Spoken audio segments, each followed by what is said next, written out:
Lion. Severely read no. No, no. None of that. I do not. That is not Dash. Lehman. Everyone has their fetishes. Lion. Shut up, I do not have fetishes. This is blatantly wrong, I Dash. Alfarius and Omegon. We will prepare the whips and bondage gear. Lion. Shut up, all of you. Imps. For the love of me, please skip. Lion lowered himself towards her, almost within her own personal space, nearly baring his teeth at her, but his eyes were telling an entirely different story that she had never before seen. Are you honestly defying me? Unconsciously using his own presence against her, a presence that would have most others running and screaming away from him. But she stood there, daring to look straight into his eyes in the most defiance he had ever seen in anyone in his life. Yes, I am. Do you have a problem with it? She could hear him growl at her, like an animal. What do you think? He asked, his voice at least 2 octaves lower, even as against her will. Selena's heart skipped a beat. Sanguinius suddenly looks as if he is mentally scarred for life. Fulgrim worryingly notices this. What is the matter, brother? Sanguinius, blushing redder than the color of blood. My psychic powers kicked in, and I had a vision of a few seconds into the future of the vid. Looks over at Lion. You are a savage. Lion, blushing furiously. Imps, what is wrong? Did he hurt her? Sanguinus, no, I just wonder how she is ever going to be able to fix that beautiful dress of hers after it was so violently ripped off of Dash. Imps. Anyway, moving on. Mortar Ion, I am so uncomfortable right now. Knowing my brothers. This knowledge should never be known. Magnus agreed. Conrad, you telling me? The drugs in my armor are about to run out. When the picture appeared again, it was once more the lion's bedchambers. There was snow frosting the windows, and the woman was dressed in furs as she entered the room again. This time, Lion had been sitting on the lounge near the fire, data slate in hand as he focused on something there. She sighed as she approached him, hoping to not be stuck against the door and have to deal with him cornering her again. News from the Great Crusade? She asked, approaching him cautiously. She wasn't sure how he would act today. She has been getting her monthly regularly, despite the almost nightly consummation. Would he be angry? No, of course he would. She just had to wait before he would say something cutting. None of your concern. I still have heard nothing about any success. Are you sure you're fertile? Rogel, I believe you have something called slow swimmer's brother. Lehman chokes on his ale again. Perturabo actually lets out a bark of laughter. Lion blushes yet again. I do not. Compared to Lehman, I am in fine shape. Lehman, and she was right. Rolling her eyes, she answered back with a snap. Well, seeing as how loving and passionate our marriage is, I can't help but see why. She didn't even have to look at him to know his reaction. Love and passion is not needed in marriage. Well, with how rosy-tinted literature and talks are of marriage, I can see your point. I can already tell this is going to be another night of you holding me down and Dash. If you're going to be lewd, woman, please don't do it near my chair. I quite like this one and wouldn't want you to stain it. She growled as she glared at the giant of a man. Stain? I'll have you know I would do no such thing, you damn brute. Excuse me for predicting another night of loveless and passionless fucking with you. Keep your words clean. I am not interested in having this conversation with you. Again, the entire damn family and even the Muggos. Like he doesn't already do that. Oh, what will be different? Are you going to tie me up and just keep me here at all times as your personal Dash? Imps, skip. Hollow projector. 0100101011010011010011010011001100110011001100110011001100110011001. Ferris, not knowing it came from the projector and not the Muggos, calm down already. Muggos, confused, canting in binary. Conrad, the end is near. The hollow projector is cursing now. If you're not going to control your hormones, go to bed and await me there. I have work to do and you are distracting, he said impassively, flicking through the reports on his slate. For father's sake, woman, it's like you try to rile me up on purpose. You are just Dash. She took many steps back and threw her hands into the air. Impossible. Can you go one day without insulting me? Can you actually act like a lady of Caliban?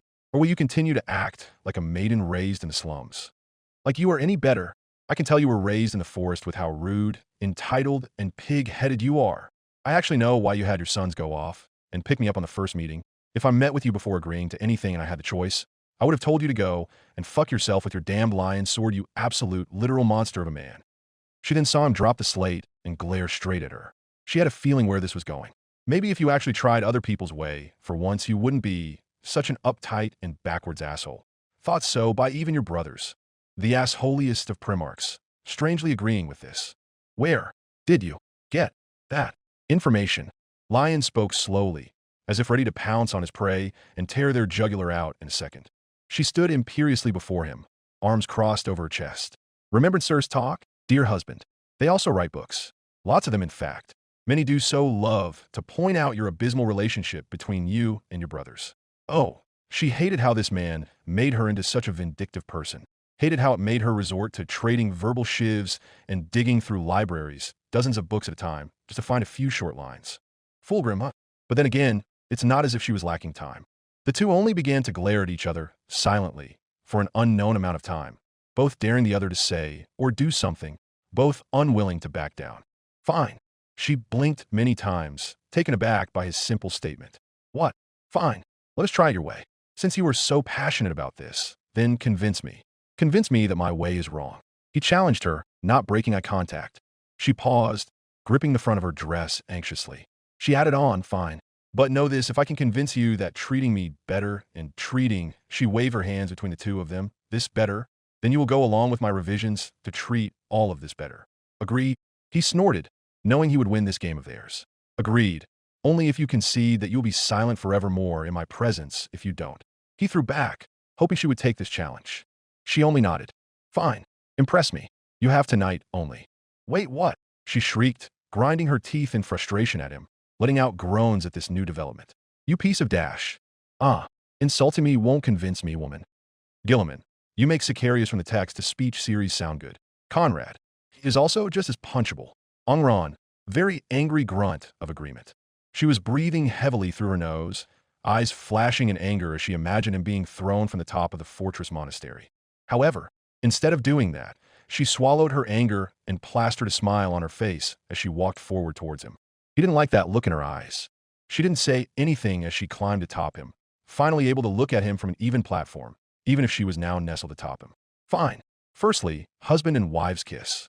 Kissing isn't necessary. Well, I say it is. You have taken my virginity and used me every night since we married, but you have not kissed me once. It's not dash. If you say those words again, you concede defeat. Lion nearly sputtered at her. I am sorry, but did you just make up a rule? You can't do that, Dash. No plan survives first contact with the enemy, she said in a sing-song voice, causing him to slightly recoil in surprise. Did she just quote his own words back at him? Yes, I can, since I am your wife and I am your equal, whether you like it or not. She roughly grabbed him on the both sides of his cheeks. Now, for once, shut up and put that mouth to good use. She leaned in and kissed him, his lips as hard and cold as stone and completely unmoving. She pulled back and looked at him with a frown on her face. This requires effort on both sides, you know. He quirked an eyebrow at her. What do you mean? She blinked once, then twice, then for a third time. Then a wicked smile appeared on her face. Could it be that the mighty Lionel Johnson doesn't even know how to kiss his wife? My, if only someone else were to hear about that little tidbit of information. Her teasing tone caused a blush to appear on his face. Even as she leaned in so close to his ear, he could feel her gentle breath. Luckily for you, I do. Now just try moving your mouth gently and go with the flow and relax. She moved back and kissed him again, this time with the lion actually reciprocating some of the movement after a moment of hesitation. And sure enough, he slowly began to return her kiss. Fulgrim, blushing, my, such wonderful passion. Lion, angry grumbles. She slowly reached down for one of his arms and guided it to her back before slowly letting it trickle lower, while with her other hand she began to reach up to cup his cheeks, easing him deeper into the kiss. She slowly began to edge her mouth away from his lips toward his neck.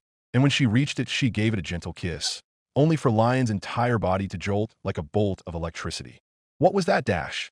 Lion demanded, nearly about to push her off of him. She stopped and looked upwards at him, eyebrow arched. Pleasure. You just felt pleasure, Lion. Don't do it again.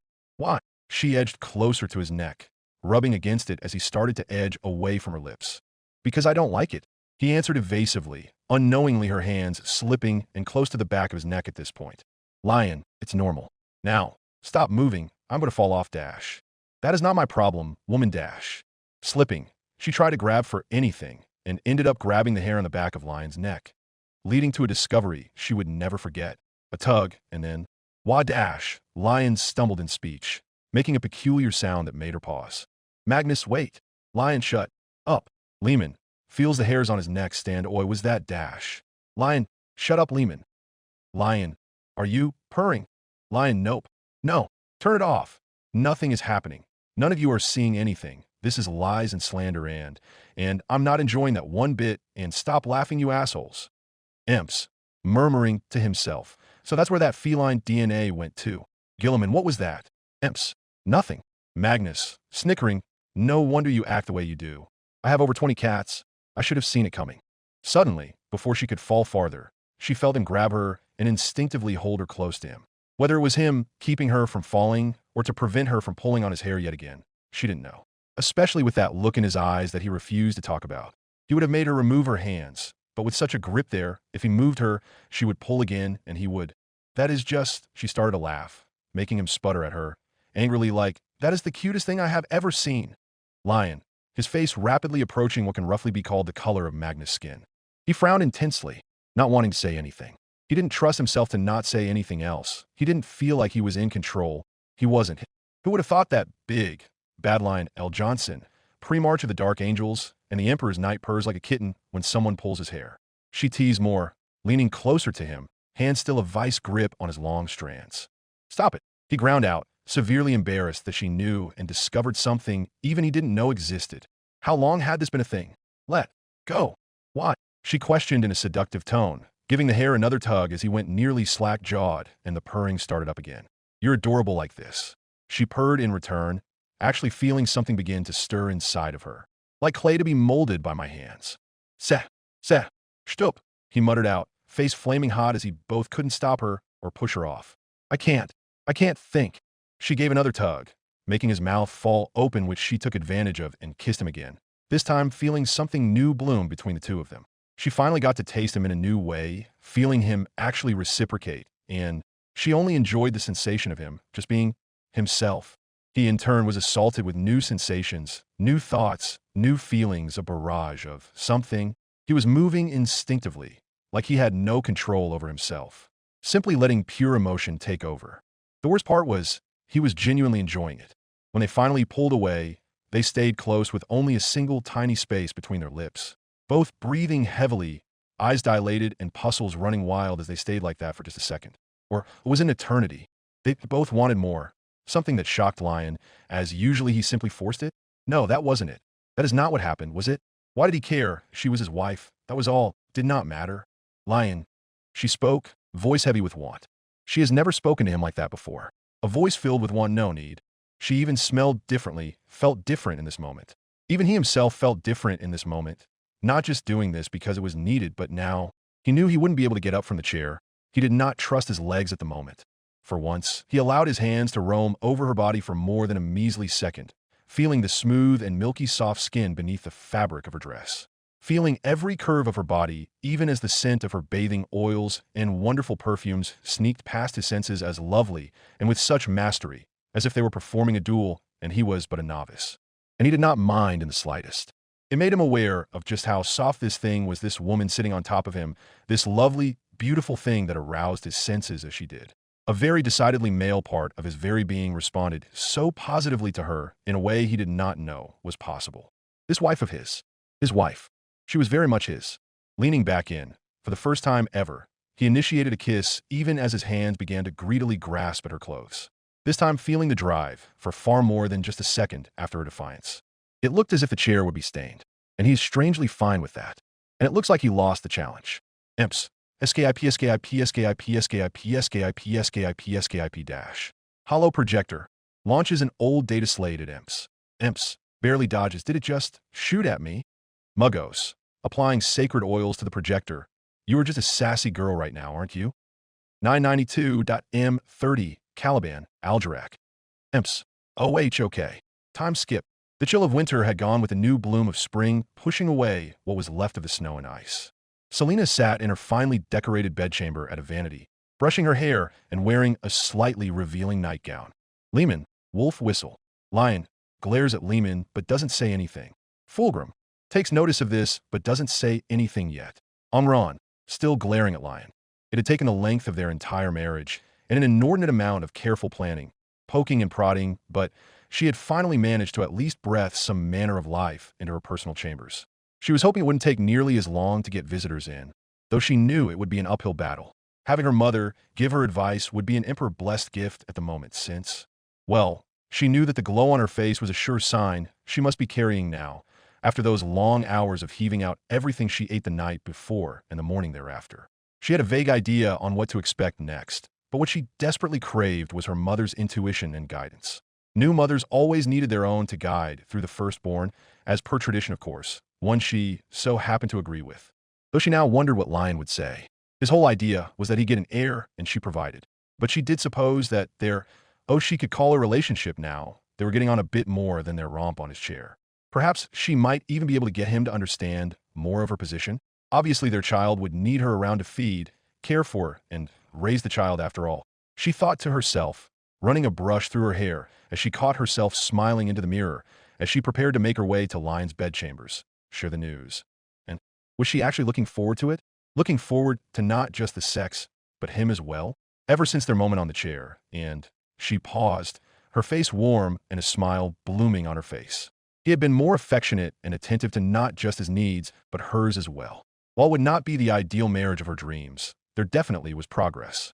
Of course, they still had their arguments, but now he let her massage his shoulders. He had not insulted her, and he was an avid learner of pleasure once she got him going. Lion takes a deep breath and schools his face, as if he is bracing for something. Magnus glances at Lion, noticing just the smallest hint of guilt. She cleared her throat and hoped no one could see her flaming cheeks. She had heard from the other ladies that once you took a husband, even if you did not truly love nor care for him, you would in time. Especially once you shared a bed and continued to do so, is possible to.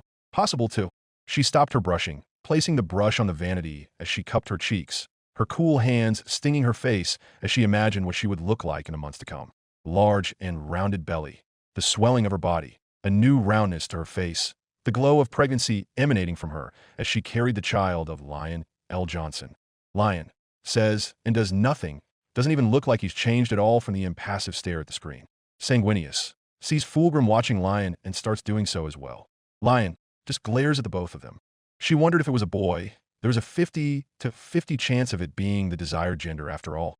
Would he be disappointed if she birthed a girl for him? He did say quite clearly that he wanted a son, what Lord did not. But with everything they shared, everything they did, everything she learned of him and he learned of her, surely it would be without issue if it was a girl. Perhaps she could bear more of his children in the future. If it had not worked the first time, maybe they could try again. Spotting the time, she grabbed a dressing robe and covered her gown, slipping on her slippers, and began to make her way to his bedchambers with the same two Marines who always followed her. Imps. There is an odd amount of tension in the air. Lion. What happens? Lion. It is what we agreed on. Magnus, Sanguinius, Conrad, and now Lorder. Oh, Imps, how bad is it? Konrad, Stern, Humus chuckling Stern. Sanguinius. That poor woman has no idea what is going to happen. Lorder. I never asked to have this power. I don't think I'm ever going to get used to it. Magnus. Give it time. It's never going to be a joy to use and have, but might as well adjust yourself to precognition. But yes, father, it is really bad. Looks towards Lion. Excruciatingly bad. Lion stares. Imps. Takes his hands, presses them together and against his lips as he takes a deep breath, gaze not leaving the vid as he watches Selena practically running to Lion. OH boy. She reached his bedchamber, already letting herself in, and bristling with excitement to see Lion glancing up at her before going back to his work at his desk. That was fine, he was always like that, surprising herself by letting her excitement show, especially since this had all begun with her wanting to simply get this over with and return to the life she had with her true family. But after learning so much about him, going through so much, she could no longer deny that she was feeling not only excitement at the prospect of raising a child with this man, but even some true, genuine happiness. She had made her way up to the working form of Lion, hoping to get a glance at his work, maybe leave a small graze on his arm before waiting for him on his bed. He did like the small touches and even the secret pleasure of his any. Lion clears his throat very loudly. Some notice just the smallest of color on his cheeks at this mention. So maybe she could. You are different. I take it. You are with child, finally? He had asked curtly, straight to the point. She did detect a new stiffness to his form, something she didn't like one bit. If he was stiff like this, he was about to give bad news, and she was very much not in the mood for bad news at the moment. Yes, I confirm it only but an hour ago, though I had my suspicions before that. Is it not wonderful news? She answered, smiling as she reached out to touch him, maybe relieve some tension and get him to speak on whatever it was that was on his mind. Finally, you will report to the quarantine area, and you will stay there until delivery. You are no longer required to come to my quarters, nor are you allowed to leave quarantine until the child has been delivered. Silence. All she could hear was the blood suddenly rushing through her head, her heart slowing down as she took in his words. Her world began to spin, her mind refusing to admit to what she had just heard. More words left the lion's mouth. Words that made no sense. Words that made her disbelief turn to fury and her fear into anger. The world began to pass as a blur. Time itself becoming irrelevant as she screamed words she never thought herself capable of even telling herself, much less shouting at her husband. It all ended with the lion standing, facing his wife, and calling for the Marines. The last image that would come to her for the longest of times was that of her slapping his face as hard as she could before being dragged away, the lion's face growing smaller and smaller as darkness took her. Imps, no, pause it right now, Muggos. The vid paused, and the Emperor turned straight to Lion, a barely simmering fury growing within. You did what? The Lion merely sat up straighter. I did as our contract stated. I wanted a son. We would marry in name only. Once the child was confirmed, she would be taken care of in all manner and kept safe until delivery. She requested peace and quiet afterwards, and that was what I gave her. She read the contract. She signed the contract. I do not understand why all of you have such strong opinions on what I do on my own time. Sungi news it. Brother, I have no words. This goes beyond just a contract. How and why is the agreed upon dash? It is about morals. Horace shouted, surprising everyone. Paperwork be damned, Lion. You just scarred that woman for life. The Lion turned to face the War Master, a scowl upon his face. She is fine, I assure you. She has food, water. She has entertainment. She has been given everything someone needs to survive. What about the child? Roebuck quickly asked. Where is he? Safe. The Lion simply answered. Safe where? Corvus asked. In the fortress? He is strong, and he has plenty of my genes. Anywhere he goes, he is safe. So, that's a note of the fortress. Where is he? Magnus finished for Corvus. I'm giving him the same upbringing I was given. My time in the forests of Caliban were hard and shaped me into who I am today. My aim is to make Gabriel as strong as I so he may be a good enough heir to take over my legion should I pass. He sighed. The forest. Are you wolfing kidding me? You're stuck your own blood child into a forest filled with demons. That's a death sentence. Lehman began to shout in outrage. Yet, John just abandon Yerkin. Is it not any different to the trials you put your own aspirants to? He is strong. He is fine. I do not understand why all of you continue to condemn this. None of this is an issue. He flippantly deflected Lehman. Simply another subject they do not agree with. He is a child of 8. The Emperor stood, attempting to reason with his son. How long has it dashed? The Emperor trailed off. Your request for leave 4 years ago. The Lion merely scowled. And your son, my grandson, has spent 4 years in a forest filled with demonic beings. The Emperor shouted, not able or even caring to stop himself. How do you know he is even alive? The Lion answered, and the Emperor argued further. But none of this was heard anymore by Conrad, who himself slowly began to stand. His mind was made up. The crime had been committed. The punishment was due now. He saw more crimes spew forth from the Lion's mouth even as Conrad lunged, going for the kill, his future sight failing to warn him about. He felt himself freeze in midair, the Emperor holding him there even as multiple custodes entered the room and began to hold him back. Unhand me. Konrad screamed. I will kill him. No. The Emperor ordered. None of you will. We shall come to a better outcome than simply death. I judge you, Lionel Johnson. I judge you. I judge you for your crimes against multiple parties. I judge you for your crimes of abandonment. I judge you. The rage and spittle that came from Conrad was terrifying, his jet-black eyes focused directly on the Lion, even as he strained against the custodes that held him back. I will never stop, not until you die at my feet, choking on your own blood. I swear it. Get him out. The Emperor ordered as the custodes began dragging Conrad away, and the tension in the room began to only rise. He will calm, eventually. Father, please, you need to help me calm down Onron. He's on the verge of snapping, and I am doing my best, and it is not working. Lorger was quickly speaking, doing his best to calm down Onron, who already clenched his fists on his armrests and reduced them to dust. The Emperor sighed. Angren, calm yourself. We shall retrieve the child, and we will make all of this right. And why would you interfere with my plans on how to raise my own heir? The Lion asked. Because we have lost enough of this family as it is, and I will have no more be lost to such a foolish action as Astartes' trials at the age of 4. I am doing as I always have. It is not as if I am abusing him. I am raising him as I once was. We shall retrieve him once enough time has passed, and he shall begin his more formal training. He scoffed. You are acting as if he is my slave, as if Selena is my slave. I treat them as I see fit. The Emperor turned his attention to Onron, who at the very moment those words left the Lion's mouth began to shake. The Emperor entered the former gladiator's mind and struggled to even try and calm him. All the Emperor could see were flashes of a blonde-haired woman, faces of 2 women mixing and phasing in and out. Lion, Horace sighed. You can't be serious right now. He rubbed his eyes in exasperation.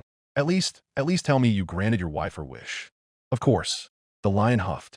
She is at Alduric, upon her floor, and left alone as she is stated expressly in the contract. Onron breathed harder, like a wounded animal. The Emperor could not stop the barrage of memories and images that assaulted his mind, the echoing voices of the women on his mind. Could not stop the images of what they suffered dancing in his son's mind's eye. Why not let her go home to her family? Vulcan asked tenderly. She has fulfilled her side of the contract, brother. It was not stated so in the contract. She will be left alone as she so herself wished. The lion sniffed. Why is that so hard to grasp? Wait alone. Magnus acquired. As in literally? Of course. The lion scoffed again. She said so. Silence took the room. But that is cruel. Fulgrim stated. Left alone, your child thrown into a pit of hell, your husband leaving you, no companions, no outside contact, nothing to distract you, not even so much as knowing what is going on in the outside world. Brother, that is not being left alone, that is slavery. Fulgrim finished, disbelief entering his voice at the final sentence. She fulfilled her side of the bargain. She did as I asked. I did as she asked. I am not a slaver. She simply has served her purpose. Lion snapped to his brothers, done with the conversation. Too much. It became all too much to hold back. The butcher's nails, the memories, the regret, and the open anger. It threw off the Emperor and let itself free as Angron roared like a wounded animal, his teeth baring themselves like a bear about to kill, his eyes wide and filled with the sight of a beast who had just seen blood. Angron stood, and despite being unarmored and without his weapons, he needed them not. And everyone in the room knew that.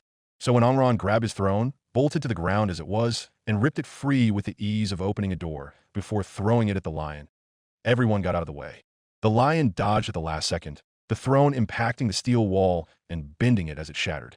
Angron, calm yourself, the Emperor shouted, standing in front of his son before Angron pushed him away. The Emperor so taken aback by this he did not even think about blocking.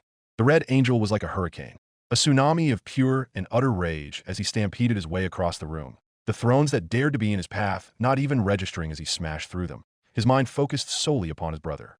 Finally reaching him, the lion drew the sword he carried with him on his dress uniform, slashing it masterfully at Angron, cutting his throat, then a slash against his chest and against his face, making Angron bleed.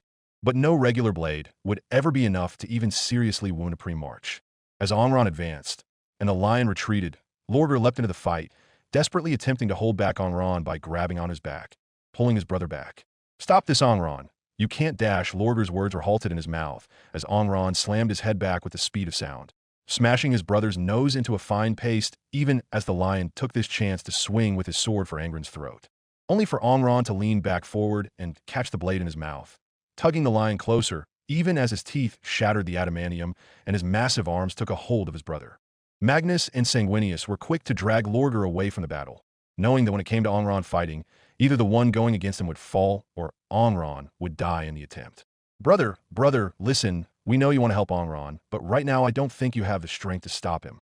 Magnus angrily muttered at Lorgar, who was struggling to get back to Angron. Magnus is right. Lorgar, we need to please stop struggling. Sanguinius bit out, not wanting a brother to jump into a fight he would not be able to contribute anything to. The lion grabbed onto Angron's throat, squeezing hard enough to tear muscle. But something as trivial as pain had never deterred the Red Angel. Angron squeezed upon Lion's ribcage, breaking ribs and making the lion growl in pain even as he lifted his brother higher and higher, until the lion was looking at his crazed, angered, maddened brother directly in his eyes, filled with unending hatred. At that moment the lion knew he was dead. Angron pulled back and threw his brother so hard that the lion flew easily through multiple thrones. The Primarch is dodging at the last second up until the lion smashed through a massive marble column that Muggos Lem had taken refuge behind, and then clean through the ornate steel wall, Angron not far behind, roaring with all his might as he went directly through the wall himself, serving to only make the room bigger. Finally snapping out of his reverie, the Emperor stood to his full height and began his march to Angron, psychically pushing away all debris and thrones in his way, with not even a single thought, much less emotion. No longer was the Emperor a man clad in wonderful dress. He was a being, radiating fury, with eyes made of pure golden sunlight.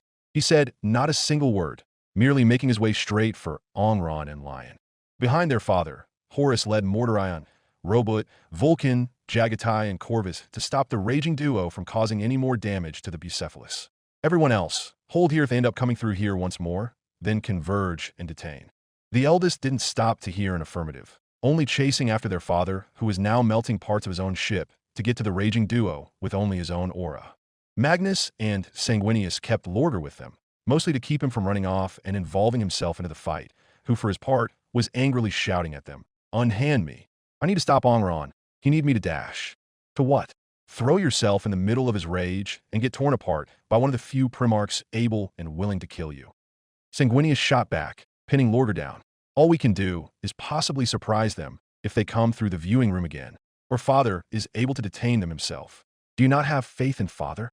Lorgar shut his mouth with an audible click. He knew it was a low blow from Sanguinius, but it made sense. Down the halls of the Bucephalus, Onron and Lion appeared as a blur to even the custodes that converged on their position to attempt and separate the two. Any that got too close being deflected by either the Lord of the First or the Red Angel. None would interrupt this duel. Even in his maddened state did Onron know that, as he swatted away any who got close enough and focused himself completely on his brother. The nails biting harder, singing a symphony of rage and wrath. They had most likely gotten through 1/3 of the ship, painting it with their blood as they went along, destroying everything in their path. Objects, doors, walls, custodes, none stood in their way and remained in one piece. The Bucephalus was quickly turned from the flagship of the Emperor to looking more like something that had been dragged out of scrapyard. The Lion could not hold for much longer. Onron was far too skilled in hand-to-hand combat, his fury too unpredictable, his hits far too brutal to block easily. Angren's arm broke. The Lion's ribcage shattered completely. Angren's shoulder broke. The Lion's stomach nearly collapsed. Angren's face was nearly caved in. One of Lion's hearts stopped working. The Lion was rapidly coming to one swift conclusion. He was losing. Onron wounded back his arm, the Lion twisting his head, only to realize at the last second that it was a feint. Another punch flew, this one aimed directly for the Lion's throat. If it landed, his brother's punch would crush his larynx, and even a pre-march could not survive without oxygen. The Lion closed his eyes and waited. Cease this madness at once. The shout, nay, the roar of the Emperor's voice made Onron stop and the Lion's eyes flip open just quickly enough to see Horus reach for and grab onto one of Angren's arms, with Robot doing so onto his other and Vulcan grabbing Onron from behind, wrapping his arms around his brother's chest and squeezing tight. Onron, not capable of recognizing friend from foe in his fury, thrashed like a wounded beast, smashing Vulcan on his face multiple times. But unlike Lorgar before, Vulcan only squeezed harder. "Father!" Vulcan shouted. "Calm him, I beg of you." The Lion stood, watching his brother roar and foam at the mouth, all the while looking at him with a look filled with pure loathing and anger. He was about to speak, when all of a sudden, he too was grabbed by Jagatai and Corvus, each on one of his sides. "What dash?" he sputtered. "What are you doing?" he demanded. "Keeping you from spewing out any more bullshit." Corvus answered even as in front of them. Their father stepped forward through the rubble of the room they were in, two of the walls long since gone along with the furniture. The Emperor stood in front of Onron and took hold of his son's temples. "Sleep." The command echoed both through reality and unreality, causing Angren's body to slowly go still and his head lull to the side, finally slumping entirely into Vulcan's arms, who guided him gently to the floor. Finally, the Lion said, spitting out a tooth, "Now let me go." "You know, brother," Jagatai began. Corvus really did have a point. "Sometimes it is best to have you stay quiet." The next thing the Lion knew was darkness, as from behind him, Mordorion picked up one of the very few remaining chairs and hit the Lion directly on his head, where he knew it would induce a coma, even in a pre-march. Finally, Mordorion grumbled, dropping the bent and cracked chair. "I thought he would never shut his mouth." As Corvus and Jagatai let the Lion fall to the floor, the other Primarchs that had remained from behind approached through the rubble of what was once the Bucephalus main hallway. "Holy shite," Lehman swore. "Are they dash?" "No, just knocked unconscious," Robot pointed out, making some of the Primarchs sigh in relief. Wandering closer through the rubble, Lorgar knelt by Angren's side and tenderly cradled his head, relieving Vulcan of his duty. How did all of this go so wrong? Sanguinius wondered aloud. "We were tense, but we pushed too hard," Magnus whispered, causing more of the Primarchs to sigh even as the Emperor stood between his two unconscious sons, looking like a statue watching over a grave. "Father," Horus prodded gently. "Are you all right?" He reached up, putting a hand on his father's shoulder. "I am. Fineorus." The Emperor rumbled, far gentler than before, but his words still echoing with lingering power. "It may be too late to admit it, but I was perhaps wrong." All of the present Primarchs stood, shocked into silence. Finally, it was Magnus who broke it. "What do you mean you were wrong, father? I had hoped that by watching these vids together, seeing this horrible future that would help US avoid making it stay this way, we would bond. A family should." The Emperor looked over to where the Lion was laying. "If I knew it would cause Conrad to attempt and do what he did, and Angren commit," he let his words linger in the air. "You can't do it alone anymore, father." Horus reminded the Emperor. "You never needed to, but it can't just be us here, stuck on this ship either." The Emperor nodded, slowly milling it over. "You are correct, Horus," he trailed off again. I require counsel that I cannot find here. Terra. Lorgar immediately spoke up from the floor where he was with Onron. Malkador. The Emperor nodded yet again. It will make the Sigillite very happy to hear that. Robot sighed. At least we got that out of this whole sordid mess. So, Corvus interrupted. We make way for Terra. No. The Emperor shook his head. No. One last thing. I promise upon my soul and throne, one last thing to do. The Primarchs held their collective breaths. Did their father not yet learn? Did this catastrophe of a fight not show him the truth? The Emperor turned to face a nearby custodes. Send a command to the helm. Make sure the ship is still capable of warp travel, and then chart a course for Caliban. The Primarchs began to look at one another before Fulgrim took the initiative. And why are we headed there, father? He had a suspicion, but he wanted confirmation. Lion's wife and child. I will not stand for his sins. The Emperor looked down at his aforementioned unconscious son just as multiple custodes apothecaries arrived. Take him and Angren to the med bay. Keep them in their comas. I shall deal with Lion later. What of Raggio? Lorgar inquired quickly, worried for his newfound nephew. Keep him away. Tell him nothing for now. Best he does not know of this. He will find out when he needs to. Robot groaned. I will see to those orders. He began to walk off. I shall remain on Macridge's honor. See to the paperwork. Seeming as we're going to the throne world, certain procedures will need to take place. And the courtesy of warning them will go a long way. The Emperor nodded even as Magnus walked by. I will go and transfer Raggio to the Fotep. Make sure my first captain keeps a careful eye on him. The library ought to distract him enough for now. Good. The Emperor acknowledged. Horus, Jagatai, prepare your sons to deploy. We will most likely need to scour that forest. Magnus, after you are done with Raggio, return at once.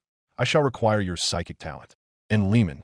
The Wolf King turned to the Emperor, one of his eyebrows quirked. That pair of wolves you have. Bring them. We shall have need of them. Leman smiled. Father, I believe I can be of help there. The rest of you, at will, until we arrive at Terra. See to your business. The Primarchs all acknowledged the Emperor's orders in their own way before beginning to disperse, just as the various servitors and serfs began to arrive and clean up the mess. The grumbling tech priest running around and doing a damage assessment as Onron and Lion were both taken away by the custodes. The Emperor himself left his sons and decided to spend just a moment away from all of them and to leave from the Bucephalus from its command throne on the bridge. Soon, the brothers all relayed their respective orders to their ships about the change of course. Some contemplated just teleporting to their own ships to process what had happened, get some time away from each other until they were at Terra, but most agreed with staying on the Bucephalus instead, deciding to suffer through these final moments together, knowing that they would finally have the time to be away from each other fairly soon. As they rested on the way to Caliban, certain Primarchs that had already fathered their offspring began to think about the past events of the past. They were so. One of the said Primarchs had been pondering something for a while now, ever since he had begun to watch the actions of Selena. Not many times did the mothers play a part in these vids, and seeing her here and now, Leman Russ began to really think about the role mothers would play and how there was one thing missing from all of the vids he had seen with him as the focus. There was no wife, no mother to be spotted at all. Where is she? Freya, a child, could not have just appeared out of nowhere. Took two to dance, after all. Where was even a mention of her? Why did she not appear? If his daughter was such a wild thing, wouldn't the mother have reined her in? Or taught her anything? Was she dead? Was that the real reason he had unceremoniously kept Freya on Macridge and away from her mother? That was a worrying thought. Until he had a better understanding or even some evidence, he wouldn't ponder on it anymore. It would do him far more harm than good to doubt himself so. His patience would be rewarded with the information he required, all in due time. Another, just the same as Leman, was pondering on his own next of kin, but for a very different reason. She had to be somewhere out there, but where? Was it Chthoniya? If that was the case, how'd she gone undetected all these years? What if it was some other planet? Cold, desolate, and remote. So far away from the Imperium, he would never find her. What had happened to his daughter? Had she even been born? Horus Lupercal was pacing, unable to sit still as he allowed his mind to wander. The War Master within him attempted to try and think about the safety of his brothers, but the idea of his daughter out there was eating away at him, gnawing at his very soul, at something far, far deeper. You want to know if she was safe? Was she all right? Was she even alive? So many questions, with little to no answers to be found anywhere. Horus strode up to a viewport and gazed out, looking at the stars. She could be out there, on or near any one of those. Somewhere. He promised himself then and there. The words of his father echoed in his mind as he did so, and the shutters began to slide into place across the viewport, preparing the Bucephalus for travel through the warp. He would find her. The shutters closed, and the Bucephalus enter the warp. The arrival of the Emperor of Mankind with an entourage of his own sons spread like wildfire amongst the noble circles of Caliban. Many were awaiting the visit with bated breath.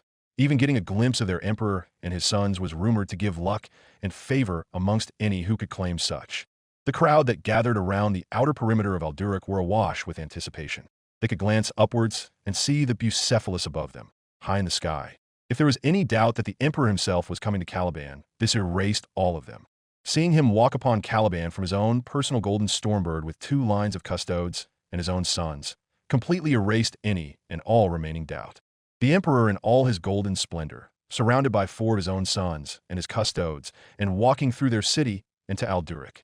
The nobles couldn't help but throw praise and admiration to their emperor, to his sons, the plebs behind them doing so as well. The children skittering between the legs of the nobles to try and get a better view. Even as the emperor and his entourage passed by, without even so much as a glance in their general direction. Despite that, the people still felt blessed at their presence, no doubt making it the topic of discussion for weeks, months, and even years in the future. The emperor cared nothing for the people at the moment. He was still a barely controlled, raging inferno here, for 2 people in particular.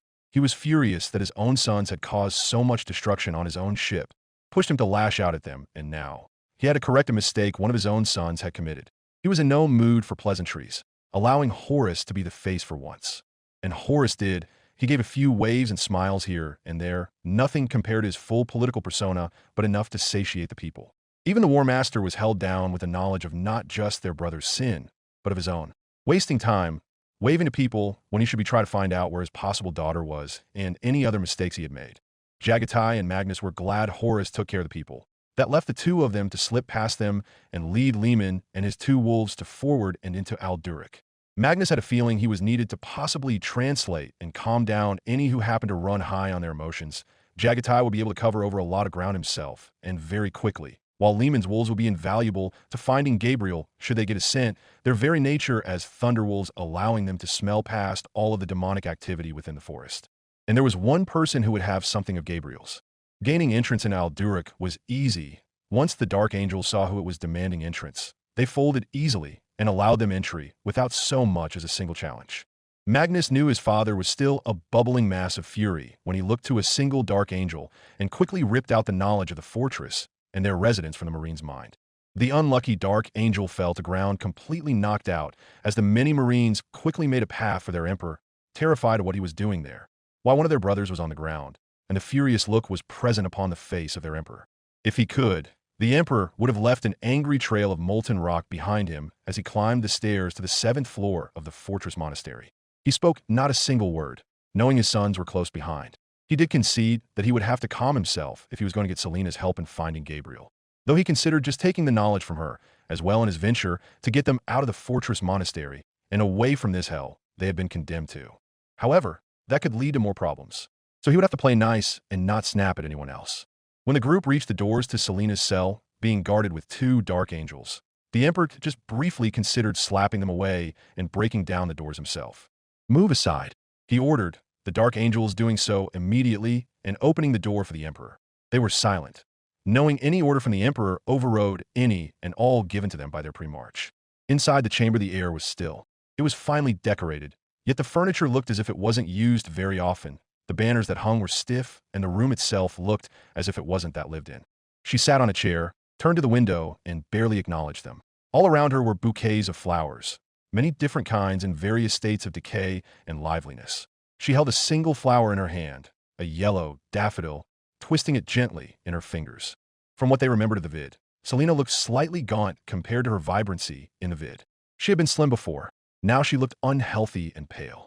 Her eyes were half-lidded, and she seemed to be speaking to herself, lips moving, yet nothing came out. The sight made the emperor finally cool down. The raging inferno within calmed as he began to approach her. She stopped twisting the flower, and her lips stopped moving. Yet she didn't look to him or even turn to him. "Lady Selena of House Garil." She didn't say or do anything. The emperor cleared his throat.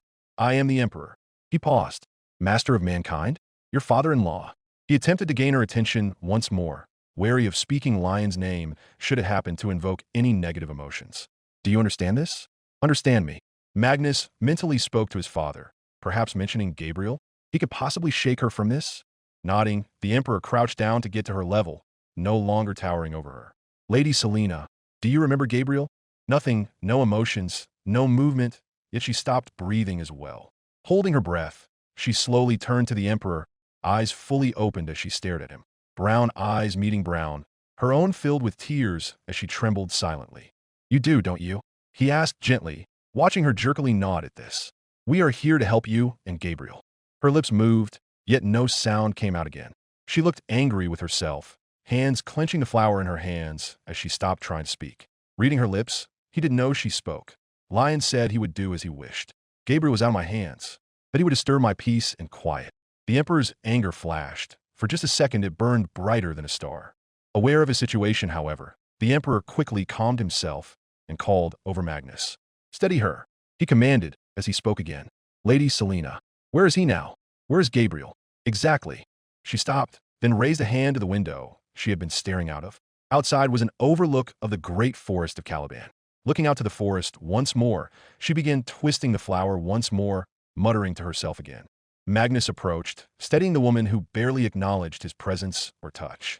Hold her, Magnus, the Emperor warned. What are you going to do?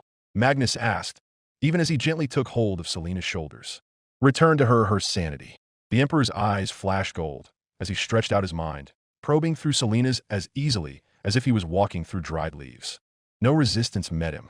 Nothing questioned him being there. No life remained. He searched deeper and deeper, hoping against the odds that there was some form of her sanity to return to her. Anything that could help him bring it back to her. It took a while, and Magnus' whole willpower to hold her together as he did so. But finally he found it. Something so treasured it kept her alive. Kept her in the world of the living. A boy. The pleased voice of an apothecary echoed. Congratulations. She sniffled, tears coming to her eyes as she reached out for her wailing newborn, being handed to her as soon as he was cleaned. The sheer joy and contentment on her face, despite being covered in perspiration and her hair plastered over her face. She let out shuddering, happy breaths, kissing her boy as soon as he was in her arms. Oh, my boy. She cooed at the crying newborn, cradling him as he was wrapped in several blankets, bringing infinite joy to her heart. My sweet little boy. She looked at him, standing off to the side, and smiled at him as well. Gabriel. She chuckled. Gabriel el Johnson. She chuckled again and kept looking at the person to her side. He has my eyes. Definitely your scowl, though. She looked back at Gabriel, who had now calmed slightly, wriggling around with his arms, his curious eyes looking around. The man approached. He appears healthy. Lion spoke, his tone hesitant and vulnerable. Will he grow fine? He is completely healthy. Her smile grew as she said that, before looking up at her husband and gesturing with the babe. Do you want to hold him? A look of confusion crossed the lion's face. I will crush him. He is far too weak. Be gentle, she whispered. Even as for the first time in his life, the lion reached out with unsteady hands and took hold of his son, cradling him. Gabriel. He spoke aloud, making his son's bright eyes swing toward his father. A strong legend. Gabriel reached out, going for his father's face, causing confusion to cross his face yet again as the newborn gurgled out something, making Lion almost panic even as the room was filled with Selena's gentle, echoing laughter. There, the Emperor spoke aloud, grabbing onto the memory and sending it across her mind, making Selena gasp, cough, and spasm as her subconscious swam back to the surface. The first thing she did was cry. She cried hard, silent, big fat tears rolling down her face. She wanted nothing more than to go back to that moment. At least then, everything made sense in a way. She had her son. She thought she still had her husband. Everything then made sense, and it looked as if it was all going to be all right. The second thing she did was attempt to rip her hair out, angry with herself, with Lion, with the Dark Angels, with her family, with the nobles, with everyone and everything. She wanted to scream. She wanted to destroy her room. Break something. She wanted to rage as hard as she could. The third thing she did was nearly collapse from worry, mind running around and wondering if Gabriel was all right where he was now. Was he okay? Was he hungry, cold? Was he afraid? The barrage of emotions would have consumed her had it not been for Magnus, who steadied her not only physically, but mentally as well. He calmed her mind, kept it from running free and breaking itself with its own jump-started mayhem. Finally, she looked ahead once more, taking in the very form of the Emperor of mankind. Magnus had to step in once more to keep her mind from going through sensory overload from all the gold, all the aura and sheer majesty that was the Emperor's aura. Selena. The Emperor spoke again, grabbing her attention. We are going to find Gabriel. You and your son are coming with us, away from Caliban. However, We cannot achieve this without your help. She nodded, waiting for his command. Do you have something that belonged to Gabriel? Anything he used a lot before? What happened? Selena stood shakily, dropping the mutilated flower that had been in her hands. She swayed slightly as she moved to her dresser, opening a drawer and pulling out an old, small, and soft blanket, the very same that had wrapped around Gabriel in his first minutes of life. She looked back to the Emperor, the worried look on her face conveying everything she wanted to say. The Master of Mankind nodded before gesturing to Lehman. That should suffice. They had tried using the Bucephalus Auspex arrays to check for life signs, but to their dismay, found not only an extreme amount, but the ones they found were worrying. The Auspex went crazy, static taking hold almost immediately. The life signs were most definitely not truly of this world. So it was with utmost speed that after making sure Selena would safely arrive on the Bucephalus, that the present Primarchs ran for the entrance of the forest, their escort of custodes and semi-willing presence of dark angels, escorting them as they finally arrived. That is the entrance, my lords, one of the present dark angels pointed out. Beyond it lies the danger. The Emperor looked to the side, where a custode stood. Report me on Jagatai's findings. Your Majesty, the custodes nodded. Lord Jagatai reports that he has successfully circled the forest and has seen no evidence of any human life. He speculates that if Lord Gabriel is alive, he is far deeper. The Emperor's face took on a grim look. If Gabriel had somehow managed to survive 4 years inside of this hell, the Emperor wasn't willing to risk him surviving another second. Lehman, he turned to his son. Call your hounds. My father. Lehman stepped forward and pressed 2 of his fingers into his mouth before whistling loudly. My lords, one of the dark angels began to speak. No hounds have ever survived the 4-dash. The dark angel's words died on his lips as in the distance he spotted the trees swinging and very loud growling coming closer and closer. After a minute or so of waiting, finally, 2 massive beasts the size of horses leapt from the forest, causing the dark angels to aim their bolters instinctively, only to have them swept away at the last time by Lehman. Fideki, Giddy. Lehman called out to the 2 massive thunderwolves as they approached their master, who in turn pulled out the blanket from before, bidding the 2 creatures to take loud sniffs of the object. A few seconds passed, and one of the wolves let out a howl, and soon, the second matched his brother. The avenue is sent. Lehman reported. Good. We go immediately. Fideki, Giddy, Hund. Lehman ordered, causing the 2 wolves to immediately bound back into the forest, the Primarchs, custodes, and the Emperor, following them suit. We've been searching for close to an hour. Are you sure the wolves are right? Horus asked, swinging Whirlbreaker for a demonic creature, shattering its head with a grunt of strength. A lot better than the wolf on your shoulders. Horus rolled his eyes at the jest and let it slide, deciding to instead stomp on a creature slithering through the leaves towards his armored boot, smashing it into paste. Magnus, do you have anything? Horus yelled, hoping against the odds. No, Magnus shook his head, though I think father is ahead of us. The Emperor had gone ahead earlier, splitting off from the group with his own custodes in hope of finding Gabriel. He's been in a right foul mood ever since what happened on the Bucephalus. Magnus ignored Lehman's shout of I wonder why. And sure enough, the tree in front of them soon fell from the fiery sword of the Emperor, cutting through it as if it was butter. My sons, the Emperor greeted, stepping closer. I believe we are close. He was not in the east side. Jagatai is swooping in through the west, as much as he can with all this thick growth. Horus knocked away the branches above him for emphasis. Clear so far. Then he shall be here. Aye, if the kid is not but bone already. Lehman grumbled, voicing the thoughts they all had aloud. Your Majesty, one of the custodes got the attention of the Emperor. Report from the Bucephalus. Something big is headed our way. We hold here then. Prepare yourselves. The Primarchs and custodes took their places in the small clearing they were in, their enhanced eyes and ears on the lookout for what was supposed to come. North, Magnus voiced, twirling his staff and casting a wave of seething warp flame, clearing out a mass of land in front of them. His prediction came true when in the distance of the newly made clearing, a massive beast emerged and let loose a bone-chilling roar before beginning its rampage towards the group. Kill it, the Emperor ordered, as calmly as if he was ordering a meal. Both Magnus and the Emperor were about to reach into the warp and strike the beast down, when, hold fire, the Emperor ordered, just as a humanoid-like thing leapt from the treetops and onto the beast's back, making it roar in pain and anger as the humanoid shoved a wooden spear into one of its eyes. The group watched in astonishment as the humanoid held onto the spear, shoving it deeper with a roar of his own to match the monstrosity, holding on for his life as the monster swung its head about in a wild attempt to get him off. Until, crack, The spear went straight into the monster's head, sinking into it, causing the beast to finally stumble, before finally collapsing to the ground. The humanoid did not waste a single second as it began to pull back on his weapon in an attempt to retrieve the spear. The humanoid creature was small, thin, but still muscular with long blonde hair that matted close to its head, covered in dry dirt and mud. It only wore a belt of sinew that held its valuables. The creature instantly turned towards the party, leveling its spear and baring its teeth at them. Even without the howls of Frecky and Jerry, they knew they had finally found Gabriel. Good. We found him. Gabriel, put the spear down and come with us. The Emperor gently ordered the boy who ignored him. I don't believe it's going to work, Father. Magnus sighed. He's likely nonverbal and most likely unable to comprehend what you want until he calms down. Fortunately, I can help with that. Just need to get close dash. I got you.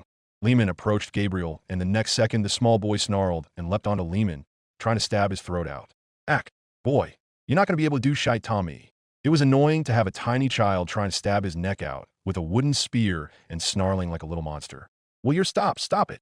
Lehman then began to wrestle the boy off of him, grabbing the boy and prying him off with a surprising amount of strength needed. He's fucking rabid. Look at him, still thrashing and snarling like he's a monster himself. The boy attempted to bite through Lehman's grip, finding that he couldn't bite through the ceramide of Lehman's gauntlet hands. He screamed in anger and tried to bite his own arm off to escape, being stopped by Lehman, who grabbed his jaw. Will you stop that? You're not going anywhere, so just calm down, Magnus. Magnus, help. Gabriel had broken a grip and was back on Lehman's face, scratching and biting at the exposed skin there, growling and snarling all the way. Horace approached. Lehman, he is a child. If you can't subdue him, I might as well. Then Horace stepped back quickly as Gabriel waved a stone knife at him, almost getting him in the eye. Actually, scratch that. Father, Magnus, you take care of it. Magnus, take care of it. He has a knife. Lehman growled, dodging the stabs that Gabriel was throwing out. Magnus, will you just come over and fix this? Oh no. Magnus sang in a sing-song voice. He has a knife. Lehman cannot handle a boy with a knife. Perhaps all of this could have been avoided if you had followed my plan from the beginning. Boys, the Emperor chided. Stop fooling around and let Magnus calm the boy. I have had enough of this world. Magnus Sayat. All right, Father.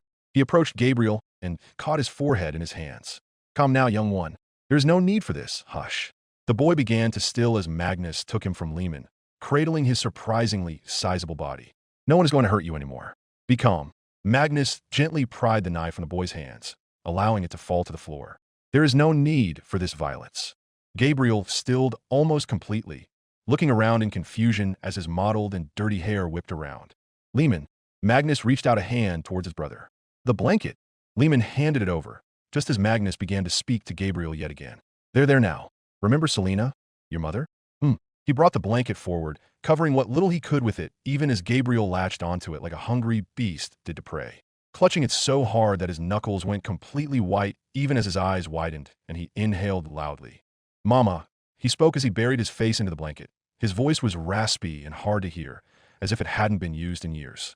The syllables unfamiliar, the words not really his own, but it was enough to possibly try and speak again after many, many years. Calmer now, the boy peeked back up at the men, big brown eyes calm and now curious. What was left of his innocence was on full display as the air around them grew silent.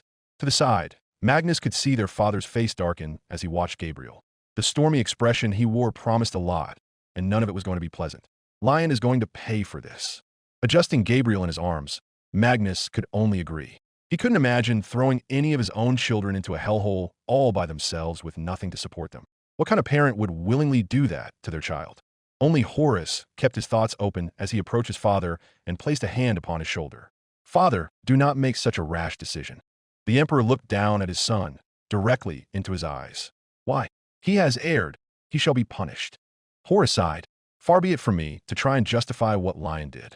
But if I may be the devil's advocate here for just a moment. The Emperor nodded. Did Lion know any better than not to do this? The Emperor puffed up at the idea, a conflicted emotion coursing through him. He is a Primarch. He should know better than to do any of this. I crafted all of you to be perfect, or as close to perfect as possible. You should have known better. I do not make mistakes. Didn't you admit to messing up on the dash? Do not finish that sentence, Lehman. I have had enough of your petty squabbling for this day, for this century. The Emperor took a few deep breaths, calming himself, so preventing himself from causing another scene. Enough. Clear the area for transport. Burn it down if you must. We are leaving now. I don't care if all of the damned forest must go. Tell Jagatai to convene with us. I shall not have Gabriel go through the rigors of teleportation at this moment. But Father Dash. Enough. I don't want to hear another word from any of you. The Emperor sighed, attempting to calm himself. We shall speak of this on Terra, that I promise you. As the Emperor and the Primarchs, along with the Custodes, returned to the Bucephalus, Gabriel didn't let go of Magnus for one moment, desperately clutching to him as if the Cyclops was going to toss him away at any second. The boy was positively starved for affection and comfort. That is until he saw his mother. Selena had already been brought on board the Bucephalus while they were searching for Gabriel. She had been pacing uncontrollably, muttering to herself about everything that could be going wrong and shooing away the apothecaries attempting to tend to her, hoping against odds that her baby was okay. When the two saw each other, she wordlessly made a beeline for her child, desperate to have him back and already close to bawling at just the sight of him. Gabriel immediately wriggled his way out of his uncle's grip and ran for his mother, slamming into her with the force of a macro cannon, clutching desperately onto his mother's dress as if it was his lifeline. The relief on Selena and Gabriel's faces, embracing each other and saying nothing for a moment, was enough to make a few who witnessed the reunion turn away. They were given a few moments before Magnus and an apothecary of the Thousand Suns approached them and gently got their attention. Pardon, I did not interrupt, but we must check over Gabriel and make sure he is free of any demonic taint. After that, our brother Mordorion will personally oversee him. There's a lot to go over, as you know. Magnus spoke gently, not wanting to startle either of the two. Even if he was no expert in pediatrics, even the Red Sorcerer knew that those years alone in the forest would have impacted Gabriel in ways they wouldn't be able to comprehend. Selena nodded, still holding on to her son and refusing to let go while sniffling. Her boy was too thin. He looked more like a tiny muscular adult than a child.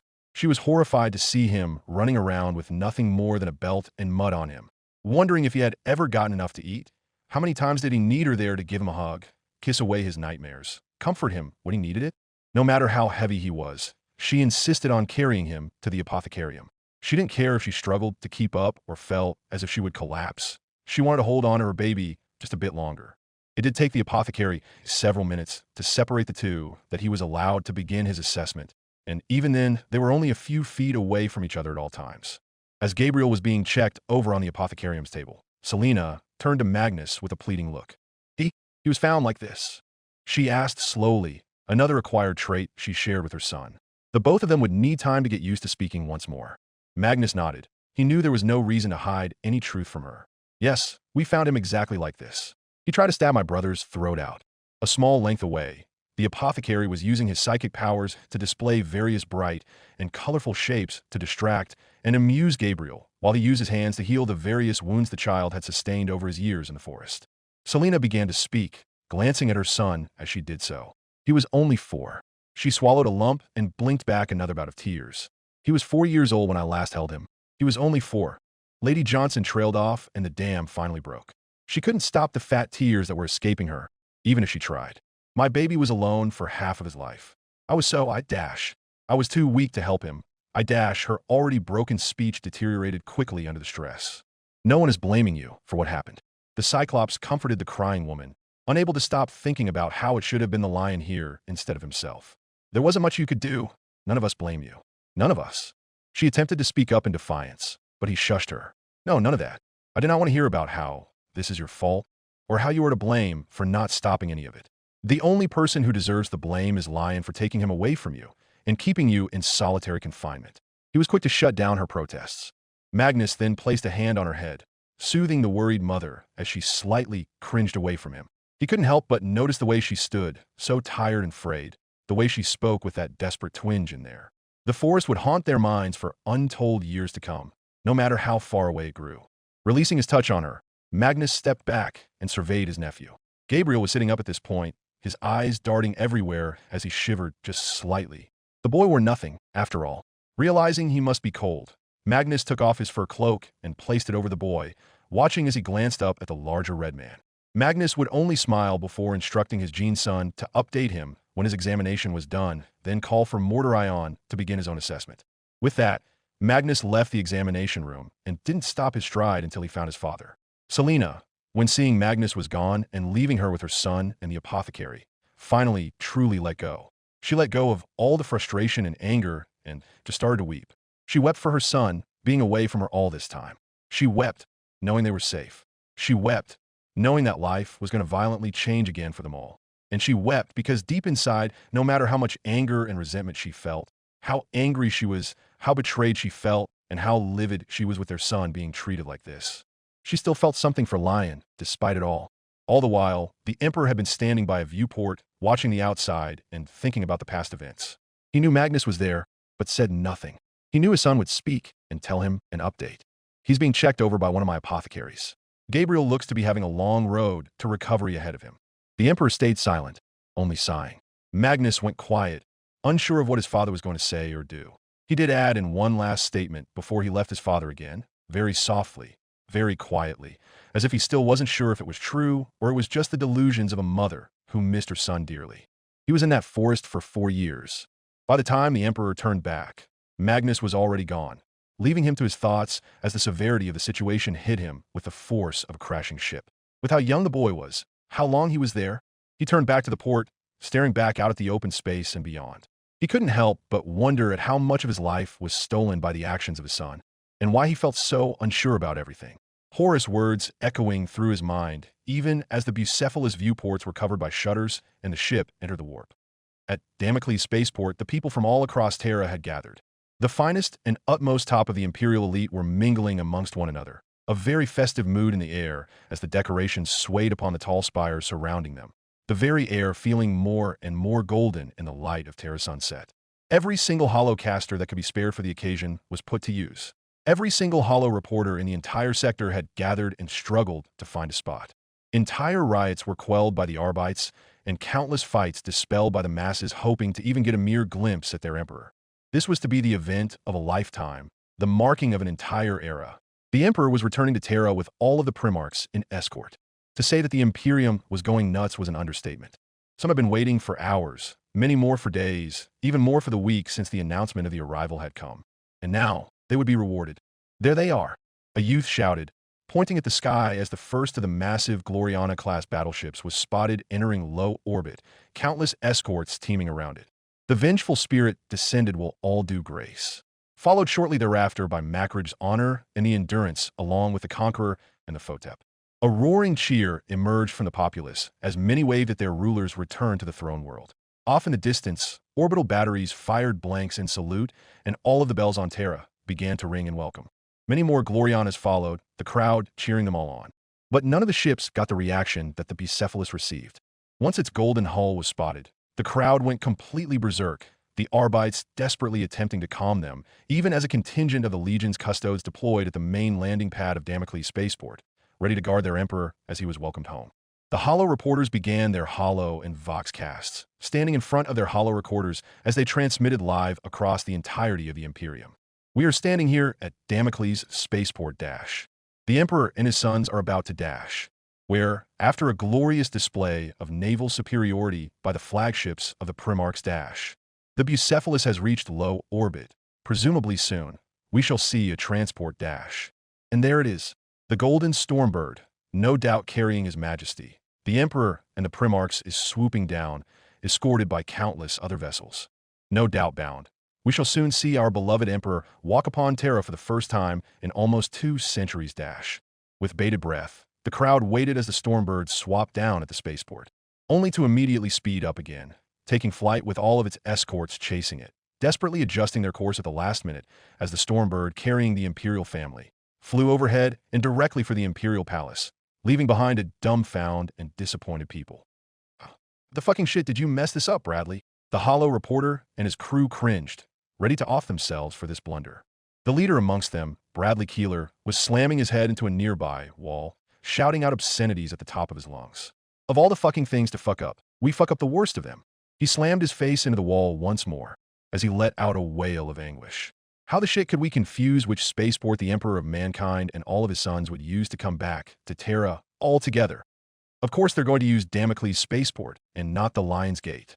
Sir, perhaps if we hurry, we can make it to Dash. Don't you understand, Eurus? We're too far away. Even if we were to run there as fast as we could, we'd get there to see the tail end of the damn parade. Most of the people there have been waiting for days. Why would we leave at the last possible second to come to such an event? Bradley leaned against the wall, sliding to the floor. We're so far away. We're going to miss out on the story of a lifetime. The crew looked sheepish. Some were despairing and were considering becoming servitors for this colossal failure. Everyone else here on Terra is going to record footage of this moment. Everyone, but us, that is. We're going to be the laughingstock of the Remembrancers and the Hollow Net, and our careers will be ruined. Bradley buried his face in his hands. Let's face it. Might as well throw in the towel and give up. No one is ever going to give us work again after this blunder. Clearing spaceport. Clearing spaceport. The crew stilled, listening to the vox above them calling for a clearing. They brightened up, setting up their equipment for recording. Bradley, get up. We might be able to get something. The hollow reporter looked up, sniffling and wiping the dust off his face. Yeah, custodes. As much as I would love to get footage of the custodes, they're nothing compared to the Imperial family. Chin up, it's still something. Yours pointed out. Oh yes, let us get more footage of the golden statues. As if there isn't enough of that floating about everywhere in every single archive. Bradley complained, Euphratai is never going to let me live this down. Little Bradley the Holocaster missed out on a huge story while his damned older sister is riding on a Gloriana and being a damned remembrancer. He sighed heavily and stood up, dusting off his uniform. Fine, if this shall be my last holocasting, might as well be presentable for it. Careful, sir, starting to sound like a grot. Shut the fuck up, Carl. Do not compare me to a grot. He glared at the man. At least my job involves more than holding a holocamera. Well, at least I do research on my job. Bradley let out a noise that sounded as if he had choked on his own spit. Fine. He straightened out his uniform. Are we ready to film some golden toilets? Incoming Kraft. Clear the spaceport. Incoming Kraft. Clear the spaceport. Sir. Yours began, looking up at the approaching craft. What? Bradley asked. Don't tell me that after 6 years of palace duty, you're afraid to film custodes. Come on, Yoris. Oh, no. What? Bradley snapped, his patience gone. Spit it out, damn it. Yoris made a circling motion with his finger, causing Bradley to turn and look at just what was causing all the fuss. That was a stormbird. That was a golden stormbird. That was the Emperor's stormbird. Holy fucking Emperor's balls and nutsack. Bradley swore. Yoris. What? Yoris snapped back. Give me my eye augments. Holy shit. Where are my eye augments? I know I am seeing shit again, Dash. Bradley, calm the fuck down. I can't find them, Yoris, Dash. Yoris walked over and shook his friend. You don't have eye augments, remember? Oh shit, Bradley murmured. You're right. A loud whine was heard behind them, as the Stormbird's engines began to cycle and the heavy transport landed. Bradley hurriedly made himself presentable and the hollow cams began to record. Ladies and gentlemen of the Imperium, my name is Bradley Keeler. He smiled. We are here at the Lion's Gate spaceport, where the Emperor along with the rest of the Primarchs have just landed. Using the screen on the front of the holocom, Bradley saw as the custodes walked down the ramp and formed a protective corridor for their Emperor. And here comes the Emperor Dash, Bradley began, seeing the massive form of the ruler of all mankind begin to descend the ramp. And as we can see, escorting him is the newly appointed War Master, Horace Lupercal along with Dash. Bradley swallowed, his nerves almost getting the better of him as more and more Primarchs kept coming down the ramp, followed by, and I believe we are seeing a baseline with the Primarchs, escorting what looks like a child Dash, then something in Bradley clicked. The Child of the Lion, Lord of the First Legion himself. Spitting image, if I do say so myself. While we cannot see said pre-march amongst the procession, it is indeed a glorious sight nonetheless. The massive gate leading deeper into the Imperial Palace began to creak open, more custodes appearing on the other side as it did so, and the holocam crew hastily moved to be slightly closer to the procession of the Imperial family. We are now approaching His Majesty. Bradley swallowed such a massive lump he thought that when it hit his stomach that it would pull him to the ground. What would you ask such high and noble people if you had the sole chance to do so without a crowd drowning you out? Your Majesty, my Lord War Master, he asked as he bowed slightly, before stretching out a Vox receiver towards the Emperor and Horace, who looked at him with a bemused and serious expression. Any comments about your return here? Why the entire family? Is there any comment on the family silence for these last 2 Terran months? Horace leaned forward. No comment. Were his only words, even as the Emperor himself kept walking, no words having been said on his part. Bradley, desperate to get as much as he could out of this moment, stretched out the Vox receiver towards all of the Primarchs that got close enough to be picked up by the Vox. Bradley very much terrified of reaching beyond the companions which walked by their side. Primarch Lehman, perhaps a comment Dash. Piss off, the Primarch said, moving onward. Got no time for reporters. Of course, if you please excuse me, your lordship. Bradley hastily bowed out and stood before his holocam even as the Imperial family entered the gate, to what appeared to be. Bradley's eyes widened further. It appears as if the Emperor, along with the Primarchs, are being greeted by the Lord Regent, Malcador the Sigillite himself, along with the Captain General of the Legio Custodes, Constantine Valder, at the gates. The Emperor approached the Regent, the Vox receivers unable to pick up their conversation, but the Regent appeared rather angry as the gates closed on them, leaving only a few custodes just as the Stormbird took off again and Bradley nearly collapsed. Not even a minute later, countless craft began to arrive, all of them bearing reporter tags, and once their eyes began to meet Bradley's, he smiled. He would never again have to work so much as a day in his life. The Imperial Regent was furious beyond belief, standing stiff and the air cooling heavily wherever he stood. When the Emperor and his sons had come close enough, the Regent did not waste any time to show his displeasure. As I recall, your last message sent to me was that your return to Terra was to be postponed. You gave no reason, you gave no notice afterwards, and there have been no orders from you for 8 weeks. He hobbled closer and closer, his face getting more and more red as his nerves finally started to short out, and he began losing his patience with the Emperor, pointing his staff at the man in question and shaking it with barely restrained anger. Do you have any idea how much work has piled up during your little standstill? The gears of your Imperium have stalled during your time sitting around and doing nothing. There are tithes that still are being paid. We still need a decision on the infrastructure reform you proposed before your last message. Not to mention the reports of new planet compliance has reached a standstill. And who has to deal with all of this? I do. I have to work around all of this while you sat around and have done nothing. The Regent was furious, continuing to rant at the Emperor of Mankind. Mal, listen. We did not sit around and lollygag. A subject of great import had come up, and it was in dire need of attention. As you know, you sent me the vids, and as a family, we had to address it. While it may not have gone as smoothly as I had hoped, there was still much to be learned. The Emperor answered smoothly. Malcador paused. His fury was still bubbling within. He did ask, "What vids?" "I never sent you any vids. I send all of our documents via dataslate and, at worst, on plastic flimsies." The Emperor scoffed. "Come now, Amael. Enough of the jesting. I have had more than enough jests and insubordination for one lifetime these past few weeks. I have not sent you any vids. I sent over my latest report in preparation for your imminent arrival. Then you sent me a missive that you will be delaying that and left me to care for an entire Imperium while you sat around and did nothing. Countless people on countless planets with countless leaders all wanting my attention dash. Enough, Mal. You sent me the vids. You sent me the vids of the future. You started all of this. You were the one to stop me from coming to Terra, and I will not stand here and let you shout me down like some insolent child like Olivia always did." "Oh, so this is about her again." He scoffed. "Please be my guest and fetch a revelation. She might just be of help explaining to me why you raised Nysiria. That is complex. I will not stand for you to belittle me and my decisions in front of my Primarch's dash." "Oh, I am sorry, Your Majesty. If I were to have received this information, I could have kept the gears going. Perhaps even have welcomed you back here with open arms."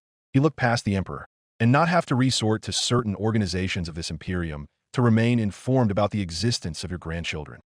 I was not even aware they existed until days ago. Don't try and make me out to be the bad guy right now. I have had enough of everyone pointing their fingers at me and blaming me for everything that goes wrong." "Oh ho ho, enough was it? Is that why you are back here with all of them, Revelation? What of Onron and Lion? Slumbering peacefully, are they? Did you finally push and bend where you shouldn't have? That was settled. I'm here to get my ship repaired and to finally get these issues resolved.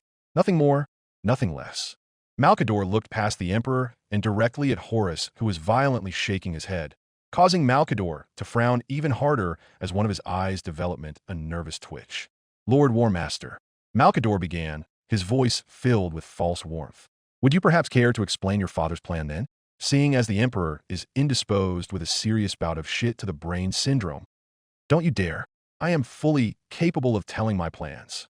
Horus rolled his eyes. "Well, it started like this." He paused. "Actually, you might want to sit down for this." 30 minutes later. Really, the Sigillite had been silent during the entire explanation. He was silent during the first part. Then the other. He was silent during the appearance of the chest, silent during the raising of Nysiria, and finally the flyby of Caliban. This happened. As surely as the sun shines, Sigillite. Horus sat back, having explained much in a short amount of time. "I'm confused about the first part as well. You denied sending Father the vids. I only wish I knew who did." "A mystery for another day, brother," Magnus muttered, done with the conversation and wanting to get away from everyone. Desperately, Malcador sat in the chair of the drawing room they were in, tapping his staff against the lush carpet floor, thinking it all over, one tick at a time. "Revelation." He finally spoke. "You need help. That is why I am here, Mal. I require your dash. I didn't say my help. You need her help if you are to dash. No, no, I do not need her help, Mal. I have done fine for these last 5,000 years. I am fine keeping her on Molech where she is safe and nothing bad is happening to her. I don't need her to coddle me or any of that. I am fine. I am doing what is right. I am right. I've always been right. If I wasn't, would any of you be following me at this point? The Emperor snapped, standing and towering over Malkador, his golden persona taking full charge. Malkador merely continued tapping his staff on the floor. Almost foregone now. He spoke as he matched the Emperor's gaze, not backing off for even a second. 2 gone, with almost another 2 to join them. Revelation. Malkador tilted his head, letting out a tired sigh. If that isn't a sign, combined with the fact that if time had continued unchanged, that we would all be dead within a decade, I sure as shit don't know what is. He flinched. I no, I don't make, but I did. I did what was right. I did it all. I made the right. And no, I made the wrong, right? He roared and decimated a nearby wall. I did what was necessary. Then confess. Malkador gestured with open arms. You need her and you need that part dash. All of you. Out. The Emperor suddenly glared at the Primarchs, eyes completely golden. The Primarchs quickly stood, looking to Malkador, the only sane one in the room at the moment. The Regent waved them off. Go. I have had your apartments readied. They booked it out of the drawing room, right as some war masons came by to begin repairing the decimated wall. Selena and Gabriel having long since already been sent to the Lion's apartments. Revelation. Malkador sighed, feeling the weight of his old friend's stubbornness upon his shoulders again. It is a repeat of M3 New York all over again. He scratched at his short hair beneath his head, wispier and thinner by the day. He was far, far past the time to die and be reborn with his memories intact, his looks and powers identical. And he was postponing it all for this. You are acting as if you were going through a divorce. Not just with her, but yourself. This is nothing like New York. She was being difficult and refused to see our way. I agree with you there, actually. This is nothing like New York. At least back then, you still had your humanity to keep you grounded. I am human. No, you are not. Malkador now shouted in return, standing to his full height, looking up at the Emperor, staring him directly into his golden eyes, not allowing the fear to cloud his judgment. Not with the way you behave, like some sort of psychopath. You toy with the feelings of what you still truly consider your own children, of who you convinced even me that they are your children. Have you gone insane in forgetting what they are to you? Or are they so to you only in word? They are my children. They're our children, mine and hers.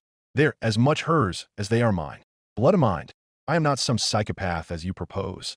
I am their father. Everything I do for her, for them, is right.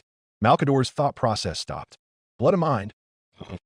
He cooled down finally, his golden persona falling away as he slumped in place, a great weight finally off his shoulders. One of many. Revelation. Malkador starred in disbelief. Does she know? He asked in desperation. Did you at the very least tell her? He attempted to speak, but the words kept failing him. On his 7th try did he speak. I haven't spoken to her in thousands of years, Mal. So, that is why they are all men. Malkador shook his head. It had nothing to do with the formative process. Because there was no formative process. They started out as embryos. Embryos from between you and... Malkador trailed off. Her, he confirmed, sighing and sounding as if there were thousands of troubles sitting atop him. Erda will be disappointed, that is for sure. Malkador sighed, now leaning on his staff, feeling every bit of his old bone and muscle that were barely keeping him up. I could care less what the harpy wants. Sitting down once more, unable to stand much longer. I'm not wrong. I can't be wrong, Mal. Malkador shook his head. It's not that I care about that, Revelation. And it's not as if I can try harder. Malkador looked at his friend.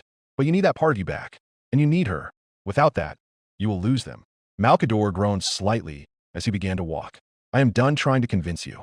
He walked to the grand door on the end of the drawing room, it being opened for him by the custodes, showing the hall beyond, lit with the last rays of sunlight, causing the lumens above to flicker on. Go rest. Think on this. We shall convene tomorrow for the details and how to proceed. He continued walking, the tapping of his staff now echoing from the marble floor as he did so. His mind already working on how to plant certain transports, carrying certain information on a certain world. Chapter 18. Meanwhile, too, in which we take a break, something is regained and people are doing things again. 000.M31. Terra, the Imperial Palace, the Emperor's apartments. Captain General Constantine Valder was standing guard in the very late hours of the palace's night cycle. His Emperor and Master peacefully asleep, as all the while Constantine kept a watch inside his helmet's HUD for any news which he would relay to the Emperor upon his awakening, or if need be, even awaken his master himself if the news bore the need of such urgency. That was the moment he heard something. Foo dash. The cry of anger was so strong that even he, along with the other 7 companions stationed alongside him, simply froze. For the first time in a very long time, a time most couldn't recall, they felt as if they didn't know what to do. Usually they had a plan for everything, not feeling fear or apprehension in so long. But now, they were unable to comprehend what was going on anymore. That couldn't have been Dash. The companion was interrupted from speaking further by extremely loud shouting coming from inside the Emperor's apartments. Fuck, I was a fucking moron. How could I have been such a backwards fucking idiot? Should we investigate? Asked another companion. They then heard what sounded like furniture being smashed and priceless artifacts being shattered even as the very walls around them trembled. We should most likely allow for the Emperor to cool down a bit first, said Valder in response before more shouting came from the apartments, making the companions shiver in response. Fucking bullshit. 8 weeks of hell and crap for almost fucking nothing. I could have been doing literally anything else more productive than that horrible excuse of a family bonding session. Perhaps the Sigillite is needed here, or at the very least, the War Master. Further spoke Valder as the other companions nodded furiously in response. Suddenly, something smashed against the doors to the apartments, so hard it almost drove the massive golden doors clean off of their hinges. Perhaps we should all depart and search for them, with haste. With that said, all of the present custodes ran as fast as their legs could carry them. Inside of the Emperor's apartments. I was such a golden-loving, empty-headed oaf, I even managed to forget that while I discarded my humanity, my sons did not. What the actual fuck was I thinking? The Emperor blindly stumbled around in his half-naked form, using only the massive sheet from his bed to cover himself, which incidentally made him unaware of his own actions even more. I should have seen that Lorger worshipping me as a god and refusing to stop, even after I scolded him multiple fucking times, that he was under the influence of those shit-ridden galactic tumors. The Emperor stumbled into a delicate nightstand, made in the 19th century upon ancient Terra. It promptly crumbled into nothing.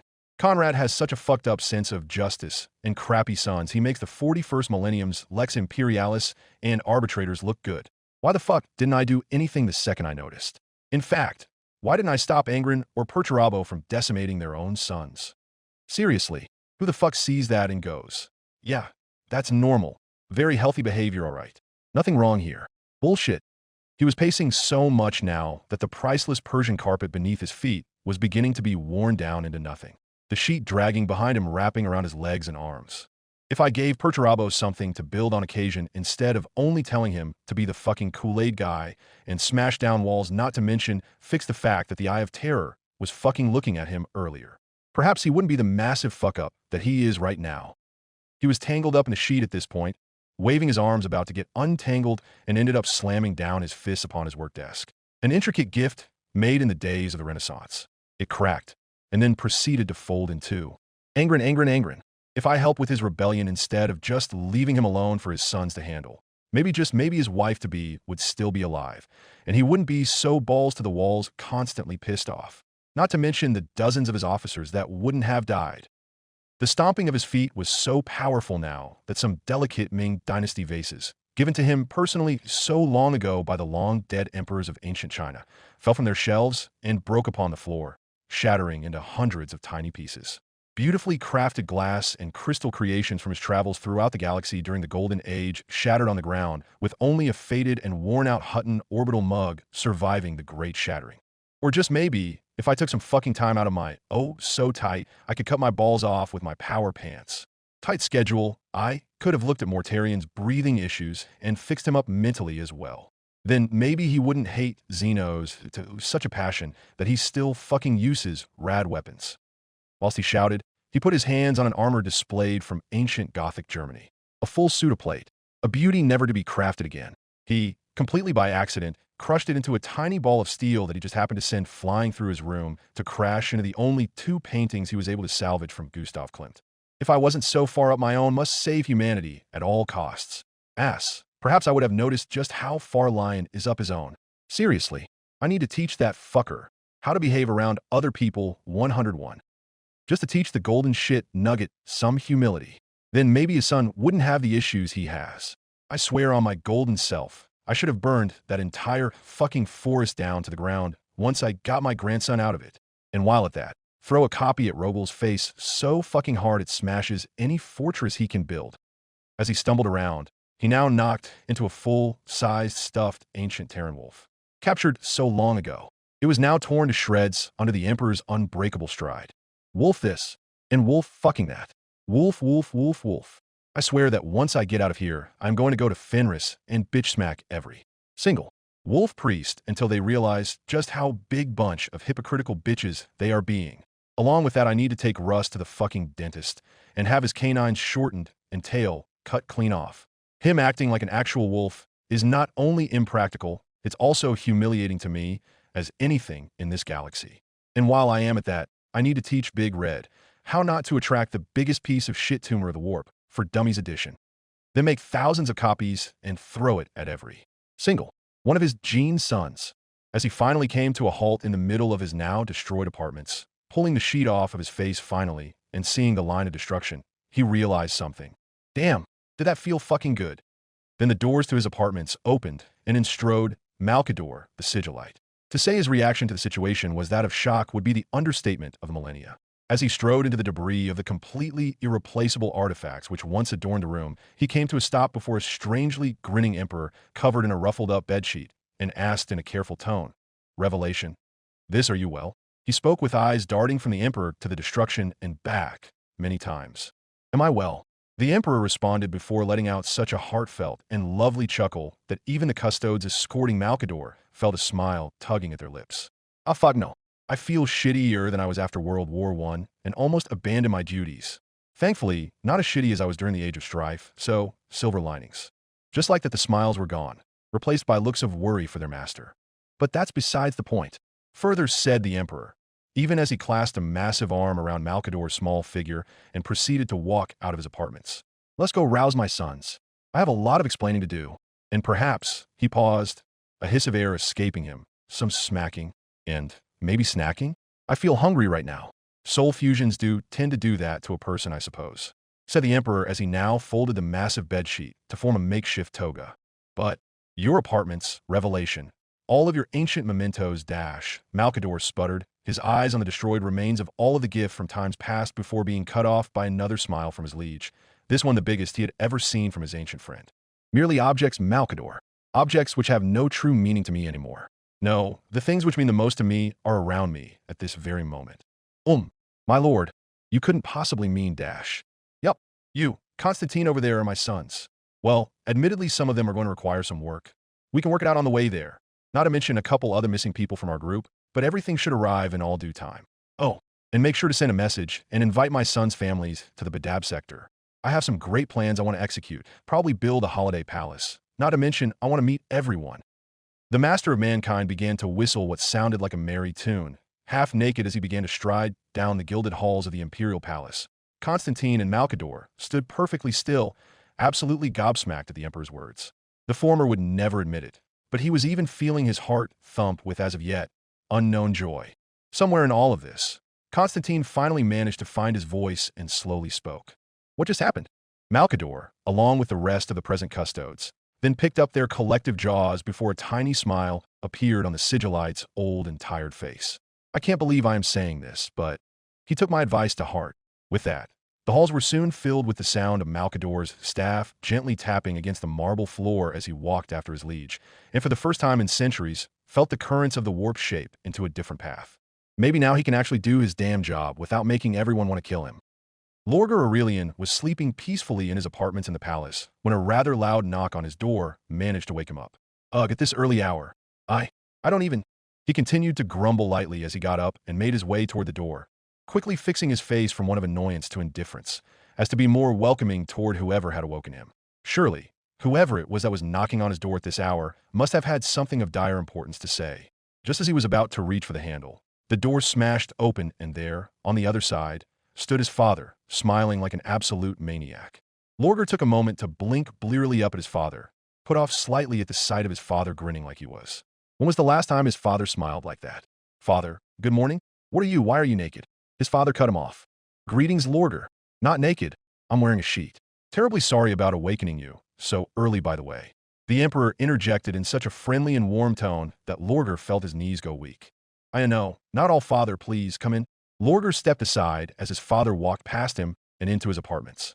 Sure enough, he did see the Emperor's improvised clothing of what looked to be a golden satin sheet formed into a toga. Lorgar suspected that his father was most likely ill.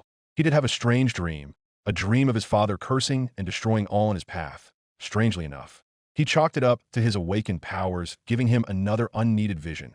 But perhaps there must be some truth? Perhaps his father truly was sick and needed something? Can I offer you some tea, perhaps, father? Or would you like me to call the serf for something else? Asked Lorgar tentatively as he sat down on a massive couch, his father sitting down next to him, causing him to go on edge just enough to make the Emperor frown slightly before plastering another smile on his face. Thank you, son, but no. I came to apologize. Lorgar felt his mind come to a sudden halt. It was as if everything in the universe stopped making sense at that moment. I'm sorry, but what? You burned down a forest with Magnus only days ago, raged and stormed your way back to the palace, and screamed at Malcador of all people. What happened in the past 8 hours to cause this sudden change in you? He asked in a moment of disbelief, leaning away from his father just a hair, eyes squinting as if he was trying to find something attached to his father, making him do something like this. The Emperor's smile transformed into one of sadness as he further explained. I'm sorry about how I treated you. I am especially sorry about Monarchia. I know it is far too late for it, and I cannot do anything about it now, but I still love you, my son, and I want you to know that I only did what I did because I wanted to protect and teach you a lesson.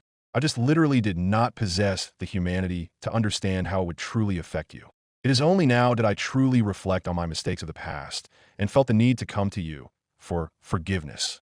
Lorgar continued just staring at him in silence, eyes widening just a fraction.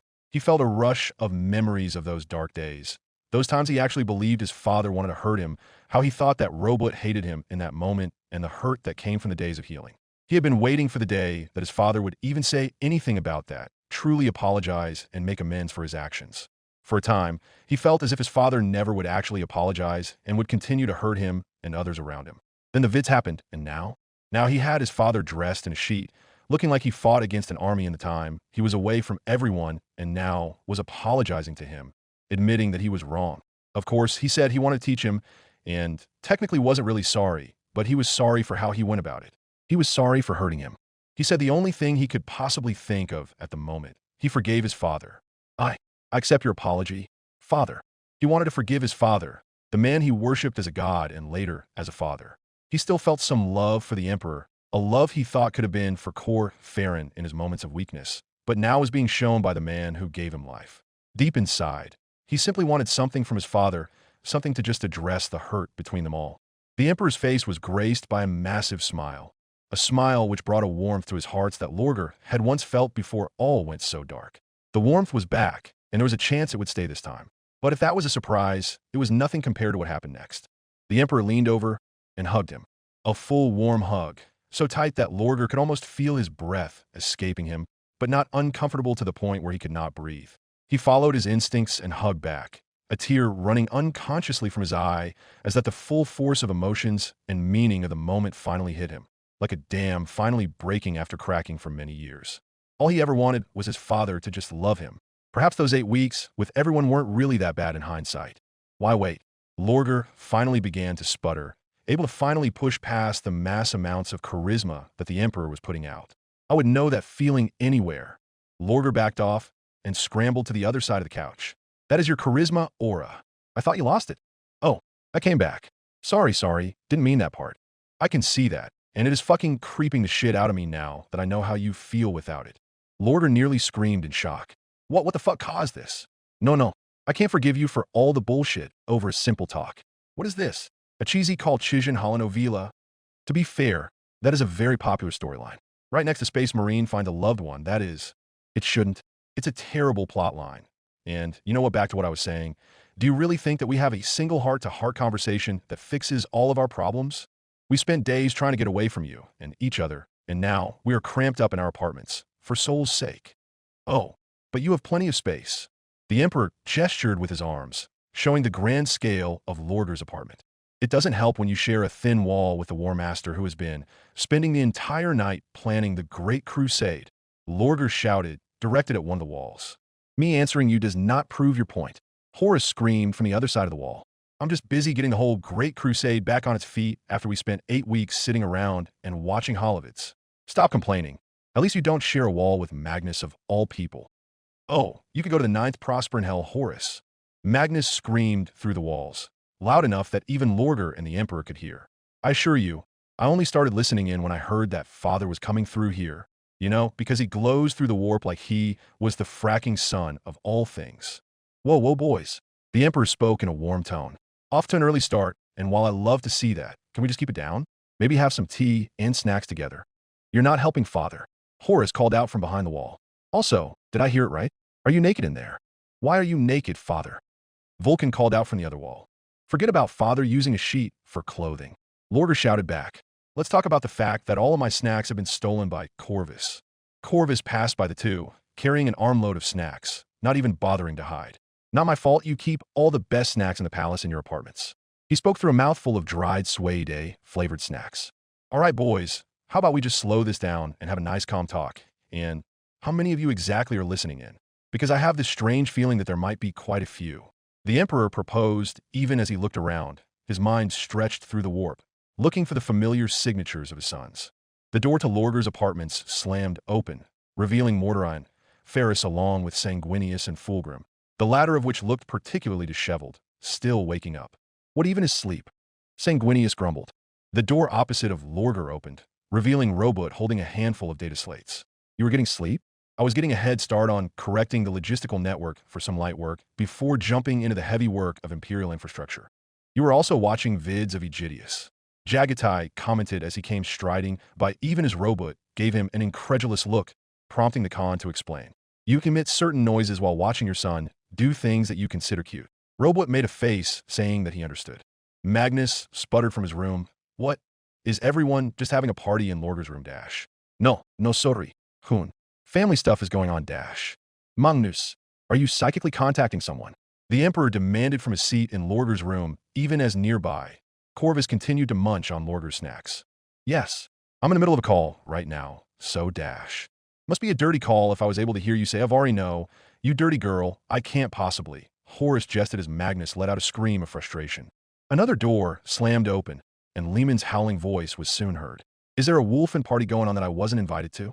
He asked, even as 3 scantily clad ladies ran from his apartments and down the hall, giggling as they went, dodging all of the Primarchs as the Wolf King himself came out of his apartments behind them. Why shite? He swore. If there are this many of you, why did nobody bloody tell me? Lehman, Mordorian nodded at him. Why are you naked? What? He looked down at his naked form and laughed. Well, you see, Morty, I don't know how much you know about girls, especially not Terran-born nobles, but they are frisky, and when things get down to business, Dash. No. Fulgrim intervened. We do not require the details of your acts of copulation, Lehman. Fulgrim chided, trying to smooth out his sleep-ruffled hair. Thank you, Magnus again. Why? Lehman asked. Father's gone naked. Why can't I? Do you really want to follow Father's lead in that regard? Horus asked, now opening the doors to his apartments, knowing he wasn't going to get any more work done. Father is not the best role model, nor the best father in the galaxy. Corvus sniped at the Emperor, still munching while Lorgar was attempting to wrestle away his snacks. Well, not that it matters much. Mordorian piped up. But since we are all gathered in this lovely grox manure of a meeting in Lorgar's room, didn't we try to spend at least a day trying to get as far away as we could from each other? I can answer that one. The Emperor smiled. Since we have arrived back on Terra, he has attempted to assassinate Lion no less than 6 times.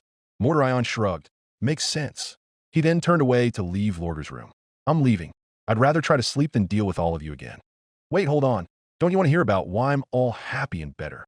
The Emperor asked, hoping against all odds that Mordorian wouldn't leave and cause a chain reaction of others leaving as well. I could not care in the slightest. Mordorian quickly snapped back. I did not spend all that time trying to get away from you and everyone else to get roped into a hug session and talk about our feelings. He shuddered. I just want to get away from you and everyone else. Good night. Isn't it? Horus thought a bit. 3 in the morning? I give no fucks. Mordorian put his arms up in the air. Absolutely zero. And besides, it's not as if we are all gathered. We're a Perturabo in Rogaldash. I am present. The echoing voice of Rogel Dorn came from somewhere. Mordorian sputtered. Of course you damn well are aware. The sudden noise of an incoming object hurtling through the air alerted all of the present family to Lorgar's fireplace, where, After a few more seconds, Rogel's armored form appeared. "Good morning, father, brothers." He dusted off his armor, showing just how well polished it was, despite the heavy labor. "I am now truly present. Did you just come in from my chimney? That doesn't explain where Perturabo dash." A hidden wall in Lorger's room slid open, revealing the Lord of Iron in all his armored glory as he strode out. "What? Okay," Lorger shouted, clapping his hands together in one sharp clap. "Can we talk about the fact of how, somehow, every single one of you has access to my room in other ways than through my front door? Implying we all don't have the same amount of exits in our own rooms," Robot muttered to himself, going back to work. "All right," Lorger swore. "You all want to play? We're going to play." He turned sharply towards the Emperor. "Father, how about you explain to us all how in the living hell you got your charisma back?" "Shit, he's going to explain something."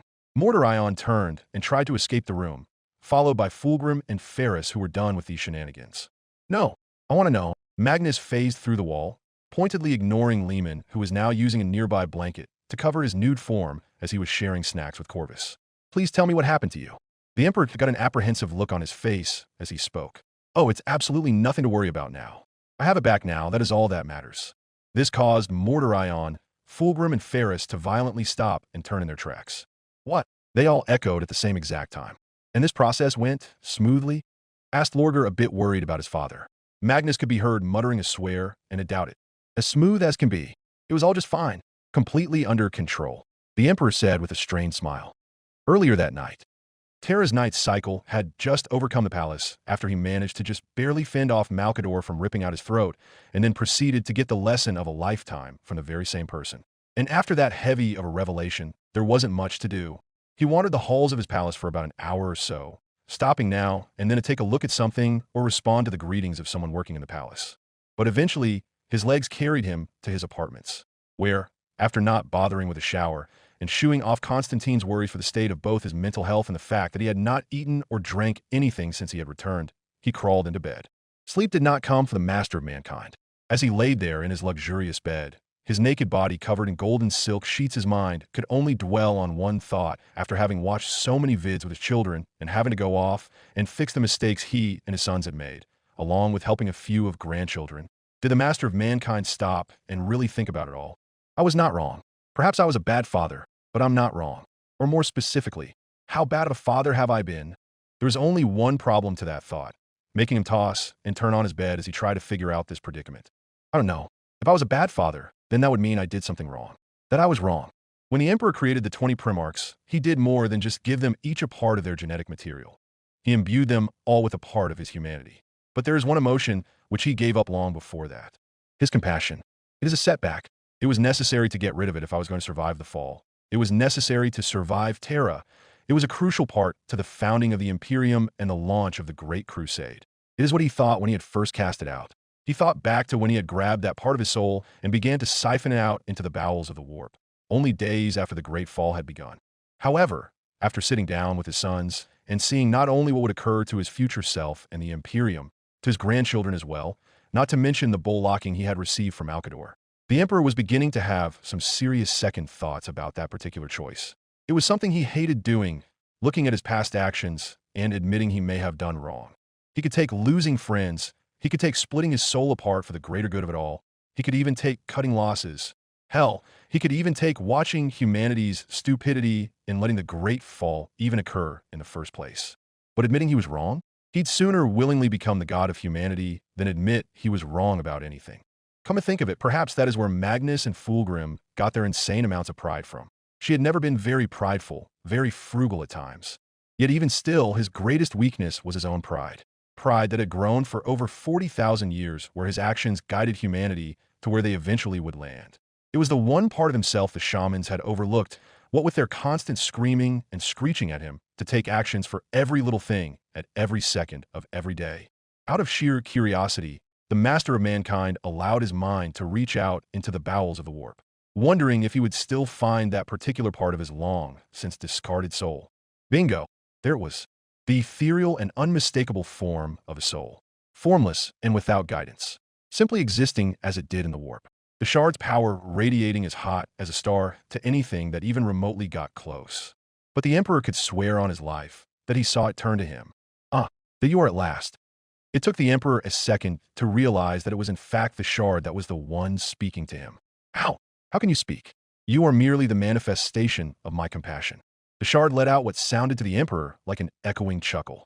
Our compassion over the course of over 40 millennia grew to such a size it could be a being of its own. Therefore, the formless mass did what looked like a flip. Ta-da! I was born once you cast me out from yourself. I did not truly realize how large my compassion really was. I wonder how much of my soul was composed of compassion alone. The Emperor trailed off as he thought back to his actions past the exorcism of his compassion to all the way to now. Wait, does that mean I've been akin to something of a colossal douchebag over the last few centuries? Oh, you have no idea. You bitter, spiteful, hypocritical man. Let us not forget the fact that as time went on, more and more of yourself ebbed away due to this wound you inflicted upon yourself. The Emperor's psychic manifestation just stood there for a moment, taking it all in. It certainly answered his question earlier. So, I became a dick? The biggest dick in the galaxy. And trust me, you had some stiff competition in that regard. It was the only conclusion he could have reached at the moment, even as the shard spoke again. So, are you ready? Ready? Ready for what? Spoke back the Emperor in genuine confusion. Why, for me to come back. You have no idea how lonely it gets with only the interwarp to keep your company for 3 centuries and the occasional passing by demon. Besides, someone has to smack some sense back into you regarding being a fracking human. It might as well be yourself. The master of mankind just stood there again for a second, allowing for the revelation to sink in. Accepting you back is the same as admitting I was wrong to cast you out in the first place. Okay, ready or not, here I come, said the shard as he started flying toward the Emperor's psychic manifestation. Wait, what? No, screamed the Emperor in desperation. Nope, already decided. You're getting your compassion back. Be ready to feel like the biggest turd since the Eldar fucked the galaxy into warp storm mania. No, you can't just do it. Once more screamed the Emperor as he futilely raised his arms in defense and attempted to pull back his mind from this place, only to realize that he was far too late. Already doing it. And then the merge happened.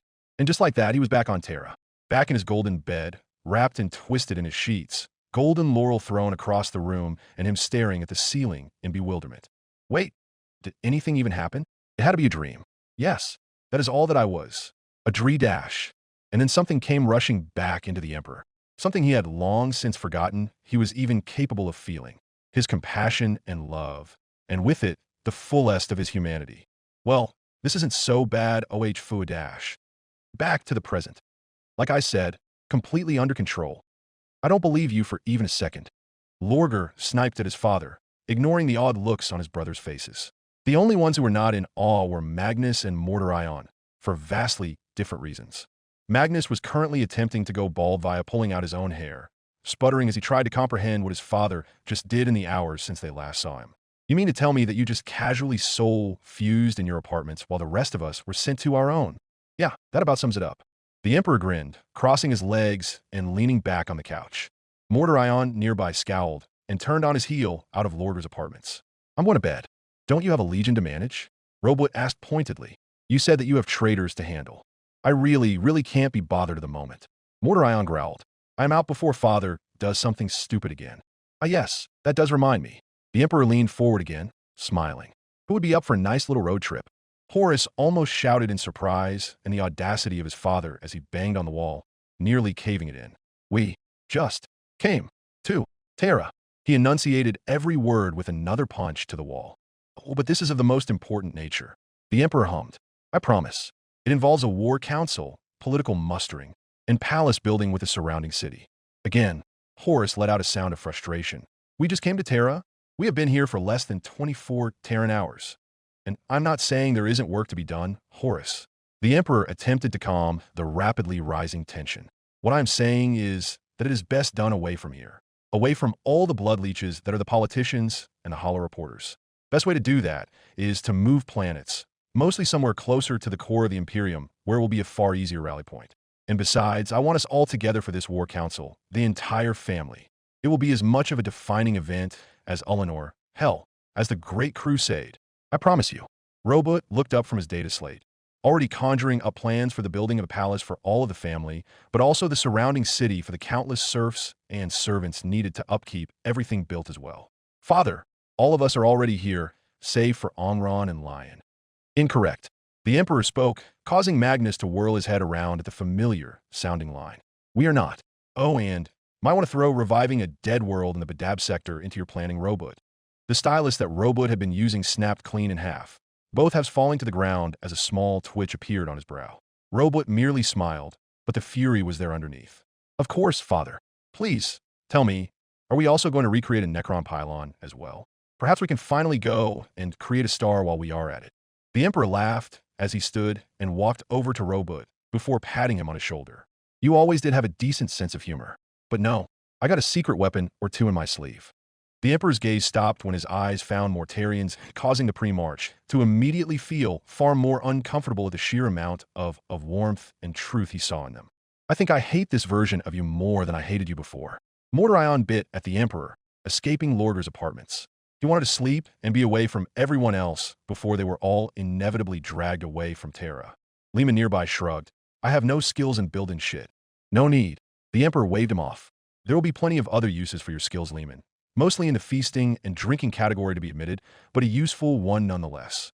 Nearby, Horace slammed his head hard enough against the wall of Lorder's room to chip away the outer layer, being startled to find two pairs of eyes looking back at him as the false wall slid open, revealing Alfarius and Omegon. What? Have we missed? Another hidden fucking entrance, that's what. Lorder grumbled under his breath. I swear, I don't think I can hide anything in here anymore. Twins. The Emperor smiled at his boys. Glad you're here. I need you two to get ready. You're going to be enacting what we talked about. They cocked their heads, quiet and waiting for what their father was talking about. The gathering. You will receive your instructions on the way. Just make sure you're armored up and have everything you need. The twins only grinned. They did so love it when they were allowed to run rampant. And remember my boys. The Emperor pointed with both hands at them. The chaotic route. Later on in the day, his sons noticed him as soon as he stepped into the massive gathering hall. Father, why is it that you had us all meet here? And with all of our luggage, no less? Cautiously asked Guilliman. You surely don't mean to? When Robot saw the look on his father's face, he sighed deeply. Of course you do. You mean for us to depart without so much as a few days of preparation. The Emperor smiled before answering as he strode right into his group of sons. There was a sudden coughing noise from behind the Emperor. He turned to find Malkador standing there. Indeed, the Emperor laughed. But not to worry, I have, of course, thought of it all. Even Malkador will be joining us. The Sigillite's face showed genuine surprise at the gesture. I will. Yep, you don't get to have a choice on this, said the Emperor as he walked over to the Sigillite and put an arm around his shoulders, some of the Primarchs getting quite a shock at the gesture, wondering how their father had managed to become even more casual since the morning. Mortarion let out a loud, long groan. I have work to do. I can't just be dragged around by you. I have to finish up my checkups on Gabriel, write up a meal plan, and get him started on his own road to recovery. Not to mention, I need to get back to my legion. Not to worry, Morty. The Emperor waved him off. Gabriel is under the best of care. And so too is your legion. Constantine and the rest of the War Council will take care of things while we are away for, say, oh, I don't know, a month tops. Did you just fucking call me not the best in my own field? Mortarion grumbled to himself. Revelation. Will you stop pushing responsibility onto other people? Malkador intervened before things could get uglier. You're supposed to be doing your job. Malkador spoke in a barely concealed tone of fury. Don't you worry, Mal. I have worked my fingers to the bone to make sure everything is in perfect order. The Emperor then muttered under his breath, along with all of the custodes I could get my hands on, doing paperwork. Earlier, during the same day, my lord, I beg of you not to do this, pleaded Constantine Valder, who was beset with fear and apprehension of what the Emperor was meaning to do. The Emperor sighed, a resigned look of defeat on his face. I have to Constantine, it is the only way now. He looked on grimly, now dressed in his regal uniform, finally finding time to dress himself. Sire, there has to be another way, interrupted Tribune Custodes, R.A. Endymion, desperate to stop his liege before he could go any further with this, quite frankly, ludicrous idea. Yes, sire, there has to be another way, added Tribune Custodes Jezeric, one of the original 30 custodians ever made by the Emperor. I beg of you to see reason, your majesty. Surely the scribes can dash. He attempted to add before being cut off by the Emperor himself. My companions, I value your advice greatly. However, it is far past time that I take up the more menial duties of my office again. Bring them in, all of them. All of the present companions held their collective breaths as the roof above the Emperor's massive office opened, and it dropped hundreds of literal tons of paperwork. Constantine, who was completely covered in the paper, poked his head out. Sire, Excuse my crude language, but how by all of the stars are we supposed to do all of this all in the same day? Same week, even. A voice from above said, I'm not sure this can be done this year. Another companion, slightly bigger than his brethren, appeared from the massive mountain of papers, holding a flamer above his head, and inclined his head toward the Emperor in an inquisitive motion. No, we cannot fall back on that solution again. This time, we stop avoiding menial work, responded the Emperor, a look of determination on his face. The companion wielding the flamer tilted his head, sadly, before stowing the flamer away, hoping to perhaps get a chance at it later. Now, all my companions, call in any custodes you can. We know our duty, and we shall do it, said the Emperor in a cheerful tone, even as he produced a quill with some ink, all the while all of the present custodes face-palmed and groaned at the obscure reference. They were going to have to limit him doing that from now on yet again, weren't they? Just like the old times. Excuse me for saying so, sire, but I am worried that since you have gotten back your humanity, you have been acting far too cheerful. Spoke R.A. Endymion, being located on the massive chandelier of the room, the pressure and force from the paperwork being so strong. It threw him skyward, and he grabbed onto the first solid object that he could. The Emperor chuckled before answering. Nonsense, my companion. Like I said, I feel like I've been sitting on board a golden throne for 10,000 years without moving a single muscle, while everyone loses 95% of their brain cells and destroys my life work, while I watch in agony, unable to do anything about it. Oh, and my nose would also constantly itch. That is an oddly specific comparison, whispered Jezeric to the custodian with the flamer, who nodded while also raising his shoulders in an act of exasperation. Oh, and before I forget, now, spoke the Emperor again. I worried. I am Emperor. Yet again the sound of a collective facepalm and groans came from the custodes. R.A. let his body drop out of pure frustration from the chandelier, his armored form molding his shape perfectly into the paperwork-covered floor, thick enough to fit two of him standing on top of each other. He isn't even using it, right? He muttered, his voice muffled by the fact that his helmet was embedded in the floor now. This was going to be one hell of a day. Back in the present. Malcador's eyebrows flew up into his hairline at this. You have? How dash?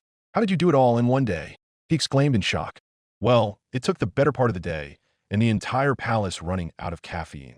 The Primarchs and Malcador could swear they heard some nearby companions mumble something about dying from boredom and using the flamer. Sanguinius glared at his father, muttering, It was you. But I did it.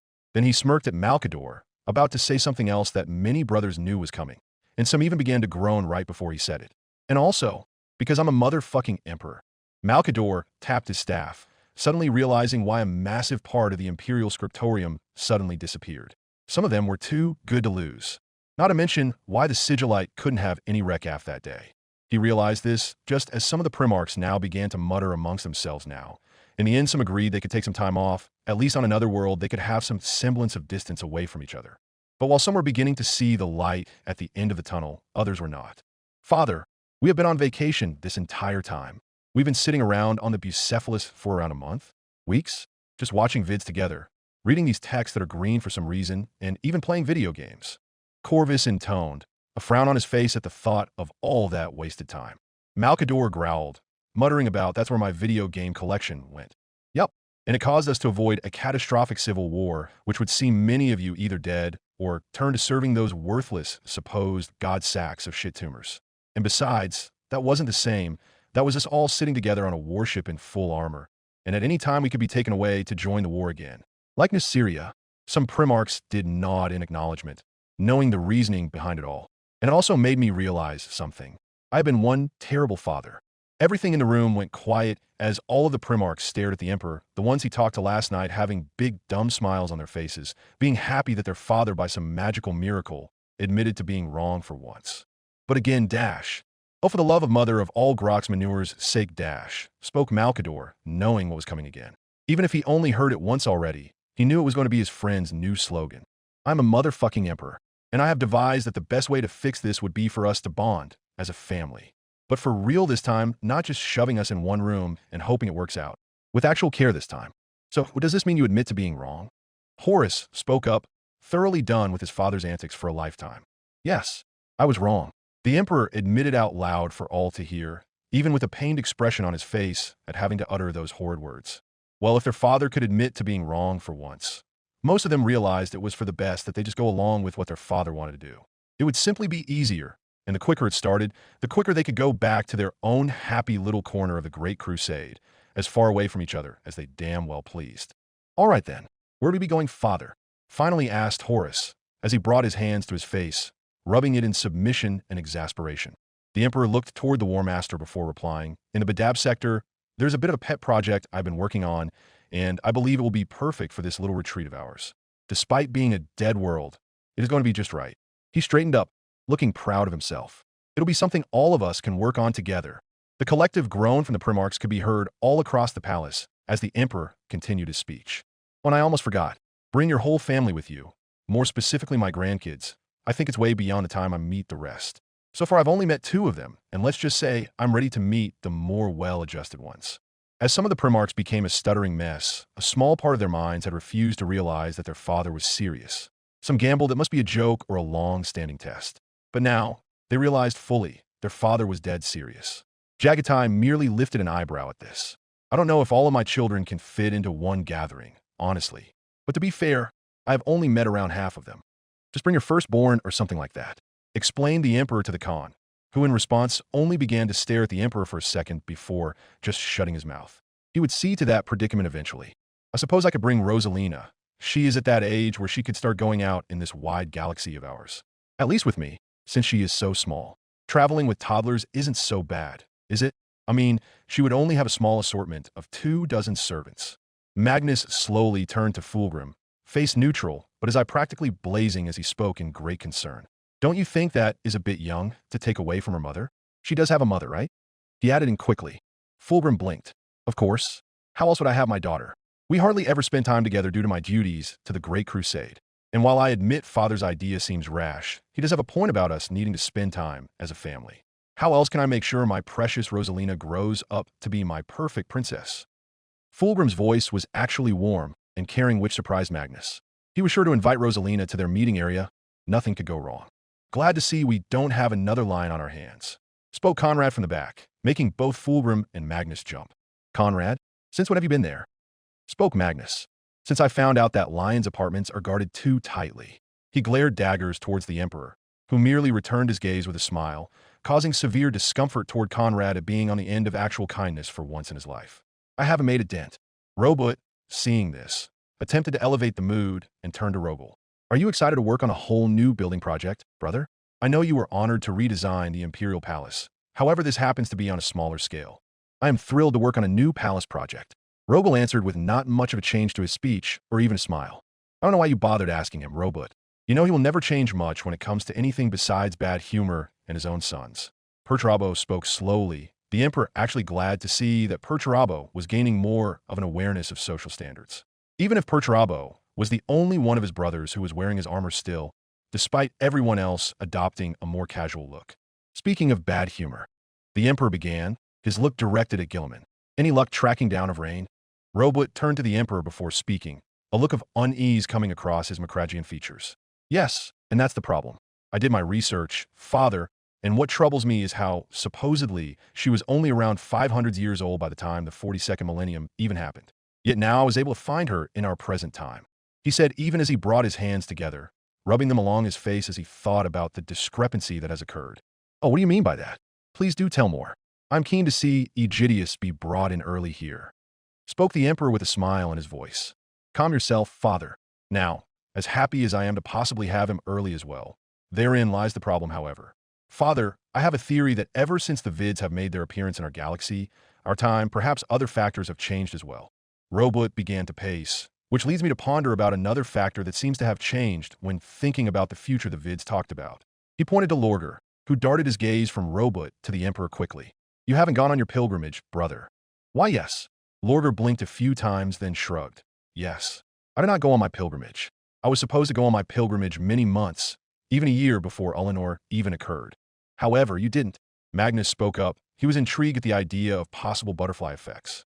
I didn't go on my pilgrimage Well, I didn't go because I wanted to give all of you a second chance. Lorgar shrugged once more. Erebus and Corfarin were angry that I didn't want to leave at the moment, but I stood firm. A sudden deep thought hit Magnus. This has been influencing us all since before even Ulanor Dash. Yup, the Emperor confirmed. So, what do you say? A vacation to break up the monotony it is, right? Meanwhile, in the warp, the Lord of Change was screaming. The hole was bigger now, It was making his entire realm gold. Gold. There was so much gaudy, lovely gold gaudy. Horrible, terrible blue gold.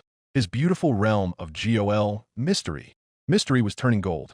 That stupid, holy golden fucking hole in reality and unreality was bigger.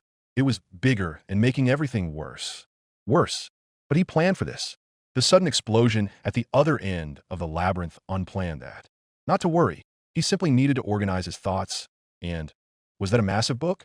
It hit him square in the face before continuing onwards towards the Imperium. Fuck. Korn, Slaanesh, and Nurgle were really going to try and kill him this time around. Back in the present. But anyway, said the Emperor, now sporting a massive grin for some reason. If you're all up for it, I've had a transport prepped and ready to leave ASAP. The Primarchs looked at each other, very reluctantly. They then slowly nodded and made various noises of agreement, deciding that the sooner they got this over with, the sooner they could go back to doing their damn jobs. Some of their wives were already angry at them for not coming to visit them enough and not spending enough time with the children. If they ever found out that they spent countless weeks just sitting in space, doing nothing, and playing games and watching vids to now on a planet doing something, they would not be happy. I presume we are all in agreement, Father. Then spoke Horus, even as various servitors began to lumber into the room to pick up their luggage and transport it to their transport. Fantastic, said the Emperor in somehow an even more cheerful mood. The custodial transport is in this direction. Let's go. Father, what about Ongron and Lion? Asked Magnus just as they started walking toward the shuttle pad. Bah, I told you not to worry yourselves needlessly.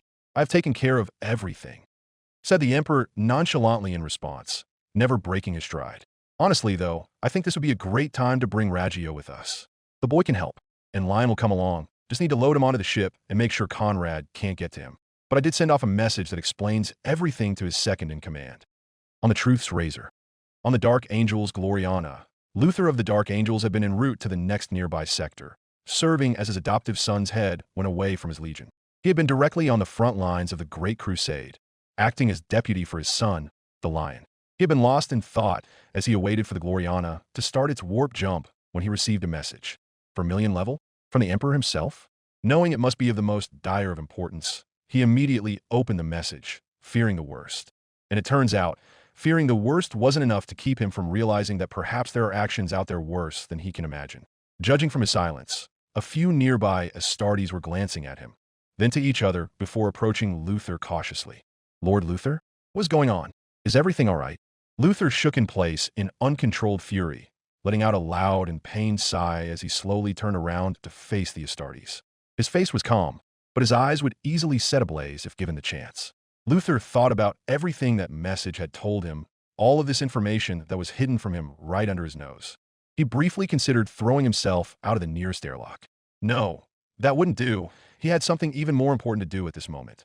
He's going to where Lion is, and he was going to chide him out and put him back into remedial lessons of etiquette for being such a backwards, lying, idiotic piece of grok shit. And make sure his grandson was all right, of course. Couldn't forget that. After he was done with Lion, he wasn't sure he was comfortable giving the Legion's reins back to him. Maybe Gabriel would do better in the future. My lord, a dark angel asked respectively whilst approaching Luther. What does the message say? He asked in a respectful tone, the rest of the Astartes on the bridge waiting patiently for a response. I have been made acting Legion Master of the Ist Legion's Astartes until further notice and supersede all authority of our pre-march. Lion L. Johnson. Our first orders from the Emperor. We are needed in the Badab sector with all due haste. A stunned silence fell over the entire bridge until the Lord Cypher, standing next to Luther, who was standing there in absolute confusion, was handed the message by Luther. After reading the message, the Lord Cypher, the Master of Whispers, the holder of all secrets and traditions of the entire Ist Legion, and one of the Imperium's greatest holders of secret knowledge, said the only words he could possibly think of to convey the complex emotions and thoughts concerning this so delicate issue of their Legion in the most eloquent way possible. What the actual fuck? Back on Terra. A worried thought came through Magnus' mind for a second, but he quickly dismissed it. I will send one of Angron's sons for him. His equerry, I believe, would fit the task. As far as I understand, the two get along the most out of all his sons. Ongron is going to be out of it for a while longer, since I'm not completely sure how well the medically induced coma is going to last. So until then, we still need to do something for the Exith, muttered Lorger, even as he summoned a serf to inform the World Eater of his new orders, knowing that, according to their father's expectations, this was going to be a long vacation. Oh, they're going to have plenty to do on the planet. said the Emperor in what seemed to now be his annoyingly standard cheerful tone. The Space Wolves are there too, after all. A good spar or two will always be needed while I work on removing the butcher's nails with the Biologicus and call. All of the Primarchs stopped in their tracks for a second and openly stared at their father. He had been talking a big game of doing something against the nails for weeks, but until now, they finally see that their father was actually going to make good on his statements. Rebellious little voices in the backs of their heads always sat there, leaving just a sliver of doubt. Thankfully, that doubt was being eased. Dorn, of course, was so surprised he actually kept walking, unknowingly behind Perturabo, the latter being the only one wearing his power armor out of all of his brothers. There was a resounding banging noise, but not even Perturabo noticed Rogel crashing into his armor as he was too stunned by the Emperor's words. It was Malcador, however, who roused them out of their state of shock, pointing with his finger to his head and making a slight spinning motion. A look of understanding overcame the Primarchs as they continued their trek toward the transport. Perturabo, however, couldn't move. The Emperor, noticing the distinct sound of Perturabo's Terminator plate whirring along as he walked being absent, stopped and looked back toward his son. Perturabo, what seems to be the matter? He asked in a somewhat worried tone. Perturabo still wasn't used to that tone and ignored it out of spite. I can't move. Something is wrong with my armor's power supply. I have found the issue, spoke Rogel from behind his brother as he emerged, holding a massive chunk of what appeared to once been Perturabo's power pack. No one even bothered noticing that Rogel's nose was pointed completely in a new direction and in the process of healing along with a nearly caved-in forehead. I'm lucky you have decided to use ceramite, 103B, and not ceramite. 103A for the outer casing of your armor, brother. Its inadequate toughness managed to not harm my mustache. My nose and forehead is another matter. Perturabo chose to attempt and swing his armored hand for Rogel's face by pure instinct at this point, only finding the heaviness of his, now dead, Terminator plate making that option unavailable.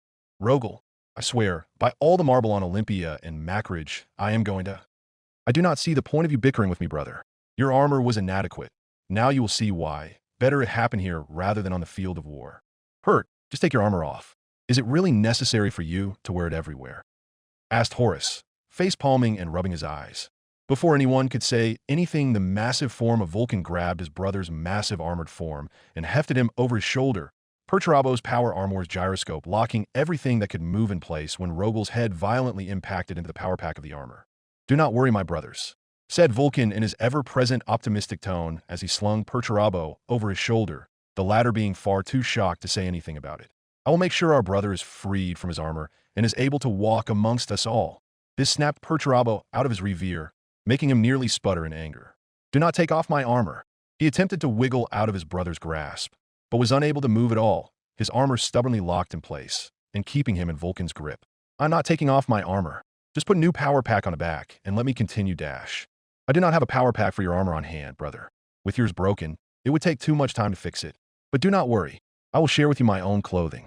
You will look just like a bright little Nocturnian, except you have wires on your head. Vulcan happily supplied. Vulcan, I do not want to walk around without my armor. I have not taken it off since I got it, and I won't star now, dash. But it was too late. With a massive grunt of effort, Vulcan grabbed with one hand the belt of his brother's armor, and with the other, the hood of the Terminator plate, and began pulling with all his unarmored Primarch might. No, stop, Vulcan. You are going to dash. Perturabo's words stopped as suddenly the old but well-cared-for plate cracked and snapped open with a scream of bending adamantium and a deafening crack. With the armor gone, Perturabo's hauntingly pale body was revealed to the family. The only part of him not this unnatural pale was his face, which made him look out of place, as if he was a head transplanted on a new body.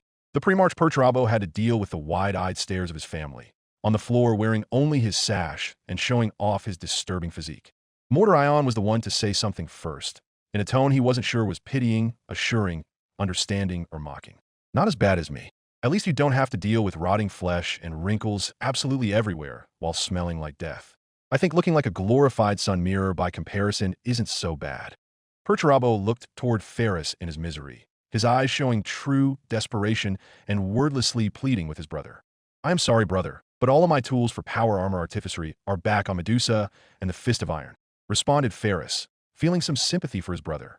I feel so naked, spoke Perturabo slowly. That is because you are, Rogel helpfully pointed out. Before Perturabo became even aware of the response, a massive green cloth was draped over him. Looking over the cloth, he saw that it was a massive shirt and pants, and quickly put them on, noting with some tiny amount of happiness that most of his brothers had averted their gaze. At least most understood how humiliating it must be to be this exposed before all of them. At least now he wouldn't have to look at his bleached body anymore. Ferris was right, flesh could be weak. Instantly the Emperor was by his side. That was quite surprising to the Primarch. But what was even more was the fact that he offered Perturabo a hand in getting up. Can we go now? For Helvete's sake, this is taking far too bloody long, complained Lehman as the family finally made way for the transport. The Emperor pouted. Lehman, only I can make fourth wall jokes. What the FRAK are those? Meanwhile, on another landing pad, Karn was not happy. At least that is what the World Eater who was landing the Stormbird at the Imperial Palace thought as he dropped the ramp a second before touchdown, and he immediately walked off. No one was quite sure what Karn was thinking at any time, and it has only gotten worse since word of Angren's condition had reached the World Eaters. Not to mention how the boy was off ship as well. Karn walked briskly and with purpose, his blue and white power armored bulk making the swarm of reporters and holocasters move quickly out of his way in an effort to avoid getting trampled by the Astartes. The damn parasites had been camping outside the gates ever since yesterday's debacle. One of the parasites had the audacity to come straight to Karn and stop swarming around their main target, shoving a microphone in his direction. Captain Karn, my lord, can you give us dash? Karn just growled menacingly at the holo reporter until he shrunk away, babbling apologies until he pushed past the weak little man. He had a much more important task than standing around and feeding the parasites of society. Namely, the boy was surrounded by the reporters shouting questions at him a mile a minute and not giving him a chance to speak. Most had missed their chance to gaze upon the Emperor and his sons yesterday. Now they were trying to make up for lost time by harassing the young lord who had not received any training in dealing with the press. Can you give us any explanation on why you look so much like the Primarch Angron of the World Eaters? He's my father actually, dash. Oh, for fuck's sake. He did it now. Karn wondered idly if he would get into too much trouble by calling a drop pod to land on this exact spot.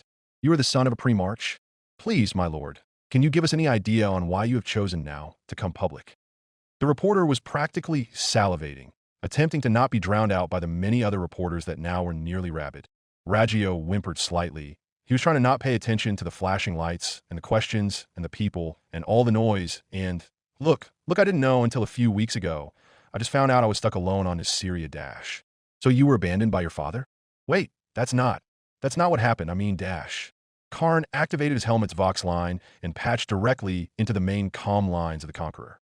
Lotara, send in reinforcements. The boy is talking too much. He didn't wait for an affirmation and started pulling reporters to the sides, grabbing Raggio's tunic and dragging him from the crowd. Enough questions. We need to go. Wait, I could have left. Raggio sputtered, covering his eyes from the flashing lights. I just came on cause I saw everyone else did. Karn just growled, tugging Raggio harder to get away from the chasing reporters, all of them asking inappropriate questions like, who is your mother then? Were you vat-born like your father? Why did you not come down with the rest of the family? The Emperor was seen as courting his grandson earlier. Why are you being excluded from the family? Is there tension between you and the rest of the family? For a brief moment, Karn wondered if the repercussions were worth it to cut through multiple lines of reporters. Then he realized that there would be too much paperwork, and he'd sooner wish for death than deal with that. Thankfully, up above the gate and the collected people, a Stormbird with the World Eater's insignia was barreling towards their direction, causing the reporters to scatter away from Karn and Raggio, making room for the Stormbird to land near them. The ramp barely touching the ground when the squad of World Eaters already burst from the Stormbird and leveled their bolters at the reporters that went deathly quiet. Press conference is over. Fuck off. Karn ground out, dropping Raggio to the ground. The reporters nodded their heads, knowing that if a bolter was pointed in your direction, then it was not time for questions. A few were staring at one Astartes who had what looked like a living creature in the shape of a book biting and gnawing on the left shoulder pad. One of the Marines lifted his bolter up and shot into the sky, scaring the reporters that ran away screaming, reminding the Marines of how they moved in fear like a bunch of cockroaches. Raggio breathed deeply, grateful that it was finally over. Karn immediately pulled on his arm in the direction of the Stormbird that had just landed, dragging the prime child. What? Where what? Raggio angrily tried to break Karn's grip, but gave up when the man did not budge so much as an inch. He did watch as the sentient book made a yipping, almost angry growling sound as it leapt from the Marine it was gnawing on and landed on his face. To call it a loving, tender bite would be an understatement. Before he knew it, he was on board the Stormbird and thrown into a chair before being strapped in. Wait, dash, he tried to speak, his voice muffled by the book which he finally managed to pry off. Why are you here? Where are we going? I thought the Emperor and the rest of the Primarchs were in the palace. As the rest of the World Eaters began to take their seats, Karn sat down across from Raggio. New orders. We're leaving. Why? We just got here, Dash. Asked the Emperor. Boy, I don't know why. Karn replied. Will you stop calling me a boy? Karn merely looked at him. It's annoying. I'm almost a century old, for crying out loud. Karn kept looking. Look, I don't mean to sound ungrateful, but one of the world eaters that sat next to him tapped him on his shoulder and pointed at the Vox receivers of his own helmet, showing that. You muted your input? Oh, you. Raggio growled before letting his head hit the rest of the chair he was strapped into, the book now gnawing lovingly on his arm as the Stormbird took flight. Finally, on the other transport, all of the Primarchs entered the transport and began to take various seats in the luxurious main room of the small ship. It had enough sleeping quarters, supplies, and weaponry to be war transport, but was still luxurious enough to be considered essentially a pleasure ship by Astartes standards. The Emperor informed them all that he would be going to visit the Navigator, saying that he knew a far quicker route to their destination. Malcador followed him, still annoyed at his actions, and attempting to give the Emperor an earful and knowing exactly what he was about to attempt to do. As all of the Primarchs began to idly chat amongst themselves, Perturabo had to admit he felt naked without his armor.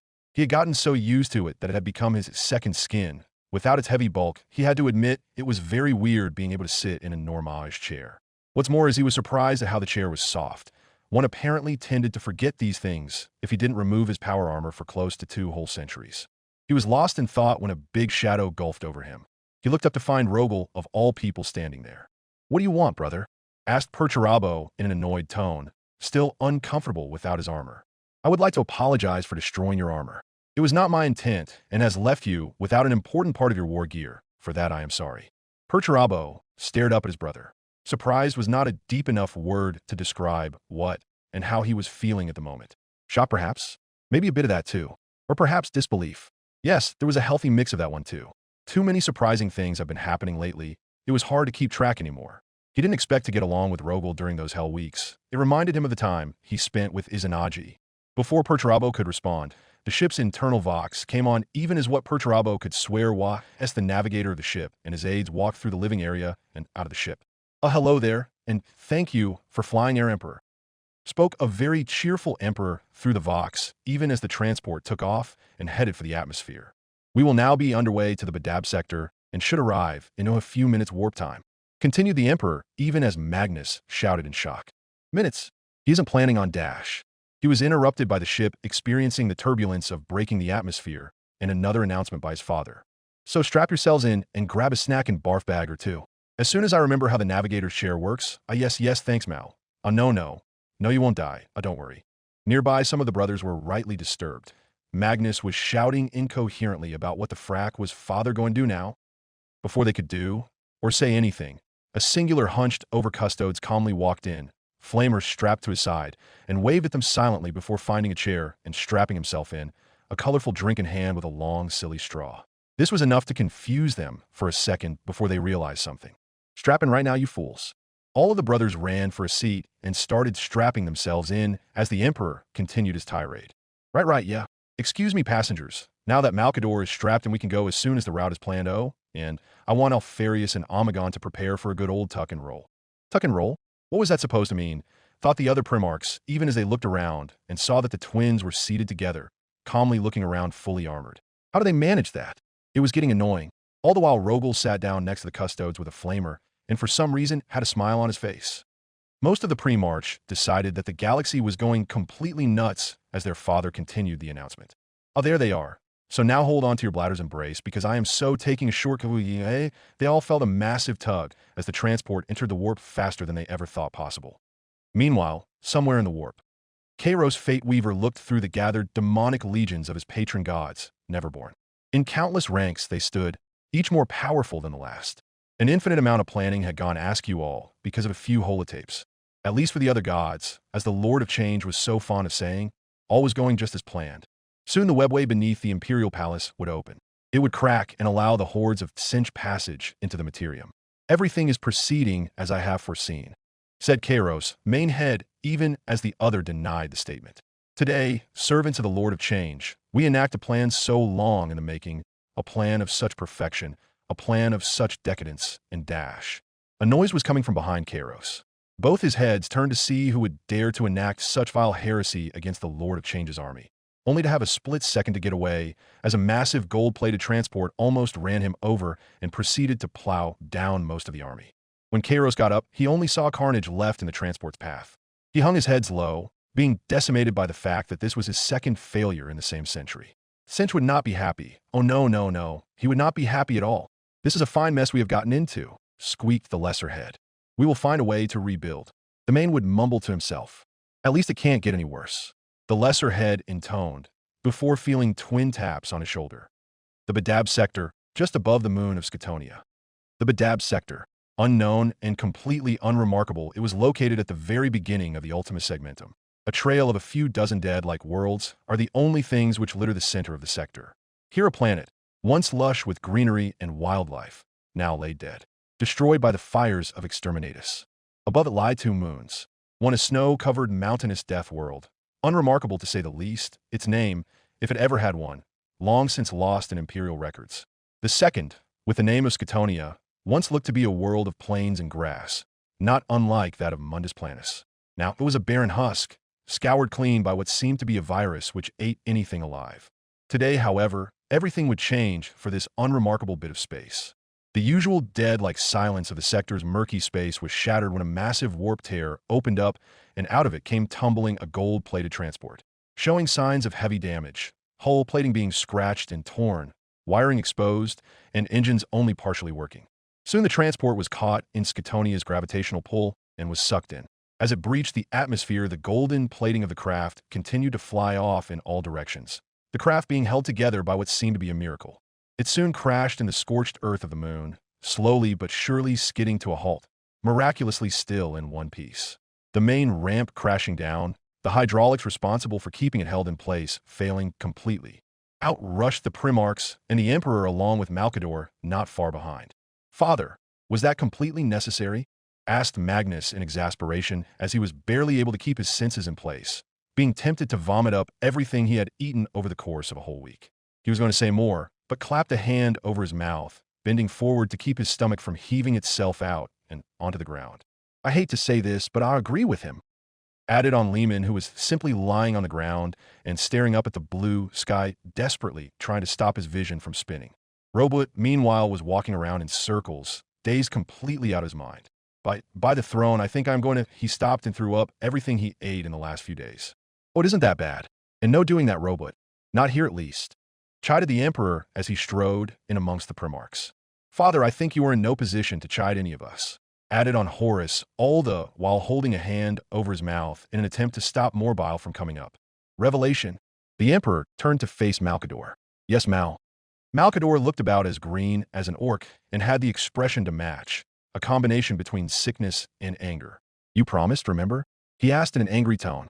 The Emperor looked away before twiddling his thumbs. "We agreed that I could use it in terms of an emergency," said the Emperor coyly, still not facing Malkador. "That was the point. This wasn't an emergency. Oh, no, The Sigillite continued stumbling over his own words as he attempted to collect himself. "You are all acting pathetic," said Mordorion, seemingly the only one truly unaffected by the extreme warp travel next to the Emperor and unsurprisingly Rogel and the singular custodes. They seem to be one of the few to properly strap in before the warp jump. Nearby, the lone custodes looked to be checking over his precious flamer for any damage. "Not all of us are fortunate enough to have a rebreather brother," said Corvus, finally shaking off the nausea. Soon, however, in no small part to their impressive biology and her psychic prowess, all of the Primarchs and Malkador managed to shake it off. "Where are we?" asked Jagatai. "I do not think I have ever seen this place or heard of it, but it reminds me of home. I'm feeling a strange sense of familiarity." "You were telling me? There's a lot of passive warp energy in these planes. The world is dead physically, but the Immaterium has a strong connection here. It almost—" Magnus felt a hand put on his shoulder and turned to see his father standing there, for once a somber expression on his face. "Feels alive." Magnus finished his sentence just as the Emperor nodded. "There is more to this world than we see, isn't there?" tentatively asked Sanguinus from behind them, noticing and feeling his father's sudden mood shift. The Emperor hung his head lower, even as Malkador propped himself on his staff. "Revelation? You plan on showing them?" Malkador's voice sounded at that moment every bit as old as his body looked. The Master of Mankind's head then hung as far as it could before he took a deep breath, straightened himself out, and began walking. "Come with me, my sons. It is time I showed you the cost of my failure," he said, never breaking his stride, even as Malcador stayed behind. The Primarchs followed the Emperor down a small hill into what appeared to be empty squares of stone. Various metallic objects littered around along with the heavy dust and debris covering over these long-lost relics of a time and place none had even known. All the Primarchs knew in that instance what had happened. They appear to be Dash. Lorger began the sentence. Houses, finished Lehman as they strode through what they now identified as the remains of a village long gone. Life-eater virus. Mordorion finally made their thoughts known. A very nasty fate. So I assume you brought us here to witness your failure. And what? Get us to forgive you? To forget how you treated all of us? To garner sympathy? The venom in his voice practically was oozing into real space. No, Mordorion. The Emperor shook his head. I came to show you why the last of my humanity was lost. The Emperor's tone was grim and filled with regret. What the cost to build this Imperium was. They continued walking for a few more moments, the mood dropping more and more by the minute. Their impressive physiology made them capable of breathing even in such a low-oxygen environment as they walked by what once must have been rolling hills and plains, until finally they came by something they never would have expected to ever find. In one of the stone squares sat a big slab made of oromite, the Palatine Aquila mounted at its head on a staff. Stark against the desolation of the planet itself, it stuck out like the gleaming jewel it was. "Father?" asked Lorger, confused at the object. It's its started fulcrum. "A grave," finished Horus as they approached it, and the Emperor kneeled at the sight. All of the Primarchs gathered around their father. The Emperor's face the very meaning of regret, of yearning for something that could never be given back. Then Corvus realized it. "This is one of the two, isn't it?" he asked in a somber tone. The Emperor's head fell in response, as even the more callous Primarchs stood in silence at the nonverbal confirmation. I think I remember him," slowly spoke Magnus. "But I never met him, so how could I?" Magnus was not alone in his confusion. All of the more psychic Primarchs remembered at least a sliver of their long-gone brother. "That is because he was your equal," spoke the Emperor, finally breaking his silence and turning to face Magnus with a face that spoke of the grief the Emperor had hid for so long. "When you were at but the beginning of your lives, you were already so powerful. I often talked to the two of you in your incorporeal forms. The two of you spent a great deal of time together, even played games when you were but tiny buds in your gestation pods. He was meant to be the one which would hold you back when you got too curious, and you were meant to be the one which spurred him on when he would be too timid or paranoid. Not even Mordorion could be forced to feel disgust at his dead brother, despite him being a psyker." "What happened to him, father?" asked Robut, ever the scholar. "I came too late," said the Emperor, his psychic prowess projecting the harrowing loss that he still felt within his soul, massive waves which could drown lesser men. As with Magnus, I could feel where he had landed and kept in contact with him. I was honed in on him. I pushed for this sector. I wanted to save him, to be reunited with your brother, Johannes." He paused, his vision wandering to a far-off place that only he could ever recall. "I came this close before they took him from me," he shuddered as the memories of time long past came crashing forth. "I knew he needed me.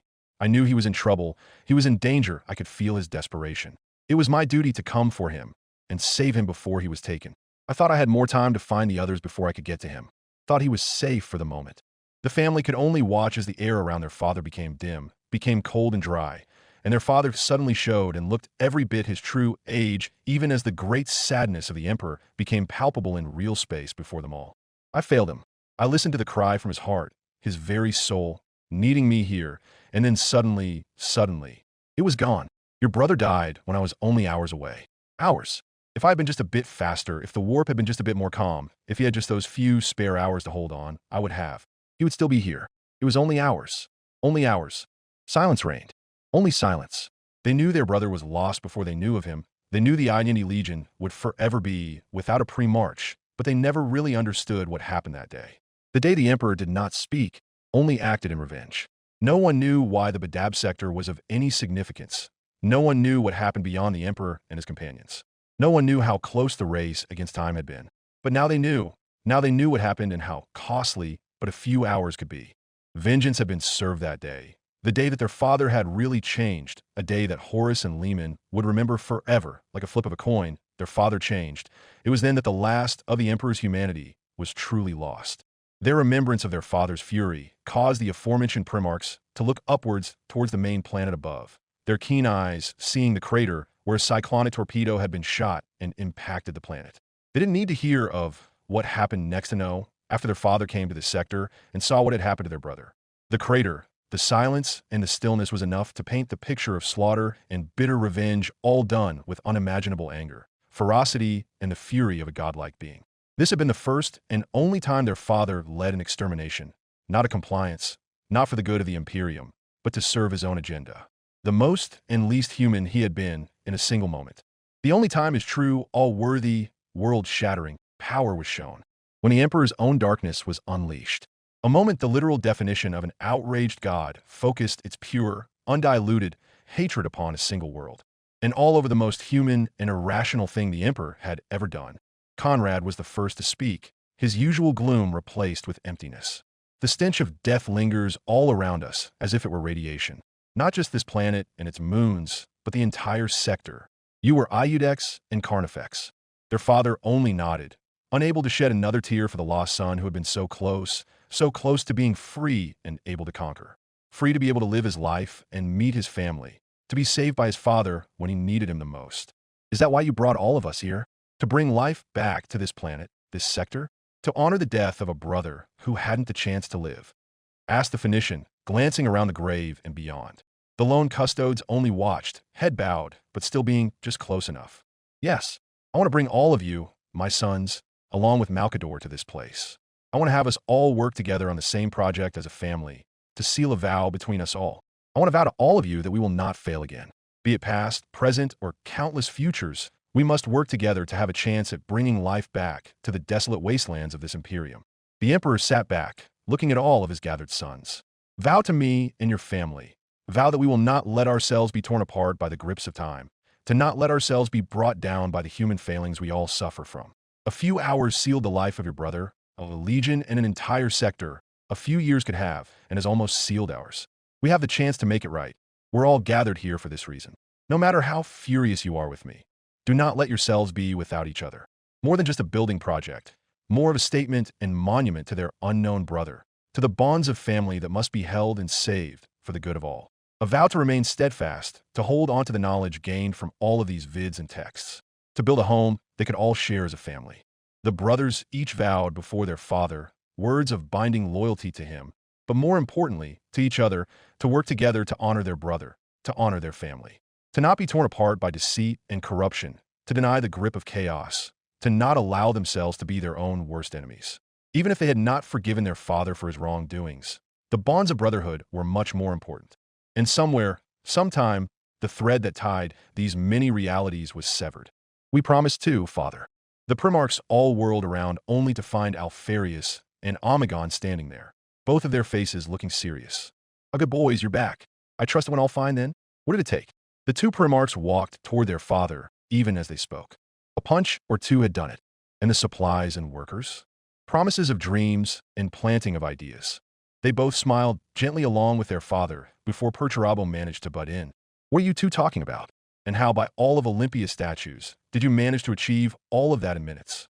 His voice conveyed annoyance, but also slight worry. "Oh well, you see, Perturabo, for us it might have been minutes dash, started the Emperor only to be cut off by Magnus. But in real time, it was dash. 2 weeks. Finished the Emperor as the Primarchs slowly turned toward their grinning father, for once not out of annoyance. "What did you send them out to do?" Horace asked in an accusing tone, at this point just accepting that their father was always going to play his damn tricks. "Oh, nothing much really. Just to tell them to gather enough building materials. Summon the Muggos Biologicus of Mars along with Finding Call, and convince the Iron Warriors and Imperial Fists to come and prepare to build." Their father had spoken it so casually that it was as if he was listing off a shopping list and not something the Primarchs would consider impossibilities. "We made sure to punch the birds as well for you, Father. And we delivered the messages." Spoke up the twins again. "What messages?" asked Russ in surprise. "I gave them messages to send for your families and invite them here," said the Emperor with a smiling face, as all of the Primarchs' faces took on a look that spoke volumes about them expecting such a thing at this point. "Not even 10 minutes into our vow, and already you're trying to test our patience," spoke Conrad with an oddly praising voice. "Well, you can take it like that." He spoke even as more asked questions. All of those questions, however, were gone completely unnoticed by 2 of the Primarchs. Perturabo had automatically stuck to Rogel. The feeling of safety from his armor being absent causing him to subconsciously seek safety at the first thing that could be considered hard cover. After the Emperor had said that the twins had managed to convince the Imperial Fists and Iron Warriors into working together, he had just stared at Rogel in absolute shock. Rogel, for once in his life, managed to reciprocate the gesture and stared back at Perturabo. But yeah, the point is they should be here, soonish. Finished the Emperor, as all of his sons weren't even surprised anymore. Far too many strange things happened at this point. It didn't help that most were still suffering from the emotional whiplash. As if on cue, Magnus felt the warp shift as it spat out a massive object.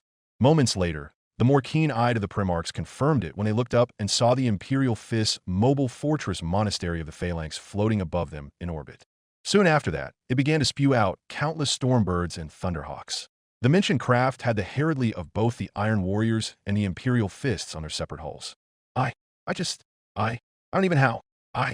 Perturabo became a stuttering mess even as a Stormbird of his legion landed right in front of him, and out came all of his highly regarded advisors, Erasmus Galg, Harker, and Barbenfalk. What managed to somehow stun him even more and surprise Rogel, however, was that next to the trident walked Amonud's Tyr, Archimus, and Alexis Polix, all of the members of Rogel Dorn's personal advisory council. And they were all walking side by side, chatting avidly. Imperial Fists and Iron Warriors. Chatting. Avidly. With each other. Forget hours. What had happened in the 2 months they were gone from direct control to cause this? Both Perturabo and Rogel then, and they decided and agreed subconsciously on something for the first time in their lives. The galaxy had gone completely crazy in the time they had last worked together with their sons. While the two brothers were receiving the absolute shock of their lives, a bit further away, an ultramarine logistics corps was landing. Apparently Alfarius or Omegon foresaw the need of the Exeath Primarch's capabilities of bureaucracy and decided that some ultramarines could help with the building. That didn't explain why some of the ultramarines were stark still while staring toward the Primarchs. Corvus, being the ever-aware one, walked up to Guilliman and decided to point this out. "Forgive me, brother, what are your sons doing over there?" Robot turned to face his Gene sons in confusion, expecting to answer Corvus' question with at least some logic compared to what happened in the past few days. "Oh, they are," Guilliman trailed off. Some of the mentioned ultramarines had removed their helmets and were openly crying. What was in all of the marble on Macridge going on now? Couldn't things be normal for once? Clunk. Guilliman's train of thought was violently derailed when a chaplain of his legion smacked the crying or gaping ultramarines over their heads with enough force to shake them out of their reverie before dragging them off. Said chaplain having sprinted to them in record time to gather the crying marines, hoping to not mess up on his job in front of not just his Gene father in pre-March, but the Regent of Terra, the War Master, and the Emperor of Mankind all in one day. Must have been a strange case of transhuman dread, said Guilliman warily toward Corvus, even as he quickly pushed that train of thought aside for later. Leaving behind the lone custodes who was scrambling to stand beside the Emperor, the Lord of Ultramar began walking toward the landing ultramarines in order to begin the planning phases for the building of their newest palace.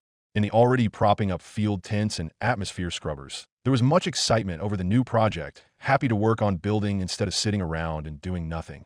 All the while, the pre-march of those crying marines could only watch as they were dragged away, hoping they would get themselves back together before they decided to blow this all up again.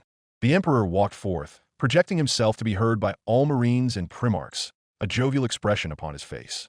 "Attention all Marines and Mechanicus personnel. Hey, it's me, your Emperor. I have brought all of you here to take part in a momentous occasion between all Primarchs and you gathered legions. Together, I ask all of you to put aside your differences and to help create a new monumental city and palace here on this planet. First one to finish their tasks gets extra pay." Many of the Marines stared on in shock for a moment, wondering when the Emperor had changed so drastically. One of the Imperial Fists nudged his newfound Iron Warrior's friend. "What does pay mean?" The Iron Warrior answered the Fist, "Something beast-eat." The Fist then looked at the Warrior. "What kind of beast, then?" The Iron Warrior stared at the Fist for a really long time. For a bit, it looked as if the old rivalry was back on, the bitter expression showing the Iron Warrior's annoyance. Until, finally, I don't know. Both the Fist and Warrior decided to ask one of the nearby Ultramarines for a solution. Said Ultramarine answered them without even looking, "Some type of animal that goes fast and screams a lot." "What type doesn't?" argued the Iron Warriors, even as they all spotted a group of landing White Scar Space Marines. No doubt scouts for the future buildings. They decided to go ask them instead. They would surely know. After the fooling around was over and more Astartes began arriving along with Mechanicum elements, the massive machinery that would be needed to terraform a world from Exterminatus, taking stable orbit as it deployed on and above the main planet. Assignments were given and the Marines were set to work.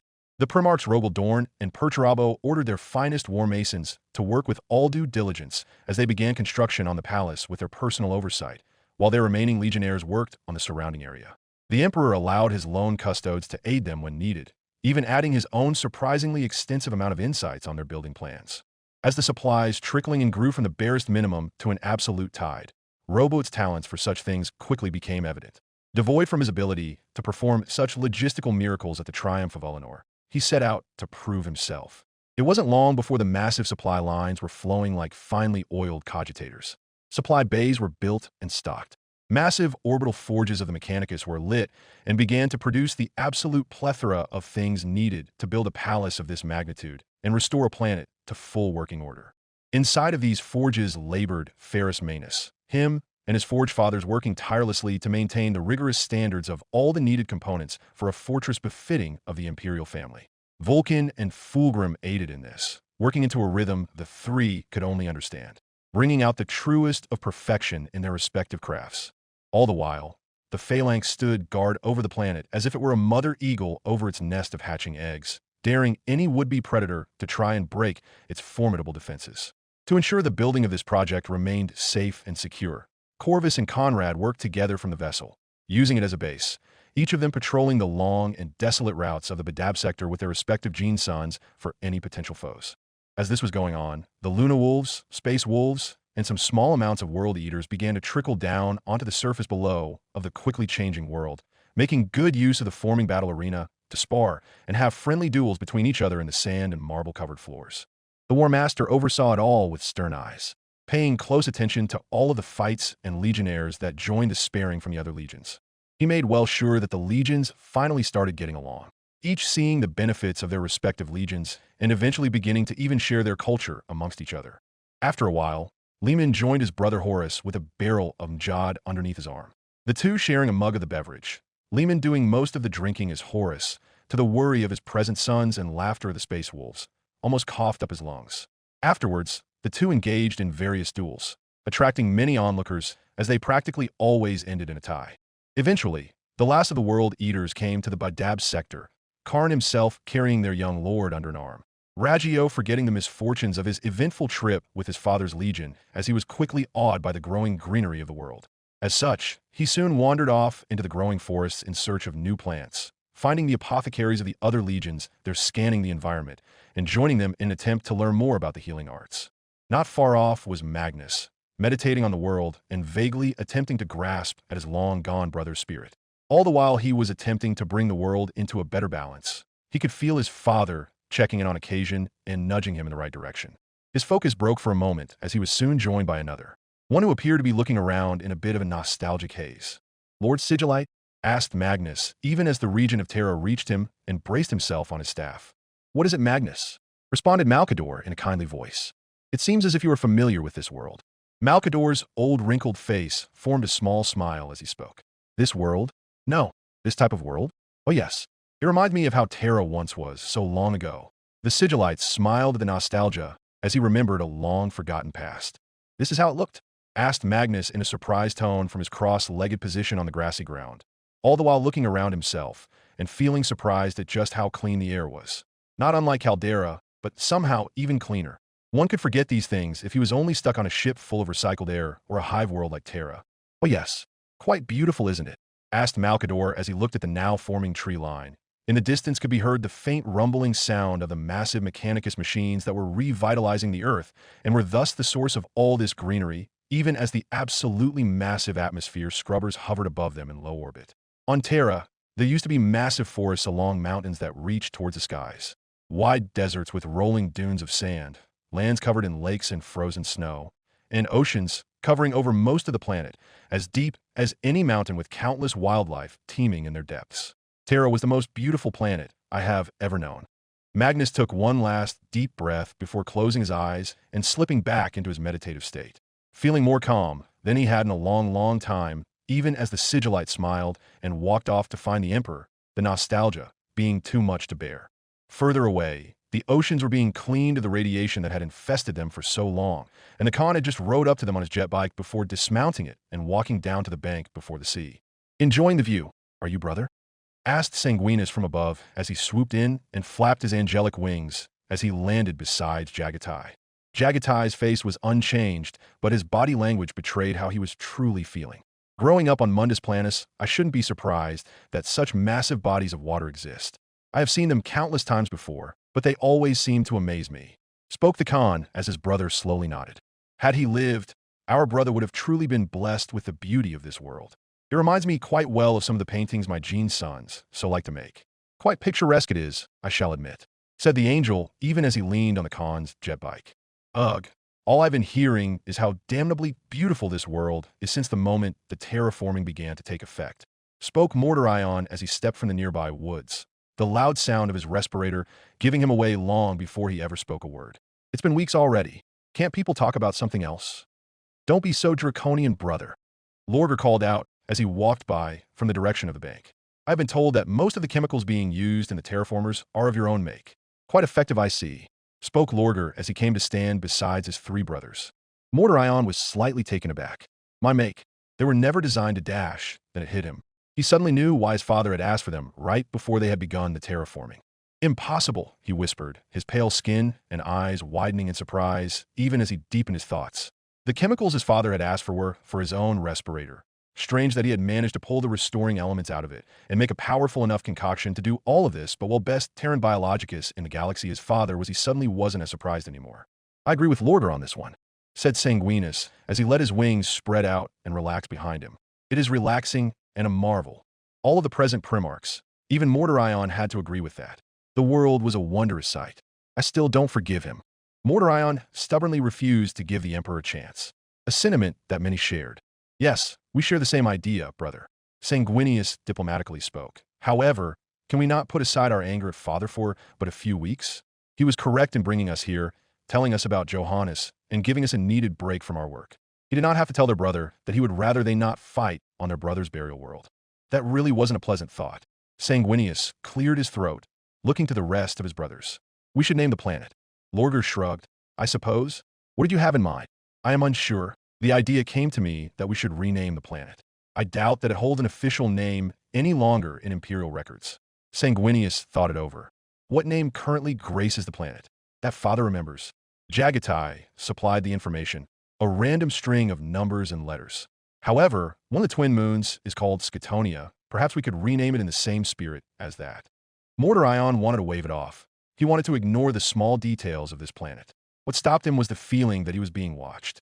Well, Father wants us to bond and use this place as a way to vow to each other that family comes first.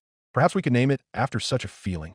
Lorgar thought, then clapped his hands together. Salutis. For good wishes, salvation, and prosperity. That certainly sounds better than random numbers and letters.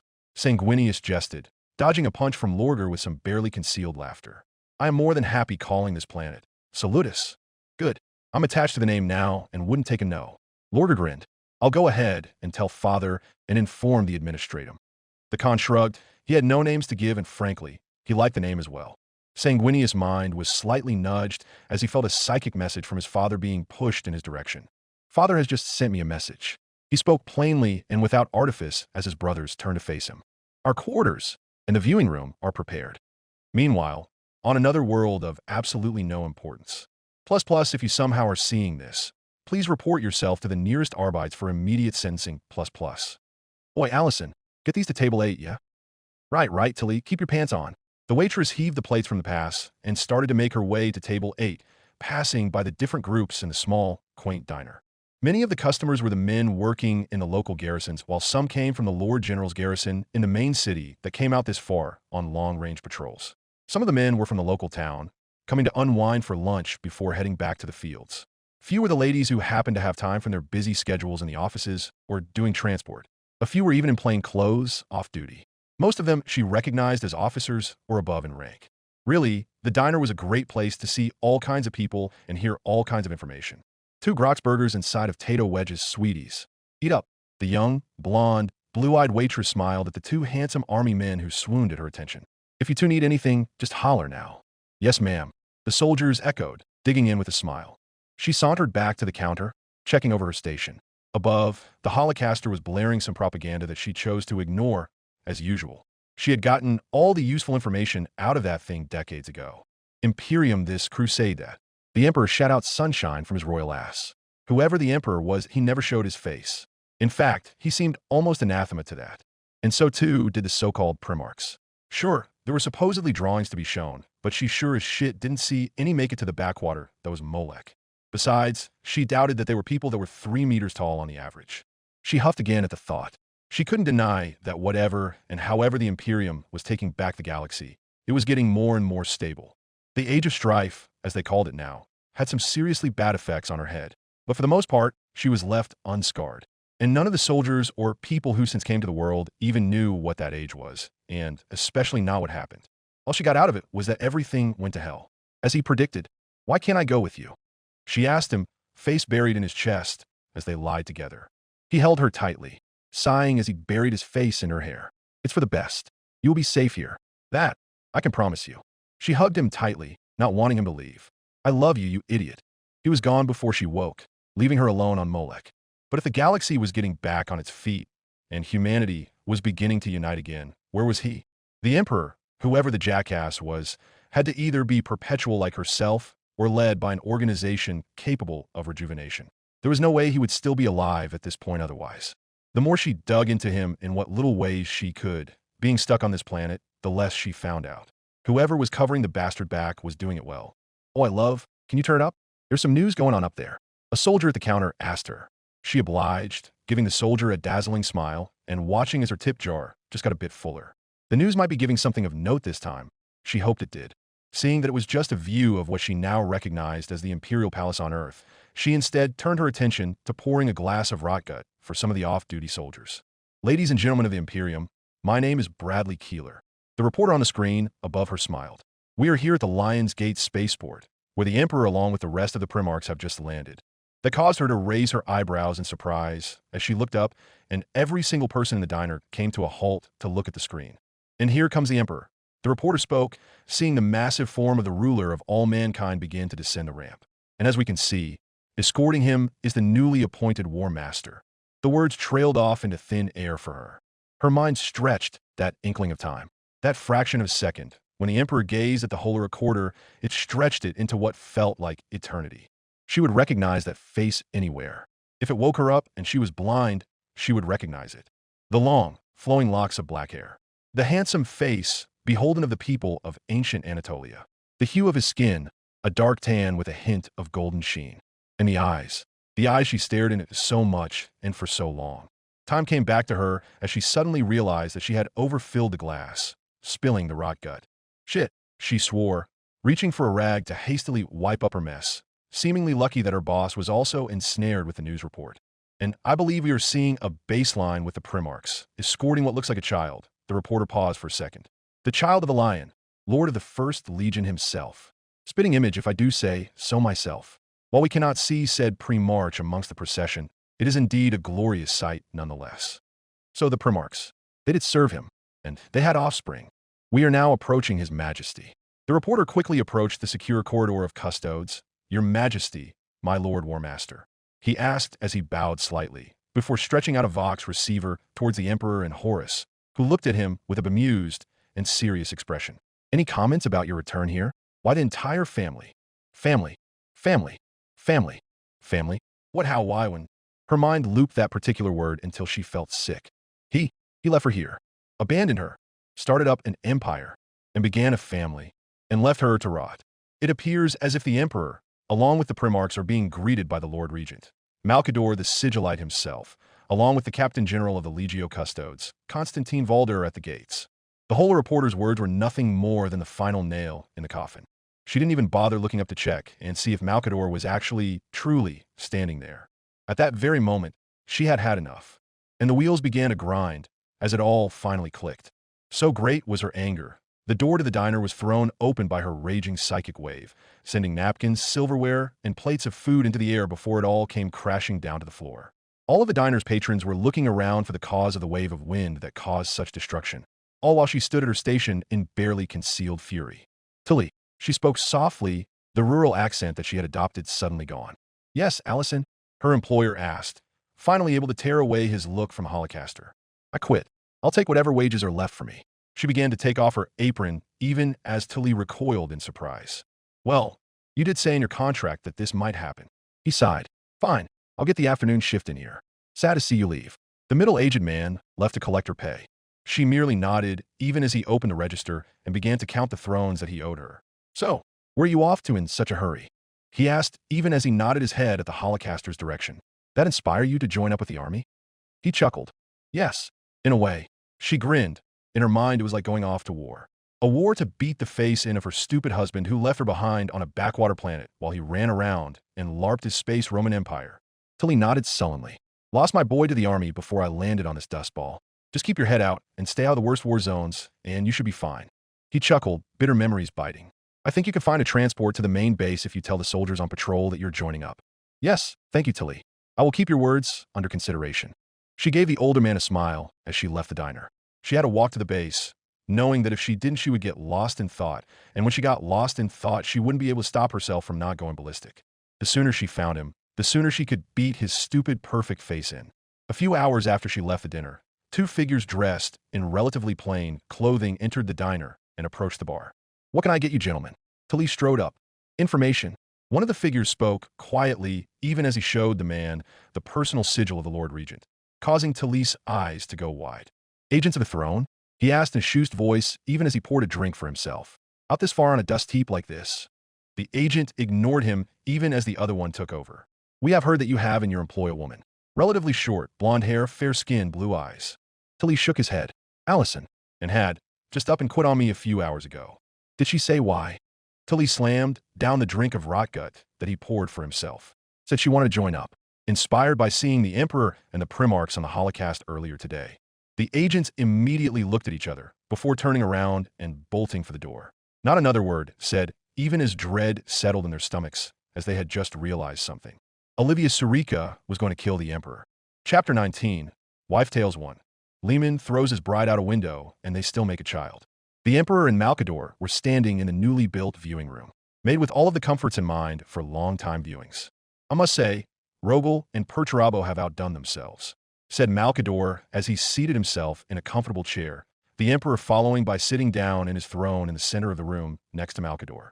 Yup, it's amazing what those two can do when they set their mind to doing the right thing. As the two continued chatting, Mugos Lem walked in with the same projector that was on the Bucephalus. Apparently, the Mechanicus was able to repair the damage and put it back together. The Mugos, too, seemed to be sporting some new augments. As soon as the Mugos began to set up the projector, Horus and Lehman walked in, followed by Fulgrim and Ferris. Vulcan supposedly staying up in the massive orbital forges of the Mechanicus due to still working on something. How about we test it out? Asked the Emperor, as he strode over to a bookshelf that was still in the process of being filled with the vids. Fine with me. Just make sure it isn't something the others won't miss, Father, said Horus, even as he took his seat on a throne. Will do, said the Emperor, even as he began scanning the labels with his psychic powers. And pick something that won't embarrass me again, please, will you, Father? Shouted Lehman from the other end of the room, having just finished ordering a drink at the bar, and the bartender-servitor began to pour him a tankard of Mjad. I won't mind no matter what it is, to be honest, said Ferris as he and Fulgrim took a seat together on their massive thrones. Found something, said the Emperor as he stood back from the bookshelf and lifted up a holotape that had the title of Hrist Wyrd. Fenrisian? I now are going somewhere, said Lehman, even as he plopped himself down on his wooden throne, the tankard of Mjad in hand. The Emperor then gave the holotape to the Mugos who, after a quick litany of activation and prayer for a good feed, played the vid on the projector. 197.M42, Fenris, the Fong. The halls of the Fong rang with trepidation. A mysterious traveler had appeared at the fortress monastery's massive entry gates, and the wolves were perplexed at just who was crazy enough to be able to land on Fenris and then approach the Space Marine's home. A massive bang echoed as the traveler's massive armored fists rapped on the gate, and the Wolf Guard was sent to investigate. As the ancient gates of the Fong creaked open, the Wolf Guard was quick to accost the stranger. Who dares to dash? Started one of the wolves before quickly falling quiet at noticing the behemoth of a pre-march standing before him. Lehman. About bloody time I showed up again to straighten up these bunch of milksops. Fulgrim, I do agree that your son seemed to have fallen a bit out of line since the time he disappeared. Malkador, fallen out of line? Gone full-on furry more like it. F.A., father, asked another of the Wolf Guard in a trembling voice as the stranger lowered his wolfskin cowl to reveal the weathered, old, and scarred face of Lehman Russ. Aye, and who are ye snarling so-called wolves? responded the Primarch, his deep and commanding voice causing all of the present space wolves to kneel in front of their Gene Father, their pride and honor being all but forgotten in the presence of a demigod and the Russ. I am Wolf Lord Ragnar Blackmane, my Primarch. He spoke as he came closer, wanting to bear witness to his Primarch. Humbly spoke the much younger Space Marine to his Gene Father, every bit of his enhanced transhuman senses causing him to be at complete awe in this moment. Russ strode past him, and soon more of the space wolves began to appear in the entry hall. Even the chapter serfs began popping up in a desperate attempt to catch a glimpse at the Primarch. It wasn't long before the current Great Wolf, Logan Grimner himself, appeared and bowed before Russ in his heavy Terminator plate. The Primarch was quick to grasp his scion by the shoulders and lift him as easily as if he weighed nothing. A quick embrace of brotherhood followed, and every person in the presence of the Emperor's son was overcome with emotion. Ferris, your brotherhood with your own Gene sons is remarkable, brother. Lehman, well, thanks. I did try and be a good example. Emperor, you did admittedly do a fairly good job by the looks of things. Then the time followed of when the Iron Priest remembered an old promise and went to awaken the most ancient of Astartes who still served the chapter. The talks and chatter were cut as the heavy telltale stomping of a dreadnought was heard off in distance of the Fong's massive halls. In a matter of minutes, the venerable dreadnought that was Bjorn the Fell-Handed appeared around the corner, somehow making this moment an even more awe-inspiring one as both Primarch and Gene's son merely stared at each other for a moment. It was Russ that finally broke this silence. Bjorn, you're still alive? You old bastard. Come here, spoke Russ as he spread his arms wide open in a massive gesture of gratitude and welcoming. Lehman, bloody hell, to live for 10,000 years. Malkador, it is admittedly a challenging feat. At least he seems untouched by all this furry nonsense. Not as alive as when you left, my Primarch, spoke Bjorn as he approached, and Lehman's massive armored hands wrapped around Bjorn's thunderclaws in a sign of renewed brotherhood. But more than anyone here, you're the only one who hasn't bleedin' shit himself at the sight of me, spoke Russ in a cheerful tone as a laugh finally went out.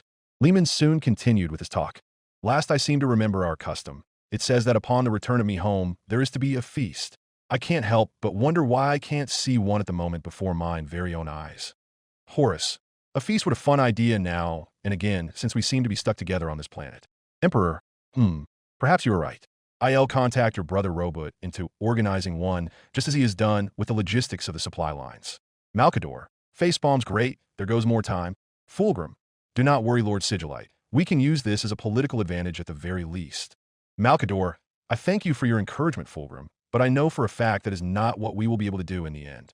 With those words, the space wolves and serfs flew into a collective flurry as Bjorn continued walking with Lehman to the Fong's largest mead hall, unused since the day Lehman had left his sons.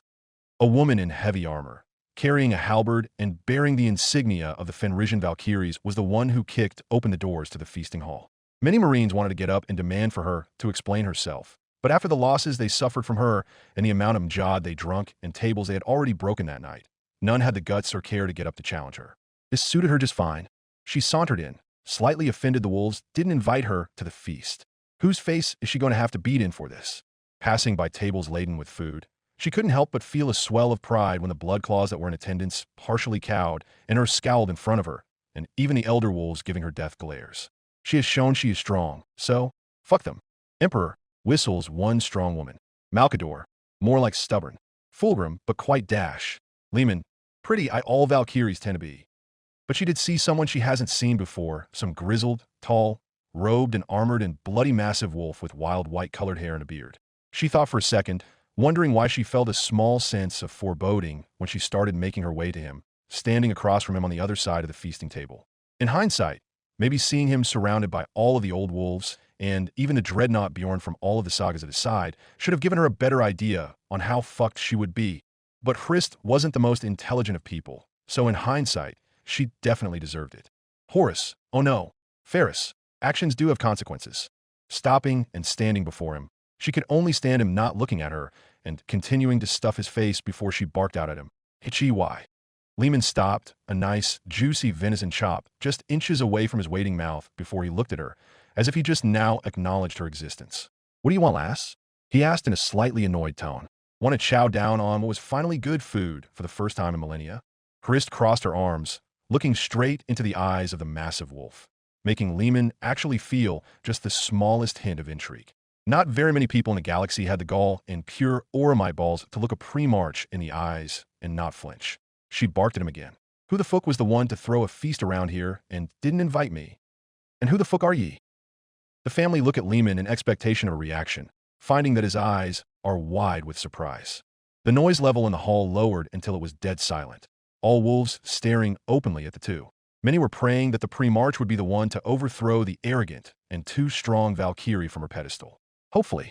Others were afraid he would accidentally or just straight up kill her for disturbing his welcome home feast. The old man looked back and straight into her eyes with such an intense transhuman stare that for the first time since Hrist could remember, she felt a tingle of fear go up her back. It only increased in intensity as the man began to speak. I am the pre-March of the Volk of Fenrica, the Wolf King of Fenris, the Vth son of the Emperor, and his own personal executioner. In that moment of absolute armor-soiling terror, Chris spoke the first thing that came to her mind, in the most eloquent way possible. You don't sound so tough. Lehman what? Emperor what? Horus what? Fulgrim. Impossible she has to be Dash. Malkador.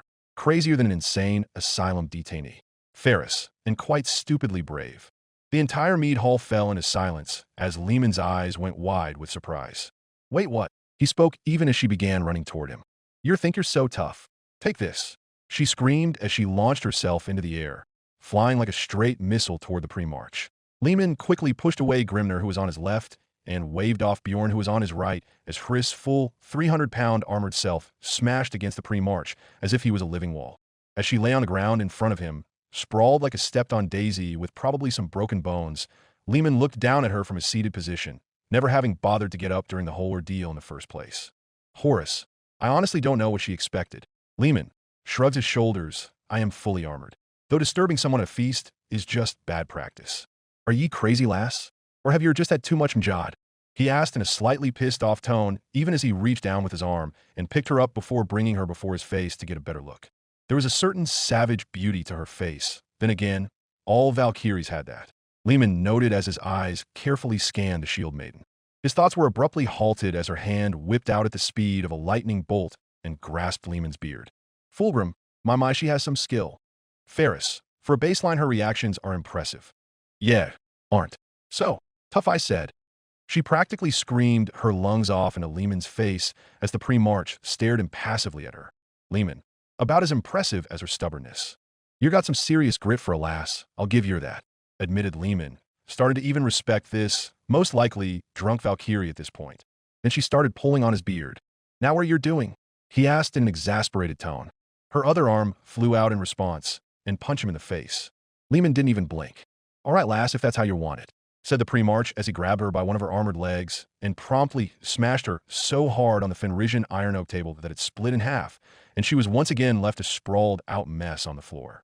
All of the present family look at Lehman for smashing a woman. Lehman, looking back unfazed, what? She asked for it. Now have you had enough? Asked Lehman in a bored tone, noting with sadness that his delicious venison chop was sent flying off somewhere. A sort of wolf-like growl was heard coming from Hrist on the floor as she once again managed to launch herself at Lehman, her armored hands going straight for his throat. She was surprised at why all of her momentum was suddenly gone. Then she noticed that the pre-March had managed to grab her by her torso. So, you want to play dirty, do ya? He asked, even as a feral glint was seen in his eyes. What about a game of javelins? He then asked with a toothy grin. Her face showed shock, then the tiniest bit of fear as she murmured to herself. She did stop to think that possibly she fucked up. Oh, shite. Lehman then promptly threw her so hard and fast that she went flying out of the mead hall's grand window over half a kilometer away and down the sloping sides of the fawn, landing relatively softly in the snow's bellow, thanking the gods that it wasn't hell winter. Emperor, nice throw, son, but try and not kill the next maiden you meet. Lehman, I quite clearly didn't mean to dash. Malkador, not fooling anyone, Lehman. Lehman, wolf grumble. As she skidded to a halt, her armored hands reached up to her heated cheeks as she desperately tried to calm down her rapid heartbeat and chase away the tickling sensation that was present in her stomach. No man has ever done that before, so thoroughly beat her and actually didn't cow to her. Even the space marines who were able to keep up with her, and yet, oh, she has to fight him again. Then she tried to move and suddenly realized that the man had managed to break what must have been most of the bones in her body. Well, like hell, that was going to stop her. She's going to get herself fixed up, and first chance she gets, She's going back to challenge him. Just first she needed to see a Medicae. Ferris. This baseline's stubbornness and will is quite impressive. Fulgrim, indeed, as we have pointed out multiple times by now. Yet there seems to truly be no limit of it. Thankfully, she had been found by her two younger sisters, who were all too happy to help their dear, sweet, gentle, and definitely not bone-headed elder sister. The two each grabbed a leg and dragged her to the nearest Medicae, intentionally taking all of the stairs and avoiding all of the lifts, all the while berating their dumbass sister, who thought it was a great idea to intrude on a Primarch's welcome-back feast and challenge him to a fight. Just be glad we saw you fly by and were able to find you. Lenneth, the middle sister, spoke, not even looking back at her elder sister. To be fair, Hrist doesn't really think her actions through. Silmeria intoned beside her sister, the youngest of the three. I hate all of you, Hrist groaned from the ground, her head hitting a few steps and rattling her teeth. Mark my words, I'm going to fight that man, and I'm going to win. She let out a laugh before she was kicked in the stomach by her little sisters before they dragged her away again. See, let me know how fighting a bloody Primarch is going to go for ye. Lenneth growled at Hrist. Lehman chuckles, she does have a point. Horus, love and infatuation makes people do strange things. Lehman, what did you just say? Horus, keep watching and you will see what I mean. Silmeria only stayed quiet. She saw the look on Hrist's face. She would smile to herself, knowing her elder sister finally found a man she actually liked. Oh, she can't wait for the wedding. I can already hear the priests chanting the wedding songs, said Silmeria in a teasing tone as Hrist started up again. Fuck you, I won't ever get married. No man can handle me. I don't need to get married, and getting married is for the low women who can't handle living without a man and dash. And Hrist began to rave about how she didn't want to get married again for the 15th time that day. She let out a shout of pain as Lenneth shook her right broken arm. Huh, seems handled if you ask me. She spoke as they finally entered the Medicae's area. Lehman laughs, got to love Fenrisian humor. Fulgrim, a bit brutish, but admittedly realistic. The second time Hrist challenged Lehman was only days after the first try. She had marched into the main halls of the Ed, determined to find the damn pre-march and challenge him again, honor on the line. She didn't look at the palpably smug space wolves. They weren't her concern. She was here to fight the big wolf in a race that smudged on her battle record. Fuck him. She wants a rematch. Fuck. Her whole body aches so badly, but she pushes on. She doesn't give a shit that the Medicae told her to rest for at least 7 weeks. She has to fight this bastard now. Lehman whistles again. What's keeping her going? Horus. Keep watching. I have a feeling that we're going to find out. He had been in the middle of a meeting with some of the old wolves, something about affairs and order or something boring. She didn't care. She only cared about coming after him again and fighting. You, she screamed from the doorway, doing her best to come at him again and hide the tremble in her legs from having to hold her weight. She glared at the pre-march, halberd already drawn, and hopefully no one noticed how much she favored using it to help keep herself standing straight. Lehman could only blink as he took in the form of the same Valkyrie, who actually, what was it, gently caressed his beard? It had to be that. There was no way what she did was anywhere close to being an attack. He did remember throwing her straight through a window, though. And what do you want, lass? Can't you see I'm busy? Hrist growled, wanting to bare her teeth at him. Don't you remember me? We fought during the feast. I don't recall a fight. I recall a drunk Valkyrie's tender attention before she flew through a window. Lehman chuckled, looking down at her, intentionally trying to get a rise from her. If she was going to interrupt his work, then let him make fun of her for the time. Emperor, tease. Lehman, what? It's not as if the lass ain't a skin for it. Malcador, proper courtship has gone down the drain in 10 millennia, it seems. Tender attention. was trying to fight ye daft cunt. Ah, that's what you was trying to do. Seemed to me more like you was trying to polish me armor, or fuck me. Avi met more ferocious mice than you lass. Horus, you have no idea. Lehman, again, excuse me what? Emperor, it really is painfully obvious at this point, even to me. Fuck you, you overgrown tube wolf. I am Hrist, eldest daughter of Jarl Viltic, and I challenge ye to fair combat. You piece of shit. Lehman only blinked once before shrugging. Sure, fair combat it is. Here, take this, it will even the odds in your favor. He grinned wolfishly before tossing his master-crafted power sword, Jalner, towards her, aiming to land on her sideways. Before she could say anything or even accept the sword, it impacted her and threw her to the ground. The damn thing weighed more than her, and it effectively pinned her to the ground, with no hope of her to wiggle out from under it. She struggled to get the damn thing off of her, before she let out a loud shriek towards Lehman. You son of a turnip whore, get this damn thing off of me. I swear on my mum, I will tear your throat out with my teeth, you milksop bitch dash. Emperor puts a hand in front of his mouth to prevent himself from laughing out loud. Fulgrim, Lightly blushing, Fenrisians sure are creative with their swear words. Lehman was having a hard time keeping it together at this point, but he knew it would piss her off, so he laughed at her with equal amounts of malice and joviality. Are ye all right there, lassie? Do you need someone to come over and help ye up? He let out a bark of laughter at the situation. This Valkyrie is a real piece of work. A true spitfire who is too stubborn for her own good. She kicked her legs in defiance, trying to get the thrice-damned sword off of her. Fuck you, I don't need help. Who the fuck uses this thing anyway? I regularly use that sword. Lehman spoke in between bouts of laughter. Well, fuck you, it's too heavy. After a while, she wasn't able to get the sword off of her and ended up being saved by a couple of blood claws, who were more than happy to help her. Lehman noted how much schadenfreude they were showing on their faces when she was being helped by them. Odd. He'll have to ask about that soon, or maybe never. He can't deal with every single little problem on Fenris, especially if it has to do with a certain angry Valkyrie who couldn't take a bloody hint and came to try and challenge him to combat when she could barely stand up on her own. Didn't help that she was shouting all types of obscenities at him as she was being carried away. Apparently the weight and all her struggling broke something in her torso and may have ruptured something, but she was still fine enough to scream at him from down the far halls. What the hell were her lungs made out of? Christ had to be chained to her sick bed, her sisters both yelling at her for sneaking out when she was supposed to be resting and going to fight the pre-march. Again, and coming back with even more injuries. Are you completely insane? Lenneth demanded, her stern blue-eyed gaze burning holes into Christ's own brown ones. Do you have any idea how much of an incompetent fool you are to go off and piss off a pre-march? The silver-haired Valkyrie screamed at her elder sister. Horus. Oh, she does. Lehman. I'm just about tired of the hints, brother. Ferris. Even I'm starting to see where this is going. Silmeria, standing near Hrist and running a hand through Hrist's wild black locks, sighed as she turned her own brown-eyed gaze to her eldest sister. Hrist, you can't keep going to fight him. You're going to get so hurt, you won't be able to fight anymore. Do you want that? Hrist actually pouted as she crossed her arms over her chest, cheeks reddening as she was fully letting the events of earlier hit her. She couldn't believe she actually ran straight into trouble only days after getting most of her bones broken. Damn her anger. Sometimes it just ran away with her sanity. Silmeria watched her elder sister through her blonde hair, noting how eager she was to still run after the pre-march for a fight, even if she did feel quite sheepish, now with her temper cooled. Oh, her sister has it bad for the pre-march. Well, we just need to make sure our sister heals up, so she can feel better for her new intended.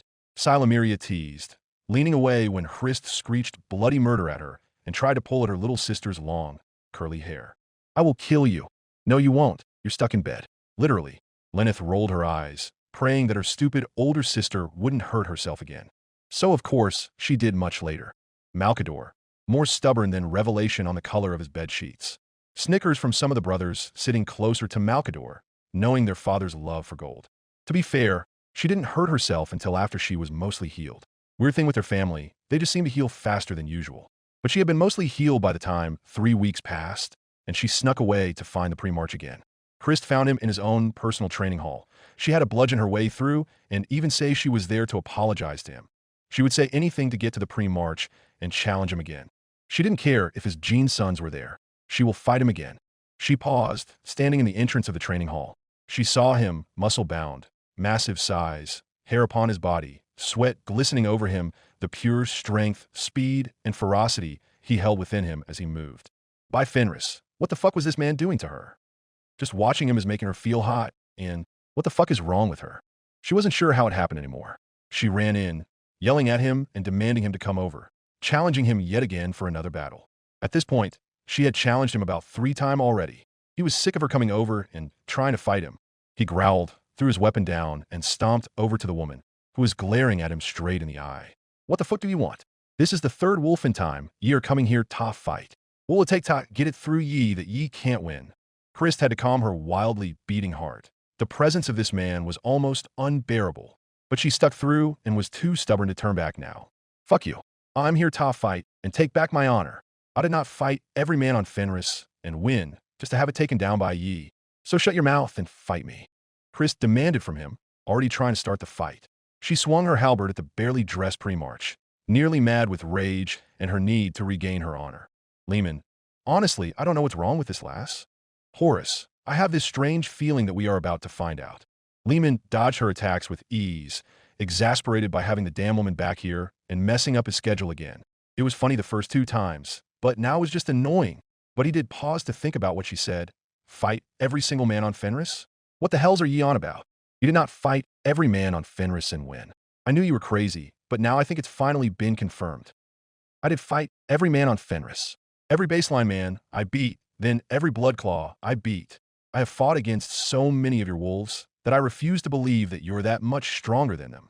Now shut up and fight me. She bellowed out, still continuing her assault. Lehman glanced at the space wolves who were standing guard, confirming his suspicions when they looked away in shame. Holy hells, she actually fought them. Yep, she's a crazy bitch in armor. I'm not going to fight ye. Didn't the last 2 times teach ye anything?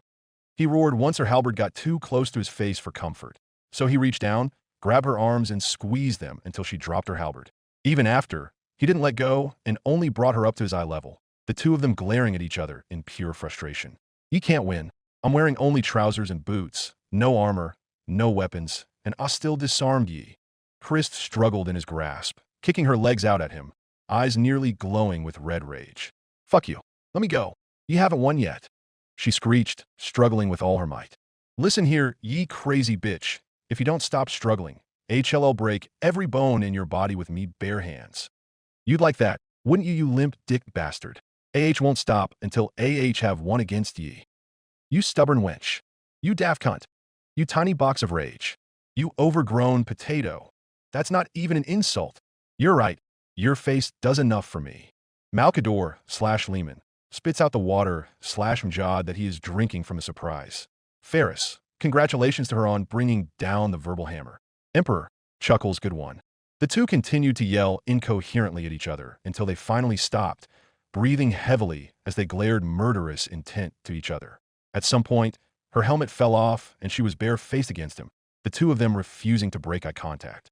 They crashed together only seconds later, her arms wrapping around his neck and his hands holding her tightly against him, not caring how she was still in her full armor. Their lips meshed together, teeth and tongues twisting and battling, even when in a passionate grasp. His strength carried over into the intimate arts. Her feeling submission as his scent and touch just seemed to take advantage of her senses. Lehman, jaw drops, wait. Horus, is this what you're dash? Horus, yes, this is what I meant, you thick pile of Duracrete. Fulgrim, Lehman in love. Who knew you had it in you, brother? Lehman mumbles, not wolf in me, that's for sure. Their kiss was rough. It was loud and sloppy with their combined slobber leaking from their mouths. Neither cared much for propriety as the two let out loud and animalistic grunts of pleasure from just their kiss. By the time the two of them pulled away from each other, they were both breathing hard, faces flushed a deep red and eyes dilated. Neither cared that they were in a training hall. Neither cared if there were spectators anymore. They just had one thought on their minds. Fucking. Emperor. Skip Muggos, skip dash. The projector launched an empty data slate at the Emperor, almost scoring a headshot. Ferris. Now you have gone off and made it angry. When the vid was done skipping, it landed to the immediate afterglow of the two, lying on the ground of the training hall covered in a cloak from a nearby armor set. They too were breathing heavily, staring up at the ceiling, skin to skin, beside each other. Lehman glanced at the woman next to him, who knew she was a damn hellcat in bed. Christ looked away, face entirely red as she tried to not look at Lehman. What the fuck was she thinking? The both of them did think the same thing. How the fuck did I end up here? Lehman. So I get with a crazy Valkyrie who fought me twice and I ended up fucking on the floor of a training hall? Horus. Don't act so surprised. She's far from the craziest woman in the galaxy. Lehman. How can a wolf and fuck do you know that? You just seem to know exactly where all of this was going as soon as possible. Horus. I have a lot of experience with women, brother, and honestly it's dash. Lehman, how? How do you have so much experience with women? Go ahead, tell me how. Imps. Yeah. Horus. How do you have so much knowledge? I thought you did have, quote unquote, time for romance? Horus. That's not the point here. Fulgrim. Did you have some sordid detail in your life you don't want us knowing? Ferris. Just say it, it can't be that bad. Horus. You want me to say it? Fine. I'll say it. I have fucked thousands of women during the Great Crusade. More than thousands. Why do you think I have so many compliances under my belt? Both figuratively and literally. Not because I've been doing it longer, but the sheer amount of planets with female leaders who would comply if I fucked them raw in their own beds and pumped them full of my gene seed. Is that what you wanted me to say? Malkador. I already knew that, and yet this somehow made it worse. Lehman. Too much detail, brother. I need more ale before we can get into the details. Horus, what? Lehman. You think you're the only one who's fucked hundreds of women? Horus. First of all, I said thousands dash. Emperor. Jagatai has more children than that. Fulgrim, I have had multiple wives. Lehman, and I've had hundreds of maidens in the Ed. You have no idea how much different Fenrisian women are compared to standard ones. It's like riding a thunder wolf whilst you're trying to tame it. Horus, does no one care that I have quite literally whored myself out for the good of the Great Crusade? Ferris, it does not beat Jagatai's record. Emperor, I do, Horus. I'm disappointed you had to get to that point and felt that was the right decision. I can only imagine it was my own lack of humanity that made you think this was right. Horus, huh. Well, thank you, Father. Emperor, but it's not as if I haven't done the same for over 30,000 years. Family groan. Horus, some things are destined to never change. Chapter 20. Wife Tales 2.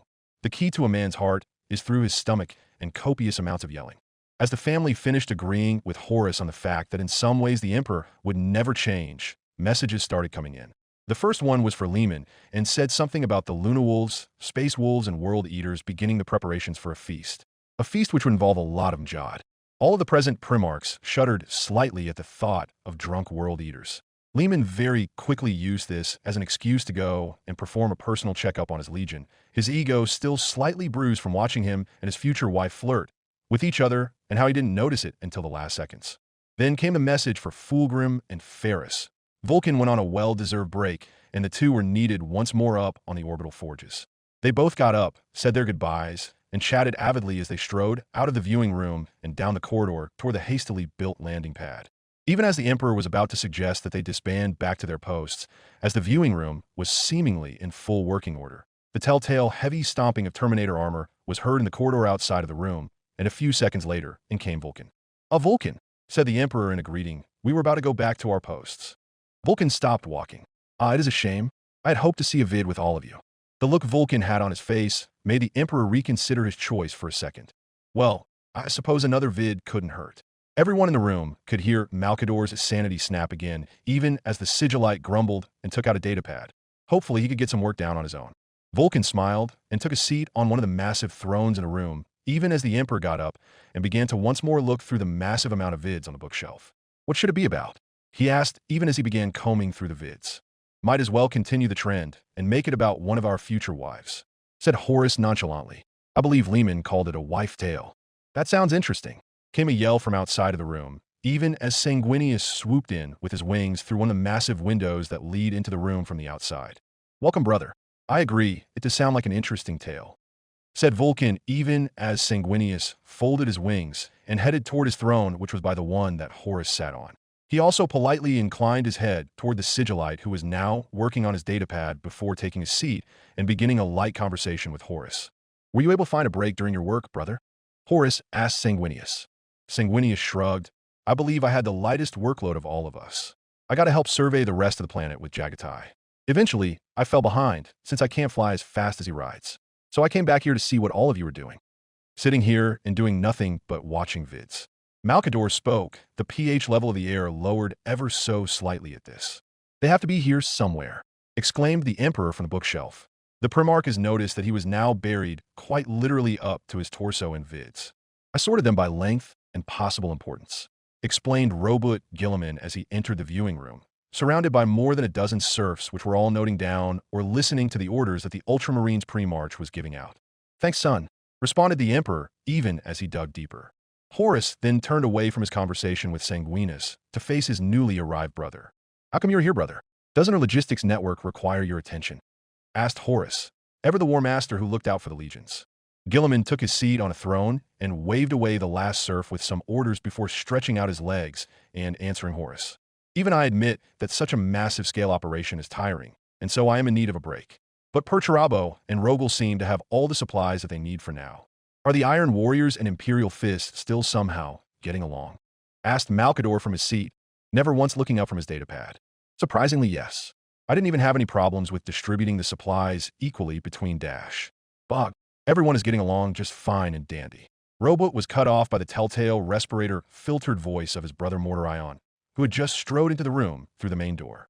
"I spent the last 3 hours studying as to how Father converted my breathing chemicals into rejuvenation serums and haven't found one damn clue."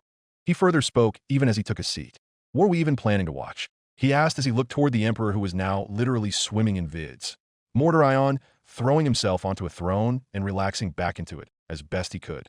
"Got one," said the Emperor as he stood up with a vid labeled "The way to a man's heart is through his stomach."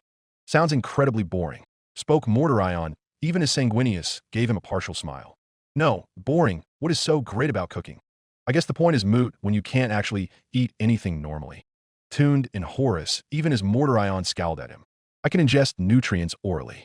I just prefer to do so intravenously. It's quicker and more efficient." "But can you truly taste it?" chimed in Vulcan, even as Mordorion looked toward the ground with a plain face. "No, I suppose not. The chemicals which allow me to breathe are also a dulling agent. One day I will have to fix that, my son. If all things go to plan, probably soon," spoke the Emperor even as he took his seat in the middle of the room, having given the vid to Muggos Lem. Mordorion gave his father a confused look even as Muggos Lem started up the projector and the vid began playing. M42.167, Nocturne, A Certain Communal Home. Sanguinius. "Oh, so it takes place about 56 years after the end of the Indomitus Crusade." "Robot, seems so." "What? That word again." It rung around the household practically daily now, with the source of it being a teenage girl by the name of Kai. She was always called feisty for the age of 14, but the time of puberty finally dawning on her only made it way, way worse. "Honey, you need to have something to do. You can't just spend all day in your room like a young child. It's time for you to start working." Kai's mother lectured her as she dragged herself down the stairs. "Vrudkon, it is about Kai. I remember her from before." Emperor. "Yeah, I remember that too." Robot. "She's already being tasked to work for the family." Vulcan. "That is typical. Once children are no longer children, they're expected to start working for the household." Horus. "Not much time to be kids." Vulcan. "It's not as if we make them do back-breaking labor.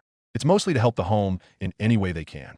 The bonds between family members is the most important part of Nocturnian society." Emperor. "Reminds me of old Terra. Even my old home, I was expected to work for the home as well."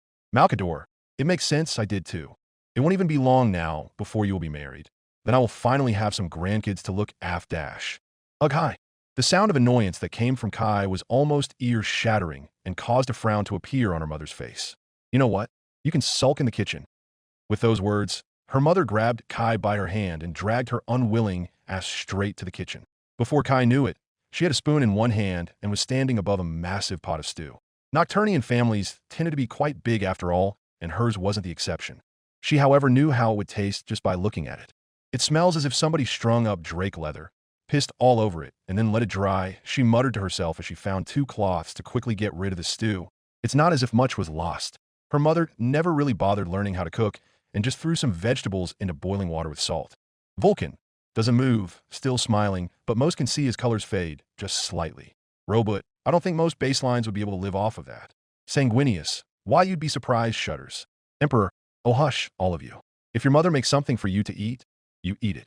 Even if it tastes bad. All children need to learn that. It's like I spoiled all of you." Mordorion. "You didn't even raise us except Horus." Horus. "And look how well I turned out." Malcador. "You ended up almost becoming an arch-traitor because Daddy didn't give you enough attention and became a man-whore for the Great Crusade." Sanguinius. Robot, Vulcan, and Mordorion. "Wait, what?" Malcador. "Yup.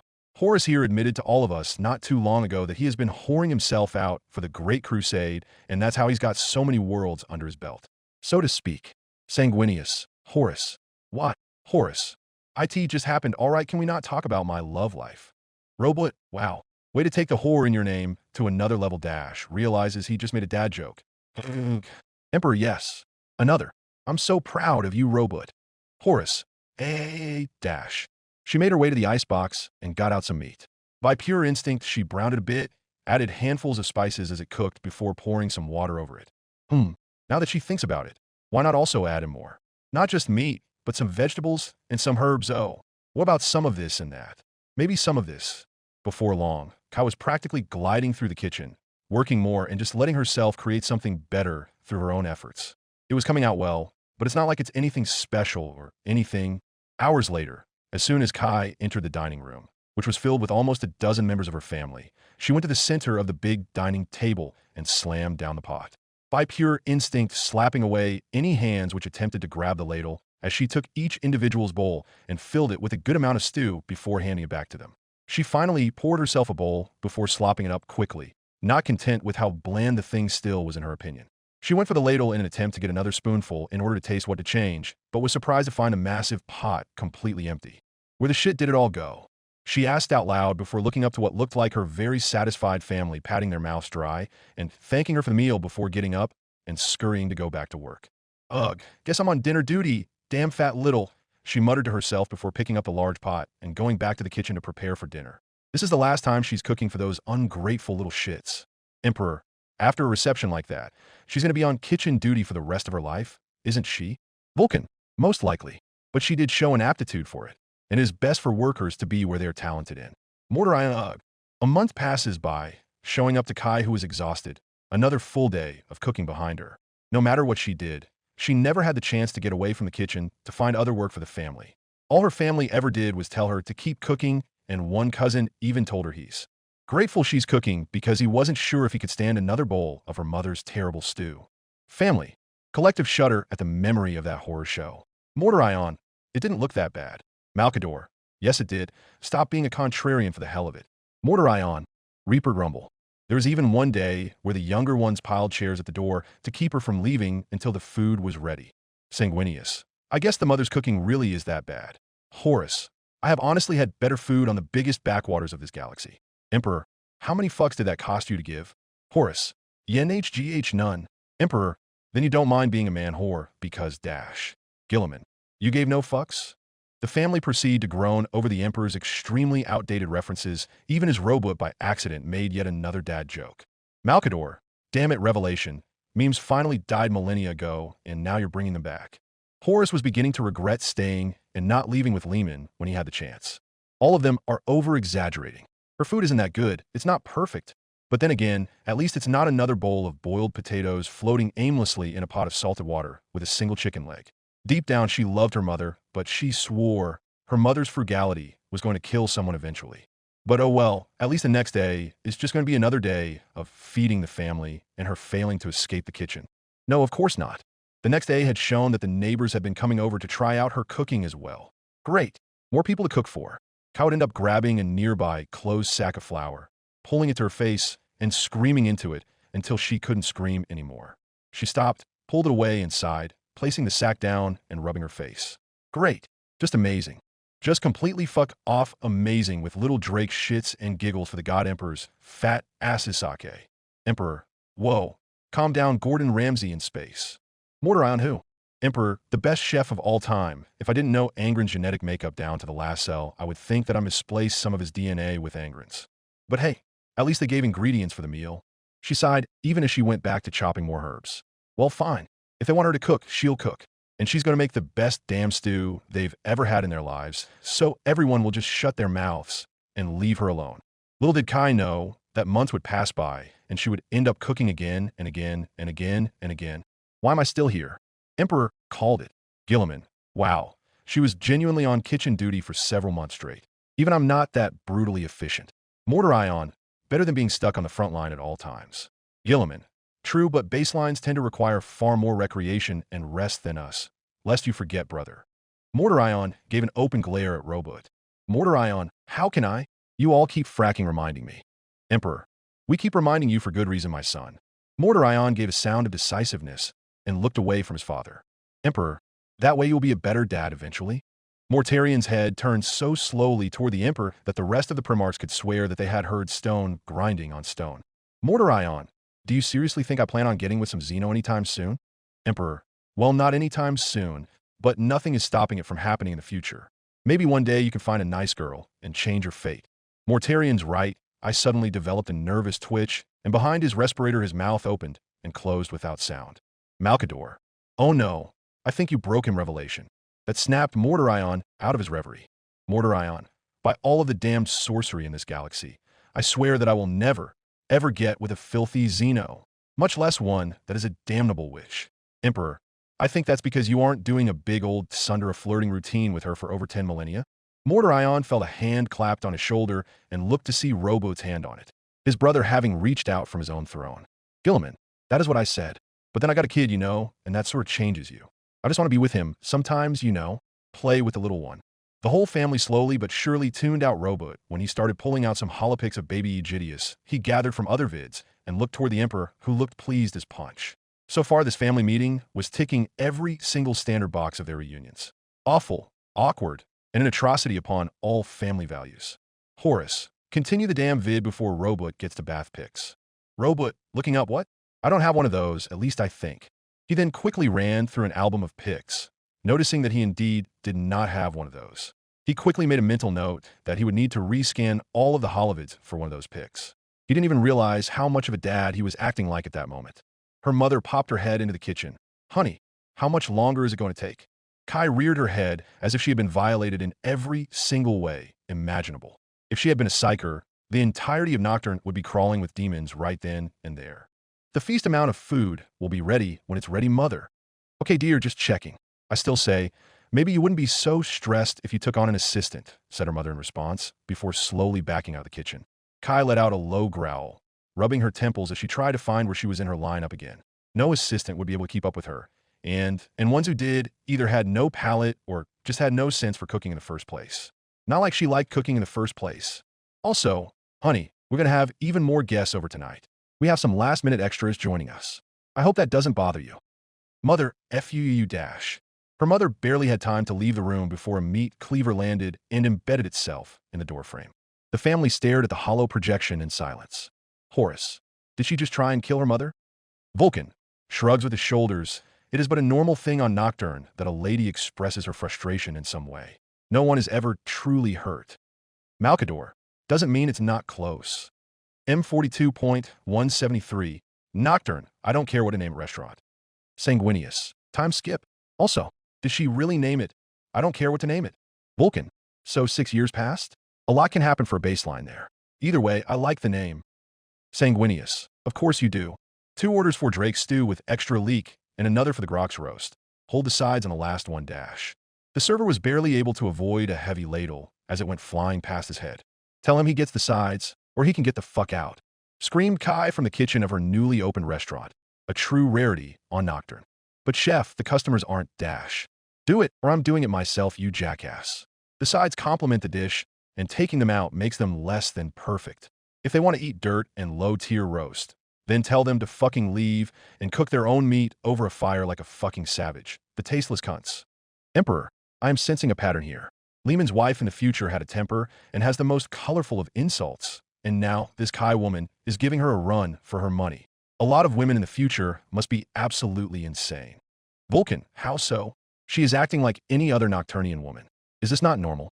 All of the brothers, including the Emperor, simply stare at Vulcan. Mordorion, I assure you, most women do not act like that. Robot, at all. And Mordorion, what experience do you have with women? Mordorion, enough to know that isn't how most act. Horus, you would be surprised. Malkador, hush, I don't want to hear any more from you, Horus. Sanguinius, can we go back to how most women on Nocturne are all like this, and Kai just seems to be the epitome of Nocturnian women, or are we going to delve into the lack of love life of Mordorion? Emperor, last I recall, he did get with an Eldar goddess. Mordorion, ugh, I wish Lehman was here with that horrible alcohol he calls a drink, but unlike Horus, at least I stopped at one. Horus, you know, people might call you a happy couple with a so-called goddess, but they would call me a dash. Robot, manwhore. Horus, exactly. Thank you, Robo-Wade-No. The entire family burst into laughter at the joke. The Emperor was laughing so hard at the inappropriate joke, he even started choking and coughing. After a while, even Horus let into it, admitting that it was slightly funny and let out a laugh, even as Robot reached over and put a hand on his brother's shoulder. Robot, I am sorry, I just have to defend those of us who in the future acquire more, what's the word dash? Horus, kinky taste. Robot, no. Horus, dickish laughter. The Emperor now amped up his laughter to such a degree that tears were beginning to sprout from his eyes. Malkador, revelation, to think you out of all people would become such a dad. Emperor, wheezing I can't help it. The server, not being one to argue with the fiery chef, walked away and bowed before the massive customers, before humbly explaining that the chef heavily suggested that the meal would be incomplete without the sides. Mordorion, yes, heavily suggested. Definitely wasn't a declaration of death and insult. The 2 transhumans accepted with a slight chuckle, not wanting to offend. To no one's surprise, it was absolutely delicious. Reminds me of when I was a small boy. The swearing even reminds me of my mother when she was cooking for the family. My mother used to swear so badly. She swore when the captain's away from the house and made him nearly whimper. But he didn't cry. That's when I knew I had to be a space marine. Because your mother didn't make him cry? Precisely. Horus, Are Nocturnian women really that scary that they can make a space marine whimper? Vulcan. Most definitely. My adopted mothers would make me feel intimidated at times. Do not underestimate the power of a Nocturnian woman when she decides she hates you. Robot. You make them sound like they're all crazy and would kill another for looking at them wrong. Vulcan. Would you like to meet one dash? Robot. No thank you. I wonder if she's married yet? Most women who have even half of her talents would be married by now. I know most Nocturnian men love a woman like that. You thinking of proposing to her? Emperor Sake. No, I was just wondering out loud. I'm only poking fun at you besides.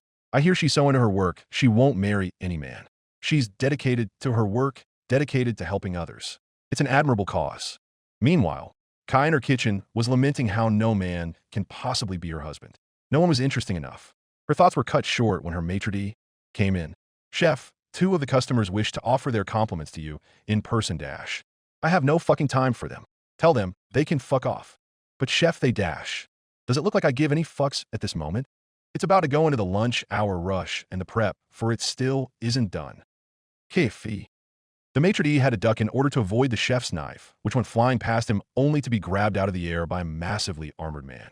If the massive hulking beast could even be called that. Kai thought as she looked at the man standing in her doorway.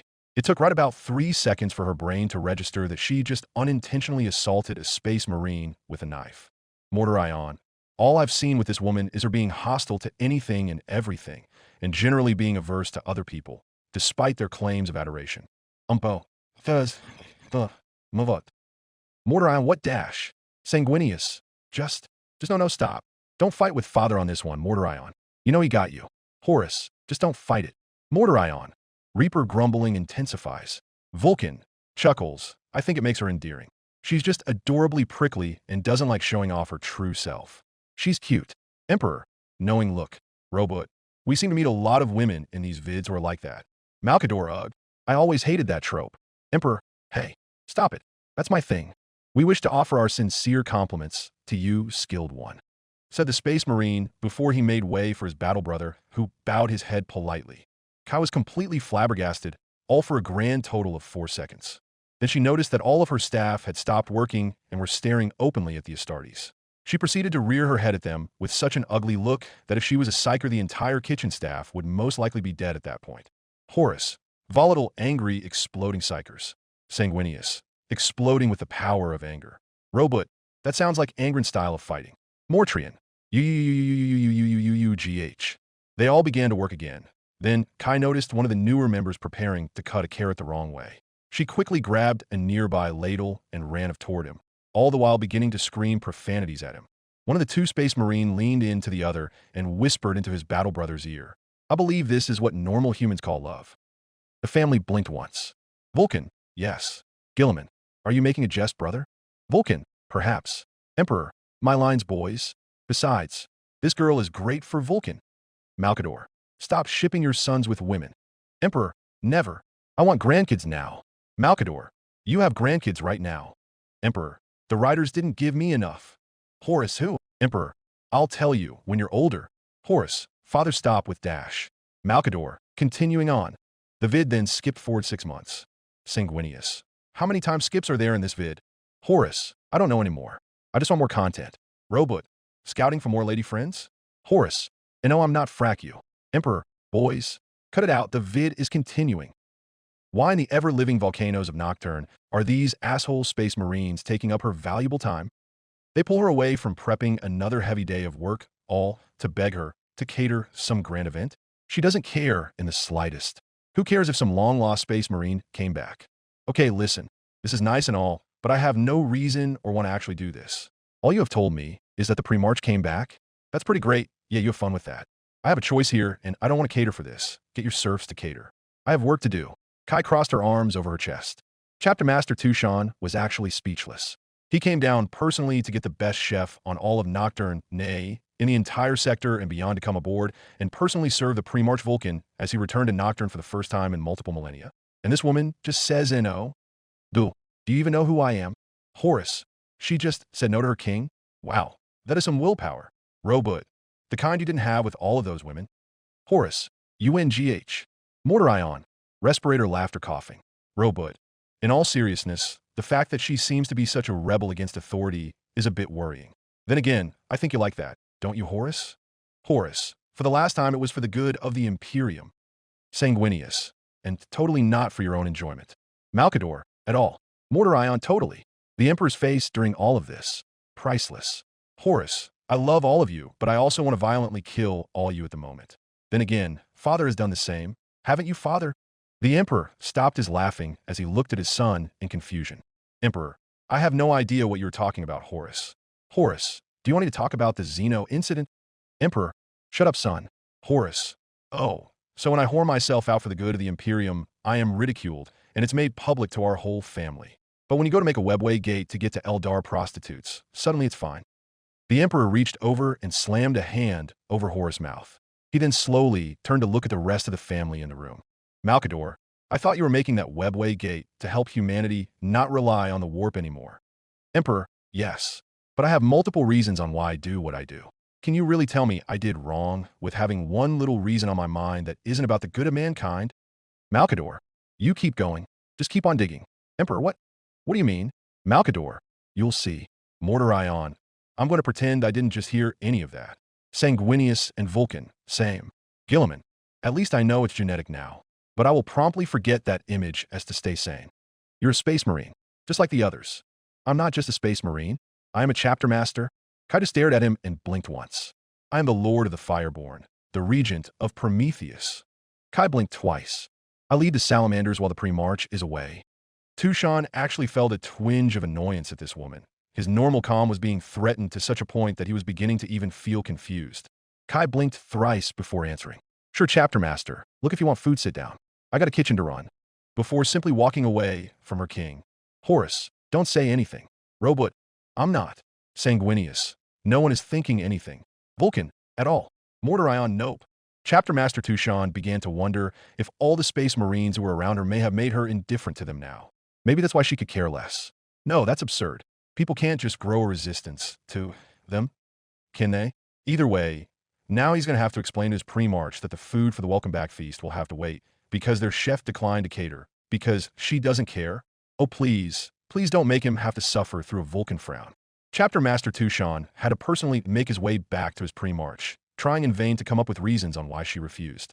Oh, he didn't want to suffer through a Vulcan frown. Vulcan, what is wrong with my frown? Sanguinius, it's not natural. Vulcan, but anyone can frown?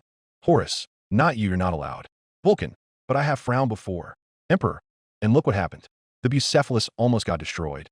Vulcan, you cannot blame that on my frowning. Emperor, well, they both happen near each other, and it happens so. You're not allowed. My pre-march.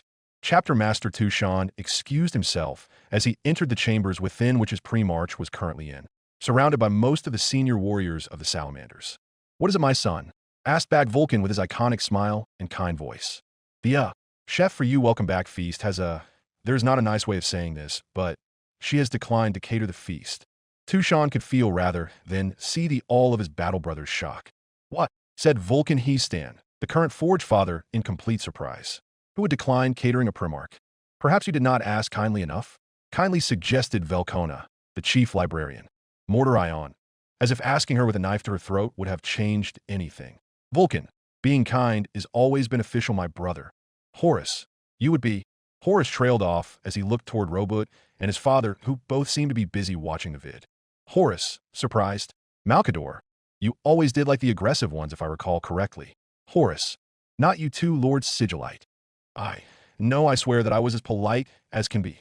Tushan trailed off as he appeared perplexed about something before Vulcan stood up from his throne at the war table. I have to see this woman for myself. Her denial must have been for good reason. All of the present veteran space marines looked at each other before Heastan spoke. I too would like to accompany you, Lord Vulcan. I wish to see this chef's skills in action. Added on Tushan. Vulcan smiled at both of them before speaking. Of course you may. Let's go see what this is all about. The Fire Guard marched with their pre-march, Chapter Master and Forge Father, as they made the trek down and entered the small village of Hulik. All of the present citizens standing to an absolute amazement at seeing the pre-march, who responded to any greetings and smiled kindly. As they got closer and closer to the restaurant, however, less and less people began to say hello and just continued on their business as usual. Only the surprisingly many space marines they meet along the way bothered to stand aside and salute their pre-march, Chapter Master and Forge Father. When they got to the restaurant, only the space marines were now bothering to salute or say a greeting.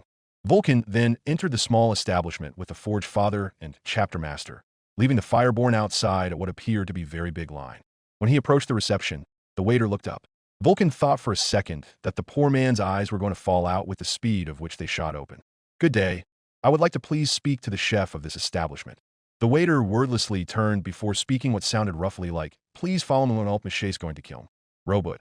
I am seriously beginning to feel sorry for this poor waiter. Mortarion. I'm starting to agree with you. He has not earned her hire. Vulcan. She would never hurt him intentionally, my brothers. Emperor. Vulcan is right. We have yet to see an actual incident occur.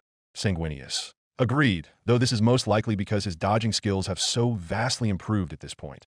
Horus. Bet you 20 thrones he can't dodge a point-blank attack from her. Sanguinius. You're on. And began walking toward the kitchen. When they arrived at the counter, the waiter spoke again in a trembling voice. Chef, a customer wishes to speak with you. The maitre d' had to duck as a frying pan went flying and hit the wall behind him so hard that it bent. Vulcan noticed that it was made of steel. Sanguinus. Pay up, brother. Horus grumbled lightly, but eventually smiled before he reached into the pockets of the robes he was currently wearing and took out the 20 thrones and gave them to Sanguinius. For the 50th fucking time this week.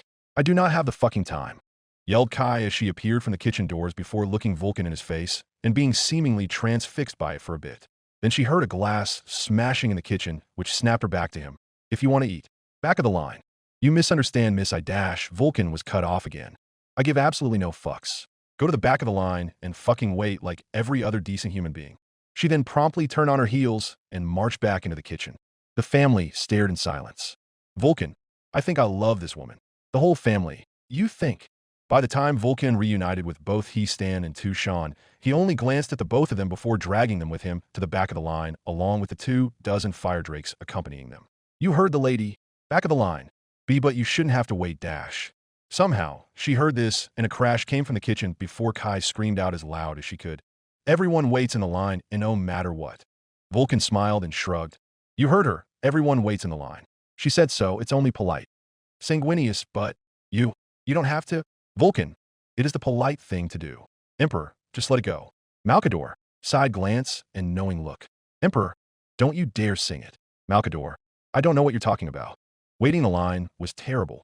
But for them, it wasn't so bad, especially with hearing tales from their pre-march on where he was, how he came back, and all the juicy details of his adventures. Emperor, is anyone going to tell us what these adventures were? Or, Malcador, I don't think they will. Emperor, of course they won't. By the time they finally made it to the front, all of the present Space Marines in pre-march were considerably hungry. As they all crammed into the restaurant, the waiters streamed in and began to take their orders. They soon found out that they were going to need a lot of food for 20 transhumans. It was also a little test from Vulcan's side in order to see if this fiery woman could indeed perform. If she could cook this much food with consistent quality, her skill would be without question. It didn't take long before the food began arriving, practically flying out of the kitchen, and the Marines began eating. It went almost as quickly as it went, Vulcan patiently waiting for the Drake party platter, which he ordered.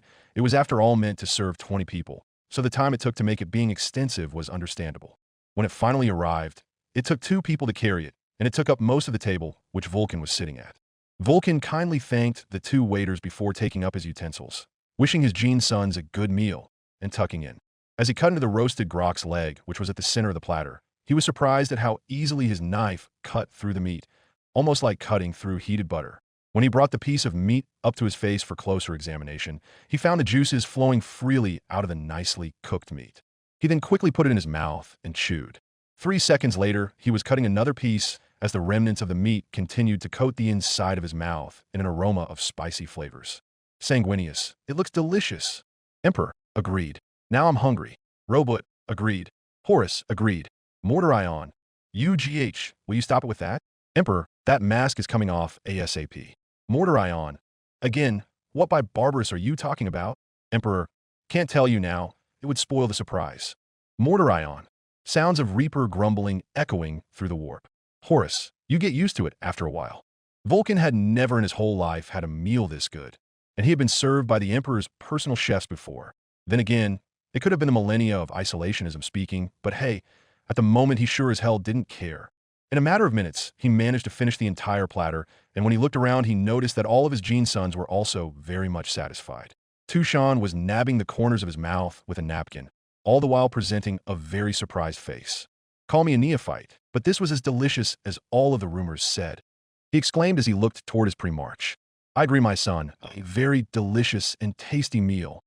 Vulcan got up in his massive armored form from the reinforced chair, a wide smile already on his face as he addressed his sons. I shall go give his chef my compliments. Horus, here we go again it seems. Vulcan, I shall gladly accept any warm expressions of her passion. Sanguinius, then you best learn to duck fast, brother. When the pre-march had reached the kitchens for the second time in his visit, he didn't think the chef would be hostile to him again. He was wrong. He had barely been able to get a single word in when he crouched to enter the kitchen and give his gratitude to the chef, when he had an adamantium knife in his face. What are you doing back here? This place is off limits to customers. Explain yourself, you overgrown green giant. It was the same woman from before, the head chef no doubt, but this time she was standing up to the pre-march and even waving a knife at him. Vulcan knew she wouldn't be able to harm him, and had a feeling all of this bluster was just something she did on instinct. It was kind of cute. I have come here to offer my compliments to the chef. He added in before she could threaten him again. Kai blinked a few times, sputtering her words a few times as her face darkened. What? Vulcan, I knew it. Horus. That's what gets her. Emperor, she did seem the type to hide something. Horus. And no, she did not. Guilliman, tell me, brother, how many women did you actually stay with after the action was over, so to speak? Horus, frack you, brother. Guilliman, love you too, brother. It is true. I had quite enjoyed your meal and wanted to come back here to offer my compliments. You have a gift, and I must say, it was the best meal I have had in many millennia. Vulcan would flash her a wide smile, one that nearly blinded anyone to gaze upon it. Kai didn't speak or move. It got eerily quiet as Vulcan looked down at the baseline, noticing how her hands shook and her hands slowly moved to cup her flaming cheeks. Her eyes were wide, hair even sticking up in places as she tried to say something against what he just said. Why you just Vulcan thought, in this exact moment, she was the cutest thing in this entire galaxy. She would make a wonderful wife. Now, if only he could get her to agree to his proposal. Wouldn't do to force her. As Vulcan took a small step forward in order to better introduce himself, the sense of friction suddenly became all but lost to him as he by accident stepped into a puddle of spilled oil. Emperor, I know that line from somewhere. Wait. No. Stop it. Malkador, what line? Vulcan, are you all right, father? Emperor, nothing. Just seeing that my newfound fullness has some downsides now. Flamestodes came up to the Emperor and gently patted the Emperor's shoulder as a motion of comfort, and the Emperor turned to face him before putting on a smile and thanking him, despite the helmet. Emperor, thank you, my son. Malkador, sighs revelation, stop flaunting it to everyone. The rest of the present primarchs, confusion flaunt. Vulcan's massive armored form slipped lightly into the air before slamming down. The massive quake caused by his extremely heavy form, causing some of the pots and pans on the stoves to slip off and spill all of their contents. Vulcan could already hear the sanity of the head chef snapping again as he was getting up, preparing to apologize. He had been stopped by a tiny foot stepping on his chest. He looked up and saw a very, very angry-looking Kai. Her face, in fact, reminded him of his brother Magnus' skin pigment. Horus, here dash. Sanguinius, we dash. Emperor, go. You, she slowly began. Vulcan could swear that he saw a vein pop in her forehead then and there. You, fucking massive green armored, full of Grok's manure, clumsy, senseless moron. Her words were true, and Vulcan couldn't help but know that the blame was his. Do you have any idea how much fucking meat was in those pots and pans, do you? No, don't answer a lot. A fucking lot. We are about to go into the dinner rush, and you just destroyed the entire fucking supply for it. It would take a full-sized drake to feed this amount of dash. Say, hey, no more, my lady. Kai's wind, suddenly taken out of her proverbial sails, stopped right then, and there even as she was looking down at the pre-march in shock. What? I shall bring you this drake, so that you may serve your customers unimpeded, explained Vulcan as he got up, gently moving Kai's foot off his chest. I need but 10 standard minutes. Emperor, 10 minutes? The last time I saw you hunt a drake, it took you most of the day. Vulcan, but this time I'm doing it to serve a beautiful woman. Emperor, glad to know I'm ranked below a beautiful woman. Horus, to be fair, father, it was you who gave us 2 heads to think with. Robot was going to say something, but then stopped when he realized just how much that one could backfire. He then walked out of the kitchen. Kai left gapping on the spot. It was then that a singular thought entered her mind. That idiot is going to get himself killed attempting to kill a drake. She only could massage her temples, letting out a shuddering sigh as she attempted to calm down. It's not her problem anymore. He already paid, so at least she could just only worry about the lunch rush. 9 standard minutes and 48 seconds later. Sanguinius, well, that's accurate. Mordorion, why are you always the one to comment on time skips? Sanguinius, hush. Fuck, is all Kai could think of as she tried to fill in orders and lead her kitchen. Everyone just wanted meat right now. And no matter what she did, she couldn't entice them to choose anything else. She couldn't even yell. She was panicking so much. This was all that stupid Jolly Green Giant's fault. Are you sure we can't get them to choose the vegetable soup instead? Kai asked, even as the maitre d' shook his head. Emperor, yeah, I can see that. You can't offer meat on the menu, then try to sell a veggie soup instead. I'm sorry, chef, but they are insistent. They only want the special. Are you sure we don't have dash? If you ask me that question again, I will gut you myself and make you the special. And no, we don't. We may have to close early and lose out on any more profits. Chef, we have a delivery out back. One of the staff interrupted her from the back of the kitchen as she scrunched her eyebrows and no. Who could have possibly? Normally, she would have just told them to go away. But at this point, she considered it equal to the Emperor getting off of his throne fully healed. She immediately ran for the back door and flung it open before stepping outside, and immediately planting on something scaly and warm, which then sent her flying ass down onto the ashy black ground. When she looked up, she noticed something absolutely fuck off massive. The damn thing she slammed into was a drake. A fully grown, dead drake. She slapped herself right then and there to check if she was dreaming. No luck as it turned out. It was real. She was fully awake. Her surprise turned into a complete no-shit moment as soon as she saw the big green armored giant step around the drake. He kindly offered her a hand, and she grasped it before he effortlessly pulled her to her feet. I don't know what to say. I would say thank you to be honest, but I don't even know your name. Kai trailed off as she saw the giant's gentle smile and felt her cheeks begin to burn red. The giant then gave a light bow of his head. I am Vulcan, the pre-march of the salamanders. He explained in a jovial tune, even as Kai felt her jaw go slack and all of her confidence shatter. Oh fuck, she yelled at a pre-march. She yelled at the salamanders' primarch. Oh fuck, this is the one.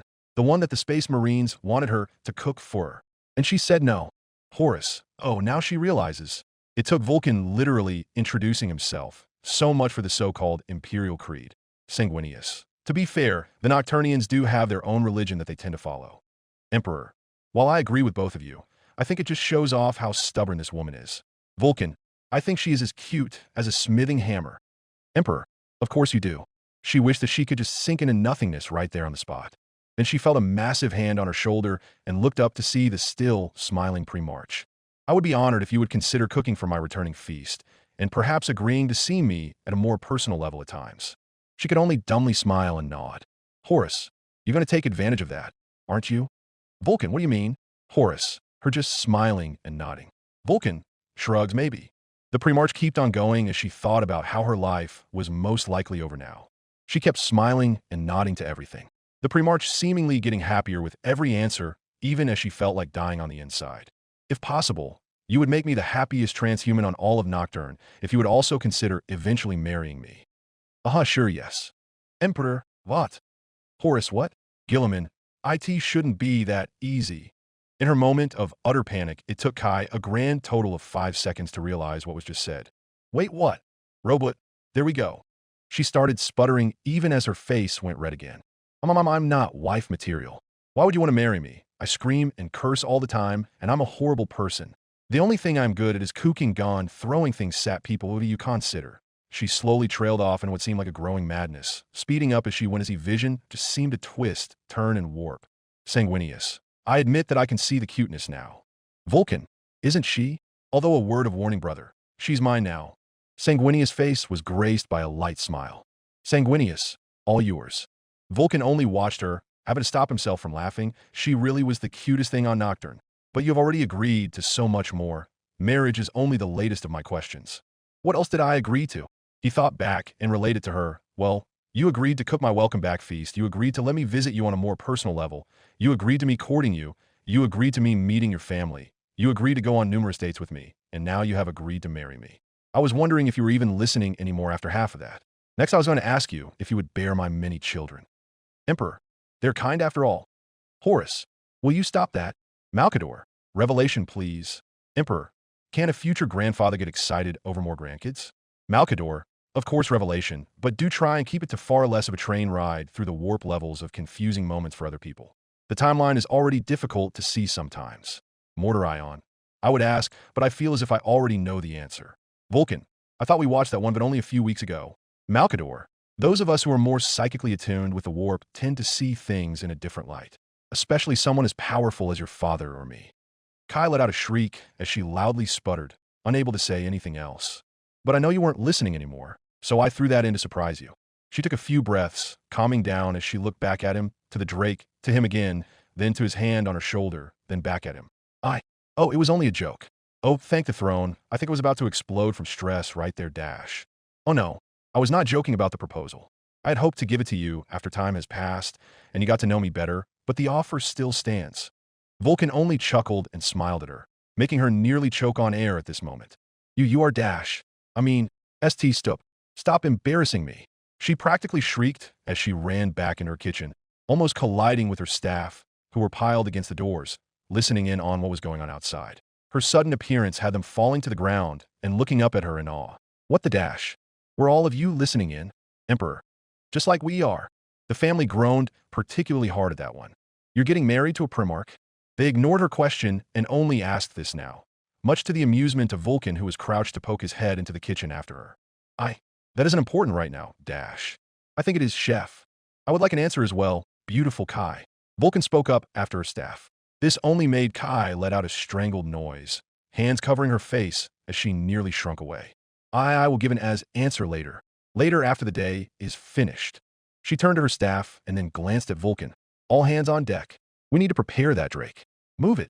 Sanguinius. She can only avoid it for so long. With the help of her new, unintended betrothed, the restaurant was able to serve their disgruntled patrons, the rest of their customers, and were able to close for the night. As she was locking up the restaurant and preparing to walk the short way home, she suddenly realized that that damned jolly green giant was behind her, patiently awaiting her answer, no doubt. So, about my answer to that question, she began even as she turned her back to the restaurant. Look, just walk with me and we could talk. Vulcan put on a kind smile before he outstretched his massive hand and intertwined it with hers. Gah, he's getting too comfortable around me, Kai thought even as they began to walk to her home. So, look, you know that I'm not exactly the best material for a wife. So why did you pick me? You can have literally any girl on Nocturne. Emperor's teeth, in the entire Imperium even. You're a Primarch, a living, breathing Primarch. Vulcan gave her a thoughtful look before answering. It is far past time that I have an offspring of my own. Going away for so long has taught me the value of family yet again. You are also the cutest woman I have ever seen. What? I'm not cute. I look terrible. I just came out of work. I'm covered in grease sweat, and I'm all heated from being near a stove all day and Dash. She was cut off as Vulcan gently pulled her to a stop. When she looked up at him, she saw his red eyes seemingly taking on a more gentle glow. You lie to yourself, and yet you strive to serve others. You put food in the bellies of many hard-working Nocturnians and my gene sons. For that, you have my eternal gratitude. To me, the side effects of your work are barely, but noticeable, as they are marks of the great things you are doing. You working so hard makes you not cute, but more beautiful than any other in my eyes. The family leaned back in surprise. Guilliman, who would have known you had it in you, brother? Vulcan, I may not be as skilled of an orator as you are, brother, but I do know how to properly court a lady. Sanguinius, wonderful words, I have to agree. Mortarion, I really am beginning to regret giving up that excuse of a drink that Lehman loves so much. Kai couldn't even be shocked. She was just in awe that someone could say something like that to her. All the others couldn't talk like that. She was just beyond flattered. She was embarrassed, but flattered. Thank you, Lord Dash. Just Vulcan. She nodded, nervous laughter bubbling past her. Nice. Thank you. Vulcan, I Dash. And they were interrupted by a squeal, Kai snapping her gaze to see a small gathering near her. This gathering was her family, namely her mother, who now was squealing even more as she ran towards Kai, arms open. Yes, finally. You're finally getting married, my sweet Kai baby. Horace, this oddly reminds me of someone. Guilliman, why, whoever could you mean, brother? Horace, no one in particular, brother. Just someone with a newfound personality. The Emperor slowly began to catch on. Emperor, you too Dash. Guilliman, does this someone so happen to have a particular love for his grandchildren, brother? Horace, why yes, dear brother, all the while acting like a father in a midlife crisis to his own sons. Guilliman, why, brother, I do believe we both know such a man. Horace, why, I believe you are right. All with the exception of the Emperor were now hiding their laughter as the two brothers slowly stared at their father. Emperor grumbled, it's true. Horace and Guilliman, along with every other Primarch in the room, then let out a wail of laughter as the Emperor crossed his arms and looked abashed. Kai was then swooped into a hug, her mother babbling excitedly as her father, brothers, and sisters were flocking, making her gasp out questions. What are all of you doing here? MOM. Put me down. Sanguinius. So that is where that comes from. We wanted to surprise you. We heard that the pre-march came back, and... Oh, don't fret, honey. We're so proud. We knew already you'd be asked to cater. We wanted to celebrate. And oh, look at you. You have a man asking you to marry him. A space marine. Well, there goes your chances of giving me grandkids, but oh, you'll still be happy. I can just nag your siblings for them now. Oh, Kai, I knew you'd be the one to snag a great one. Her mother was so happy, she was practically crushing her in her hug, swinging her from side to side as she spoke. Vulcan waved at them, chuckling good-naturedly. I am not a space marine. I am the pre-march Vulcan of the Salamanders. Her mother stopped her excited thrashing, looking up at the pre-march. She blinked a few times, glanced at her nearly unconscious daughter, then back at him. I told all of you, she'd snagged the best man on Nocturne. And look, I was right. Oh, welcome to the family. Kai, sweetie, you take the night off, I'll cook for Dash. No. Everyone except her mother and Vulcan shrieked. Malkador, I am starting to think that her cooking was bad enough to be considered a war crime with all of these reactions. Oh, fine, I won't cook, but we need to celebrate. Kai finally regained all of her senses before glancing at the pre-march, then to her family. Don't worry, I'll cook. It wouldn't do, to not prepare something special for my intended. She spoke slowly, feeling the pure happiness radiating from Vulcan at her words. Guilliman, and just like that they're getting married. Malkador, like I have said, proper courtship seems to have gone down the proverbial toilet in those past 10 millennia. Emperor, oh, it isn't that bad. Oh, hell, he's a nice guy. Marrying him seems like a good idea, and he was actually a great catch. Even if she wasn't fishing in the first place, if he continues to be a good person, she can definitely see herself loving him. She was getting pretty close to it already. Then she heard her mom ask Vulcan, so can Primarchs have children? Because I want grandchildren Dash. I would love to have many children. Vulcan would answer her. And now she wants to stab someone. Emperor, see, I'm not the only one who wants grandkids. Family, groaning. The projector clicked empty. The Emperor then slapped his thighs. Right, he said and got up. I think we should disband and head back to our post for the rest of the day before retiring for some well-deserved rest. There were various signs of agreement from the rest of the Primarchs at this. Most agreed that they sat around long enough for today. Then tomorrow, we can get back to the big stuff. Or well, a few weeks maybe. Horace groaned again and chimed in. Father, I swear. Fine, I'll stop. Chapter 21, Orchestrated Catastrophe. After the family disbanded back to their posts, the Emperor got up from his massive throne and walked toward another part of the viewing room before beginning to run his hand up and down a column. Has to be here somewhere, the Emperor muttered under his breath, attracting the attention of Malkador, who had finally put away his data slate, satisfied with the amount of work he had managed to get done for now. Revelation, what are you doing? He asked in an impatient tone, standing up and hobbling over to his friend. Just give me a second, Mal. It has to be here somewhere. The Emperor's hand reached a just barely seen hitch in the column, and a positive-sounding ping echoed around the room. Got it, said the Emperor with a smile, even as a holocron came out of a hidden alcove in the column and scanned his face. Access granted. It chimed in a robotic voice, even as the telltale grinding of heavy gears was heard and the wall swung open, revealing that it was in fact a massive armored door hidden in plain sight. The Emperor began to walk forward, motioning for Malkador to follow him. Got the idea from him, you know? He was always the best at hiding things in plain sight. You know, I was wondering where it was hidden. I see he still does a good job, even after all this time. Malkador nodded his head as he caught up to the Emperor. Why do you think I kept him around? Well, aside from some sentimental reasons, of course.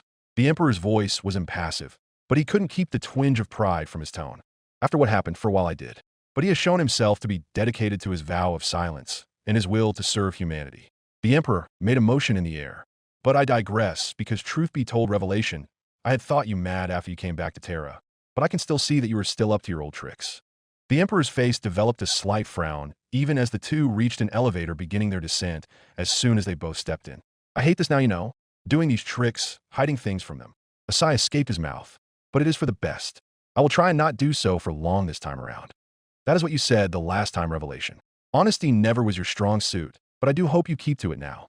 A change of pace and a brighter outlook can go a long way with not just yourself, but for everyone, not just the Imperium. They have all suffered enough. The elevator reached the bottom, and the pair walked down the newly revealed hallways until they reached an airlock, with rebreathers hanging near it. So what is the plan now, Revelation? Asked Malkador, even as he fitted a rebreather across his face, and the Emperor looked at him with a slight smile. Salvation, he said before he opened the airlock, and they both walked through. Once the door sealed behind them, they were sprayed down with various counterseptics, cleaning them of any bacteria they might have picked up. Malcador could also feel the air heighten the amount of oxygen that it contained. As soon as the process was finished, the door on the other end swung open, and they were greeted by the various stares and greetings from the chirurgeons, biologicus adepts, and apothecaries of the Legion's custodes. "Sire," said one of the custodes who was clad in white power armor, made from an unknown sterile material, standing straight and at attention to his liege. "Update me, Chief Apothecary. What is the status of the breathing chemicals?"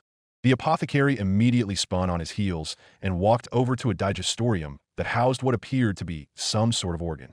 Upon closer inspection, Malcador noticed that they were human lungs, blackened with what appeared to be various forms of disease. The donor of these was a heavy user of IHO and other various alcoholic beverages. As you can see by the various protrusions, my emperor, there are also various ending stages of lung cancer. The lungs were still working. The sigillite noticed how as he looked off to the side to see that they were still being fed blood and oxygen. Overall, in this state, a patient with these could expect coughing blood, extremely labored breathing, chest pains, and finally, death within a standard Terran month. The Emperor nodded. Have the breathing chemicals worked? The apothecary quickly went to a nearby table and picked up a plastic flimsy. They do, sire, quite effectively. However, the mentioned side effects of barbarous atmosphere do contain heavy addictory strains which would cause the addiction to it. Have you managed to isolate these addictory strains? The apothecary nodded before quickly scuffling off to a cooling unit and taking out a silver pressurized canister. It took a lot of work, not to mention countless test subjects, an untold amount of reworking, and numerous retracking. But yes, my emperor, may I present dash? The apothecary held out the silver canister, holding it as gently as if it was the most precious thing in existence. Renovation, full rejuvenate capabilities of the entire respiratory system within one geniusly complexive chemical. A wonder, my liege, but not surprising considering we based it off of the rejuve chemicals you yourself have developed for this world. The Emperor's face was graced by a wide grin as he gingerly took the canister from the custodes and ventured over to the digestorium, before attaching the canister to an air valve. Immediately, he was surrounded by a team of apothecaries, all of them holding various recording apparatuses in order to capture the moment for further testing. Another test before their Emperor put them all on edge, hoping that it was going to go as promised. "Opening valve," said the Emperor as he slowly began to let in the bluish-pink gas into the chamber of the digestorium, and everyone's eyes kept careful watch on the lungs. "Canister spent," the Emperor reported, and they all became glued to the glass, waiting for any type of effect to occur. For a while there was nothing. For 2 minutes they sat and lost hope with each passing second. Perhaps their work would again be fruitless, further disappointing the Emperor in his request. "There, my liege, central lung ventricle," reported one of the apothecaries. And he was right. A healthy pinkish-like texture was beginning to stream from the main ventricle throughout both of the lungs, looking like the effect of water when a drop of dye touched in. "First tumor," noticed another apothecary as the stream reached one of the black lumps. It pulsed and soon started to seize before seemingly relaxing and replacing the infected tissue with healthy red flesh. The effect continued to work with the next tumor, the next piece of destroyed tissue, all to the amazement of the apothecaries, who were furiously taking notes and recording it all for future study. They were beyond thrilled they were able to accomplish such a task for their Emperor, while some could only watch as their own work amazed them, almost as if it were an art form. "Testing successful," began one apothecary before being cut off by Malcador. "Fantastic, absolutely fantastic. I haven't seen work like this since the Golden Age." The lung worked through the sickness, taking an agonizing amount of time, but through it all, the pair of lungs were completely healed. The Emperor's grin was now palpable as he turned to the team, who began to congratulate one another. Even though this was all for Mordorion, he knew right then and there that this could help another of his children, one whom even he couldn't budge past the work of those damn creations. "Contact Archon Land immediately. Tell him to come here, and that I have redecided on my synopsis about a certain part of Archaeotech and have need of his skills once more." The next day dawned. After a hard few weeks of work, the Primarchs finally decided to take their well-earned and needed rest. Rogel and Pertrabo had luckily managed to build the holiday palace that would serve as their home, and per the instruction of their father, had made all of the pre-march room entries share the same hall. For the first time in many centuries, the Primarchs all slept peacefully, being guarded by their Gene sons and the custodes, so that their sleep may yet go unhindered. When dawn first began to break on the newly renamed world of Salutis, it was Mordorion who first awoke, never being one to actually sleep much even when compared to his brother Primarchs. His eyes slowly fluttered open, and he instinctively reached for the breathing regulator, which usually sat by his bed, wanting to turn it from its sleeping to its average mode. His hand reached out, only to find thin air.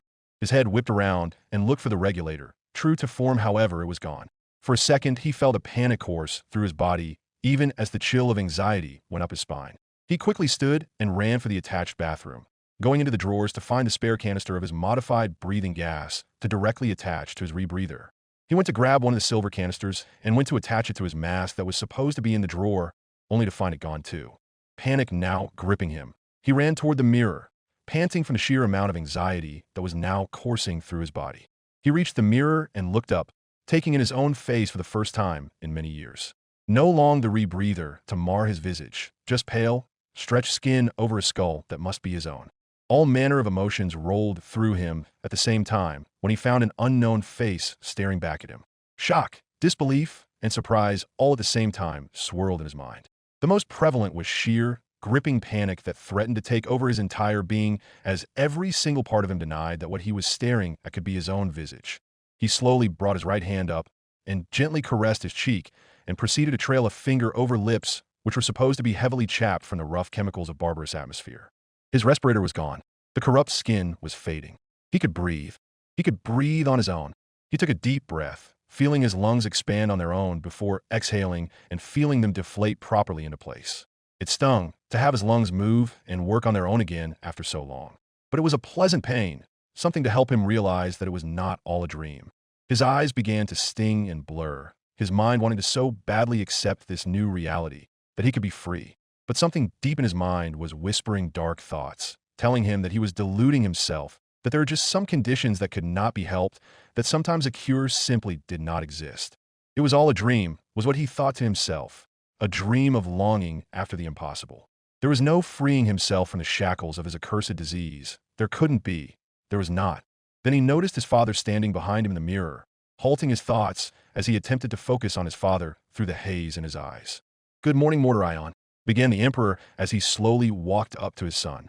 The radiance shining from him was unmistakable, even through the haze. Every single fiber of Mortarion's body was radiating disbelief, even as his father finally reached him. "Impossible," he finally whispered, even as the Emperor stood beside him, and he turned to fully face his father, his eyes stinging badly with unshed tears. The sun then shone through the small window of the bathroom, lighting up Mortarion's face, showing the healing as it was already going through after just a night of work. "As handsome as the day I first created you," said his father, even as he ran a hand as gentle as if it were a feather down his son's face. The touch, the feeling enough to wash away the dark voice in his mind, telling him that if it was a dream, telling him that if there was no cure for his sickness, his life had far more meaning than simple bitterness, vengeance, and to prove his own strength. His mind was free as he accepted the first real touch from his father in his known life. I blurted out Mordorion, even as the tears finally began to flow, his own resolve shattering as he was humbled before his father, who reached out and finally embraced him. "Never again will you suffer, my son," he said in a determined voice, even as Mordorion clung to his father like a young child, the tears now flowing freely down his face. How did you know?" He managed to choke out between the tears, barely still being able to believe what had just happened. He hated how weak he felt, how he couldn't stop it, no matter how hard he tried. "I am your father, Mordorion," said the Emperor in a quiet voice, even as he began to gently stroke the back of Mortarion's head. "Never have I been more blind to your plights than after Eleanor. No more." The Emperor gently grasped Mordorion by his shoulders and pulled his son in front of him. "Now and always, you will be my son Mordorion, a true Primarch of the Imperium, a leader of humanity, and one of the greatest warriors of all time. And I swear it, never will I let you fall to the grasp of those who would seek to do you harm. I don't forgive you.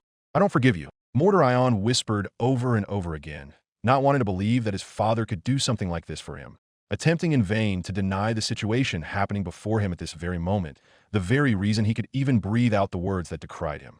"I don't forgive you." "I know, son." The Emperor hugged his son tighter, not bothering to fight back the declaration. "I know. I don't forgive you. I don't. And that's okay." For the first time since he could ever remember, Mordorion felt a wave of peace overcome him. It was as if every tense muscle, every single fiber of his very being was loosened. He could feel the tension, anxiety, and above all, the self-loathing finally let go. The massive weight of anger, frustration, acceptance of sickness, and loathing he felt for life fall away into the void, even as his father held him steady, and he wept like a newborn held in its mother's arms. Once, and for all Mordorion was free. A couple of hours later, the main banquet hall. The sun shone brightly through the massive windows of the banquet hall. The stunning greenery of the forests and various plants inhabiting them showed off a particularly beautiful scene in the morning light of the planet cycle. Magnus the Red stood by the central window, looking at the simple spectacle of the planet's dawn and merely observing nature run its due course. The combined work of not just the Primarchs, but the Custodes, the Regent, and the Emperor has done wonders for the planet Solidus. The rejuvenation and reconstruction of the world was a true marvel, one that they now all reaped the benefits of. And while Magnus was sure that most of his brothers were feeling far more at peace than they usually were, the World Eaters were particularly feeling the planet's surprising effects in full as well. The instances of the butcher's nails going off in surprising fashion had lessened by an exponential amount, only heightened even more by the work of Raggio, who was able to work with the World Eaters and help ease their suffering just that little bit more.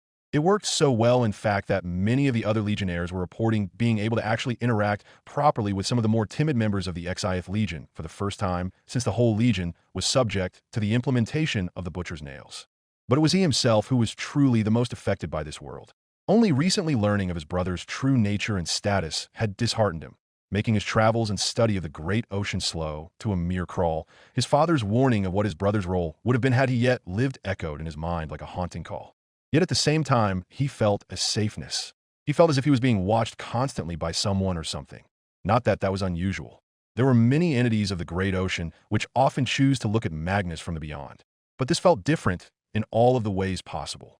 The entity which spied upon him, or rather, looked over him, appeared to be completely benevolent, protective even, as if it was clinging onto some last connections it had to this world. His thoughts were cut off by the sounds of wood tapping against the marble floor, and he turned to see the Lord Sigillite hobbling into the room, leaning on his staff for support. Lord Sigillite greeted Magnus politely even as Malcador made his way to him.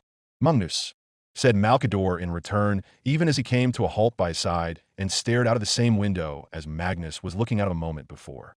I feel that your mind is troubled, spoke the Sigillite in a plain voice, even as Magnus I spread apart in surprise as he looked down toward the ancient man who was giving him a wry grin. However, he soon relaxed, knowing that of course the regent was able to guess what was on his mind. This planet is different, spoke Malcador as an answer to an unspoken question. I can hear your thoughts far more clearly. Tell me of these struggles that you are having. Malcador's voice was old and raspy, but clear enough that Magnus could feel the good intent behind the words. I'm being looked upon, finally said Magnus, even as an expression of worry crossed his face. A feeling I'm well used to, however this one feels different. It feels familiar. Malcador cut in as Magnus nodded his head absently. I did not know who, though, other than it potentially being a fragment of, well, his psyche still attached to this plane of the worlds. You are correct in your assessment, Magnus. Malcador praised, like a teacher pleased with his student, even as he shifted his weight fully onto his staff. I sense his being here as cleanly as I sensed it in his gestation capsule when you two were but embryos. But there is one part one do not understand. Magnus turned to face the Sigillite. How could his being have such a presence upon this world? He died on the moon with his people. How could this planet contain so much of him? A quiet sigh escaped Malcador as he turned and walked over to the massive table which lay in the center of the highly decorated room, before pulling out a chair and sitting down on it with a grunt, his old bones and muscles relaxing. The strands of fate yet move unseen. He spoke about as cryptically as an Eldar farser. Your brother may be dead, Magnus, but his fate refuses to pass on simply due to the sheer power of his psychic nature. He was meant to be your shield, and he will apparently continue to fulfill that destiny, whether you like it or not. Magnus could not decipher if he should have felt disturbed or relieved at that statement. Clearly his brother did not plan on leaving them all just yet. He must have felt as if he had to serve his purpose for a family he didn't yet have the chance to know. Before Magnus could ask another question, he felt it. He felt the presence of the souls of his family getting closer to the planet. How long has it been since he had seen his family? Eleanor was such a pressing event, with how long he had been away even before last he remembered with them. Amaros hadn't even been born yet. He knew she was born many months after he left, and that she's already around a standard Terran-year-old. But still, he wasn't there. A child who had never seen her father before would never if. Ah, you must be aware of how close they are. Malcador intervened in his thoughts as he reclined in his chair, enjoying the scenery. For my reports, they should be here in around another week's time. Enough time to spend getting everything ready. Yes, thank you, Lord Sigillite. I admit that I have been feeling at a loss without them. He confessed, turning back to the scenery of nature. I do feel some apprehension, since many of my brothers may claim to accept them and want them to be a part of the family. People have a funny way of speaking their virtues, yet never act upon them. I love my brothers and father, I stand for the Imperium and its ideals, but I love and live for my children and wives. Magnus nodded, as the room fell into silence for a moment. Is it wrong for me to have that piece of doubt? Magnus finally voiced. Being wary is nothing to be ashamed of. These are your brothers, have a bit of faith in them. Your father did go through his transformation to better understand and empathize with all of you. Granted, he needs time to adjust and not be overbearing. Give him a chance to form new opinions. Besides the man being obsessed with having grandchildren, he will most likely accept them with little discomfort. The Sigillite took a deep breath, enjoying the clean air, reminded of ancient Terra yet again. But for now, allow yourself the chance to reconnect with your family, bond with your brothers, and find more confidence in yourself, your bonds, and everyone here who wants to support you. He waved a hand at Magnus, relaxing further into the chair. Now please, allow an old man the chance to rest before this palace is filled to the brim with loud, noisy children. Magnus could only shake his head, leaving the Lord Sigillite. Last I recall, you called us noisy children all the time. He answered over his shoulder, listening as Malcador only grunted at this. He was almost out of the door as Malcador spoke up again. Oh, and Magnus. Magnus stopped in his tracks and looked over his shoulder at the Sigillite. One final bit of advice to keep in mind. Love is the death of duty. Magnus looked forward before responding. And duty is the death of love. I shall be careful, Lord Sigillite. With that, he strode out of the room, and Malcador slowly closed his eyes, allowing the morning rays of sunlight to warm the old, wrinkled skin of his face. What the Sigillite would give if only their fallen comrades could enjoy a moment here, with them. His peace did not last past a few calm minutes. Lord Sigillite greeted the hard and guffawed voice of Leman Russ as he strode into the banquet hall, clad in Fenrisian noble attire. Leman, responded the Sigillite, long since reserving the courtesy of calling the Primarch by his first name, since time saw them together for most of their adult life. He turned his chair around, even as Leman pulled out his own massive throne-sized chair and sat upon it. It wasn't long before serfs arrived and brought him a weak-chilled ale in order for him to start his day. The serfs also began to light a few of the grand fireplaces that adorned the banquet hall in order to get rid of the early morning chill, an unnecessary thing to do, seeming as all they needed to do in order to get rid of the chill would be to increase the temperature of the room in the control center. The entire palace had superior insulation and heating elements built into its very foundation, but the fireplaces did do marvels in order to ensure a more calming atmosphere. Their installation a direct order from the emperor himself. It wasn't long before one of the two grand doors that lead into the banquet hall swung open, and in walked Aegidius Guilliman, who wore his standard Macragian uniform. A good morning to you both, Lord Sigillite, brother. He intoned, even as he took a seat on one of the massive chairs, and ordered some mulled wine for breakfast. It came quickly, and Guilliman slowly sipped on it, even as Malcador took out his data slate and began asking questions. What is it that you two had planned for this day? The Sigillite's voice was raspy and old as ever, but commanded the presence that it deserved. Both of the Primarchs looked up at the Ancient One, even as Leman answered. Me sons are settling down nicely. We even got some of the World Eaters and Iron Warriors to finally stop being so damn bitter about a bit of garrison duty and show them that there is more to this crusade than just fighting. Wolf and fuck, I just said that out loud. Malcador slowly nodded, even as he made a few notes on his data slate, before inclining his head to Robot, who delicately put his cup of wine down on the table before answering. The logistical network is more or less finished. I have counted and ensured for a wide array of variables, which it would easily be adaptable to. It took a few days, but the Imperial fists, and surprisingly, the word-bearers have made it an easier job. Good. Perhaps all that economical management the word-bearers once had is returning to them the farther they get from Caucasus, replied Malcador, even as he added another note on his data slate. I know that your father has the first official viewing session planned for today, followed by a war council meeting. The lords and commanders on Terra shall be informed about our decisions after the council has had its session. It feels like I just missed one, came the loud, booming voice of Horus as he strode into the banquet hall with a smile on his face. Good morning to you all, he bid even as he took a seat and ordered just some water in order to quench his morning thirst. Ere you didn't miss much, brother. I'm sure the Lord Sigillite here would have sent us a runner. Malcador nodded even as he gladly accepted a cup of recaf from a serf. I would have, yes. The importance of this war council cannot be understated, It will impact the Imperium's borders, countless policies, and people in many ways that would take far too long to list, and I will not have anyone missing it. This is the first time all of you are under one roof, so we might as well make the best of it while the Emperor is still gathering his wits. It was Robut's turn to speak as he had just remembered something. This talk of borders has reminded me of something. How fare Conrad and Corvus? I haven't heard from them for some time. Well enough, came a deep and annoyed voice, even as Conrad walked in from one of many smaller doors that lead into the hall. His pale face stood out particularly hard amongst his jet black hair and deep blue robe that he was wearing. I thought you were in the outer reaches of this sector, Conrad, asked Horace, even as Conrad took a seat and sent a serf scurrying away with an unkind look.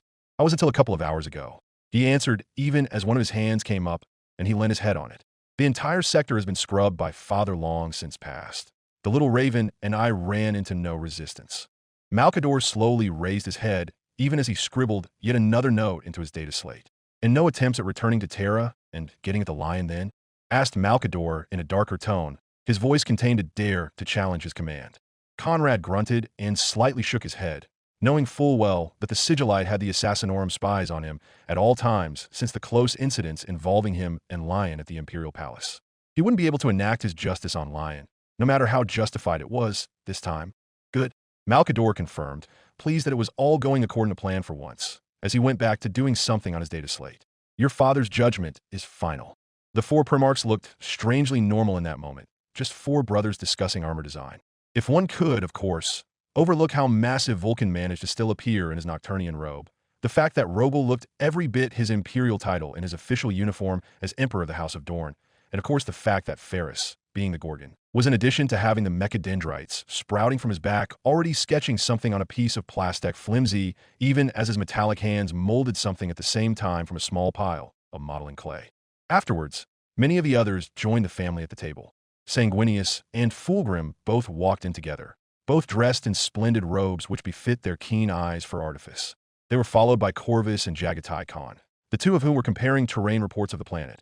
Or rather, Corvus was speaking and the Khan was listening, every now and then agreeing and or adding a tidbit of information. Then came Magnus and Lorger. Their pairing surprised the ones who noticed them entering, but any questioning looks were soon satisfied when they noticed that the two brothers were discussing at length on Psykers.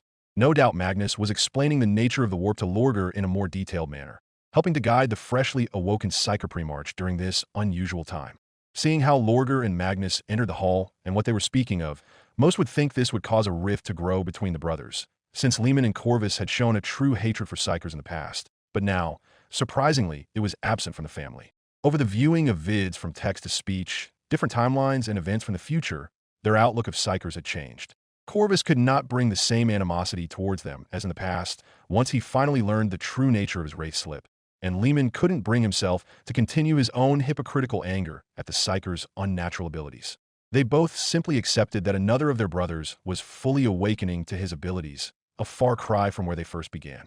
Now, actual consideration had grown between the brothers, instead keeping their words to themselves to avoid another possible rift growing between them all once more. Soon they heard the telltale, booming voice of the Emperor coming from outside the banquet hall. He sounded as if he was talking to someone, although no Primarch could tell from the other person's voice alone as to who it was. No one but Malcador, it seemed. For his part, the Lord Sigillite had put away his data slate and was eagerly looking toward one of the two great doors. He didn't have to wait long. The door swung open, and in walked the Emperor with a massive human by his side. While the Emperor was clothed in his typical regal attire, the individual by his side wore much plainer and simpler robes. As the Emperor took his seat at the head of the table, the man took a seat on his right. Leman had a feeling as if he knew this person, his mind making connections in seconds as it started to click. The same height, the same feeling, the same everything except with a missing Arius Mortarion. Came a loud bark of disbelief from Leman as he apparently finally recognized his brother. A small, almost missable smile answered him as Mortarion actually smiled at them. Leman, he greeted before turning his head to face the rest of his brothers and Malcador. Brothers, Lord Sigillite. He looked away, hiding a coy look that was beginning to form on his face. The Primarchs simply sat in silence for a while, none of them quite believing what they were seeing. It was Horace who finally beat the silence. Ow! He simply asked, even as Mortarion looked at the Emperor. The Emperor had a broad grin as he spoke. I've been studying Mortarian's breathing chemicals for a while now, after I used them in order to engineer the rejuvenation chemicals for this planet. It was rather easy for my apothecaries to distill a much more focused strain for Mortarian's respiratory system. I didn't think it possible, said Magnus in even greater surprise. Neither did we, spoke up two primarchs from the end of the table. The family turned to see none other than Alfarius and Omegon sitting at the end of the table, even as they were dressed in their plain clothes, drinking some unknown liquid. It is a marvel, said Lorgar then, not caring that the twins were up to their old tricks yet again. Agreed, chimed in Robot. So many lives can be saved with this. Just thinking of the possibilities gives me hope. The occasional words soon smoothly transitioned into a calm and quiet chatter, even as the platters of food arrived and the family finally began to break their fast, causing many brothers include Mortarion in their conversations, welcoming this new step for their usually easily irritable brother. When their meals were finally finished, the Emperor slowly stood and began to speak. My sons, Malcador, I believe it is finally time for the first actual viewing session. To focus on the present, we need to have a better grasp on the future and anything else we can find in these messages. So without further ado, let us make our way to the viewing room to begin. The Lord Sigillite stood, followed quickly by the Primarchs as they began making their way to the viewing room centered at one of the palace's many grand rooms. As they walked, some of the brothers began talking to one another, various different topics and words exchanged, but by far the most meaningful and important one between Ferris and Fulgrim. The two brothers lagged behind the rest of the party in the palace's gilded halls, the topic Fulgrim had brought up being a difficult one for the relationship the two had shared so far. I know you don't care much for children, began Fulgrim in an honest tone, even as the Gorgon raised his eyebrows. You consider them weak little things who barely saw the true nature of this galaxy. For a time, I actually agree with your outlook on them. Where are you going with this, brother? Asked Ferris in a slightly surprised tone. Fulgrim sighed and answered, I know you have no intent or want to meet your niece, my daughter, Rosalina. But I would be honored if you would at least lay your eyes upon her. I would like for her to know all of her uncles. Ferris stopped in his tracks, followed soon thereafter by Fulgrim. The two now stayed behind, completely even as the rest of their family moved on. And why do you think so of me? Asked Ferris. The tone of his voice showed that he was in fact hurt by the suggestion. Fulgrim quickly raised his hands in defense as he answered. I meant no disrespect, brother, but it is well known you have no love for children. I do not judge. I have no ground to stand upon due to my own past. Ferris breathed a deep sigh, even as his eyes found the floor. It is true. I harbor no love for children. His tone was deep and full of truth, but there was also a hint of sadness and regret. I do not trust myself, continued the Gorgon. How can I even hold a child with these hands of mine, brother? His tone changed completely to one of worry now. How can I trust myself to handle something as innocent and delicate as a newborn? These hands were meant for only one thing, Fulgrim, and that is war. Ferris sounded as if he resented himself then, the emotions playing on his face betraying how he truly felt about the nature of his unnatural gift. These hands allow me to craft marvels, to create things that no other beings alive could even dream of, brother, but they are a curse nonetheless. Fulgrim knew of the pain Ferris spoke of. Every fiber of his being experienced the sorrow which his brother was showing then and there. I thought you believed the flesh to be weak, finally said Fulgrim, his voice raw with emotion, even as Ferris lightly shook his head. He knew Ferris had little love for the imperfections of flesh, had heard of his ideals and his stances many times before, even sharing them at a time. But once he gained a new perspective and had to become something more than just a tool of war, only then did he finally allow these ideas to be brought before the harsh light of truth. Yes, for a time I did. I thought the flesh weak. Why would a human ever be content with weak muscle and bone, I thought? They wither away. With time they rot and become dust. I thought adamantium and cabling were a fit replacement for them. He paused to take in another breath and to look at Fulgrim, his eyes now full of resolve. And now, gently asked Fulgrim, I have changed my mind. Lightly spoke Ferris as he turned to look at his hands. I have watched our entire family experience the delight which comes with their own offspring, including you. Even the darker and more painful side of these bonds, or lack thereof. With a pained expression, Ferris now looked Fulgrim in his eyes. The Phoenician could swear that he felt his brother's grief in his own heart as he continued to speak. I will never experience that. How can I hold a child without risk of crushing it to death with these accursed hands of mine? How can I even properly talk to them if I think them so weak? How can I even like my nieces and nephews if they can barely stand the sight of me? Ferris' words cut deep into Fulgrim's heart. For a moment, there was silence between the two brothers. None of them found the words to speak at that moment, until Fulgrim slowly opened his mouth. I trust you. Ferris' head whipped up to look at his brother, even as he spoke in a shocked voice. You do? He asked, even as a humorless laugh escaped from Fulgrim's mouth. Brother, I trust you with my life 1,000 times over. I have followed you into every battle we have ever fought together with my full confidence, and would do so again in a heartbeat if you were to ask that of me. Fulgrim stepped closer to his brother and grabbed both of Ferris' hands by his forearms. As he lifted them in front of their faces, he continued to speak. And I trust you with my daughter. You speak that these hands of yours were meant for nigh but war, but you forget the delicate jewelry for the artifice of magnificent weaponry they have made in the past. The intricate wiring of power armor that they have weaved and the gentle manipulations that they have done for black carapace modifications. I ask you now, brother, if they are so capable of doing those things that require the most gentle and caring of hands, are they truly not capable of holding a child? They are cold, spoke Ferris even as Fulgrim reached out and stabbed a pointed finger at his brother's chest. The warmth comes from here, brother. The true warmth. Fulgrim grasped his brother by his shoulders, even as his eyes had a serious look on them. I would trust you with Rosalina above all others. Even our father. You are her uncle, and my brother. Nothing will ever change that. Ferris sighed, knowing his brother was adamant about all of this. And it would make me happy to have you named as her godfather. Ferris nearly choked before he could ponder what it would mean. It is an old Terran tradition, where a parent would find someone they trust above all else to be the godparent of their child, effectively making them another parent. If the original parent were to ever be gone, for any reason, the godparent would be the one to care for and raise the child. Like I said, I trust you above even father, and I would trust you with the most precious of all of my treasures. He smiled softly before taking a few steps back and turning to where the rest of the family had gone. Just think of it. I will not hold it against you if you say no, but it would mean the galaxy to me if you said yes. Ferris nodded, the two of them walking briskly to catch up to the rest of the family. Fulgrim, having said everything he needed to say, could only wait for when Ferris would give his answer. And Ferris. Only wonder if he was even good enough for such a task. Only time would tell. As they finally caught up to the family, they had just begun to enter the viewing room and take their respective seats, each one getting comfortable for the no doubt long viewing session ahead of them. Muggoslam, a main chapter if you would so please. Ordered the Emperor, even as Muggoslam moved and inserted a holodisc into the projector, murmured a litany for smooth mechanical movement, and started up the projector. I'm going to need a quick summary of everything that has happened first, if I'm going to be able to follow any of this. Malcador spoke, getting comfortable and waiting for someone to say something. On Terra, when all of you came back, you only told me what happened during your time on the Bucephalus and your bonding time, not to mention what happened to Lion and Onron. If I'm going to watch this with you, I need to know what's going on. Robot cleared his throat, sitting a bit straighter. Might as well be me, since this all started with everyone wanting to poke fun at my expense. We met my future son, Aegidius, roughly 10 millennia in the future. The future has been getting worse with each vid, and we found out that father's soul has been reincarnated into the body of my son.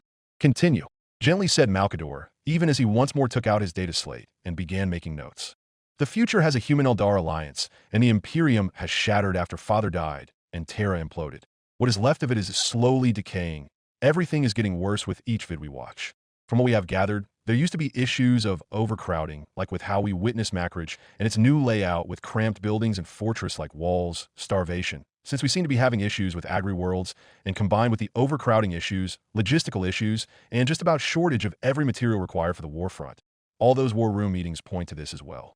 Agri-worlds are being lost and gained at an inconsistent rate. Demon incursions are happening and are reaching the new main world, Macridge, and we have Primarchs coming back to help support what's left of the Imperium. One of the most recent of which is Rogel, thanks to whom the overcrowding situation has apparently mostly been resolved and our borders lay far more secure. However, I really don't like where this is going. Neither do I. Thankfully, the companions and some extra custodes were able to make their way to the Imperium Secundus and spend their days guarding Aegidius. We ran away from home for a short time, and you broke down and started to lecture a bloody vid. Cut in Lehman, who snickered. Thank you, Lehman, for that imperative addition. To the utter horror that I felt at my son running away to a war zone, and almost feeling as if my life was drained away after watching him nearly die after our father would only say to trust him and in no way reassured me or anyone else about what was going to happen. Roblet took a deep breath before continuing. It is only then that we find out the real bond between my son and the Emperor. This happened. Malcador sighed, rubbing at his temples. Revelation was up to his old tricks and made life worse for everyone there again and waving over a serf in order to bring him something for his quickly growing headache. Roblet cleared his throat. After that cavalcade of heart attacks and aneurysms waiting to happen, We found out that cultist guardsmen were on a moon near Macridge. So close that warp travel was only around a few standard hours. We got to watch my son make his first kill, nearly be attacked by an army of traitors, and then be saved and taken back home. We left off with Mordorion rejoining us, somehow managing to switch sides due to his soul being bound to the Eldar goddess, Isha, and apparently raising a son with her and escaping with a part of his legion to join us. He sat back. That is essentially everything that happened, Lord Sigillite. Of course, there were the origins of more children, and even more insight on the affairs of the future. But so far, yes, that's everything that has happened, Lord Sigillite. Sanguinius intoned, filling in on the side vids that Robot had skipped on. Malcador sighed and looking every bit his age, taking this surprisingly well. So our worst fears are happening on screen, and there isn't a thing we can do but watch as there are attempts made to repair them. Essentially, the Emperor nodded at him. All we can do is press on, use what we find here to help make our present a brighter one than what we see here, and hope there is a better ending for the children of the future while we make sure to avoid this as best as possible in our timeline before it actually happens. It's actually why I've scheduled a War Council assembly upon this world.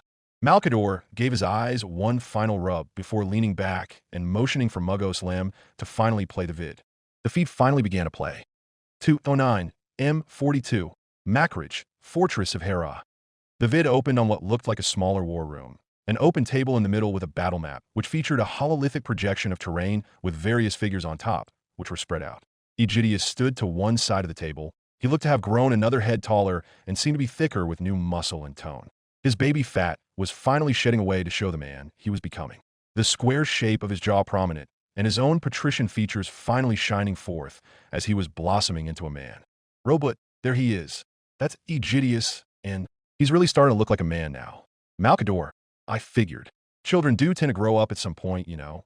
Robot, I know.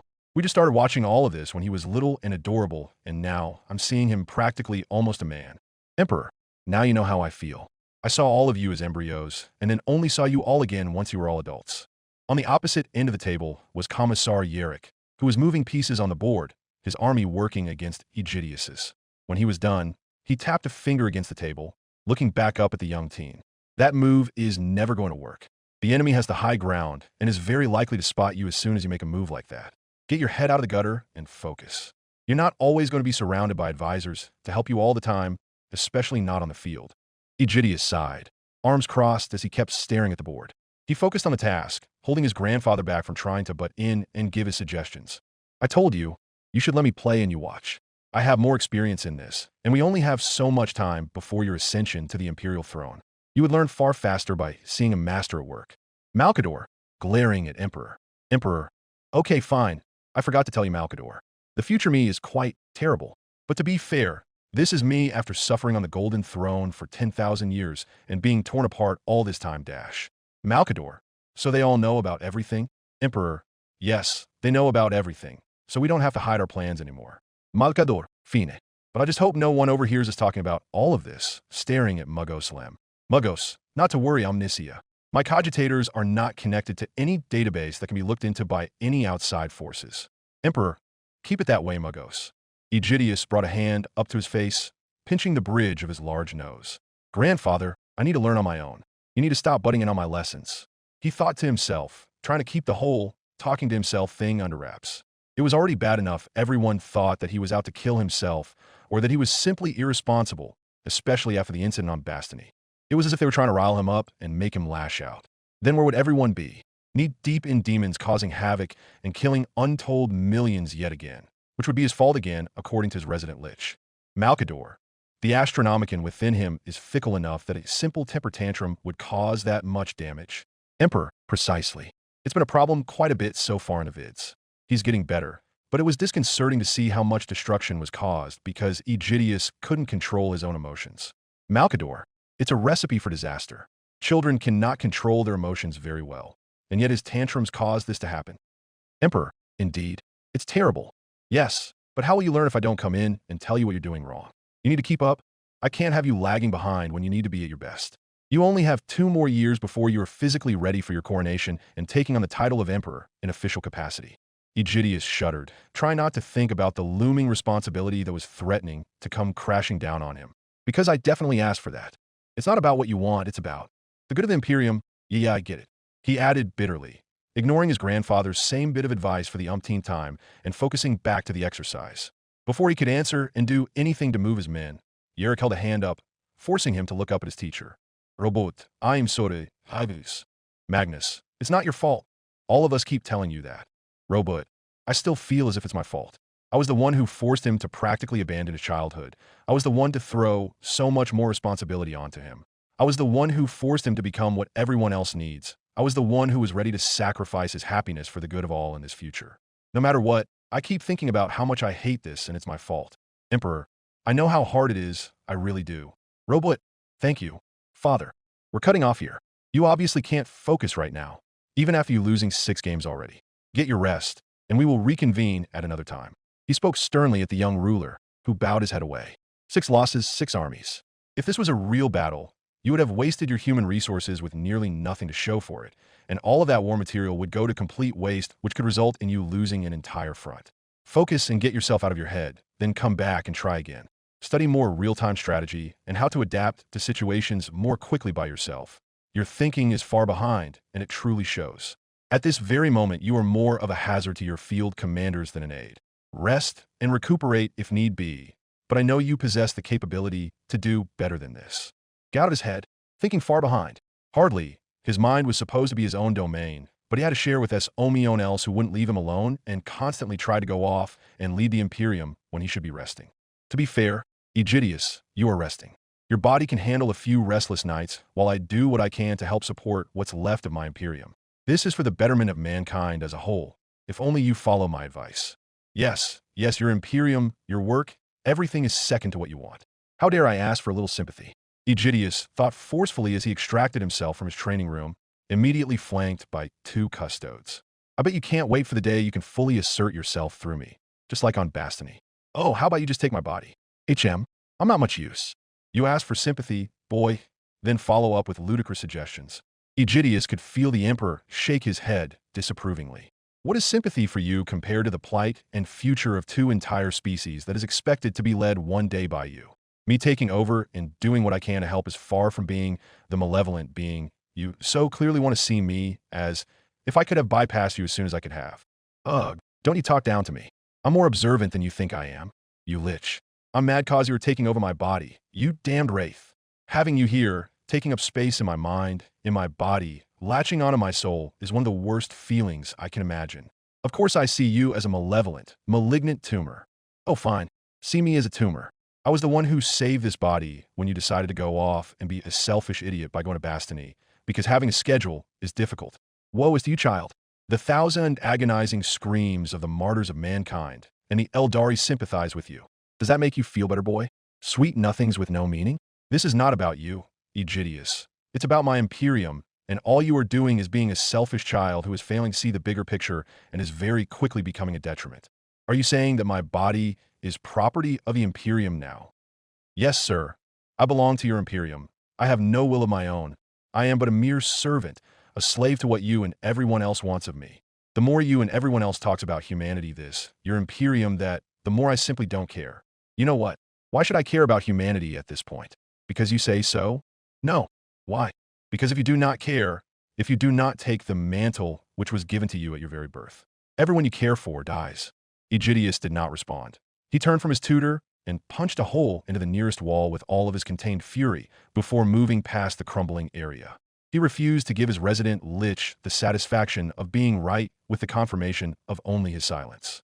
Instead, he turned and walked, clamping down upon his mind, shutting out the Emperor for as long as possible, unable to avoid the feeling of emptiness which followed suit. It always ended the same, no matter what he said or how he acted.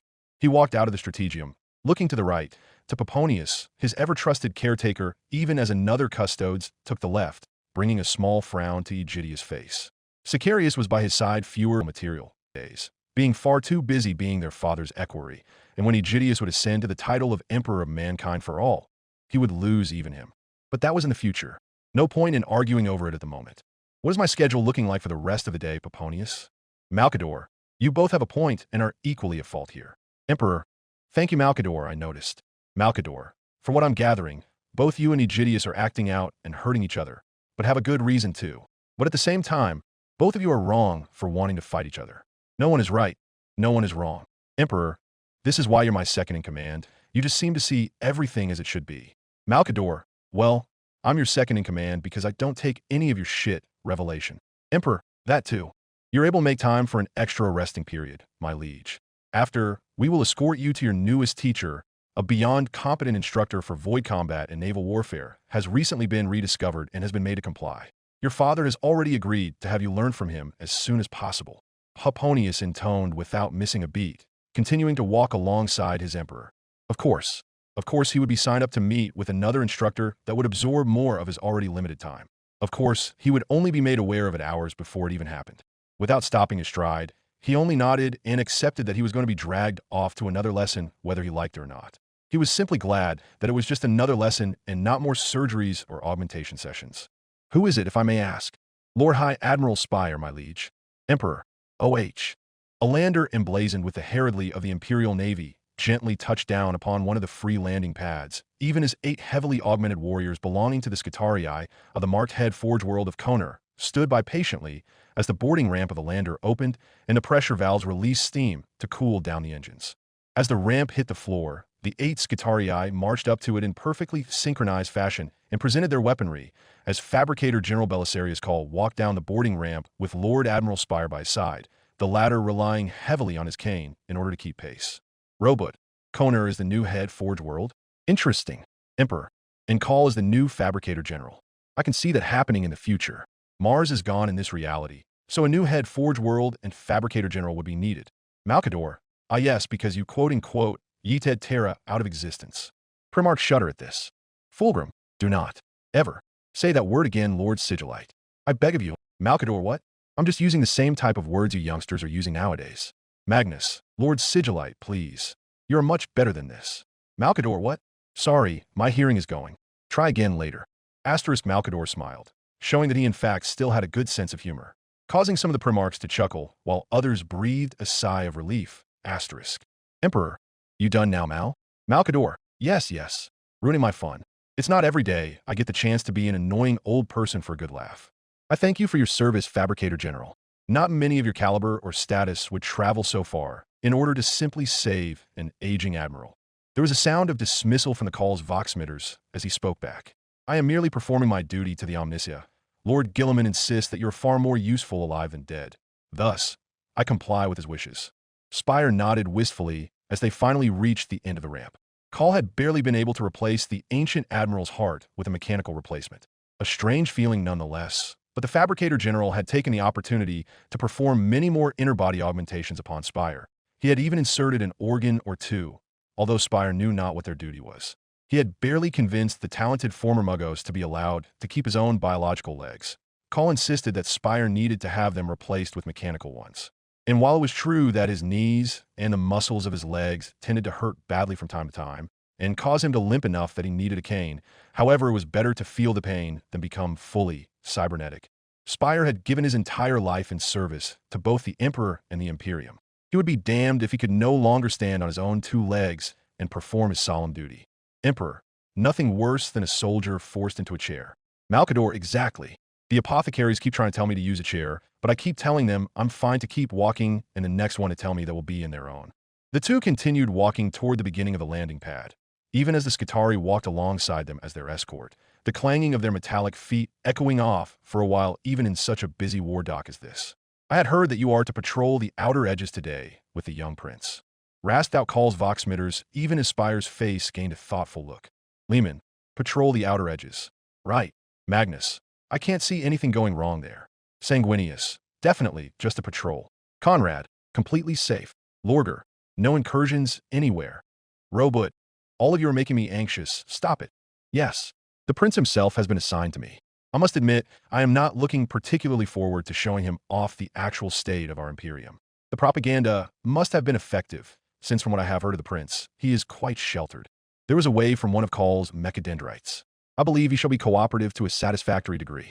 From what I have analyzed, the boy's behavior is most unnatural yet advanced for his age and upbringing. Robot, I wonder why. The two finally came to a halt, having reached the main part of the war docks. If what you say is true, Fabricator General, then I shall be more than glad to help prepare the prince for war. But I'm still worried about taking a child onto my bridge, even if he will have an armored escort. Soon the quiet chatting around the two ancients increased in volume.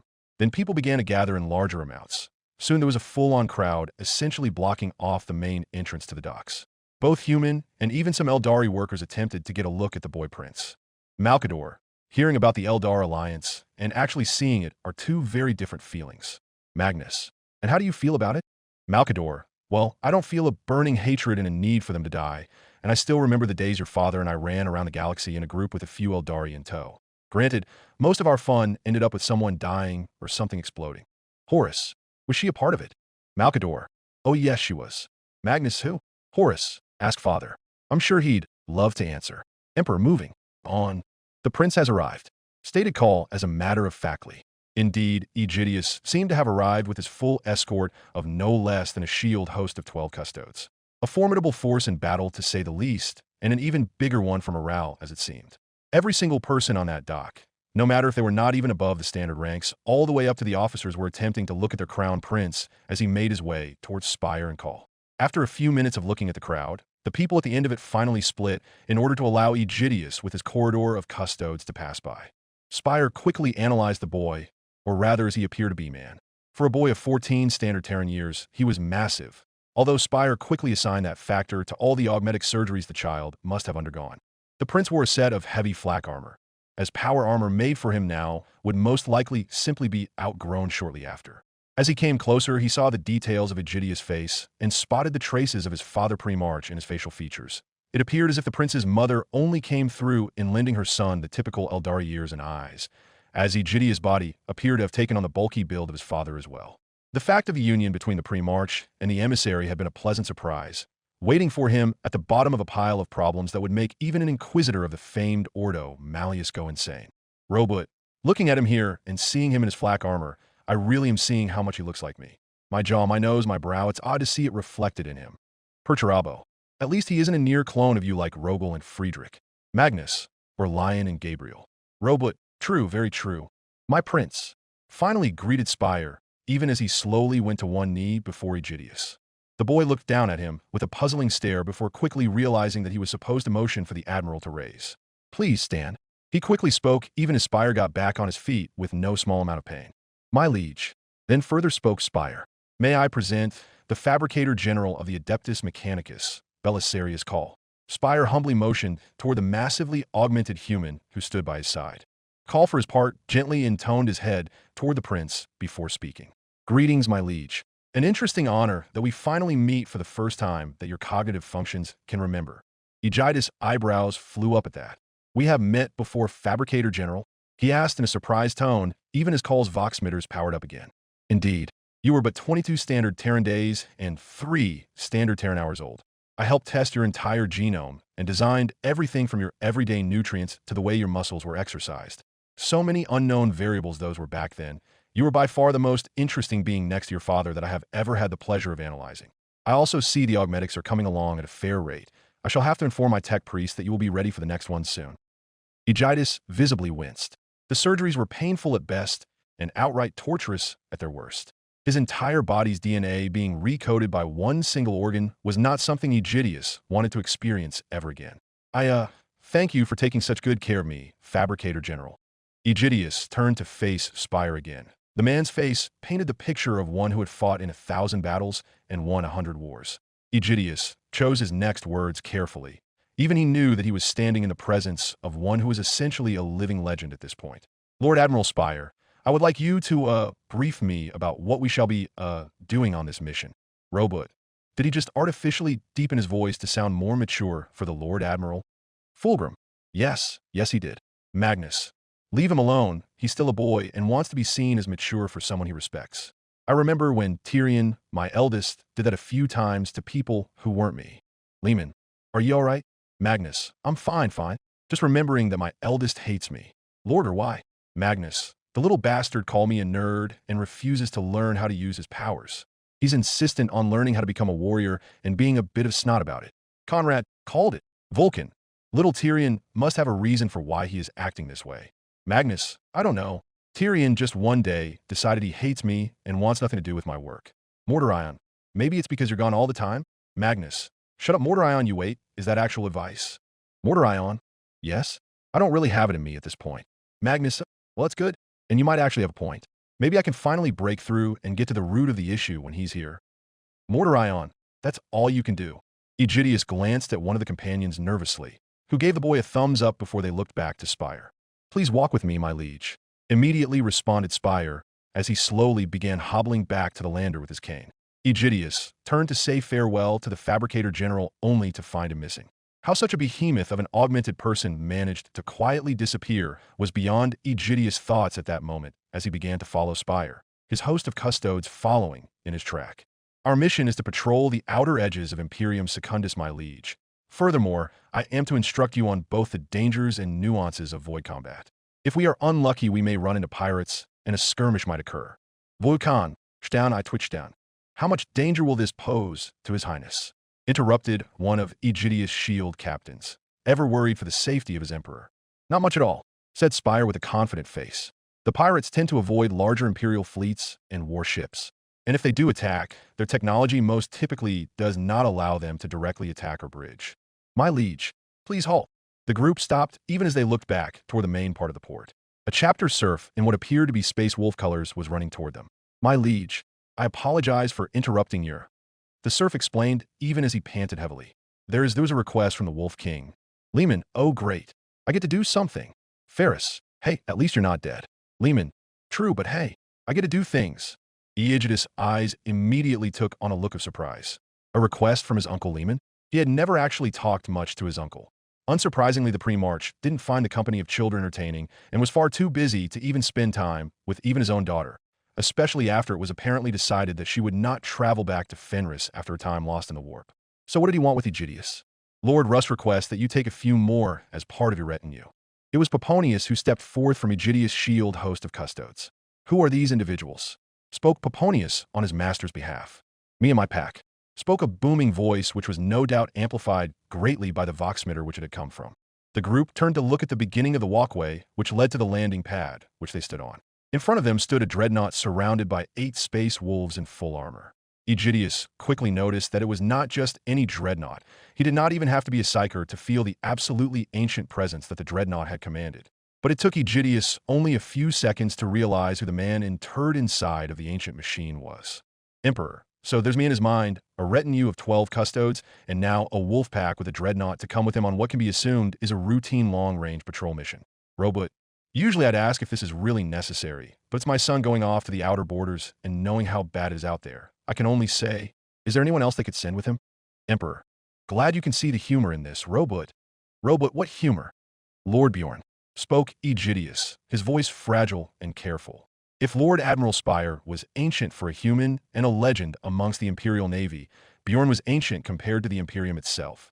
He was old enough to remember not only fighting with his Primarch, but fighting by the Emperor's own side. No Space Marine had ever lived as long as he had, not even many Primarchs. Even few Eldar could come close to his age. The heavy dreadnought chassis slowly bowed, ancient servos whirring in protest as Bjorn bowed his head toward Aegidius. My prince, he rumbled even as he straightened again. That was strange, noted Aegidius. The Ultramarines were the only ones not deigned or required to call him their prince. Only the people and standard humans like Lord Admiral Spire were required to call him that. And only the custodes knew about the Emperor using him as a host. That is, unless... Aegidius' eyes flew directly to the vision port of the dreadnought. Of course, he could not see Bjorn's eyes, but that did not mean he did not feel something in his very bones. Something irked and scratched at him that Bjorn knew far more than he had thought. Lehman. That pup would be the one to know. He is old enough to remember everything from the Great Crusade. So maybe... Emperor. I am quite unforgettable, you know. Malkador. 209 M42. Snow Moon of Bastony, Spaceport Alpha. Lehman Russ watched patiently as his people disembarked from the heavy transports belonging to the Administratum, or at least what was left of it. The evacuation of Fenris had been a hard choice, but a necessary one. One that he had argued with his brothers about over the course of years. Fenris is undefendable, had argued Robot. The Fong is one of the most fortified structures in the entire Imperium, but it will not be easy to hold as Fenris is far too isolated. Had added in Dorn. Snows of Fenris be damned. Even Dorn was speaking sense.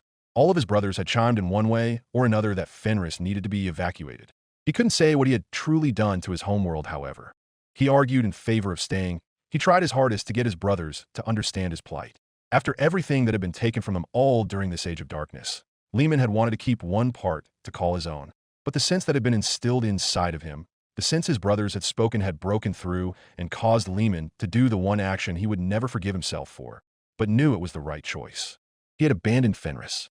To others, Fenris was a barren, snowy, rocky wasteland in which almost nothing grew and everything wanted to kill you. But to Russ, it was home. Lehman, I still stand that it would take a lot to get me to abandon Fenris Dash. Rogel, but you would be seen as a stubborn fool if you do not. Lehman, I don't like that future reality me is abandoning Fenris, but I do see why. I don't like it, but I see why. Rogel, you have said you do not like it twice already. Lehman, keep talking and my throne will be your new face, Rogel. Rogel, but I cannot have a new face Dash. Perturabo, shut up, before I smack you again. Rogel, I will do so. In the end, he still gave in and gave the evacuation order, and he would sooner slit his own throat than let any true Fenrisian be claimed by those damned traitors. The people of Fenris were all he had. They were the only ones who could fill his ranks and support his legion. The people were more important to the Space Wolves than any other resource. And so, with Roboot's help, he requisitioned any transports he could get his claws on and told his Gene sons to gather all the civilians in the massive halls of the Fong as he would come for them with the transports and the still considerably sized Space Wolf fleet. When he had entered the main entry hall of the Fong upon the fateful day, weeks ago now, a sight greeted him which he would never forget for as long as he lived. The Fong was massive, large enough to easily hold hundreds of thousands of regular humans and the entirety of the Space Wolves when they had counted Legion strength. Now it played host to millions of civilians, some of which had never even seen something as simple as adamantium or electricity. In his hearts, Russ had worried that his people would not cooperate or even fight. But it seemed that being in the presence and the halls of the beings they considered their very gods had calmed them down just enough that the wolves and serfs were able to slowly start hoarding them toward the transports. He saw all kinds of men and women that day. Some old with great gray beards looking around as if they had just gone to the afterlife with the Valkyries. Some women carrying their children, either in their arms, wounds, or even both. And then there were the children who walked by themselves. It was not uncommon to lose a parent to the extremely dangerous environment of Fenris. It explained the many, many orphans which walked toward the transports as simply as if they were going to collect wood for a fire. It was a miracle at just how much Fenris was able to harden its people. Of course, Russ took this opportunity to do something else. Lehman, I would but dash. Robot, it's an efficient way to find candidates. Rogel, and it is optimal for finding new serfs if needed. Sanguinius, are we going to gloss over the fact that these people are losing their home? Vulcan, do you think you could have waited after the evacuation? Lehman, I could, but what if we lose track of them? Sanguinius, then you find them again. Conrad, move on. People lose their homes every day. Lehman, shut up you damned bat. How many so far did you get that you think might be compatible? Lehman asked the wolf priest that stood next to him in the snow on Bastony. About 50,000 so far, Lord Russ, replied the wolf priest, even as Russ nodded. Good, we will need recruits. Damn my brother's codex for all those limits. Are you planning to go against Lord Guilliman's plans, my pre-march? Asked Bjorn, who stood on his right. Aye, and I care about it, as much as I care about the snow we're treading on at the moment. Responded Russ in a gruff voice, even as he continued to watch the refugees disembark under the watchful eyes of his Gene sons. We need wolves, Bjorn. Wolves. Russ barked. I don't care how many regiments my brother raises. Humans won't be enough to turn the tide. It's far less harsh here than on Fenris, Lord Russ, said Ragnar Blackmane as he approached his pre-march. Perhaps it shall incentivize the people of Fenris to grow faster. Aye, responded Russ. Like a light summer breeze, it is compared to home, but it's the best we have. The people will make do as we build. He sniffed, the air not even considered cold by the old Fenrisian standards. We already are above strength, Lord Russ. Ragnar informed the pre-march. This movement has been kind to our numbers, but they will wane. However, I see no way of hiding the build-up from the Lord Command Dash. I will handle my brother and his idiotic decisions. I swear by Fenris, if he doesn't see reason, I'm going to rip his idea off myself. Ragnar Blackmane simply nodded, even as a messenger came by with a scroll. Lehman quickly took the scroll from the serf that had delivered it, and as the messenger scurried away, he broke the seal and read quickly. After he finished, he rolled the scroll back up and looked back toward the groups of refugees. I'm needed back on Macridge. The prince is leaving on a training mission, and my brothers need me to be stationed in the capital in case something goes wrong. When Hrist gets here with the last of the transports, you all know what to do. Understood, Lord Russ, said the wolf priest, even as all the others bowed before him and left him in peace. That is all but Bjorn. Old friend, said Russ as he turned toward the war machine. Why do you stay? I may be old, spoke Bjorn, but I can read perfectly fine when I am as tall as you. A smile graced Russ' lips as Bjorn spoke. Bjorn had been a rare treat in the pile of Grok's manure that he had to shovel when he had returned. He should have known that age and a sarcophagus would never be enough to deter Bjorn's sight. Well, it's good you stayed, I suppose. Further spoke Russ. I want your help in picking someone to accompany my nephew on this patrol. Getting a read on the state at the northwestern borders is a fine idea. Bjorn made no sound, but Russ had felt that he had agreed with his plan. So, who would you suggest, old friend? Asked Russ as he now turned to look at Bjorn. For a moment there was silence. Then Bjorn answered. Me. Russ' eyes went wide with surprise. You? I'm Lord Russ. Russ now crossed his arms over his chest. And why is that? Asked Russ yet again, even as Bjorn's dreadnought form shifted to face the sky. There is something special about that lad, spoke Bjorn. From what I have heard of him, I suspect something. It's been bitching in my mind ever since I saw a holopict of the prince for the first time, but I must see it for myself in order to see if it's true. Lehman waited for a few seconds, a conflicted look on his face. My friend, if you hunger for battle, I can assure you that you will not lack any dash. I will. Pardon? Said Russ in surprise. I will lack the blood needed to sate me in the battle you planned on putting me in, and I have to sleep soon. It is beginning to take a toll on me.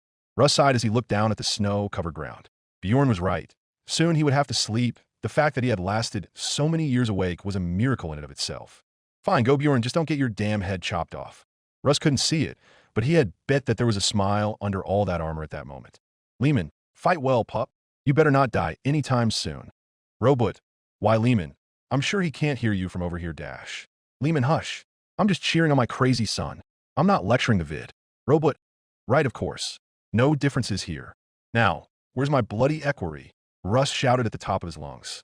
Did the lad run off somewhere again? If I find blood lice in my armor again, I am giving them straight back.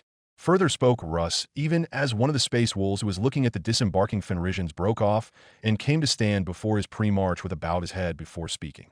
Lehman, what kind of equerry would I have if I get blood lice from them? My pre-march, the trickster was last seen heading into the woods.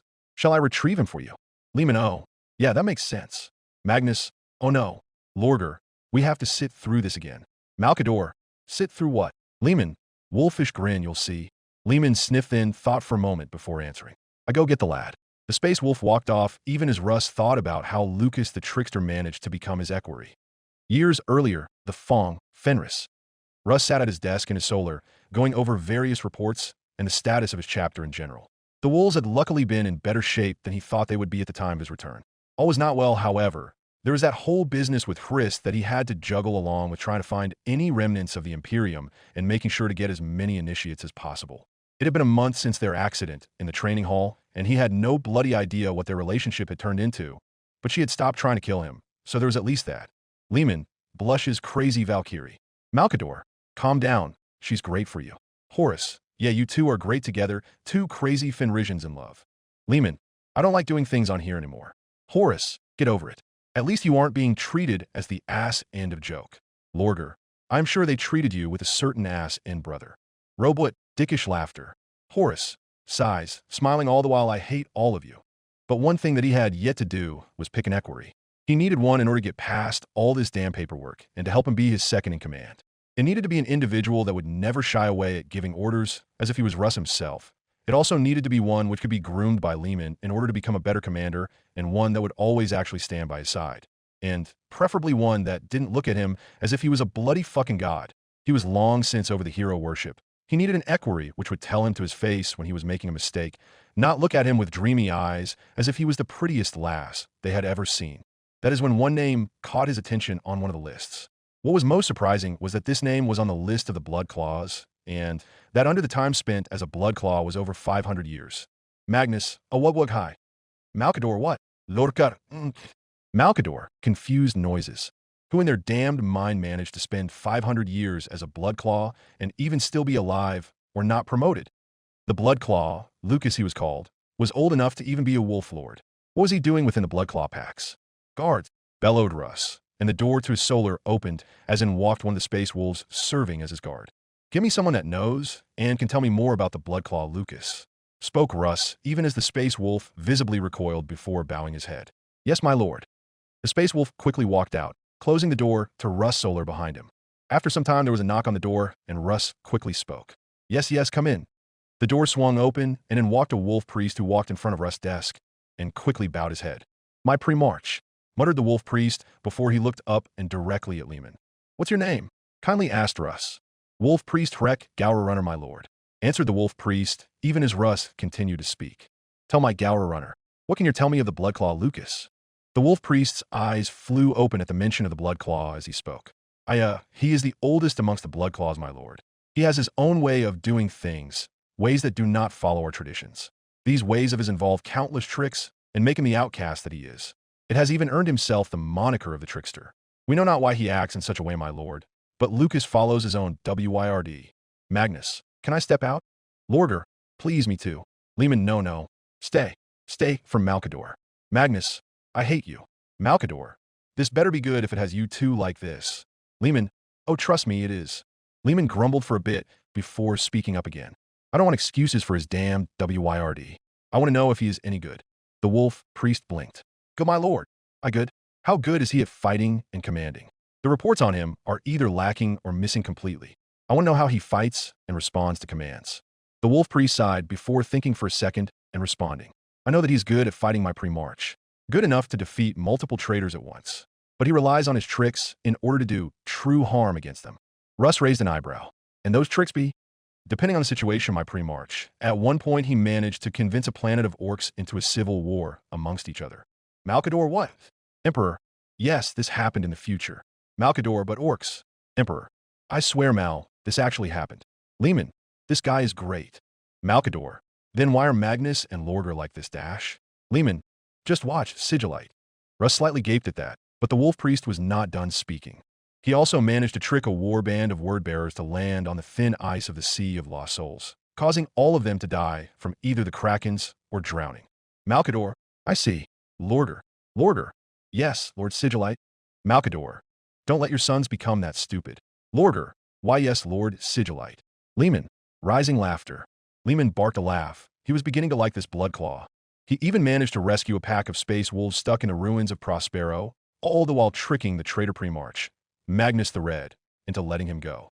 Malcador, Magnus, not my shining moment, Lord Sigillite, but in my honest defense my soul is shattered in this future.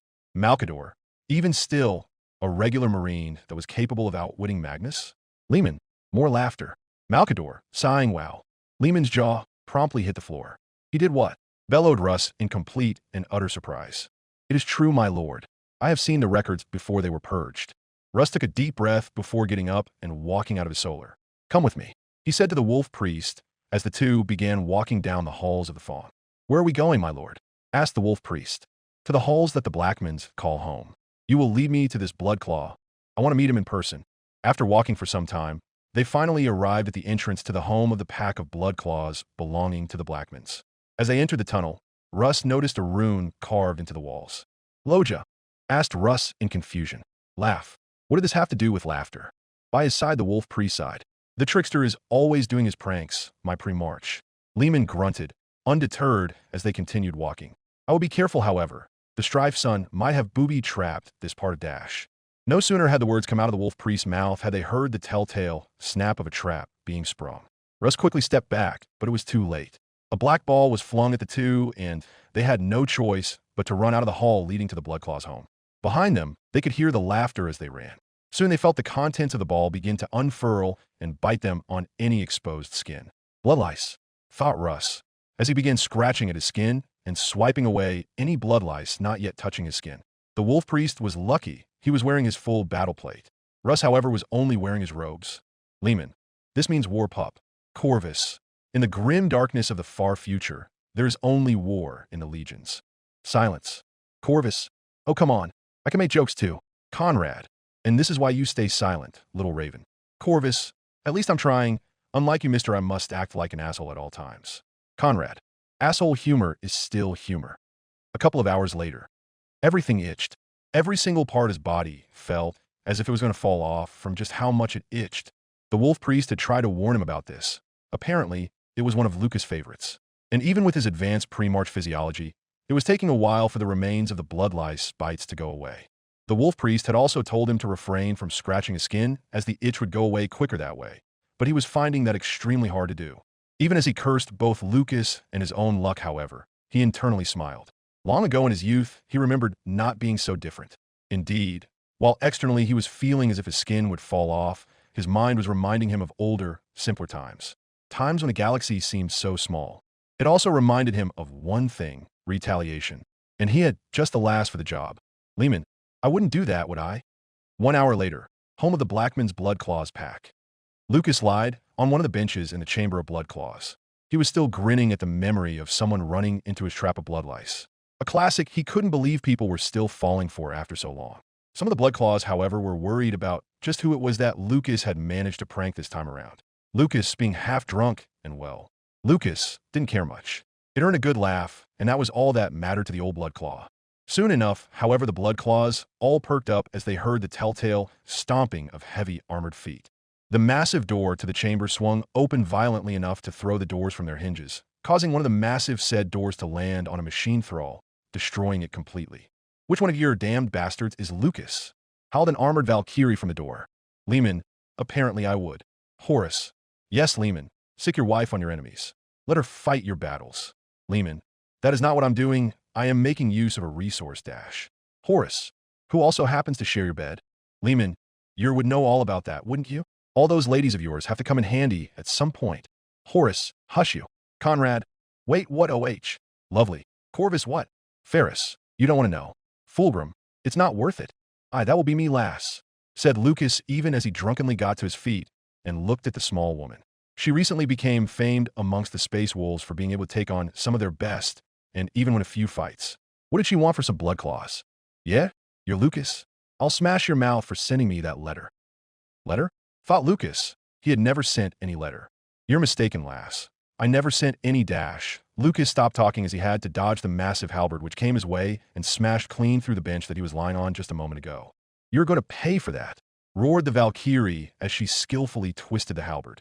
Lucas, being unarmored for his annual bath, could only block the next strike with his forearms, moving so that the handle of the weapon would hit them. As soon as the halberd impacted, he felt the bone crack and released a loud yelp of pain. I'm not the one you're looking for, last dash. He tried to speak even as she kept pummeling him with multiple painful hits. Stop it, you're mad, woman. He spoke again, but the Valkyrie took that moment to get close and kicked the side of his head with her armored sabaton hard enough that Lucas felt his teeth smash even as the world went black. He awoke sometime later, feeling as if his head was going to explode from the pain. Lehman, I love that woman. Malkador, told you. You're finally awake. Spoke an unknown voice. It did, however, cause a tingling sensation to travel up Lucas' spine, his genes reacting to it by instinct. Slowly, he turned to his side and noticed the big hulking form of a space wolf in power armor. Though he didn't recognize this particular one, judging by the amount of artifice that adorned his power armor and the wolf's sheer size, he should have. Then it clicked, making him wince internally. Premarch Lehman Russ. My lord, slowly spoke Lucas, using an actual moniker for the first time since he could actually remember. Even he would have to show respect to his own Premarch. Aye. And you're be Lucas the trickster, correct? Lucas slowly forced himself to nod. The massive headache temporarily pushed away due to the sheer amount of anxiety and unknown emotions he felt at the moment. Right, just the one I was looking for. Tell me, lad, how would you feel about being my equerry? Lucas' mind went blank. An equerry? To the Premarch? His mind couldn't comprehend the meaning of it at that moment. Ah, your equerry, my Premarch? What I've done to earn such a pain in my ass title. Thought Lucas. A title? I'm barely a blood claw. Russ slowly wagged his head sideways as he spoke. No, you're not. From this moment on, you are a wolf guard. What? Lucas howled in disbelief for the first time since becoming a space wolf. He quickly grabbed his head and quieted down, however, as the splitting headache came back twice as bad. I have been talking to the wolf priests and other older wolves. It's high past time you took up another WYRD. People respect you just enough not to kill you, but also know when you're serious. You're also got the skill for fighting. Lucas groaned in annoyance. Everything he did was coming back to bite him on his ass. That's why I'm asking you if you're going to become my equerry. It's either that or another round with the Valkyrie. Lucas' eyes flew open as he realized just who was behind that. I accept my Premarch. He spoke reluctantly, not happy about the responsibility, but knowing it better than taking on that damned crazy Valkyrie again. Good, said Russ even as he slapped one of Lucas' shoulders. There's a war meeting going on in the main war room. Join it when it stops itching. Russ explained, before he walked out of the apothecary ward that they were in. Itching? Thought Lucas wearily before he felt his shoulder indeed begin to itch, followed by his neck, followed then by his chest. He then began to smell the telltale, acrid odor of blood lice. As the itching grew in intensity, so too did Lucas' smile. He knew that he finally found someone who could bite back just as fiercely as he did, and at least, as the Primarch's equerry, he would never be bored again. Lehman, don't mess with a master pup. Horus, I dash. Lehman, hush. 209, M42, Snow Moon of Bastony, Spaceport Alpha. Lehman had just finished discussing the plan with Bjorn when the gray hunter who went to retrieve Lucas returned with the trickster slowly walking behind him. Fucking finally, Lucas, said Lehman, even as he turned toward the Strife son. I told you to stick close. The Jackal-Wolf smiled before speaking. Sorry, my Primarch. Got interested in the local wildlife. Lehman let out a sigh. Doesn't matter, I suppose. Find Bjorn here at transport and 8 willing wolves to form a pack and escort him on a mission. And Neuer can't go. I need you with me on Macridge. Finished Lehman even as Lucas gave a slight bow and walked off wordlessly before beginning to sing some bawdy song loudly. Lehman, he won't follow that order. Fulgrim, now you think. Magnus, I don't need future sight to see that coming. Sanguinius, Lorger and Conrad, here. I don't know how I tolerate the lad. Slowly spoke Lehman as he turned back toward Bjorn. Maybe because he reminds you of a younger you, my Primarch? He said in a teasing tone, even as Lehman scowled. Perhaps. He spoke quietly before looking Bjorn directly in his vision port. Best of luck to you, my friend. He said again before walking off, even as off in the distance Lucas was slowly returning with 7 other space wolves. Lehman, told ya. Magnus, well, everything seems to be shaping up rather nicely. We have a lot of well-renowned warriors going with Aegidius. Things should be going well. Robot, why the should? Magnus, when was the last time something ever went according to plan? Robot, oh no. On the Conqueror. I swear, being on this ship is like dealing with a bunch of rabid children who happen to be wielding chain axes. Raggio griped, finding a quiet place on the Conqueror to read. He still couldn't believe that so many of these space marines were willing to try and get the butcher's nails planted into their heads to somehow identify with their Primarch. He had to hold his tongue more often than not about how stupid of an idea it was and how the nails were beyond destructive to their psyche. Thus, he kept his mouth shut, since he knew that them wearing armor and being armed spelled doom for him, who had no armor of his own, and the only thing he had to fight back with was a very aggressive book who bit everyone and was currently lovingly gnawing on his arm. At some point, he stopped caring about the book becoming apparently attached to him, acting like some impromptu guard canid and taking him for its master. Another negative part about being stuck on board the Conqueror was that the only place where he got far away enough from the Marines and Legion serfs was either in his father's quarters or in some secluded apothecarium where he could advance his studies. And in the weeks it was taking them to get to their destination, they were stopping by on certain planets every now and then for apparent Legion and Imperial business. It was difficult to relate to the Space Marines, as they had little interest in him and more interest in fighting each other, fighting the servitors, fighting to get the nails, and occasionally drinking. All activities that he could not relate to in the slightest. They embodied the ancient gladiator culture of Deshier perfectly, truly. His father really was a hypocrite and a barefaced liar if he really did keep shouting out the fact that he hated the Dust Bowl that was his homeworld and yet incorporated the most hated part of it directly into the culture of his legion. Perhaps the worst part was that he had no one to even talk to about any of it. He tried to find Karn in the first few days, hoping to talk to him to figure things out, but as it turned out, the only things Karn did these days was either fight, sleep, or sneak off somewhere for a few hours. After that, he tried to talk to some of the serfs, which as it turned out were even more tight-lipped than the Marines, acting more like slaves than individuals, despite claiming otherwise when he pried hard enough. In short, he felt like he was home. It was just like living in the mountains back on Syria. The only difference was that there he could easily keep himself busy and someone always needed either healing, advice, or just an old-fashioned extra pair of hands. Here, he was treated like a lonely prince. The medical servitor brought him anything he needed. The positively tiny library aboard the Conqueror, while containing plenty of reading material, quickly also grew boring. He adamantly refused to join in the sparring sessions that went on at all hours. He was above that. He wasn't going to be some mindless war hound unleashed on the others. He wasn't going to act like how his father had acted with them all, so that left little else that could occupy his time. On his way to find another secluded spot away from the Marines who wouldn't talk to him in the first place, he was found by a serf who passed along a message. The captain wanted to speak with him. Wait, the ship has a captain. He mused to himself, wondering what kind of person the captain of the Conqueror had to be to deal with a legion of psychopaths. He followed said serf, walking down a few corridors and up a few massive lifts until finally they arrived on the bridge. It was massive as any Gloriana's bridge was, and crewed with hundreds of personnel.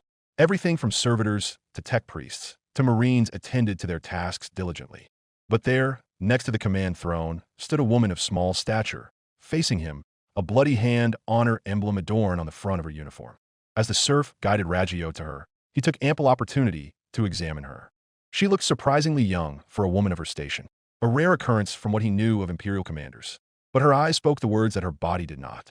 This was no fool, nor no glory hound that was handed her rank on a silver platter. Flag Captain. The serf bowed. Lord Raggio, as you requested. Captain, it is good to meet someone such as you. He gave the captain a warm smile, looking so much like his mother at the moment. For what reason have you called upon me? She looked back at him, her stern face not moving so much as an inch, even as she turned back around to look at the shutter in closed viewport. Shortly, we shall be re-entering real space above our destination. As you are a lord of this legion, and I am the captain of this ship, it is my duty to ensure that you are supplied with an adequate guard of the legion to escort you from the Conqueror and down to the planet. He was about to disagree with her about needing a guard, then the memory of those people surrounding him on Terra resurfaced. Their questions and the lights and sounds. It had been too much for him. He still had trouble getting used to living on the ship itself, much less being a lord and also a celebrity. If that is needed, then I shall accept it. What do you recommend? I am still incomplete on my studies on Imperial culture and protocols.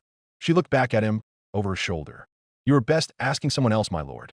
I would. However, I have found most refuse to talk to me or even answer my questions. He did mentally add on that he didn't make it easier for them on his side, but kept it to himself. Then you are best at seeking your answers from Lord Omron. He barely controlled the growl that escaped him at the mention of his father. He is not here. Last I heard, he's indisposed at the moment.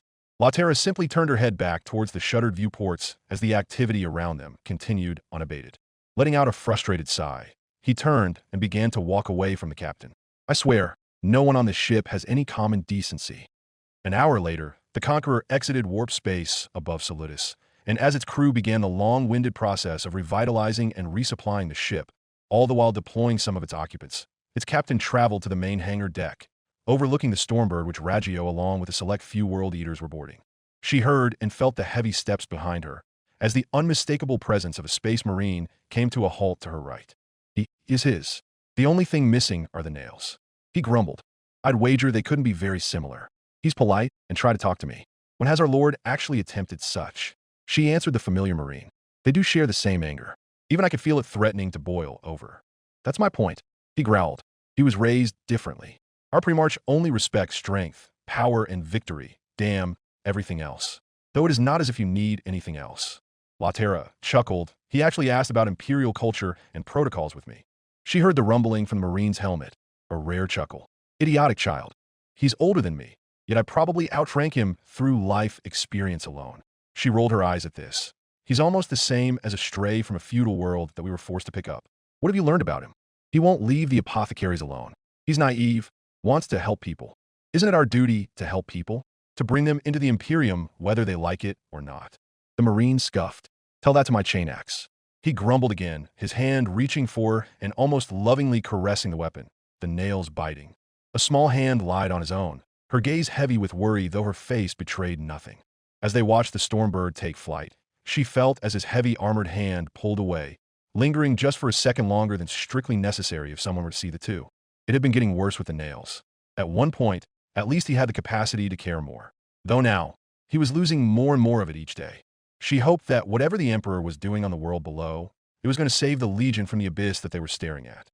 Down below, on Salutis in the viewing room, the realization of what was to come caused Robot to stand from his throne, take a few deep breaths, and immediately walk out of the viewing room in a sharp marching pace. He didn't stop when his brothers asked him why, only grunting in response as he left. A few brothers glanced at each other. The pure stillness emanating from Robot made them uneasy. The only ones who had an inkling of what was to come was the Emperor, Malcador and Magnus from a passing look into Robot's head. With a heavy sigh, the Emperor turned in his seat, calling out to Robot before the door closed. Third door on your right, Robot. A loud sound of muffled agreement came from the corridor, then the door closed. Moments of silence passed, such silence that you could hear a pin drop. Some wondered what could possibly happen now. What could Robot do alone in a room with that type of mindset? They heard the first crash, then the second, and soon a third. Then they heard the sounds of falling masonry. Then Vulcan, Sanguinius, Mortarion, and Horus had to stop Perturabo and Rogel from getting up and attempting to stop Robot violently. Then they were pretty sure they could hear a cry of pure rage emanate from the room, even as the entire palace began to shake. Then they had to bolt Perturabo's and Rogel's thrones to the ground and heavily secure the two aforementioned Primarchs to them. Then Lehman finally had enough, got up, and walked away, heading straight for the room in which Robot was currently releasing his feelings on the situation. But as soon as the Emperor's executioner entered the room, the doors shutting closed behind him. The Wolf King of Fenris came out flying not 10 seconds later, sporting a massive growing black eye. "So," began Sanguinius, leaning over from his throne, looking down at Lehman from over his shoulder. "Is he busy in there?" He finished even as Lehman got up and turned to look at his brother, cracking his jaw back into place. "Busy? Aye. But you get your turn quick enough." A couple of minutes later, the screaming finally faded and the doors to the room opened. Out walked Robot, his Macragian uniform completely spotless despite the room behind him being the very meaning of the word destroyed. He carried with him a massive, fluffy pillow. No one said anything as Robot sat back down on his throne, and some of the brothers quietly released the now calmed down Perturabo and Rogel. Then everyone slowly looked at the Lord of Ultramar as he clutched the pillow in his lap even tighter. He looked back at them and spoke. "It is my screaming pillow. I know that this vid is going to require more trips to my de-stressing form. So to help not waste more time in rooms, he patted the pillow a few times. My adoptive mother on Macridge taught me this one." The Emperor quirked an eyebrow, staring at Robot. "And where did you learn the room destruction from?" He was met with an even stare from Robot, who dared him to ask that one again. Horace off to the side chuckled before nodding. "Yeah, I can see that. You should have seen Father when he found out about Dash." Horace stopped speaking when the Emperor shot a look at his eldest. "I mean, yeah, I think we all get our destructive side from you. I'll take that one." The Emperor sighed, knowing that they were going to make light of it anyway. "Now that everything's all right, may I send for serfs to clean up the mess so that we may get back to the viewing?" Sounds of affirmation came from the Primarchs, and the vid was resumed. 209 M42, the war docks of the Fortress Hera. As Aegidius finished gazing into the dreadnought's viewport, he slowly looked toward the wolves accompanying the Ancient. Most appear to be your standard Space Wolf gray hunters, though there was one that stood out. He had on a strange-looking pelt, had lightning claws on one hand, and a plasma pistol was mag-locked to his thigh. Like most of the pack, he had no helmet on, which showed off his long auburn hair that flowed past his shoulders. He had some signs of old age, a miracle in Astartes, meaning that he had served for a very long time indeed. There was a cough from Aegidius' side, and he looked up to see Spire standing there and looking at the wolf pack. "It is a great honor to meet you, my lord." Spire spoke in a humble tone, even as he awkwardly inclined his head before looking back at the Space Wolves. "You are to join us on the patrol, then?" "By the orders of Lord Russ." As Spire finished talking, Bjorn's massive form turned to face the old admiral. "Yes, me and my wolf pack have been chosen to accompany the young prince in order to advise him, as well as provide protection." Bjorn's voxmitters turned off with a notable click. "Advise? Protect?" thought Aegidius. "Why would my uncle think I require more protection? And advise me on what exactly? Is this a political move? Should I accept?" "Magnus, I said this at the beginning, brother, but you taught your son so well. So eloquent with his words. Inspiring. Robot. And like I've said the last time, leave him alone. It's his first time, give him time, and he'll be just as skilled of an orator as the rest of us." Conrad, slowly rising laughter, "Get ready to wait a long time then." Sanguinius, covering his face with a hand, already feeling awkward and knowing it's only going to get worse. "Yes, except already we are wasting time. I loathe you. I don't care. Malcador, do you really have to dash?" Emperor, "Malcador, please remember, this is the me that suffered for 10 millennia on the Golden Throne, had his soul shattered multiple times, and has been a bitter fuck for most of his life. Give me a break. Malcador, fine. But I am watching you in this, and if I see anything dash." Emperor, yeah, I know. I'll get the thing ready." Horace, "Wait, what thing?" Emperor, "Can't explain right now. I promise I will later." Horace, grumbling. Aegidius' thoughts were cut off as Poponius stepped forward. "On the behest of the prince, we will gladly accept your escort." Aegidius wiped off some non-existent sweat, making a mental note to thank Poponius for saving him at a later time. Yet again there was a cough from the side, and the group turned to face Lord Admiral Spire. "If we are done, then my lords." Spire gestured in the direction of the nearby lander. "Shall we?" Sometime later, somewhere in Imperium Secundus, Gloriana-class battleship, Macridge's honor. Malcador, "Oh great. Time for exposition." Emperor, "Don't call it that. We are learning dash." Malcador, "Through exposition." Emperor, "If you're going to be a killjoy, I don't know if I want you here." Malcador, "You kidnapped me from Terra, and I have no way of getting back, because you want me here. I'll be as much of a killjoying old man as I want. But can you two stop bickering? Corvus. This is making me want to do literally anything else at this moment, instead of watching a life-changing vid about the future. Jagatai, enough. Let father bicker like an old woman with the sigillite. Emperor, I take offense to that. Robot Guilliman sighed as he leaned over the hololithic projection in the middle of the war room. He then reached up with one of his armored hands and gently rubbed his eyes. The meeting he was currently stuck in had gone on for half of the ship cycle, and even he was beginning to feel the effects of exhaustion. To his side stood Cato Sicarius, yet again acting as his equerry, and to his right stood Tetrarch Decimus Felix. All the while in front of him were various astropathic choirs, all tapped into the raging currents of the warp, valiantly attempting to keep a live connection to Mackridge in order for the War Council to continue. Lehman, are you on your way back to Mackridge then? Asked Guilliman, even as he looked toward the astropath responsible for that connection. Aye, came the voice of Lehman through the astropath. I'm making my way back there. Our new fortress on Bastony is coming along nicely, by the way. Thanks for a skin you get. Robot groaned slightly at his brother's antics. He hadn't slept for 2 weeks at this point, and most likely wouldn't for 2 more the way things were proceeding. Yes, thank you, Lehman. I am sure Varderheim is coming along nicely. I apologize for not asking, but there are more pressing things on my mind, like Savas 7 being lost yet again to more orc raids. Magnus, did you dash? Lehman, no. Magnus, you just dash. Lehman, don't you dare tell them. Magnus, you just named your new fortress monastery, Wolfham, E. Lehman, look, I'm not the most creative out of all of ye. And well, I probably didn't think anyone else would know, and dash. Magnus, all I can hear is just wolf, wolf, wolf, wolf, wolf, wolf, wolf, dash. Snickers from the entire family.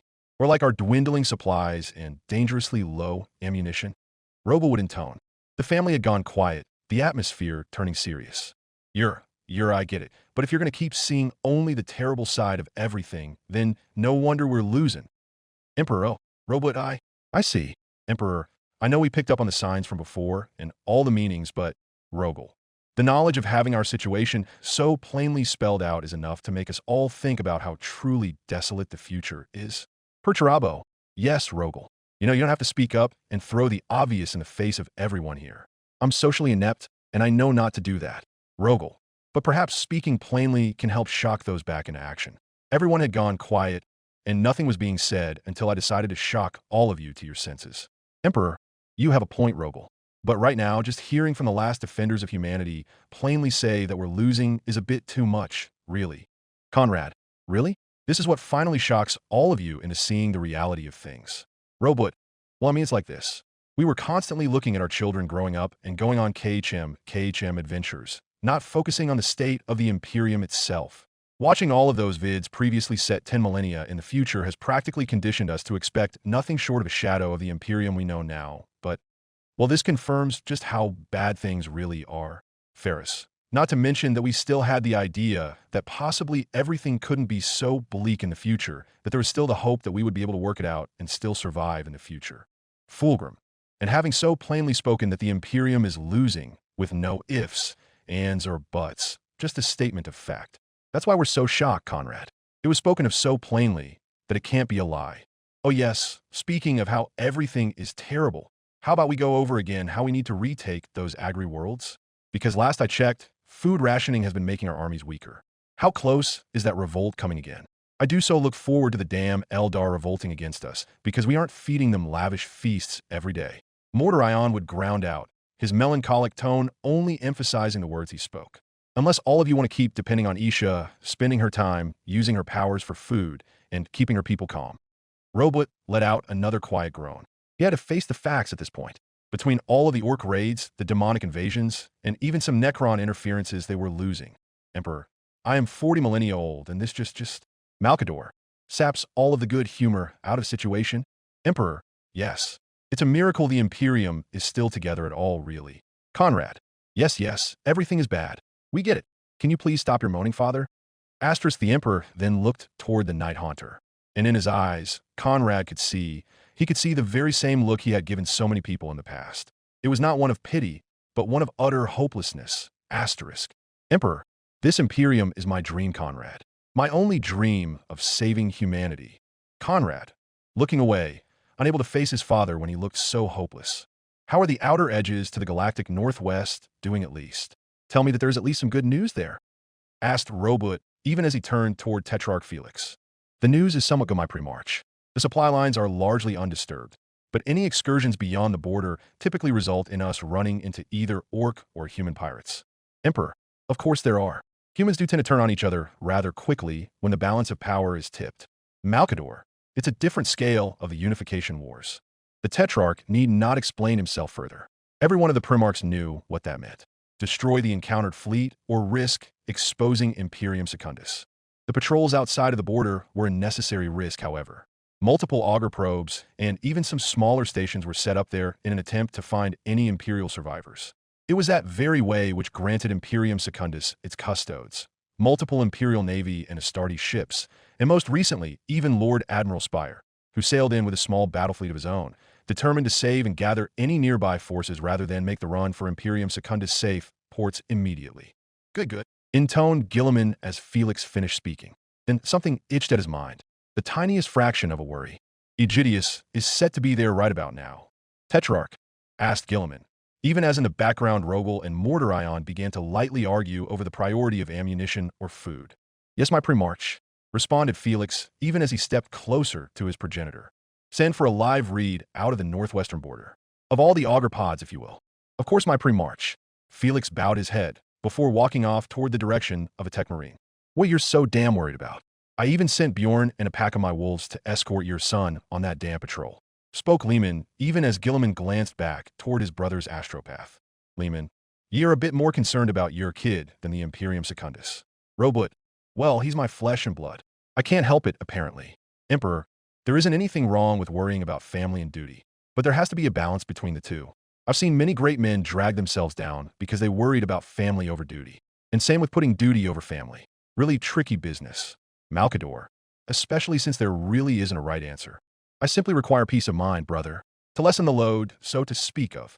A dismissive noise came from Lemon's astropath even as Guilliman continued speaking. But why the pack, brother? I appreciate the extra protection to be sure. But dash. Don't try your damn politics on me, Robot. I sent Bjorn and a pack for simply one thing. I need information. My people are to live here now, and I wanted to get a closer look at the lad. Guilliman frowned. A closer look? Why, by the throne would he do that? Does he know? Robot, so only me, the custodes, and few others even know? Not even the rest of my brothers. Magnus, at least it's not in the public, then everyone wouldn't give Aegidius time alone. Robot, that's true. I do not dash. My liege, came a cry from Tetrarch Felix, even as Guilliman was about to speak. What is it, Tetrarch? Spoke Robot, even as the Tetrarch ran back to his side and began to work the hollow projector on the table. My lord, the augur showed nothing merely an hour ago, but approximately 20 minutes ago, a tech marine came by and inserted a chip into the hololithic projector. Initially, everything was clear aside from some golden aquilas, showing Imperial Navy and Astartes vessels in the augur array scans. But then came a red icon, in the shape of the 8-pointed star of chaos. Traitors, barked Sicarius by Robot's side. They can handle one damn ship, can't they? Said Lehman. Robot, see, my concerns were justified. Horus, as hard as it is for me to say this, Robot, it is just one ship. Emperor, agreeing with Horus on this one. Robot, when is there ever only one ship? Fulgrim, overzealous pirates thinking that they could run the blockade in that sector. I'm afraid it is much more than just that, my lords, intoned Felix as yet another red icon appeared. Robot gestures slowly to the screen. Horus, it's not that dash. And then another. Robot gestures more pointedly. Horus, okay, maybe dash. And then yet another. Soon the icons were appearing at such a rate that almost the entire projection was covered in them. Robot gestures wildly to the screen. Barely held noises of pure frustration were coming from Robot's tightly wound face. Horus, okay, fine, you had a point. By the throne, slowly spoke Sicarius by Robot's side.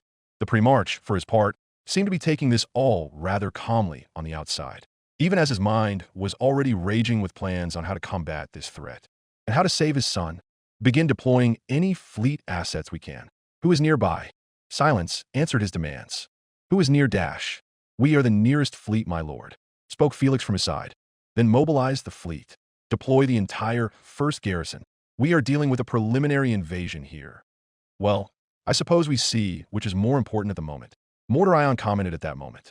Soon the war room became a flurry of activity, even as Guilliman zoomed in on the small fleet of golden Aquilus. "Stay strong, my son." He could only hope that would be so. But a small part of his heart refused to believe it, even as he beat it into his head as a vain hope, knowing that this point was always to come at one time, and that now, their resolve and defenses would truly be tested. For at that border, that greatest and most ancient of horrors had come, that most feared of threats, the very thing which collapsed the Imperium into its decrepit self so many millennia ago in the orbit of Terra, where they set fire to the throne world and Horus killed the Emperor. And now, they had come to finish the job. The Black Legion had come for Imperium Secundus. Horus, by the Emperor's gold-plated tits. Emperor, hate dash. Horus, I'm sorry, but this is just at a point where I don't know what else to say, but just watch in horror and spew out expletives until we see a resolution, if any. Robot, asterisk slowly bringing the pillow up to his face, takes a deep breath and starts to scream into it. Screaming for a full minute before he stopped, pulled it away, and sat back with a haunted look in his eyes, asterisk. 204.M42. The Dark Angel's Fortress Monastery, The Rock. Sanguinius. Why are we changing to The Rock, of all places? 5 years in the past. Conrad. It's most likely going to connect in some way, so we might as well just sit back and watch the train wreck. Emperor. Or it's the writer's blue balling all of us as well. Conrad, what? Emperor. Nothing. Malcador. Put a lid on that, or I'm bringing up your old days in the late second millennium. Emperor. What could you possibly mean by dash? Malcador. I am referring to the 70s, also known as the time of your hippie dash. Emperor. All right, Mal, you made your point. Malcador, good. Next time, I'll bring up the 80s. With the founding of a certain company that made overpriced miniature dash. Emperor, shush. I don't want to remember how empty my wallet got that day. The screen cut to security footage of The Rock, deep in space. The inner sanctum crawling with modern-day Dark Angels, Watchers in the Dark, the entirety of the former First Legion, including most of their successor chapters. All of them congregated into one area of space, having lived through the Emperor's death in relative peace among the vast emptiness of deep space. But there was one who was closing in on The Rock, one who had been waiting for the right time to strike, the right time when there would be the most Dark Angels in one area. A time where he could make them pay for the sordid deeds of their past. An avenging angel who was ready to strike at the ones who destroyed him and the one he saw as his gene-sire. Emperor. Take notes, everyone. This is what happens when you try to control your children and shape them into you. Horus. Are you sure we should take notes? Or should you? Emperor. I'm making great progress and doing better. We just narrowly stopped Lion from doing this. So let's see how badly it went and learn from this experience. Lorger. Debatable. Millennia of waiting. Millennia of constant struggle. Millennia of constant improvement and fighting for survival. His anticipation for revenge, now finally in reach, only continued to grow as the stealth ships approached The Rock. It was time to finally infiltrate and take his revenge, to avenge the many who saw the truth. The Marine in question towered over his fellow fallen, a name they quite resented. They never fell, not in their eyes. It was the ones who hunted them to this day that had fallen, who had been blinded to the truth of the Emperor's word. One of his brothers came to him, telling him it was time. The chance to slip closer was upon them all, the chance to finally get their revenge upon them all. They didn't need him, they had him. They didn't need the one who betrayed and hurt them all. They had the one who fought alongside them and was their brother in arms, and soon to be their new gene father. They were finally going to kill the Lion, and Gabriel would have the pleasure of finally ridding the galaxy of a useless man that deserved to be exterminated. Then he would be free to take his place and make them all pay. The Dark Angels would return to the light, and they would make them face judgment for their transgressions against their true leader. To avenge Luther. His memories whispered as he watched their target getting closer and closer. For Luther, he thought forcefully, once more, as he donned his helmet, ready to board the section of The Rock no one even knew existed. It was time to hunt down and kill a monster, like the animal he was. For the Emperor, he thought even as the tiny ship docked. Emperor, wait what? Horus, what dash? Lehman, the Fook dash. Magnus, is even dash. Fulgrim, going on dash. Jagatai. Anymore, it was like stepping through a portal to the past. Everything was exactly as he remembered. The shape of the docking chamber, the smell of the ship, the same architecture of days long since past. With them standing here, it was like he was only 20 standard Terran years old again. Luther was keeping their planet safe, and news of the heresy hadn't even reached them yet. The last moments of peace so long ago, the thought steeled his resolve. He knew what he was fighting for, why he was doing this. He couldn't let his own grudges paint this moment in red. He had his brothers, and even his own gene sons behind him now. Emperor, do you mean to tell me he thought Lion betrayed the Imperium? Magnus. It would certainly explain a lot. Malcador. So, you mean to tell me? Emperor. No, just no. I just hope not. Sanguinius. But the codexes and the vids from before all said that Lion was loyal. But now we have his son saying he went traitor. Conrad. Maybe not. Everything is true, yet not everything is real. Guilliman. Looking at the Lion's records and his clash with his Gene sons back on Caliban after the heresy, something far worse might just be possible. Team Vigilus. I want you to fully secure this area. We can use this as our fallback position if our plans go awry. Team Terminus. I want you to coordinate with the rest of the Legion. If we succeed, this entire place will turn into a war zone, and we cannot let this ship go. Team Barus, you will be with me. We will take the lesser route to the antechamber. No bolters until we are secured inside. Silent clean kills only. No chain weaponry. He spoke to his 3 kill teams, who nodded a fist to their chests. Yes, my pre-march. They agreed. Mortar Ion. I didn't want to bring it up with everyone questioning Lion's loyalty, but does anyone want to stop and think about this right here? Emperor, after the vid, Morty. After the vid. Good.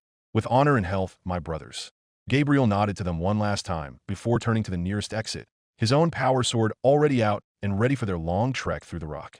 And so they delved into the dark, their minds, bodies and souls burned with the same intensity of times long past, millennia of waiting soon to be finally over. The trek through was excruciating. They snuck through the corridors as best they could. Anyone who saw them was dispatched immediately with little trouble. It was as if these modern Dark Angels were a downgrade to the original Legionnaires. Their dark green and white certainly was deserved. They would only bring dishonor to the black and red. But what made Gabriel apprehensive was that he hadn't yet seen a single watcher. Where were they? How long until they would be swarmed? If they don't see them now, they must have been spreading the news. Yet no reinforcements came. It put him and his team on edge, ready for the fight of their lives at any moment. He was almost tempted to make a distraction and clear out their area to allow a faster infiltration. The costs and benefits of that, though. No, he couldn't put his brothers and sons in danger like that. Even if he so desperately wants to just run in madly to behead the bastard, he couldn't risk them. Not after all this time and waiting. Team Terminus to Team Barus, organization of fleet has been completed. Waiting on orders to deploy. Gabriel activated his Vox link. Route to the objective has been postponed.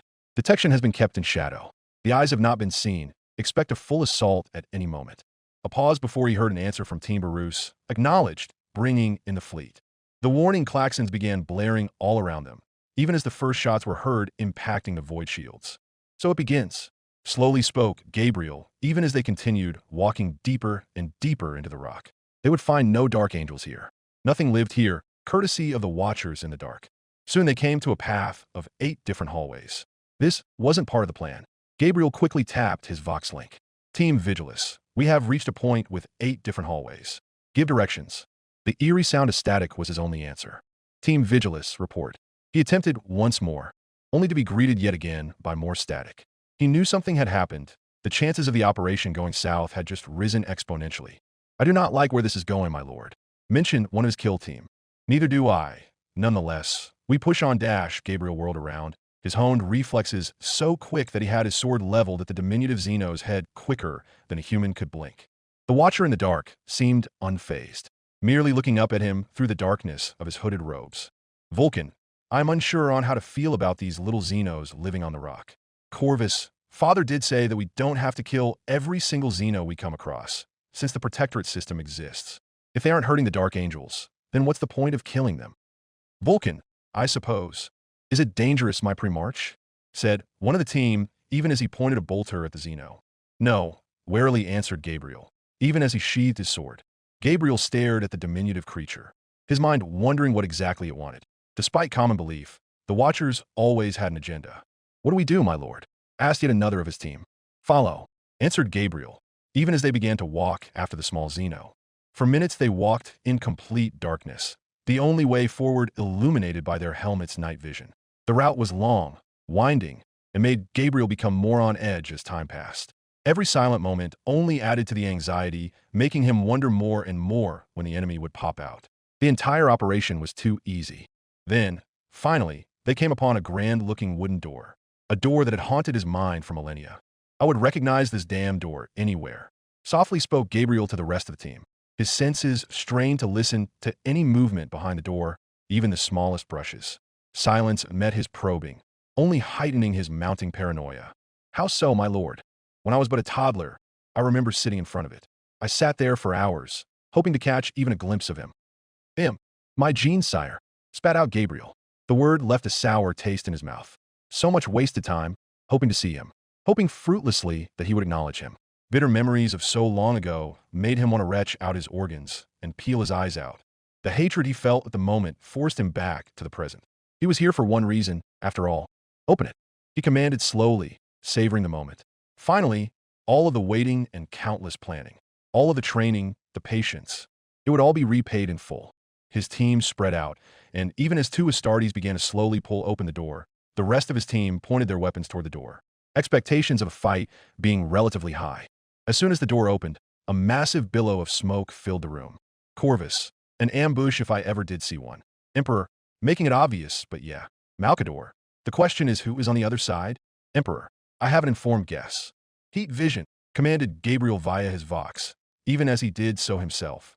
It didn't help one bit. The smoke looked completely red. Heated smoke, anti-Astartes weaponry. Huddled together, watch each other's backs. The Astartes fell together quickly, pressing back to back even as they waited for the smoke to clear.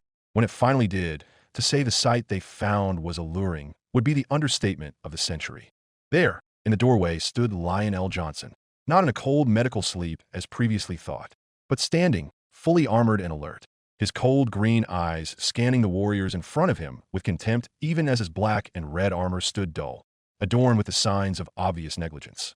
It took you all this long to discover me? Horus, 10,000 years, and he hasn't changed a bit. Emperor, really, no one really changes. Look at future Corvus, and future Vulcan, and Dash. Corvus, we get it. The Primarch's very voice commanded respect and obedience. The genes in all of the present Astartes began subconsciously twitching as they registered the presence of their true Primarch for the first time in millennia. Their resolve shook, falling deaf to the orders from their brother. Hearing him and seeing him, their genes were working against their plans. Their Vox links came to life, with Teams Terminus and Vigilus calling out their active engagement with the enemy. Team Barus kept their distance from the coming clash of the Primarch and his son, but were able to intercept enemy Astartes who were coming to support their Primarch, finally able to forego just their melee weapons and use their own bolters. But one felt nothing from his own genes, the same one who led them into this moment. He stood before his brothers, eyes boring into the lions in this moment. He was tempted to take his helmet off now. They were almost the same height, the same build. But he knew this man would know who he was before he could say anything. So he stayed silent, sword at the ready, his earlier jitters replaced with calm, cold resolve, filled with determination in the face of his true enemy. Even if there were the sounds of battle around them, he focused on his target before him, confident that they would not be interrupted. Lion almost looked bored as he readied his own blade. It wasn't his own fabled lion sword, but it would have to do. It was only Gabriel after all. He pointed it toward his son, his voice echoing around the chamber, if it had not been drowned out by the sounds of battle. Of course it would be you here, exactly as I would have done. Those words set Gabriel off, letting out a shriek of anger as he threw himself into combat with his own father. The clash of the two was hard to keep up with. Even to the present Astartes, it looked like a massive blur even as they heard the distinct noise of two power swords colliding with each other. The son attempted to wildly charge at his father, making his onslaught of an offense be his defense, fueled by his anger at the one before him. His mind brought up every single snide comment, every time he put him down, and every single disappointed glare to dance in his mind's eye. Lehman, the kid is admittedly doing pretty badly. Sanguinius, and Lion is going to take advantage of that, no doubt. Still the child. This is not a training duel, spoke Lion even as he used the pommel of his sword to knock away Gabriel's enraged blade before bringing around his sword and swinging directly for Gabriel's head, who was just barely able to dodge it, the tip of the blade shearing directly across the armor glass of his helmet's lens and the cameras behind them. Sanguinius called it. Now effectively blind, Gabriel swung out with his legs in a desperate attempt to knock away his father even as he reached up with one of his arms and ripped off the damaged helmet. He knew he had to calm down. Letting anger cloud his judgment would be his undoing. He couldn't be held down, not now of all times. But the words, the voice, it made him feel unhinged rage and hatred fill his entire psyche. He found his father staring at him with a cold, contemplative look, disappointment slowly edging its way onto his face. I did not expect much, yet you still managed to disappoint me. I did not expect much, yet you still managed to disappoint me. Young Gabriel was a crumpled form on the dirt of the training grounds. His body ached fiercely from the beating he took. He looked up, from between the fingers of his hands that tried to cover his head. He saw it. Emperor. A flashback this powerful? Magnus. His connection must be strong. Emperor. In the irregular way, yes. Magnus. Odd, really. I have noticed a trend when it comes to our children, as if they must suffer their own curses that they must deal with for the rest of their lives. Robot. Really now? Magnus. Yes.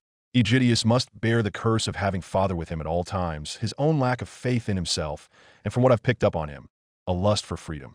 Emperor. And what can you see with Gabriel? Magnus. A short fuse, prone to anger quickly, also seems to suffer from intense memory resurfacing. I require more time to really analyze them all, but so far, I believe my hypothesis on them is getting more and more clear. That disappointment inside of his father, as he looked down at him with that look on his usually stoic face. The pure disappointment and hint of contempt. You had the advantage. I didn't even have a weapon on me.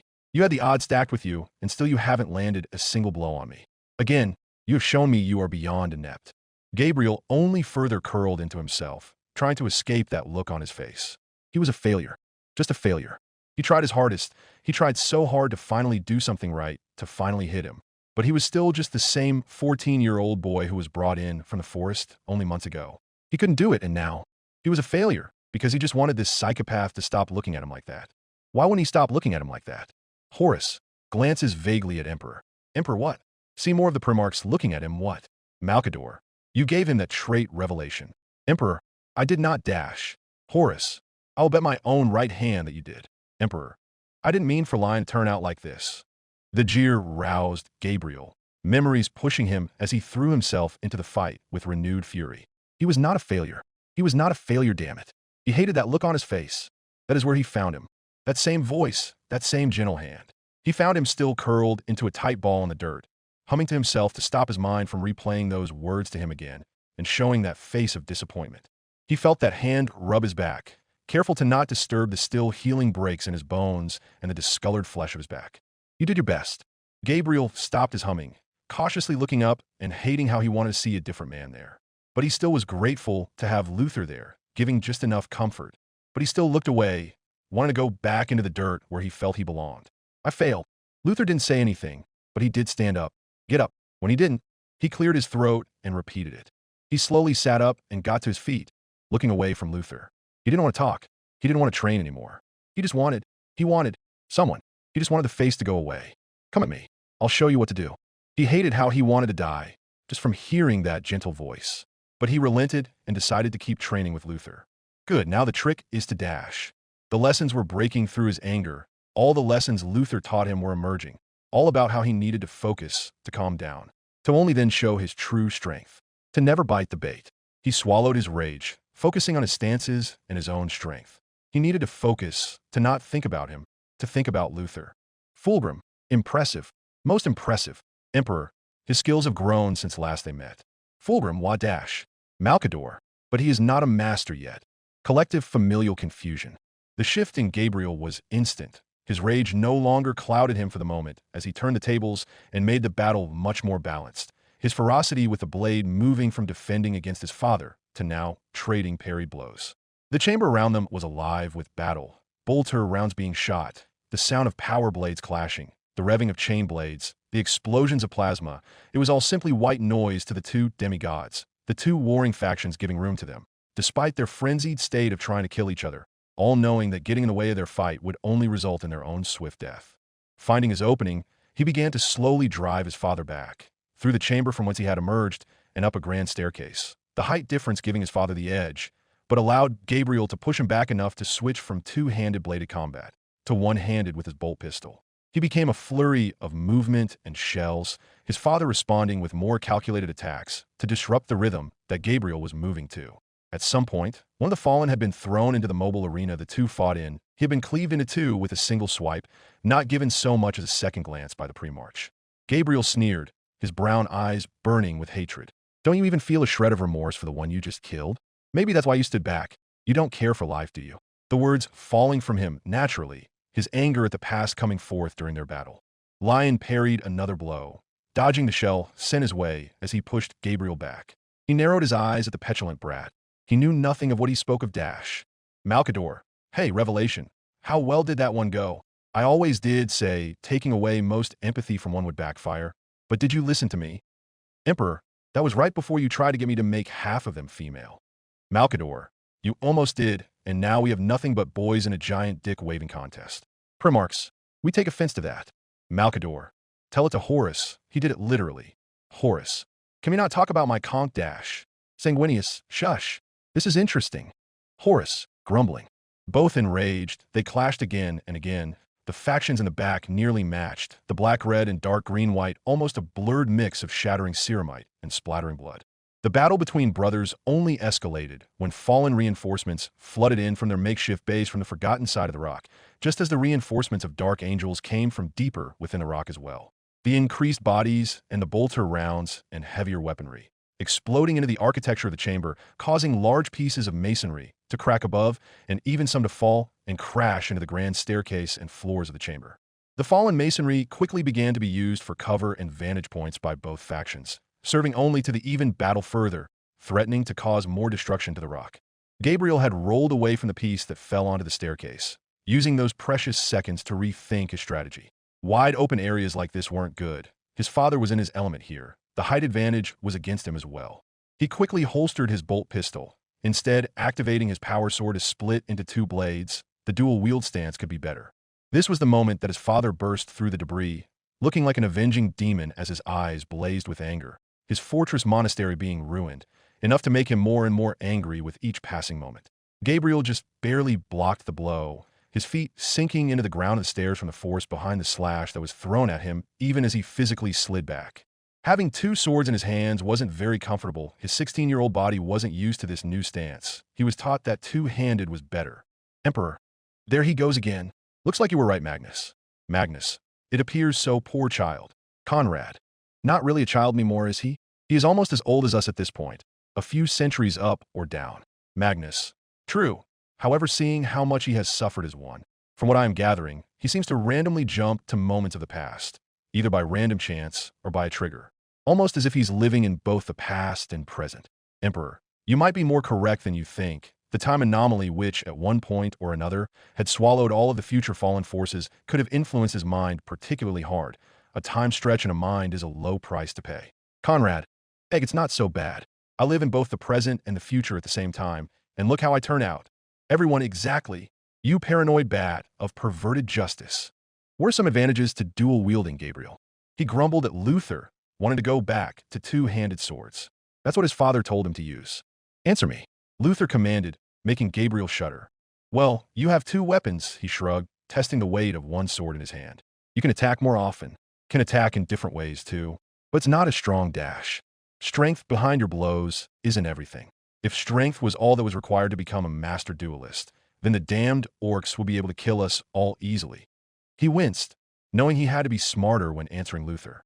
The speed and the timing of a strike can be as powerful as a strong cleave from a large sword.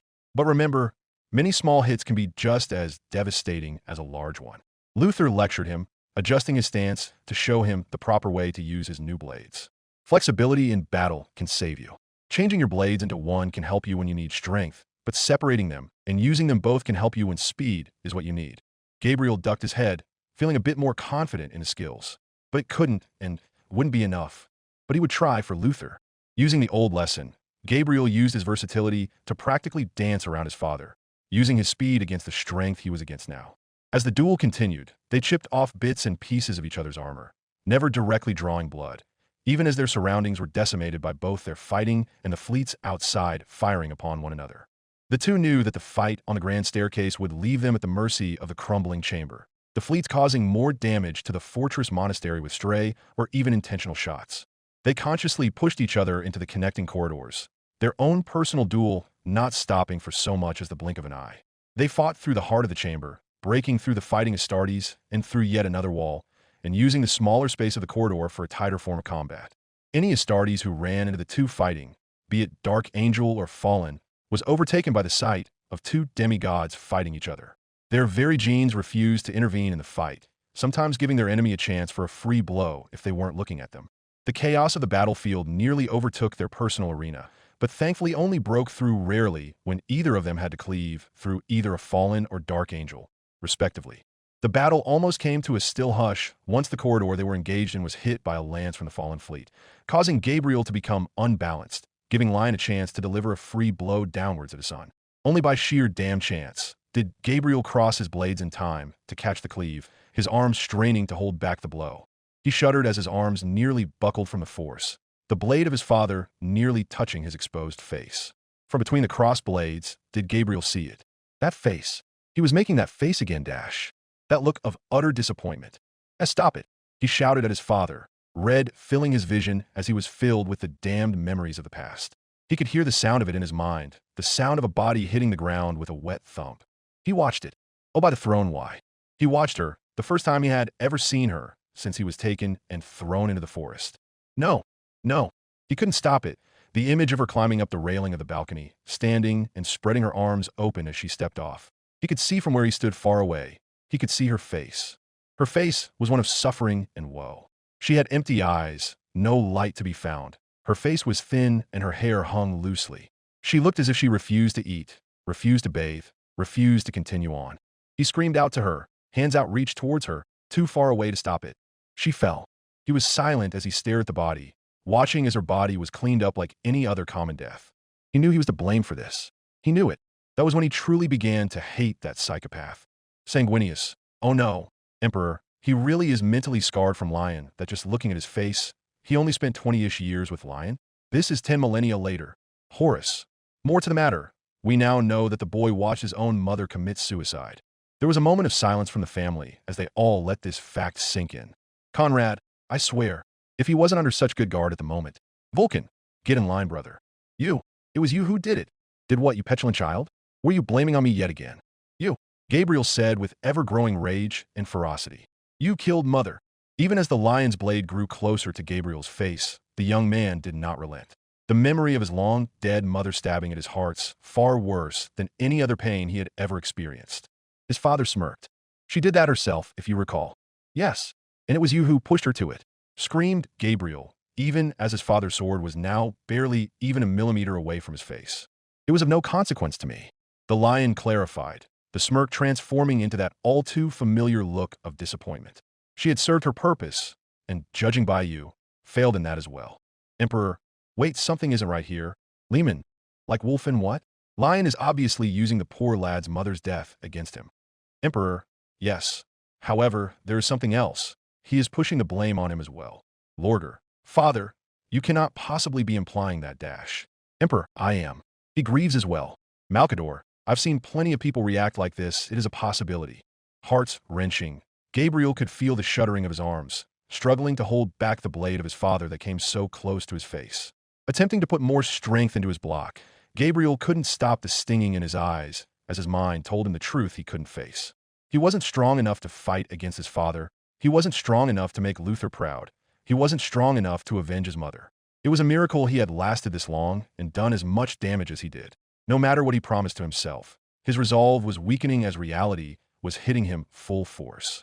Luther would be so disappointed in him. His mother would have died for nothing. Time stopped. Her memory awakened something in Gabriel. An ancient memory he long since thought lost. The soft touch of her caring hands as he had hurt himself again. Her gentle singing voice as he was sung to sleep. And her blood-curdling screams as he was taken from her so long ago. Taken from her by him. Taken. Humiliated. Abused. Broken. Pushed until she could last no longer. The rage fueled Gabriel. It began to give him power. Power enough to defeat, to even kill a pre-march. 10,000 years of training. 10,000 years of waiting. 10,000 years of humiliation. 10,000 years of not even remembering how she looked. All because of him. He killed her. He killed her. He killed the only one who ever cared for him besides Luther. And he took the latter one as well. His blood boiled. Sanguinius. Fury is useful, but this Dash. Lehman. This be rage. The lad is going to lose himself in the bloodlust. With one move of his newfound strength, he swept aside his father's greatsword and headbutt the pre-march hard enough with his forehead that his whole world had spun, breaking a fraction of his own skull in the process and causing blood to stream down from his forehead. Looking toward his father, he noticed that the lion's nose was at a semi-awkward angle. He had evidently broken it, drawing blood. First blood went to neither. The two unleashed their hatred upon each other. No words exchanged nor necessary. Pure loathing in each attack, each hit. Nothing stopped the two figures as they battered each other. Not the interlegion war going on around them. Not the destruction of the Dark Angels' home. Not the shaking blows from the fleet battle they were currently fighting through. The Dark Angels knew that they had to escape from the fallen fleet. The continued void battle was going to get them all killed. The helmsmen began to navigate an emergency warp jump, hoping to cut the enemy off from the rest of their fleet and give their men inside a chance to win against the invaders. Coordinates put in, a path was charted, the navigator began to open the massive warp rift, and soon the rock would warp jump away, giving them all the chance to win against the enemy. The flicker was unnoticed until it was too late. The warp jump initiated and commenced, the enemy fleet doing their best to follow and ignoring the flicker of the Astronomicon. The pre-march was in battle, their brothers still inside. Their desperation caused them to commit to the dangerous maneuver of setting course directly for the warp rift, hoping against all odds to cut off the mobile fortress monastery, even as the rift itself grew more and more unstable, even as the navigator began to scream, his connection to the Astronomicon blinding him as it flared. And not even when the announcement of a massive warp phenomena beginning to occur outside came over the voxmeters of the rock. Father and son stayed locked in their fight. Murderous intent evident on their faces even as the rock and surrounding fleet was swallowed whole by the seething tides of the warp. Magnus, hold on. 204 a flicker. That was Aegidius, when he had one of his tantrums. Emperor, that is not damn good. Guilliman, how bad are we talking here? Magnus, bad. Lorder, how dash. Emperor, me ordering the burning of Monarchia bad. Lorder, I see. 209.M42, Emperor-class battleship, the Ardent Will. Sanguinius, oh come on. Fulgrim, Sanguinius, calm down dash. Sanguinius, the rock is about dash. Rogel, this is annoying. Perturabo, I agree too much with you for once to smack you. Jagatai, patience, brothers. We will receive our answers. This has to be connected. Corvus, when Sanguinius has more in common with Angron, then you might want to reconsider those words. As you can see, my lords, the situation across the entire northwestern border of Imperium Secundus has been a peculiar one. Lord Admiral Spire briefed the prince and his escort on his flagship's bridge. He was surrounded on all sides by space wolves, the custodes, Bjorn, and of course Aegidius. All were watching intently as the Lord Admiral was showing off their current sphere of operations on a holomap that was displayed in front of them on a massive holodable. Guilliman, north, western border. Emperor, oh no. Guilliman, the same one as Horus, brother. Guilliman, the same one as the Black Legion. Pulls pillow to face and begins to scream again. Sanguinius, maybe it won't be so bad. Guilliman screams harder. While the border is absolutely teeming in auger probes and weapons platforms, it seems to have no need for them other than discovering new friendly ships entering the system. The holomap zoomed out to show more of the zone outside of the northwestern border. As we see here, the system outside is absolutely crawling with hazards of all types, ranging everywhere from pirates to demons to warp storms. The area is quite unstable in the center due to the waves emanating from the Eye of Despair. However, the cicatrix maledictum appears to be inadvertently keeping them semi-stable as well. The warp storms do not approach the maledictum itself, while an unknown factor has been drawing most of our enemy's attention. A red dot lit up on the map, about the distance of Imperium Secundus away from the northwestern border. Something, or rather, someone is keeping them busy and attracting a lot of attention while doing so. Rogel, I will be proud. That is a well-fortified border. Corvus, I believe you have just jinxed us, brother. Conrad, I agree with the little raven on this one. Rogel, I must find my anti-jinx lumberdash. Magnus, better find it fast then. We ought to be grateful to them. Spoke Bjorn, even as his heavy dreadnought chassis walked closer to get a better look. Whatever is positioned here is drawing a lot of our enemy's attention. The dreadnought stopped for a moment, as if to think. I recall this area being a moment of great importance in the Great Crusade, specifically after the triumph of Ulanor. Everyone edged closer to the dreadnought, all wanting to hear more about the fabled times of the Great Crusade, though I cannot seem to recall exactly as to why at the moment. Sanguinius, really? Fulgrim? Okay, now I'm getting annoyed. Sanguinius, this is the worst. Emperor, wait, they aren't saying that it's still all there? Malcador, oh, that would be bad, or good, depending on who the planet belongs to. Sanguinius, will you please enlighten us? Emperor, hush, Sanguinius. I promise that all will be revealed in good time. I hope. Grumbles from all around. Everyone's shoulders sagged slightly in disappointment. Most were quick to dismiss those thoughts, however. If Bjorn did not remember, then the area was most likely not that important. There would be time for speculation and archival research later. Malkador, can I say it? Emperor, no, let them stew. Primarchs, glares. What other forces are in the area? Asked Aegidius in a desperate attempt to make himself feel as if he was contributing something, anything really, to the meeting. With a motion of the Lord Admiral's hand, the hololithic projection changed into a statistical screen, showing various icons and numbers. A small part of the main fleet garrisons this border, roughly 24 war ships, 2 of which are battleships. Robot pointedly stares at Sanguinius. Sanguinius, oh, so maybe not so well fortified. Why fortify an empty border? Asked Aegidius yet again, this time genuinely interested. The voice of his grandfather let out a pained noise, asking him, "And you want me to stop treating you like a child?"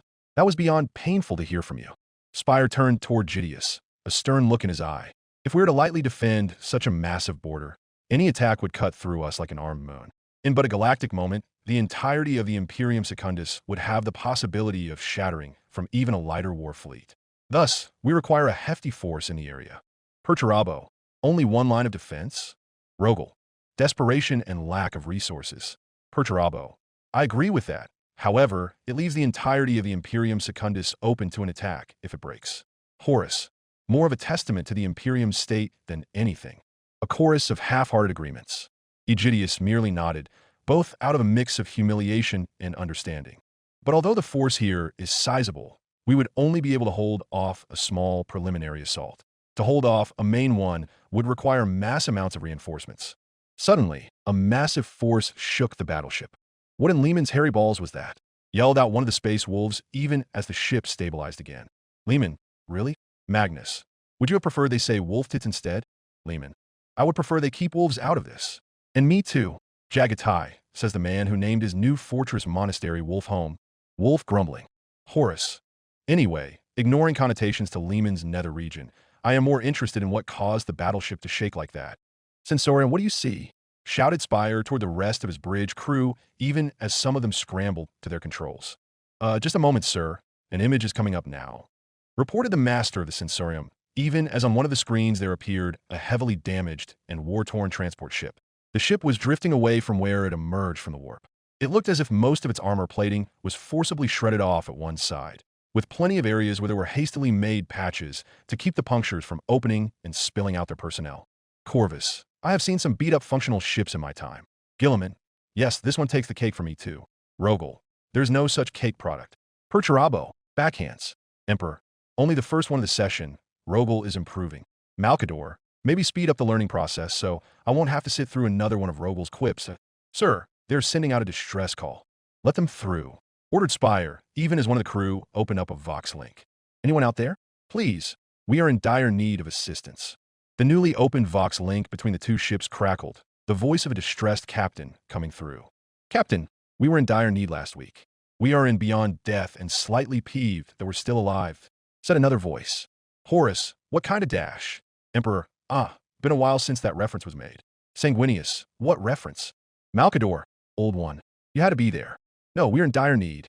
Slightly peeved past months ago. We are definitely we are going to die without a bar in sight to ease our pain. Maybe we can stick the bucket in one of the holes and have him be another set of eyes dash. We are not sticking the last of our servitors into one of the holes. Skipper. We wouldn't be able to put it there in the first place, Skipper, if it wasn't lodged halfway in the floor. You bloody wanker. Horus. Perhaps they have gone mad due to warp corruption. Lorger. I don't think that is the case here. Malkador. Sounds like farmhand Albion to me. Ferris. Are they seriously considering putting a servitor into the hole in their ship to make a quick patch job? Emperor. I don't know. Ferris, all right? Well, then, we're rightly fact then, aren't we, Captain? Lord Admiral Spire now stepped forward to the Vox Hailer himself. Who is this? Identify yourself immediately. He was far too old for this shenaniganery. Yes?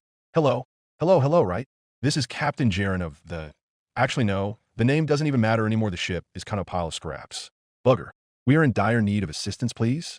We have been running and getting attacked by enemy ships for months now. Yes, spoke the second voice. We have a small crew, around 50 souls worth of us, not including our space marine friend, of course. Should also tell you that we are still drifting and I can't really stop it. So maybe some assistance?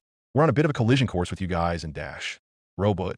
They waited until now to tell them they're on a collision course with them. Rogel. I suspect they are high on narcotics. Spire's eyes widened even as he turned toward his crew again. Sound collision alarms. The alarms barely began to wail, even as the smaller transport bumped into the battleship, causing minor dents in the battleship's meter's thick armored hull. Guilliman, I have seen some incompetence in my day. Emperor, robot, just remember this. Humans are by far the most frustrating, insane, genius, stubborn, and surprising race in the galaxy. They will always find a way to shatter your expectations, be them good or bad. Malcador, the sooner you boys understand this, the easier it is to not be surprised by your fellow man anymore. Oh, maybe I should have opened with a collision course warning. Sorry about that. Well, hey, we're going to meet face to face soon, so we can talk about it then. Captain, they may be a bit more inclined to scrape us off now. Have some hope, Skipper. My name isn't Skipdash. Well, Captain, it would be useful if we could actually see anything. I mean, we covered up all the bridge windows and spare armor plating to cover ourselves from enemy fire. There was the distinct sound of metal bending. No doubt the crew was taking down the aforementioned armor plating. But by the Emperor's blue balls, we are fucked. Run, run. Get us out of here before. Conrad, lots of colorful swears this time. I need to remember these. Emperor, Conrad, do not use that one in front of others. If Lorger can't worship me, you can't use me as a swear. Conrad hiss. Everyone on the battleship looked at each other and just stared for about a minute as the crew of the transport ship continued panicking at an increased volume by the second. It was Bjorn to break the silence with his booming voximeter. They said they had a space marine on board. Aegidius opened his mouth before closing it, repeating this action a few times before looking to Lord Admiral Spire. Have you had to deal with this sort of situation before? Lord Admiral let out a long, suffering sigh as he pinched the bridge of his nose. No, I have not. He glanced at the collected space wolves and custodes. I assume you will go and greet our new friends if you please, my lords. Bjorn looked to Aegidius, and Aegidius looked at him. It took him a few seconds to realize something. What is he waiting for? He is waiting for you to give him command of the custodes, you idiot. Will you stop insulting me? When you give the order. Lord Bjorn, you of course have command of my custodes? Aegidius supplied lamely, sounding more unsure than actually giving access to a shield host. Bjorn nodded and said a measly thanks before the raiding party walked off to the nearby airlock, where the transport was now attached to. When the raiding party reached the part of the ship that had been caved in by the transport ship, they were able to hear the voices of the people inside the ship, a myriad of voices all arguing and trying to figure out what they were going to do. They ordered the servitors to cut open that part of the ship to gain access to the crash party, the whole opening, and allowing them to look at the group. Look, I understand. I should have opened with we are on a collision course with you. Please help. But well, hindsight is 20/20, you know. I don't think the leader can be more disappointed with you now than he was when we were flying by that falling fortress monastery with that horde of Khornates attacking it. Or what about that time we were chased by an army of war machines, Captain? That wasn't fun either. I still think we should have listened to the Red Marines and maybe have given them a chance. How was I supposed to know that they were friendly? The last group of Red Marines we met tried to kill us with chain axes and constantly screamed. We didn't even have half a crew then. Malcador, has all this happened yet, or? Emperor, no, I assure you, none of this has happened. A new voice spoke up, putting all of them at edge and even made the raiding party stiffen, as if reliving a part of their pasts in this moment. A tall and large man wearing second and third-hand armor pieces and cloth was visibly shaking as his hands mimed at the crew. I fall asleep for 10 minutes, and we crash into an unknown ship while we have the Black Legion chasing after us. Horus, wait. No, dash. Emperor, Horus, why is your voice coming from that ship? You what? Thundered the voice of one of the space wolves.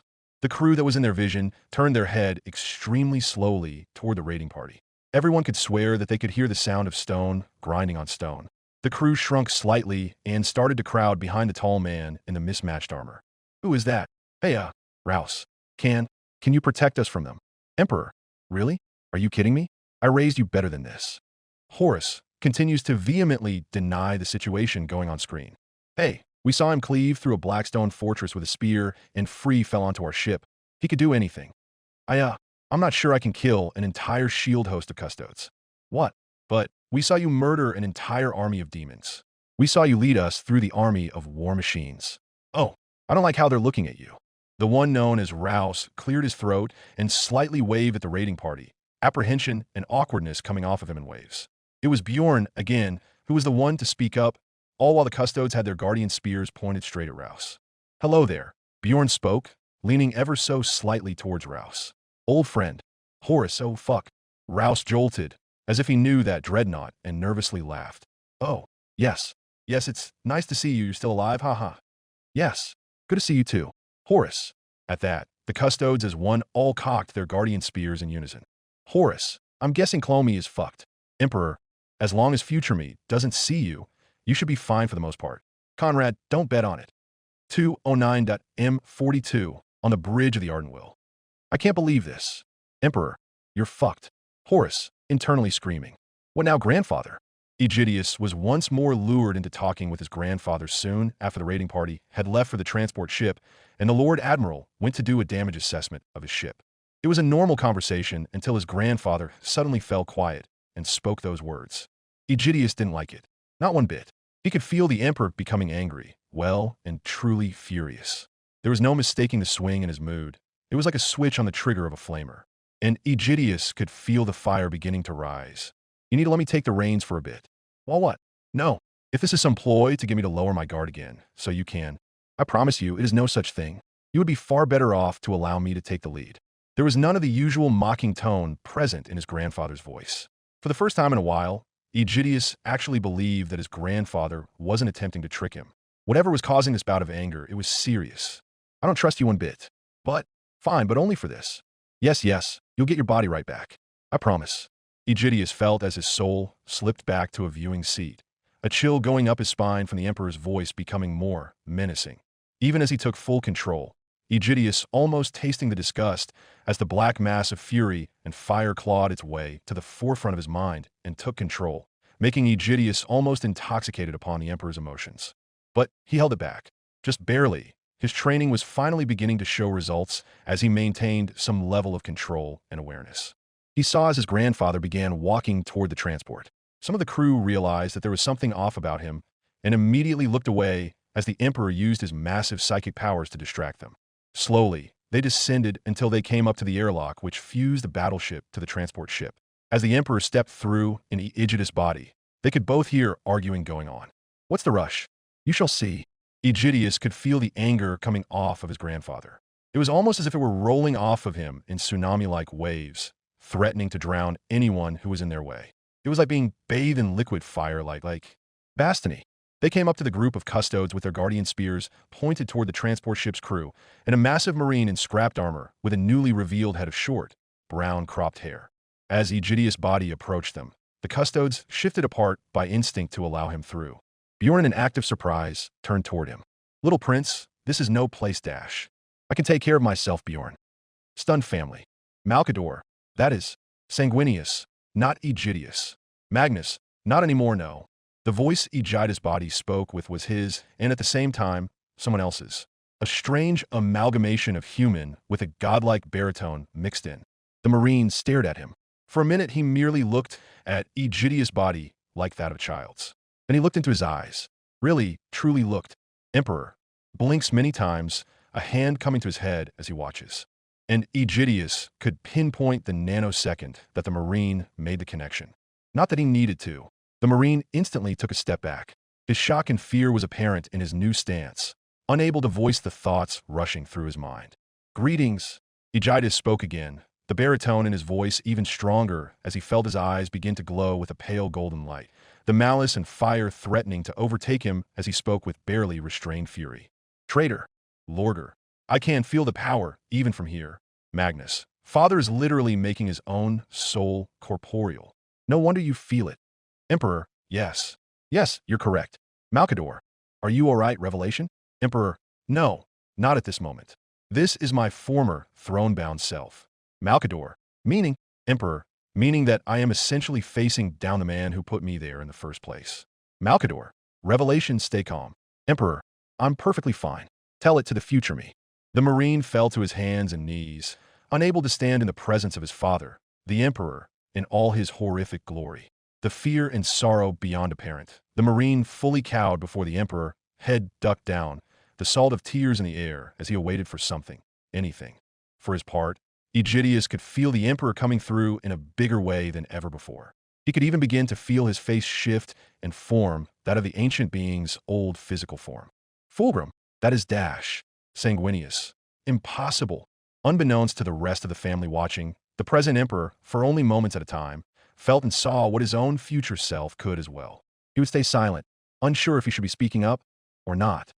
Escaping from the warp this time had been a desperate venture to escape from the Black Legion. To be fair, that is how his life was for the past few years or so. Always running from the chasing threat, putting everyone he helped and saved back into immediate danger. Falling into the warp and saving the ship had been one of his newest ventures, one he didn't think he'd actually come to care for. Nor did he imagine he would come into contact with those that band of pure disbelief. Word-bearers with emperors, children, and thousand sons, along with world eaters? The galaxy had gone truly insane at one point. Yet that is what happened. He helped them when he could. They helped him when they could. He would divert that army of war machines chasing after them. They dragged his ship with them for a quick getaway. Even making friends with the unorthodox ship crew he happened to chance upon who risked life and limb for him. But now, after running and hiding for so long, needing just a moment of rest, he awoke to find that the moment he was most dreading was here. He was caught by a group who wanted nothing more than to murder him in cold blood by his old enemies. And he deserved it, he would think to himself. He knew he only had so long to live when he looked to see the custodes pointing their guardian spears at him, a unified front ready to kill him in a moment's notice. Even the ones who looked as if their spears were slightly lowered compared to their brothers. He had removed his hood and wrap, his face revealed to the raiding party, but also his crew. His time living as an unknown Marine was over. Then his father came back. He could feel the overwhelming power of his father. His anger was palpable in the air as he saw what looked like a young man approaching him. Light golden hair, a fair visage, long ears, but the eyes. Those were the eyes of his father, burning so passionately at him. He knew his father died. He felt it the moment it happened, but seeing him through the eyes of another, alive and well. Then he spoke, a simple greeting, but the word that made him fully collapse onto himself was the next, spat out in such disgust, with a voice containing the fury of 1,000,000 condemned souls, by an arbiter unmatched in celestial law, by the very true owner of his soul. Traitor. Asterisk. Even across the presence of the vids, the family could feel the very intensity of that moment. The psychic waves somehow managing to travel even space and time itself. Asterisk. Fulgrim. Oh no. Sanguinius. This is not going to end well. Lorger. I'm getting flashbacks to a time and place I do not want to. Conrad. All of us are. Horus couldn't handle the intensity of that glare, falling to his hands and knees before his father, his eyes filling with unshed tears, the contents of his empty stomach threatening to come pouring out from the amount of soul quivering in fear and anticipation. His father's presence made his crew behind him duck their heads. Some were openly weeping at the sight of them. But Horus only kept his gaze down, hands clenched tightly and droplets of water falling to the floor below him. He felt as the Emperor began to gaze into his mind, tearing through his memories almost as savagely as a cornate bloodthirster, searching for something. What? Horus could not tell, especially not with the extreme amount of pain that this was putting him through. His mind far too concentrated on simply staying alive and wondering on how it was even possible that the Emperor was alive. Finally, his father found what he was searching for, and a certain memory was brought to Horus' attention. Who are you?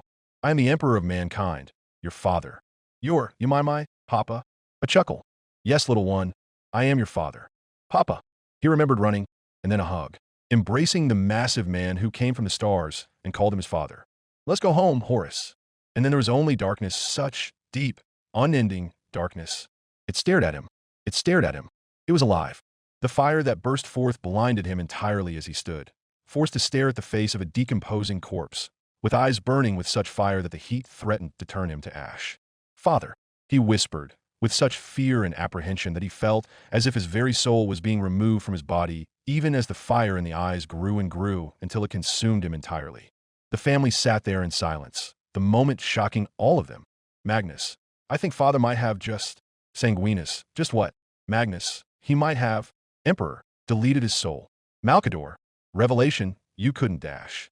Emperor, I have told you Malcador, my future self, is unstable. M42, somewhere in the warp the rock. Horus, no. Please stop it. I need to know what happens to me. Answer my questions, you damned vid. Emperor, nothing we can do, but watch now. When the rock slipped through into the warp, the flicker of the Astronomicon hadn't been conveyed to the rest of their forces, too deep into their war with the fallen to notice or even care. Voxlinks were quick to inform the Dark Angel forces that they were making the jump and were in the warp, giving them a second wind. It was only a matter of time before they would outlast the enemy. But this was a double-edged sword. Fallen forces rejoiced. There wasn't anywhere for their enemies to run now. Only 3 didn't care in the slightest. and two were currently trying to murder each other, while the third watched from his spot, hidden away from the main fighting forces and the whirlwind of anger from the two dueling demigods. The savage world between the two cut through the air between them. Sounds sliced from the ferocity of their duel. But the younger of the two, he was fueled with hatred. A hatred so potent and so filled with anger, it was only a matter of time before the rock was going to be attacked by a horde of cornate demons, maybe even the legion of a bloodthirster. The conflict was going to get even more complex. Cypher dodged fallen and dark angels alike, keeping close to the shadows and staying hidden. The Geller Fields would only be able to hold off for so long. He had been the one to see that their course had veered off wildly. Their destination had changed so drastically that he couldn't see it from where he hid. Something made the new Astronomicon flicker at the exact moment they had planned their jump that made their entire plan go awry. But now, he had only untold amounts of seconds before everything got even worse. He had to deliver it. He had to witness the moment the sword let itself be wielded once more. Emperor, is it Dash? Malkador, perhaps? Horus, can you two stop being so cryptic? Emperor, but if we are, then we will ruin the surprise. The time was up. A ferocious scream came from the younger of the two demigods which tore through the battle. The hate and anguish it carried nearly shattered the minds of those close enough to him, but they held nonetheless. However, it did shatter something else. The Geller field that protected the rock as it made its jump through the warp tore open at its weakest point, the continued beating it received from the cornates outside, and the sheer anger and hate coming from Gabriel was the straw that broke the Grox's back, pushing the demons into a blood frenzy as they forcibly tore through with cries and promises to the god of skulls and blood. The moment the first cornate manifested itself into the battle, Cypher was able to see the look that lion sent Gabriel, a face of a man that had been proven right. "Stop looking at me like that," Gabriel screamed, his twin swords being parried by Lion's own two-hander, holding them both in place. What are you doing?" He ground out, arms straining to push back against his father, eyes burning straight into Lion's. "Perhaps you haven't noticed through your blood frenzy and annoying need to scream at me, but this duel has been invaded." Lion spoke calmly, which made Gabriel even more pissed off at his tone, but he did glance to see the invading cornates manifest and begin their own slaughter of their forces, both Dark Angel and Fallen alike. What? He pushed himself back from Lion, arms limp as he watched the battle turn into a near free-for-all, his mind cooling and his own actions coming back to slam into him. No, this is my fault," he whispered to himself, before forcing himself to defend himself against a bloodletter who tried to cleave him into two. He let out a battle cry as he pushed back and in a flurry of strikes, and sliced the bloodletter into pieces. The lion continued to fight the fallen demon, making sure the monsters wouldn't just manifest themselves again right then and there. He glanced at Gabriel, eyes cold and with a voice to match. "Yes, this is your fault. You're not keeping a hold of your emotions and letting your petty grudges take control. Your brothers are now dying against a horde that was attracted here by you. Now stop acting like a sniveling little child. Take up arms and help me defend our fortress before your mistake costs more lives." Vulcan, I do not wish to say this, but it does appear to be the fault of the boy. Magnus, the anger certainly would attract the cornates in the warp, yes, but this number? Emperor, the anger he feels is strong, much stronger than we see. It's entirely possible for him to attract that large of a warband with how intensely he hates Lion. Many times do I need to tell you? You need to control your anger. You can't give into it from a single mistake. You need to have better control. Luther was making that face at him. He hated it when people looked at him like that. No, doesn't like it. Bad face. Doesn't like it. Makes him angry. He tried to calm himself down, but with Luther looking at him like that, it was so hard. He wanted to punch and scream and tear and rip and, "Don't look at my face. Focus on my words and work from there. You are the master of your emotions, and only you can calm yourself down." Luther spoke, the voice that he had grabbed onto and forced himself to calm down. Luther was always right. He just needed to control himself and calm down. "I am calm," Gabriel ground out, snapping himself to the present and cutting through the hordes. He had to fight. He had to defend his brothers. He felt as if he was going to be sick thinking this. He was going to have to work together with his father, and oh no, he couldn't think about this. The two were thinking along the same line, both angry with having to put their showdown on the side and having to work together to survive against the cornates. "Cease fire until the menace is gone, and we are back in real space." The lion spoke, sending off the order to the rest of the Dark Angels, both modern and past. Sanguinius, impressive. Controlling his anger like that and thinking for the better of his own forces is what makes a good commander. Robot, agreed. However, it is the situation that pressured them into it. I doubt we would see such cooperation without it. He hated agreeing with his father. But he would have to suck it up and have to fight alongside the man he hated the most for all of life. Alongside the traitors of the Dark Angels and their cowardly leaders, and, no, he needed to put aside the blame for now, no matter how much they deserved to be hated. It was time to clean up a mess. When not fighting each other and being evenly matched, the father and son duo were a vision of magnificence. They moved in perfect sync and fought alongside the Dark Angels and Fallen equally, the slaughter turning to a more balanced fight against the Khornates. The smaller ones were the easiest to deal with, but it was the damned Bloodthirster that made everything worse. The Bloodthirster was the biggest issue in this new battle, their very presence deadly against the legions, threatening to wipe them out if they weren't a solid force against it. That was the moment that Cypher was waiting for. The moment of the two demigods would be open to receiving the sword and not trying to kill each other every moment. Ferris, truly? That was his purpose. Lorgar, can't argue that it has some logic, not much, but some nonetheless. Conrad, all for one sword. Guilliman, from what we have seen, let's not judge him just by that. Father's own sword in the future has a rather unique aspect of its own. Present time, interrogation room aboard the Ardent Will. Sanguinius, I'm not even surprised anymore. Corvus, careful with that salt there, or else you're liable to join Conrad and I. Conrad, hiss. Rogel, what a say dash. Malcador, stop. The next time Horus came to, he was vaguely aware of the massive straps holding his legs, torso, and hands to the throne-sized chair. Hodes, I am alive. Conrad, for how long? But I don't understand, grandfather. How could he be alive, then, if you erased his soul from existence? The voice that was yelling was young, very young. He slowly peeked his eyes open and noticed the same little blond boy as he had before, only with none of his father present in his features. I already told you, Aegidius. He is a clone. I saw it in his memories. Father? Where is he? Horus wildly shifted his gaze left and saw what looked like a floating apparition of his father, gently floating off of the ground. Where his legs were supposed to begin at the bottom of his torso, there appeared to be a mere wisp of a warp-like essence. With all due respect, my emperor, wouldn't it be wise to simply kill the bastard again? Bjorn. That was Bjorn's augmented voice. There was no doubt about that. No, I have questions for him. A good one to start with is, what are you doing here, Horus? Leman. Nothing escapes father. You had a better chance of convincing an Eldar that we are superior beings than fooling him. Horus. In my future self-defense, it was worth a try, knowing that there was no bluffing his father as to the state of his consciousness. Horus slowly moved his gaze back to the wraith. As he did so, he found two golden orbs staring back. He groaned slightly as he attempted to sit straight, but was blocked by the restraints. I am waiting, Horus. Do not dash. Grandfather, you just knocked him out by mentally exhausting him. Can't you at least let him fully wake up before you start questioning him?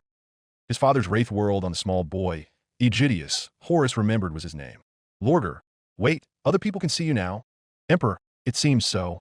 It seems future me is growing stronger, but for how long he can keep it up remains to be seen. Magnus, well, you do have an abnormally strong soul, so it would stand to manifest itself for short periods of time. Do not presume to lecture me on his capabilities, boy. I have hand-sewn every single cell in his body at a point. I know when he is fully capable of answering me. Horus groaned again. The massive headache he had, now becoming obvious as his consciousness returned to him fully. Leave the child alone, father, please. The wraith turned his attention back on Horus, the golden orb staring intently at him. I will tell you everything, I promise.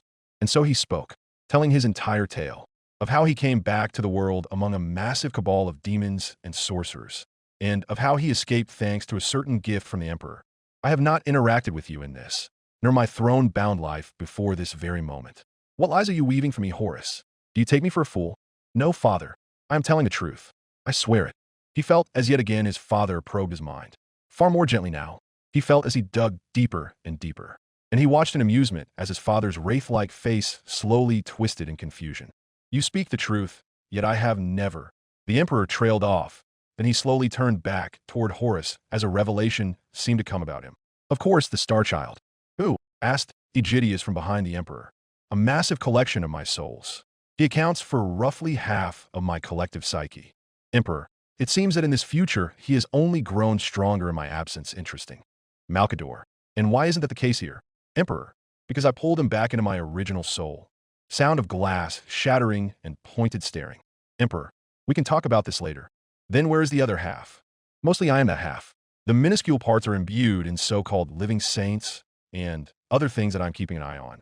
The Star Child is the only actual fragment of my soul that is a separate being. Though it is not important. Grandfather, you split your soul?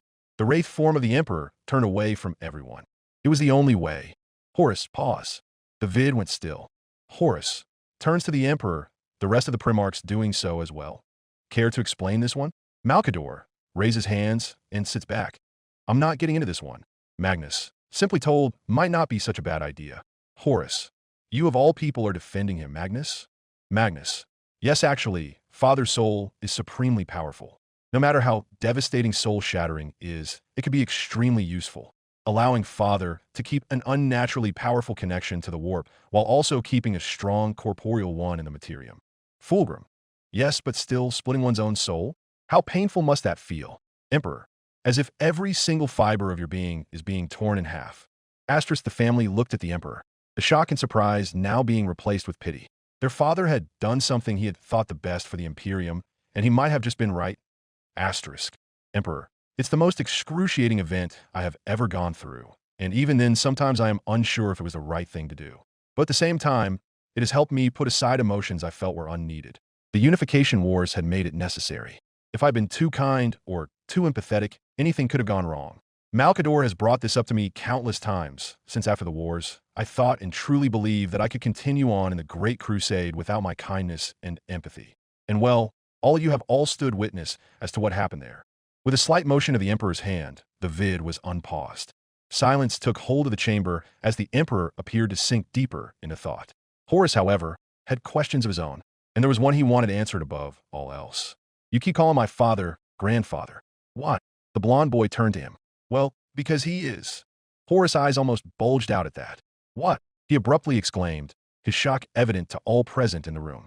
Well, you see, the boy stammered as he tried to answer him. Horus' cry of disbelief made him jump and doubt himself even more. Oh, well, my father, you know him as Robot? That is, my father, when people love each other very much. Horus simply stared along with his father, and Bjorn, as Aegidius' cheeks, seemed to get redder and redder by the second, as he continued explaining how he came to be. Uruz, Fulgrim, this is most awkward. Magnus, yes, I agree. Robot, already screaming into the pillow again. Rogel, Aegidius is rather awkward. Robot screams harder. At some point, Horus took pity upon the young boy and just cleared his throat, cutting off the explanation. I know the process, little one. Well, you do. Why didn't you just say so? Look, I just found out recently, and Aegidius. Stop. His father's voice was actually gentle. It in fact sounded as if it might even have the tiniest smidgen of humor in it. He is Robot's son. That one surprised Horus the most, even after the boy said that a few times himself. But still, he was shocked. Robot, honestly, that politician managed to get a wife? Last I recall, he literally bored women to death, and couldn't be ours to actually be interesting enough to keep even politicians entertained. Robot slowly looks up from his pillow and at Horus. Horus, well, that is to say, I was more surprised than you. Believe me, the fact that it was an Eldar only made it worse. Robot slowly turns gaze to the Emperor. Emperor, all jokes have a sliver of truth to them, Robot.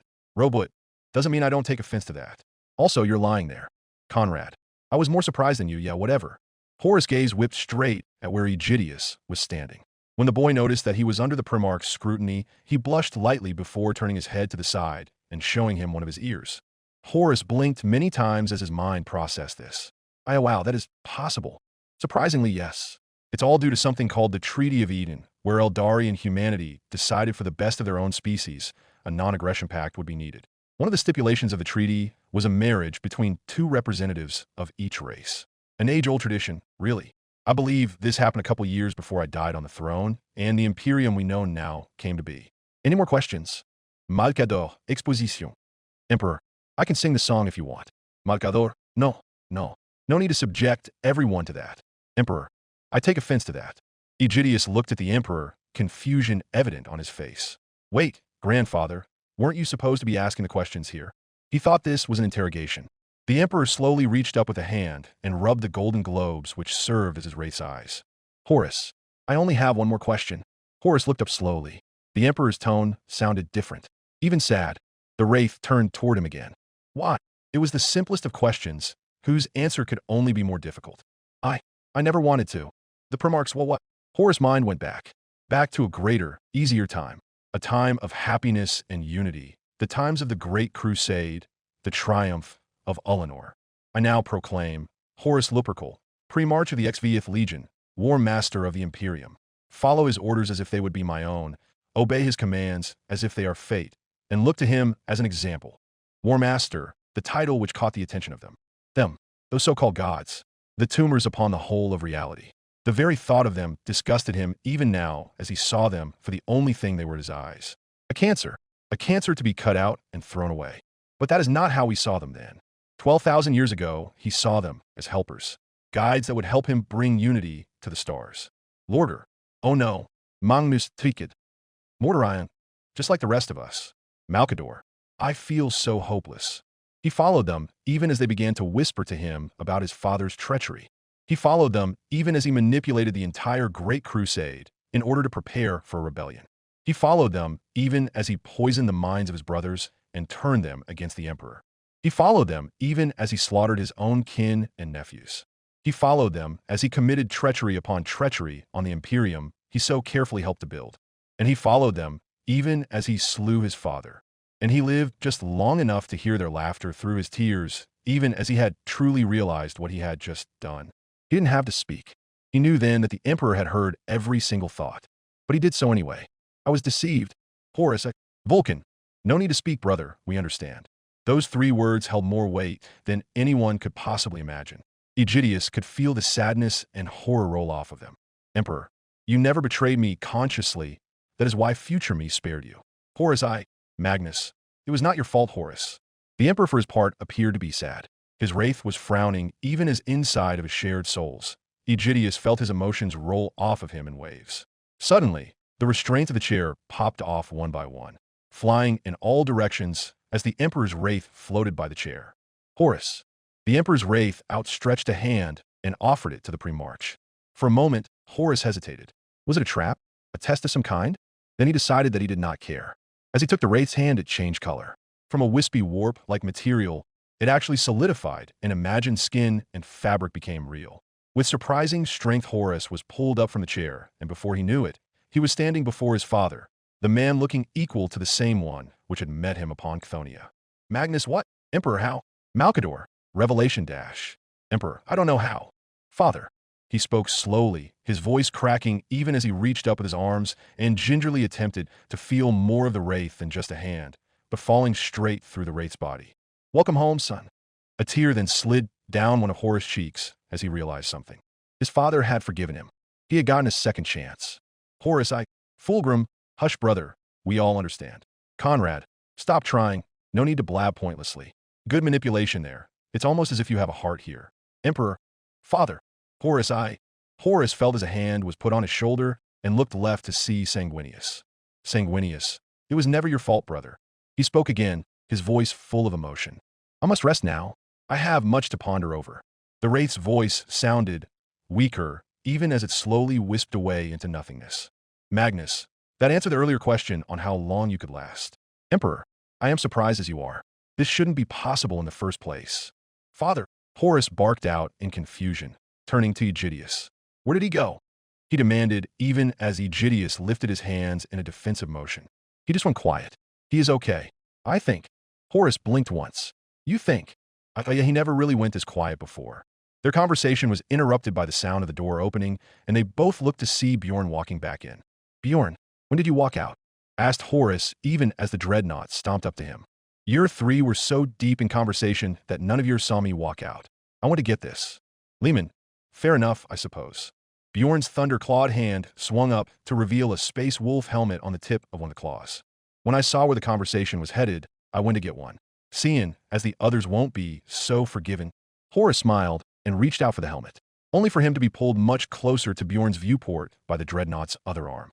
I see one tiny bit of your going traitor, and I'll chop your head off like a melon. You understand? Bjorn's voice was surprisingly quiet, but it carried every bit the threat it needed to. Horus, I would expect nothing less. Leman, even if you're a clone Primarch in there, Bjorn does have the experience of 10 millennia. He should be able to keep ye in line. Horus, but this brings up another line of thought. How the rest of you are going to react to me being alive. Robot, probably try to kill you. Ordus, no. Please, answer that faster. I think you can get your point across better if you do it faster. Robot, just being honest. Future me would try to kill you. Rogel, I agree. Mortar Ion, my future self escaped from chaos, so yeah, he tried to kill you. Lehman, I think all of them would try to kill you. Horus, and I don't really blame them. Horus slowly nodded, even as he took the helmet and stepped away. Good. Now, we have bigger fish to fry, said Bjorn again, even as he started walking out the door. Lord Bjorn, where are you going? Yelled Aegidius after the retreating dreadnought. The bridge. Came back a booming reply. We got the Black Legion to deal with after all. Horus and Aegidius looked at each other. Both nodded, once, even as Horus put on the helmet, and they ran off after Bjorn. M42, somewhere in the warp the rock. Sanguinius and Dash. Malkador. If you even breathe that sentence, I will personally throw you out of a window, Sanguinius. Just like Horus did to that orc war boss on Eleanor. Sanguinius. Why one getting hungry? This has been going on for a while now. Emperor. Nice save. Peculiar thing about the warp. You never really knew how long you have spent there, and time never has any meaning. Usually that would be quite a fascinating thing to study, but at the moment, Gabriel thought that the warp was an overrated pile of grok shite. It felt as if the combined forces of Dark Angels and the Fallen with their two leaders were fighting an endless horde for. Great, he hadn't a clue anymore. It felt as if they were on the defensive for hours, but it must have been longer than that. He continued to ponder, quite angrily to himself, if he might have added on, as he slew through the countless demons that threw themselves into the proverbial meat grinder. No, definitely not hours. If it was, he wouldn't be feeling this kind of fatigue. When was the last time he went this long in a fight dash? Nearby, Lion unknowingly glanced towards his failure of his son, seeing that glassy look in his eyes as Gabriel was lost in a memory that randomly decided to invade his consciousness.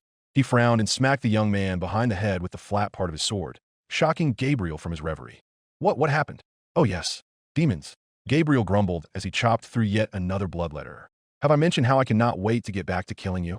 Stop being overdramatic. And that is attempting to kill me. Your attempts so far have been less than impressive. Robot, for hating every single bit of each other's existence. They are without a doubt, father and son. Not my fault that my psyche is more fractured than the Imperium has been for the last 10,000 years. All thanks to a certain someone. Gabriel shot back, parrying a bloodletter and with a quick whirl, reducing it to slice mush. In a dark corner, Cypher was once again watching the duo, desperately avoiding the assaulting demons while trying to get closer. He had been trying ever since the rock and surrounding fleet had been flung into the warp by the anomaly. But anytime he got close, he was thrown off by either the demons or the demigods themselves. But now he saw his chance. The two were fighting almost back to back. This was the moment. Sure, they were bickering like two jealous old women, but it was the best shot he would get. Grasping the massive sword on his back, he unclasped it for the first time in millennia, hoisted the majestic weapon, and flung it at the two demigods. Ferris, moment of truth. Fulgrim, the unsheathing of the blade. Conrad, 100 thrones on it going wrong. Emperor, I am with Conrad on this one. Magnus. Oh, come on, be a bit more positive. They aren't actively trying to kill each other anymore, at least.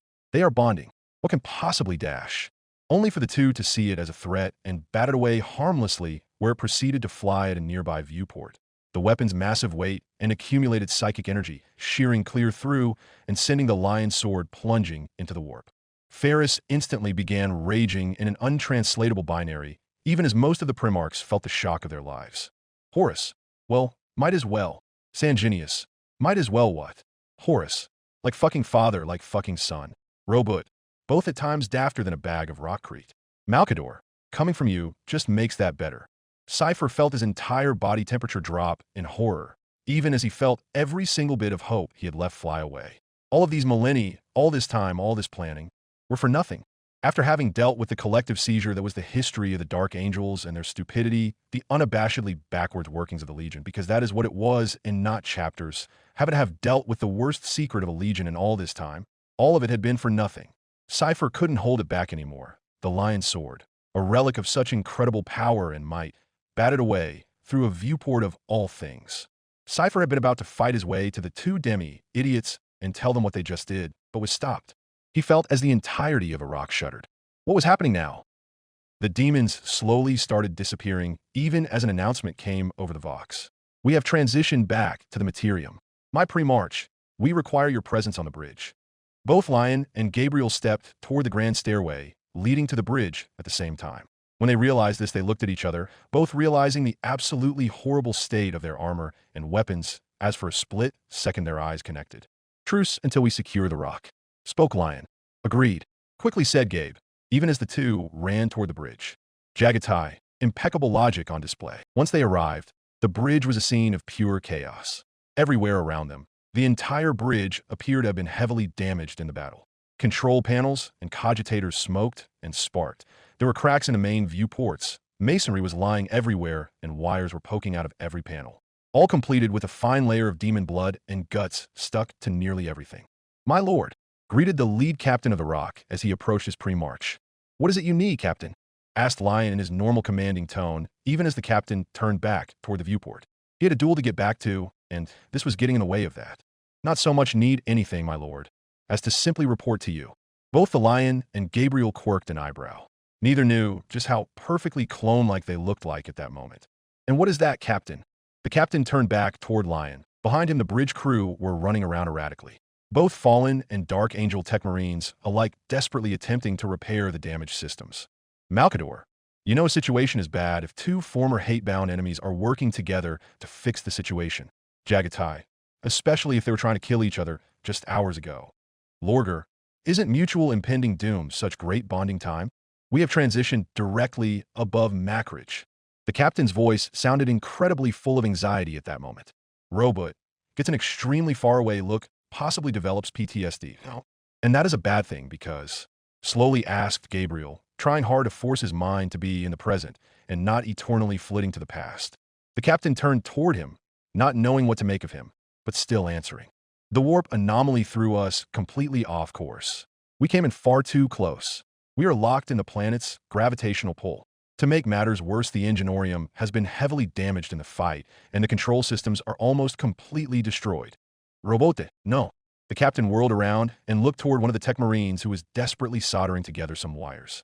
Their gazes met, and the Tech Marine slowly shook his head. "We cannot stop our descent. Our void shields are up, but what, Captain?" spoke Lion, an impatient tone evident in his voice. "Robot, don't you dare dash." The captain looked his pre-march directly in his eyes as he spoke, a small amount of what was perhaps fear now evident in his voice.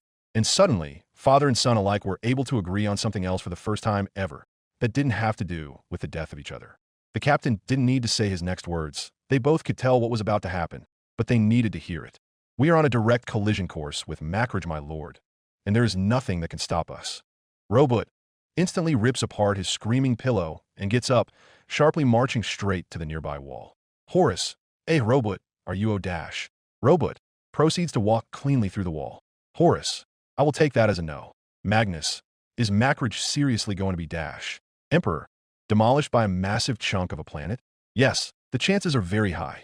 Robot, scenes of pure rage coming from the de-stressing room. Present time, on board the Ardent Will. As Aegidius, Horus, and Bjorn began walking back to the bridge, Horus slipped on the Space Wolf helmet which Bjorn had given him. "Ugh, oh by the throne. This helmet smells of vomit and Space Wolf liquor." "Magnus, do they all smell like that?" "Lehman, sometimes. You get used to it." Horus complained, even as what sounded suspiciously like a chuckle came from Bjorn. "Bjorn, I swear I'm going to," started Horus, even as his complaints dissolved to grumbles. Aegidius smiled lightly, even as he thought about what had just happened. His grandfather had managed to become part corporeal, if only for a moment, but if he was hiding that from him, then what else was he not telling him about? What else was he capable of? Well, there'd be no answer from him there, even if he could ask him, that is. Ever since he had forgiven Horus, he had gone strangely quiet to the point that Aegidius felt as if he wasn't even watching his actions at that moment. Something he hadn't felt since his grandfather had first revealed himself to him. "Corvus, this is going to be the first time the child won't have father with him in years. While he's there just, Konrad, asleep." "Emperor, as much as I want to disagree with that sentence, it's true." His thoughts were cut as the trio reached the massive doors leading to the bridge of the Ardent Will.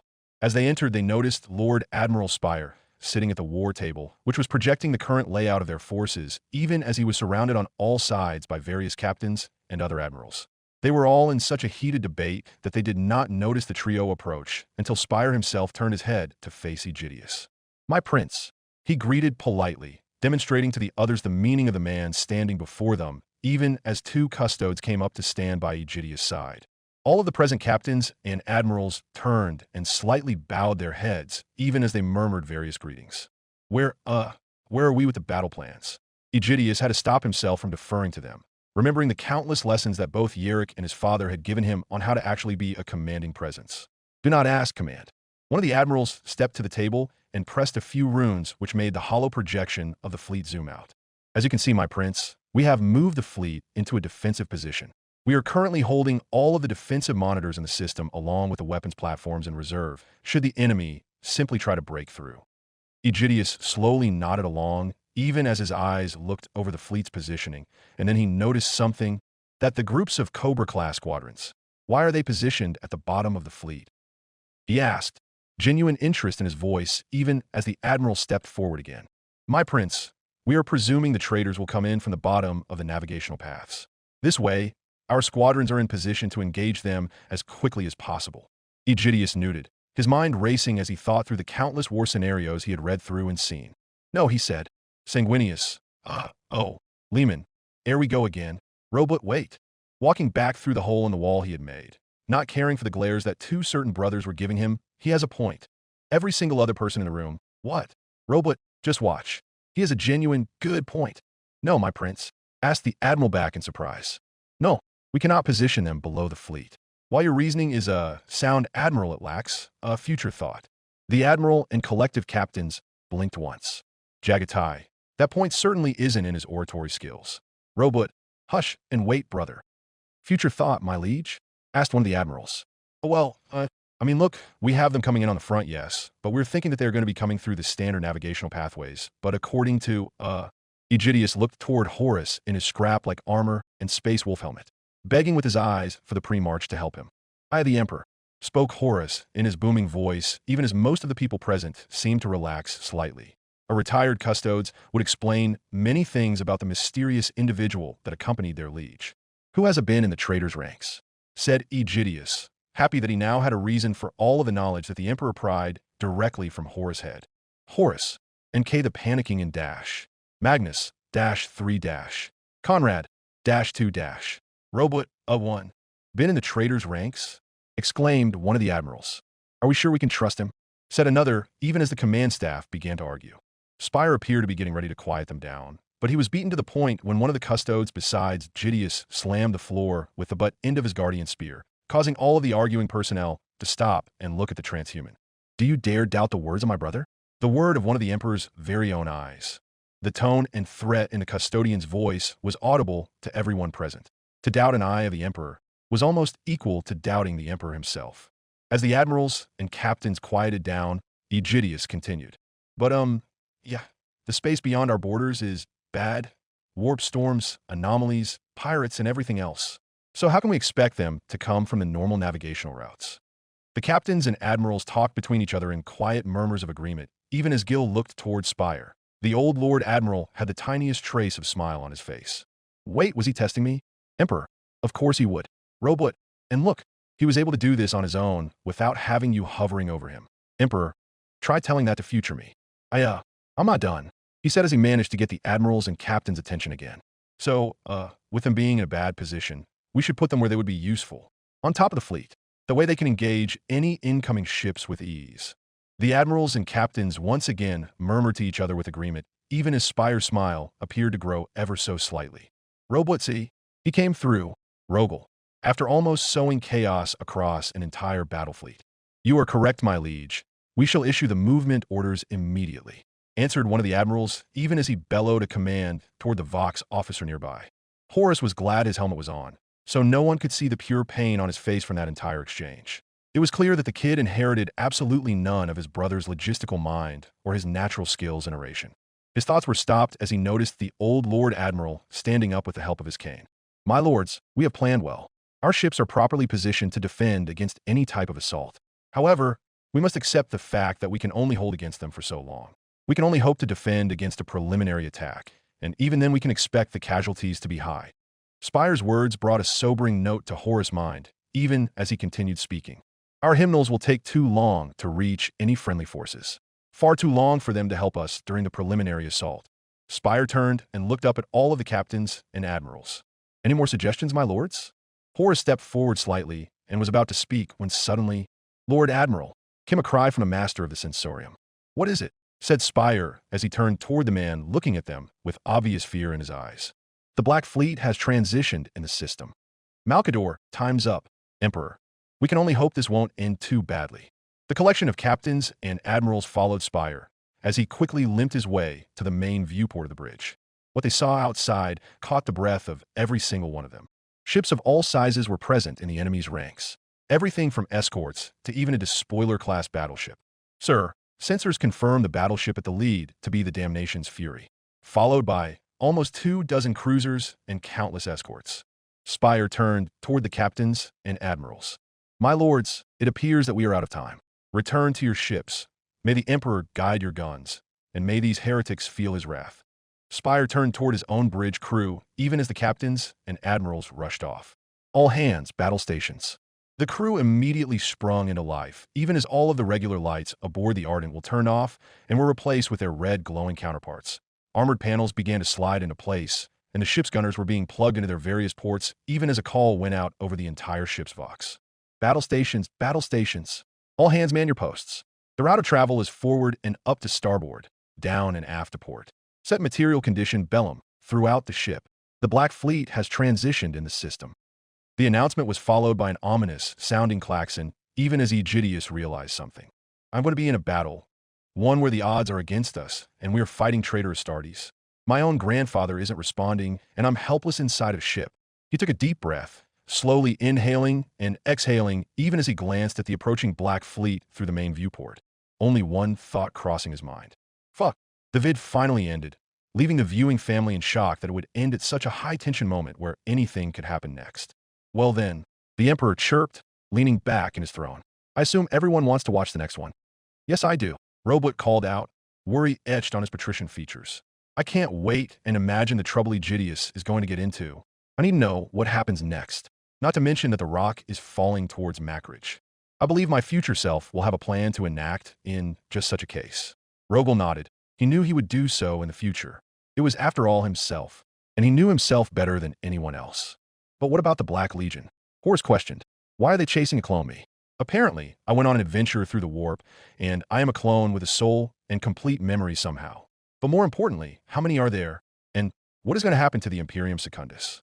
I believe, Malkador spoke up, tapping a finger against his data slate, that all will be revealed in the next vid. They couldn't argue with that logic.